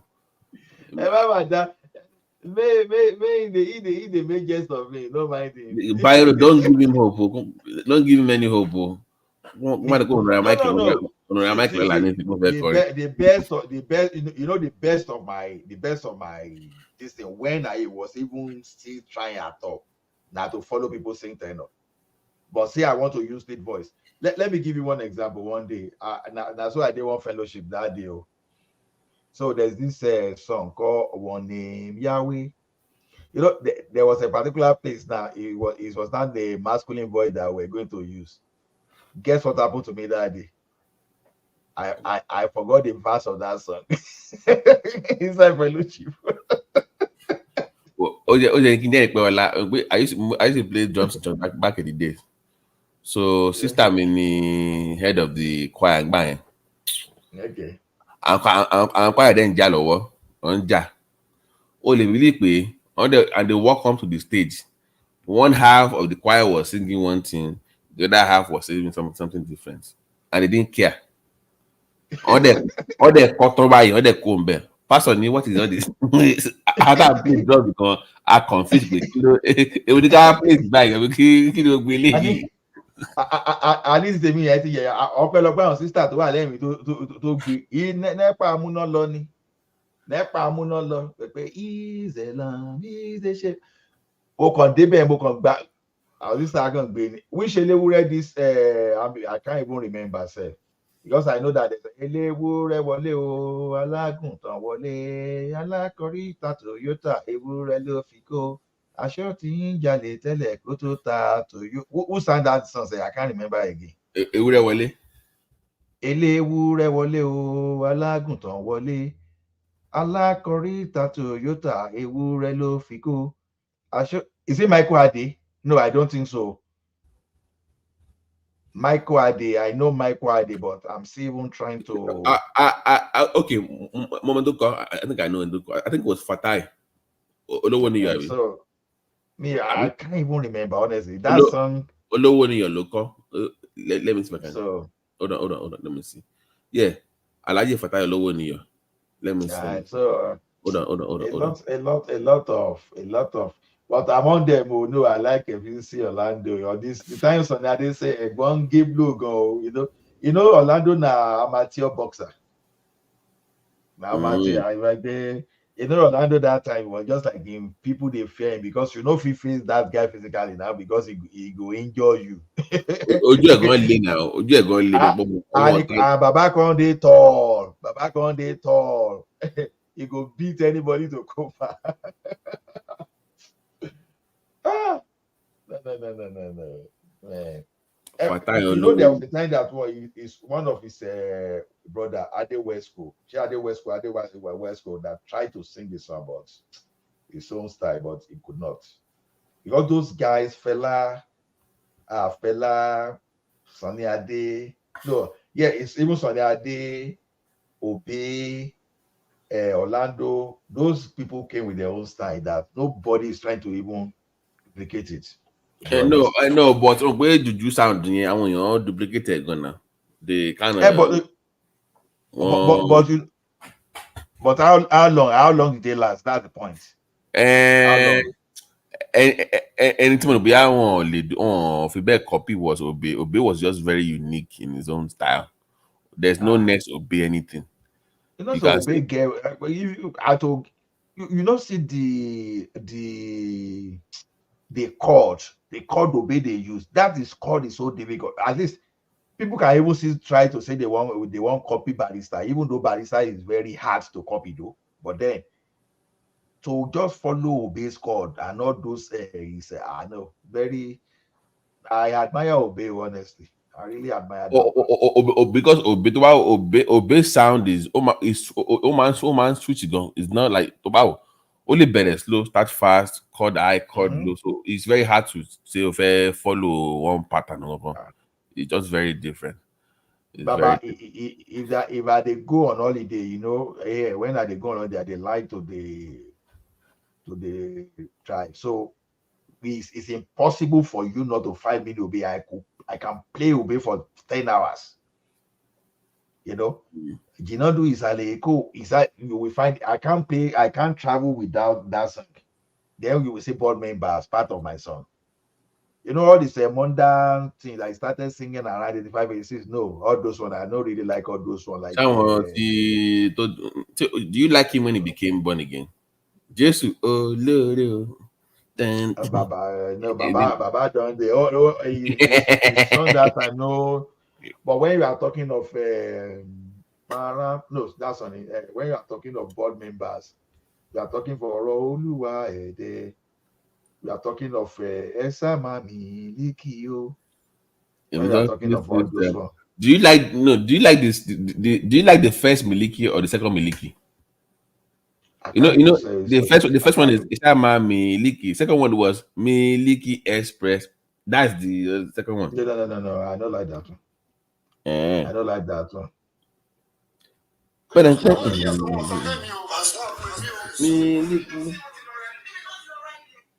mo ṣe mo ń gbọ́ Mohbad dad tó ń sọ̀rọ̀ ni. Bàbá yìí ò mọ̀ náà something is happening pẹ̀lú bàbá ẹ̀ gan. Ó kọ́ lè ní ọmọ ẹ̀dẹ̀ kú bẹ́ẹ̀ ó kọ́ lè ní kọ́ bá ṣe kọ́ ṣe pàápàá kọ́ lè ṣe bẹ́ẹ̀ ìwọ gan ní nǹkan lọ́wọ́. Nǹkan tèmi ò fi fẹ́ complain ni pé you know is I don't want to join people to destroy someone because àlọ́bà ilẹ̀ yẹn máa rí èèyàn kì í rábọ̀ because I don't know èèyàn tí ibi tí èèyàn fojú sí ọ̀nà lè má gbà bẹ́ẹ̀ so that's just my own. Bọ̀ àwọn people yẹn gan àwọn gan environment yẹn gan kò mọ́. Nǹkan torí bọ̀ gan ibẹ̀ gan as the environment gan ó ṣe bákan lọ́wọ́ ó ní lọ́wọ́. Because as you speak now, Sammy Larry now they still dey inside the police custody. Who's that? Sammy Larry, the guy tí àwọn èèyàn sọ pé ó máa ń threatening bọ̀bọ̀ yẹn tó máa ń threatening. Bí bully àbí? Máa ń bully. Ó dé báwọn náà ni kóhun náà mú mọ́ra tó bá tún láyé wá kò ní máa bully mọ́ àbí báwo dẹ̀ ni.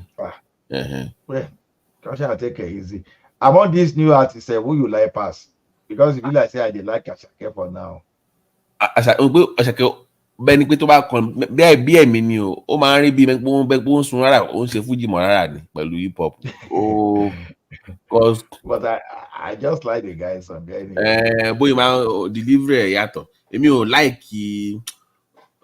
I like Asake is okay.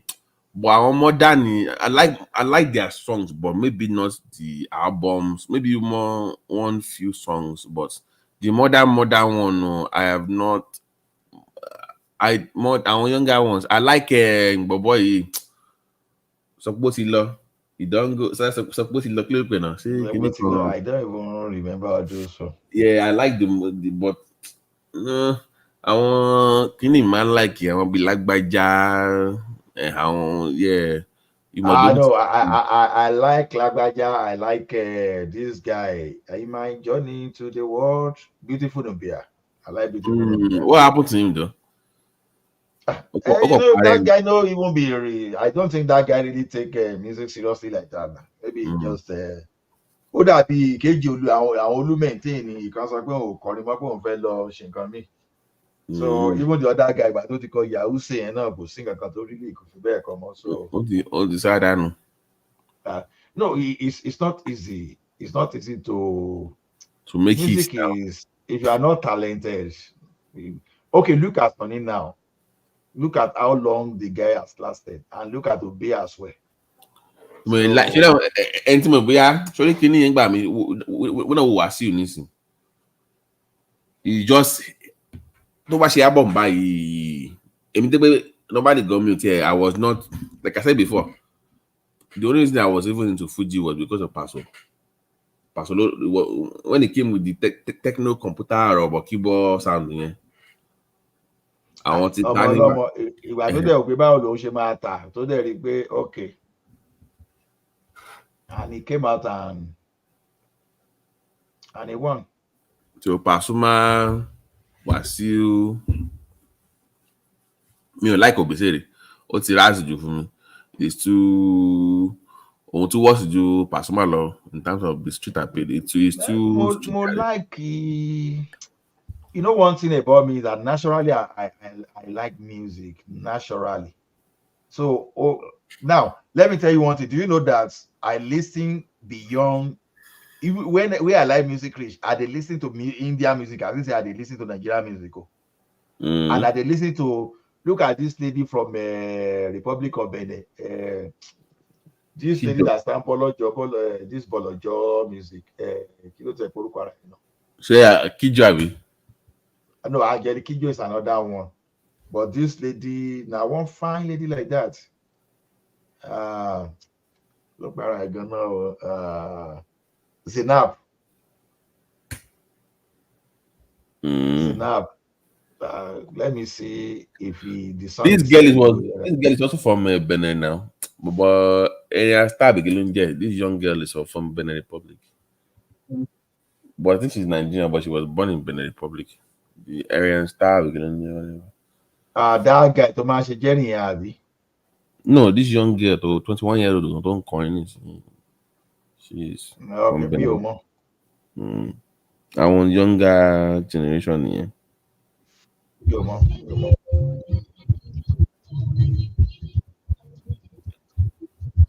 My censor, my block you one man show.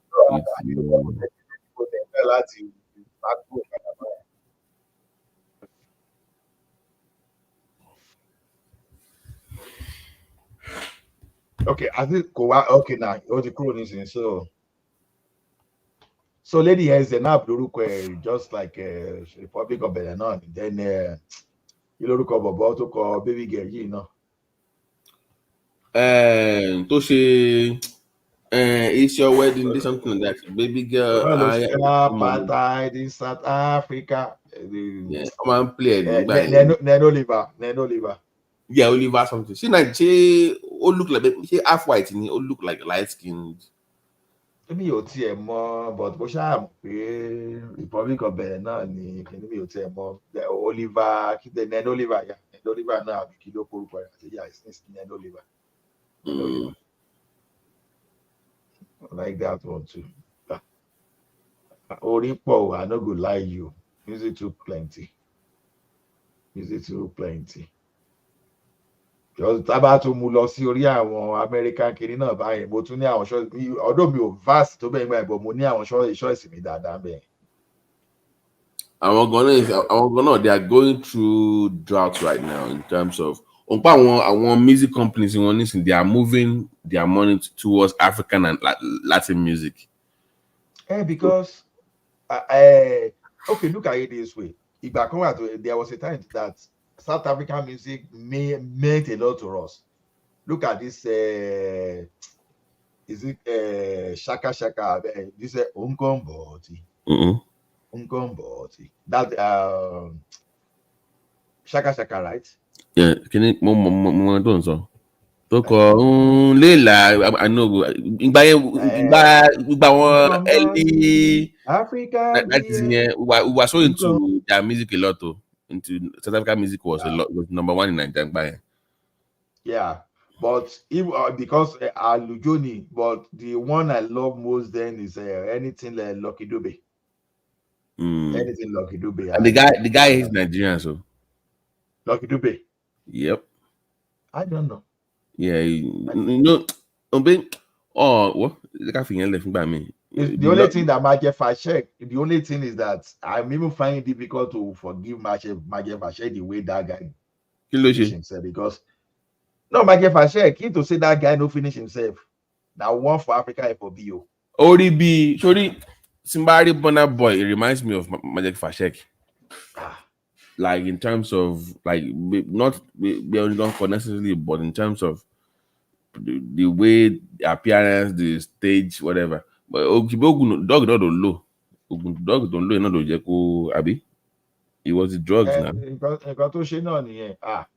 No. I really like that guy. You know one thing about his own this thing is totally different from that style of the style of Bob Marley. That okay, you know that if you are Rastafari like this thing, but this one now real Africa reggae where you are okay. Look at this thing, Michael Fashek in New York now. You know was it the way he takes in that song?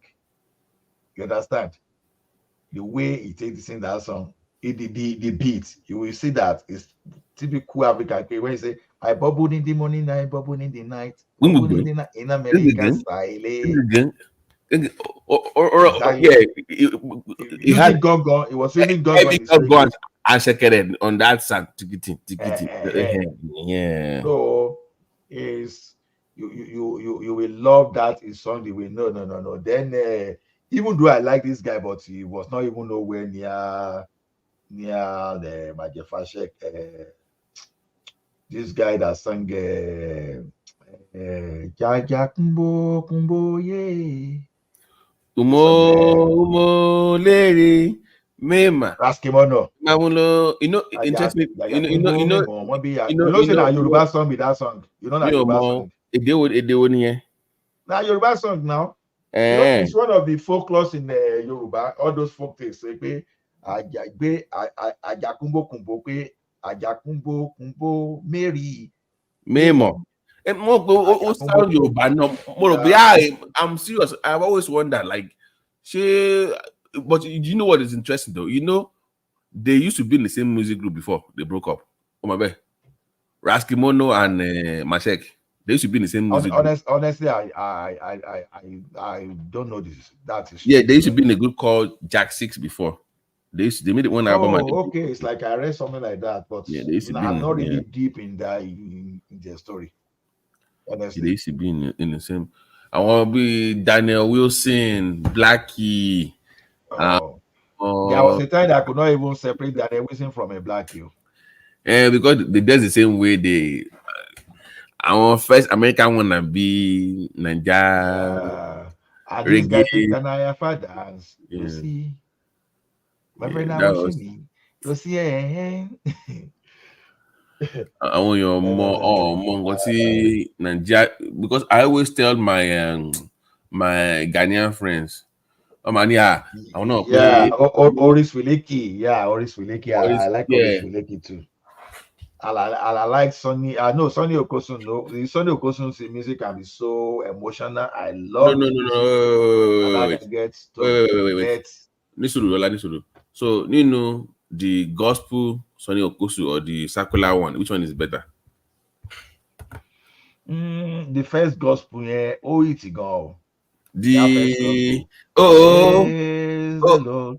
That was the one. That was the one that really got him out. Like, okay, this guy is really good.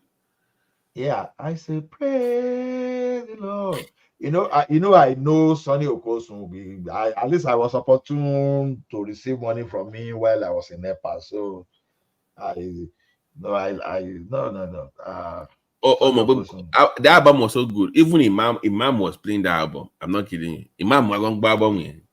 Yeah. I feel like Mother, you are my soul. That was my soul.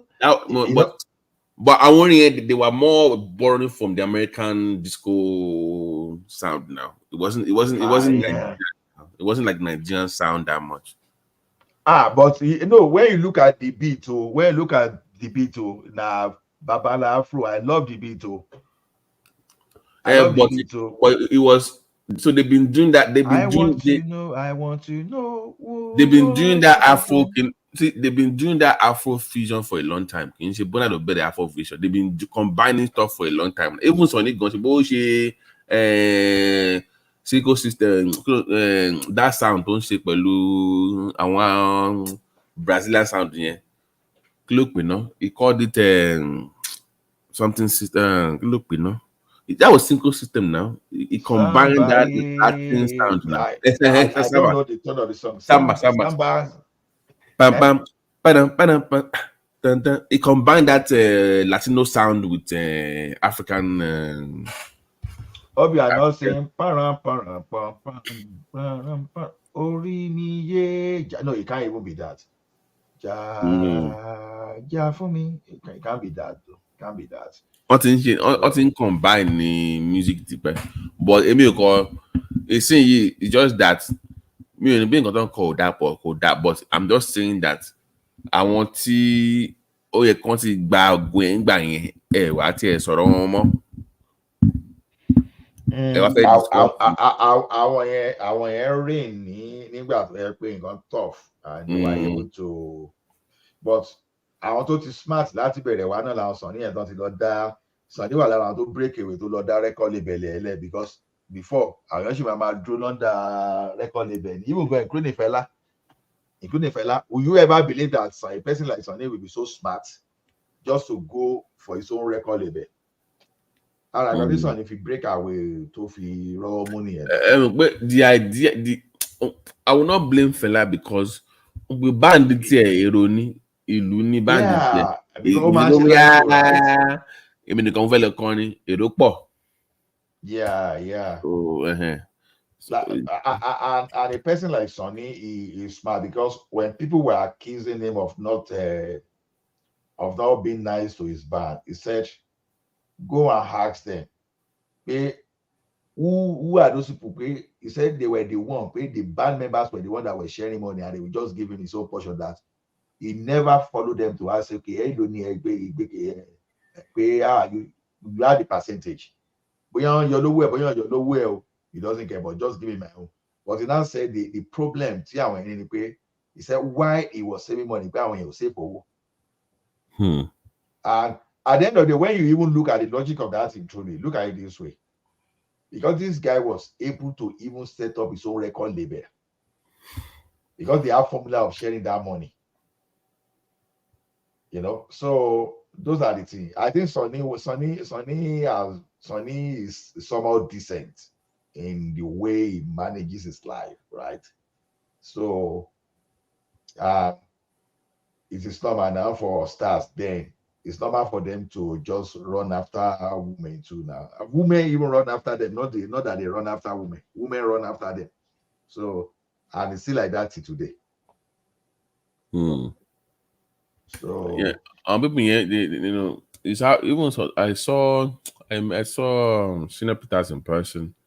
We said you be a 5 6 of. It's a short guy, but look at how much he sold in Ace now. That album. That was one of the greatest albums of Nigeria's history. Ace, I think they released Ace 1989, if I remember right. Is it 80? On 82, 81, 82. I'm not sure. Ace. No. That's no Ace. Yeah, I think 88.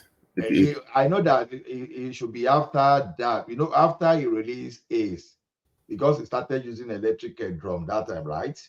And the like of Kujore, I think Kujore came like 2 years or 3 years after. Yeah. Right? But I think after Ace, Ijoyoyo from Kollington came, right? Then that was the time that this man too was singing Fuji Gabe series. Barista. So I think the Fuji Gabe series, the second one, that was when you knocked he has series one that's Fuji Gabe that's series one. But the second one anymore, okay. He said, "Welcome to dance to my Fuji." I will dance to my lady. Exactly. I love the production of that song.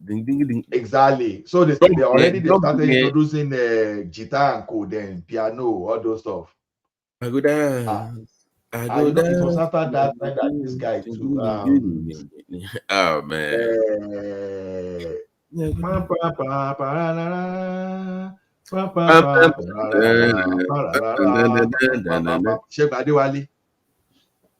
was Colinton now. Colinton here now. No. You know, that's beat, okay? No, that intro.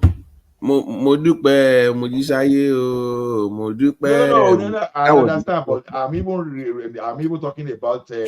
I'm trying to. You know that time in Ekiti we change it. We say 5-0 for Mama Renko.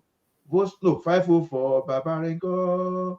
Vote for Jim Mama Reda. Oh, Tishe Ali Remi Lu Banjo. So Baba Mo Tunde o Iwo Loba to Dami. That's the song. That's where he sang that song, right? And those the two. I want learning keke some. I don't know. You may not even know this guy Pato. That's a guy does in your own ways. Guy does true. Those guys, small guy, they started coming then. Ruba dance. This guy, Michael K. Ruba dance. You know, yeah, man, yeah. You know, yeah, man, yeah. So, I can, man. I've even forgotten most of this thing, you know. Now, small fraction of the thing I did listen to, I did remember. Then, yes, Alexo. Is it Alexo or Alexito? Which one again? I can't even, I'm missing themselves. Alexo and Alexito. Ibrahim. I'm just missing them up. Oh. We have Alexo, we have Alexito. But for sure, I remember Michael Cray. Then, what's the name of this guy? This man. Ìyá rẹ̀ lè lówó lọ́wọ́ kí bàbá lẹ́ṣin lè kàn. You don't see that thing? Ó bá gbójúlé wọn, òtẹ́tọ́ ni mo sọ ṣé o gbọ́. Ẹ̀já múra, a lè múra síṣẹ́ o. You remember that one? No. Yeah, no, my goodness. Iṣẹ́ lóògùn ṣẹ́ o, múra sí. Then our time yẹn, that is when all those fún mi alágbáyé. Àwọn nígbà yẹn ni àwọn televangelism wọlé dé. Yeah. So you start seeing àwọn Mount Zion, start seeing àwọn. That was when he. Ìwáyé máa yí mo ti igbe ojú mi sókè Evangelist Adébáyọ̀ something. Tó kọlà báyìí. Kókọlà o Adébáyọ̀ ni Ayẹ̀wá nìyẹn Ayẹ̀wá tó máa ń ṣe. Mo ti rí nígbà yẹn náà ó ń bẹ nísìnyí o. So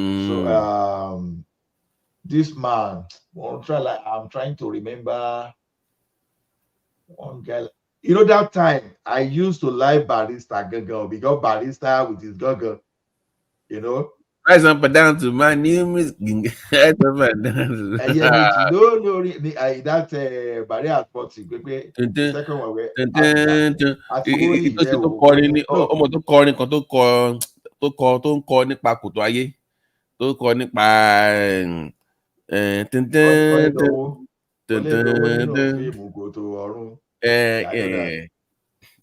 so you know in Barrier 40, that's where Bade Yoloro Afi Shuke.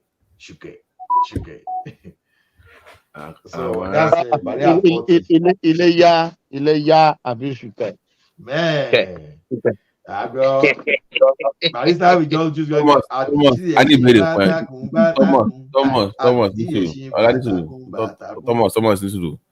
I'm gonna take the ministry seriously. If God put it in your heart to start to join the ministry on a more seriously, go take it seriously now. Which ministry? No, Oh no.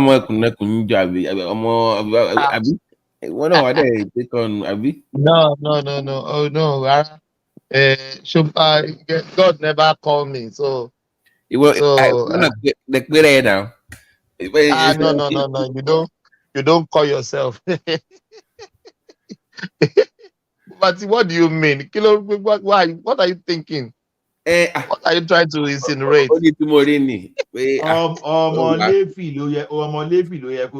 Thomas. Ọmọléfì ni mí, yeah, no problem. Tí wọ́n bá jẹ́ wòlíì, tí wọ́n bá lọ ń jẹ́ tó bá lọ ń jẹ́ what's up brother? You are supposed to be like Ọmọléfì Oh, living in me now. Our living in me. Kò sí bọ́ọ̀bù èmi ò fẹ́ ní ìdá mẹ́wàá dín iṣẹ́ èmi ń ṣiṣẹ́ tèmi èmi ò ní ìdá mẹ́wàá. I think it's that time to go home. Thank you guys. Yeah. Ola. I'm Yeah, I going know. I have to try Laro by 6:40. Not to see by you. I have to try again.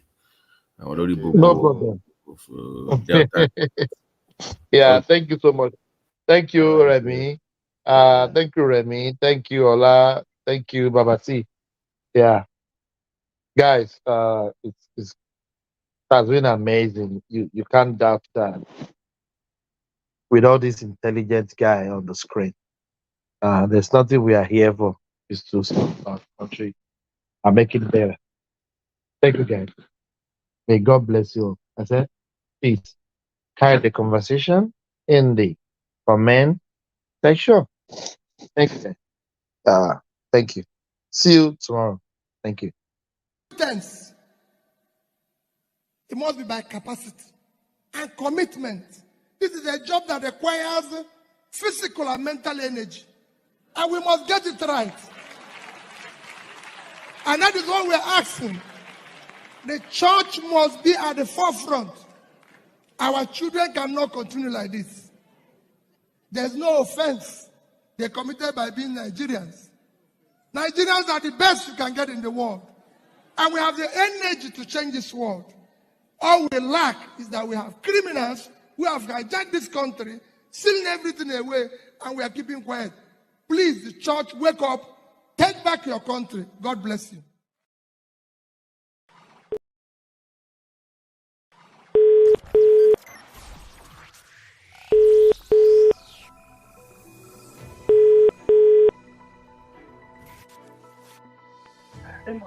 Good morning, Daddy. Praise the Lord. How are you, sir? Fine, Daddy. Good morning, Daddy. Amen. In Jesus' name, we are going to get a bright result. Thank you, Daddy. When I hear this your call and prayers, Daddy is very dear to me. And like I keep saying, if this works, you people will never regret this support. Amen. Amen. You know. We look forward to God's intervention. Thank you, Daddy. We look forward to God's intervention. Thank you, Daddy. We look forward to God's intervention. Amen, Daddy. Daddy, I need you to speak to the people in the Southwest. Your people in the Southwest. And Kwara. Okay.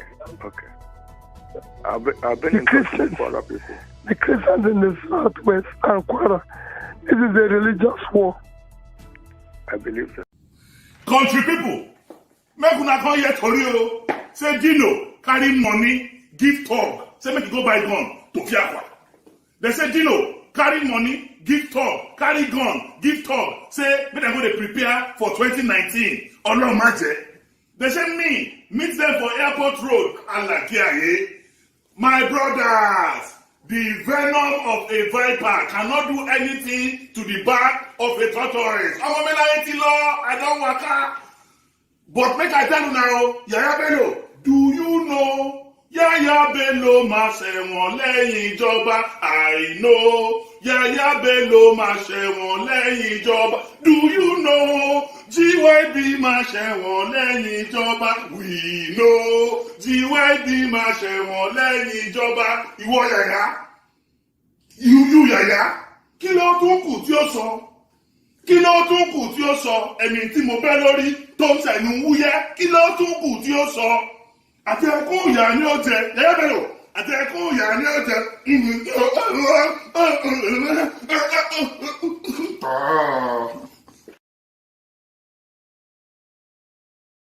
I'm going to be president of this country, whether you like it or not.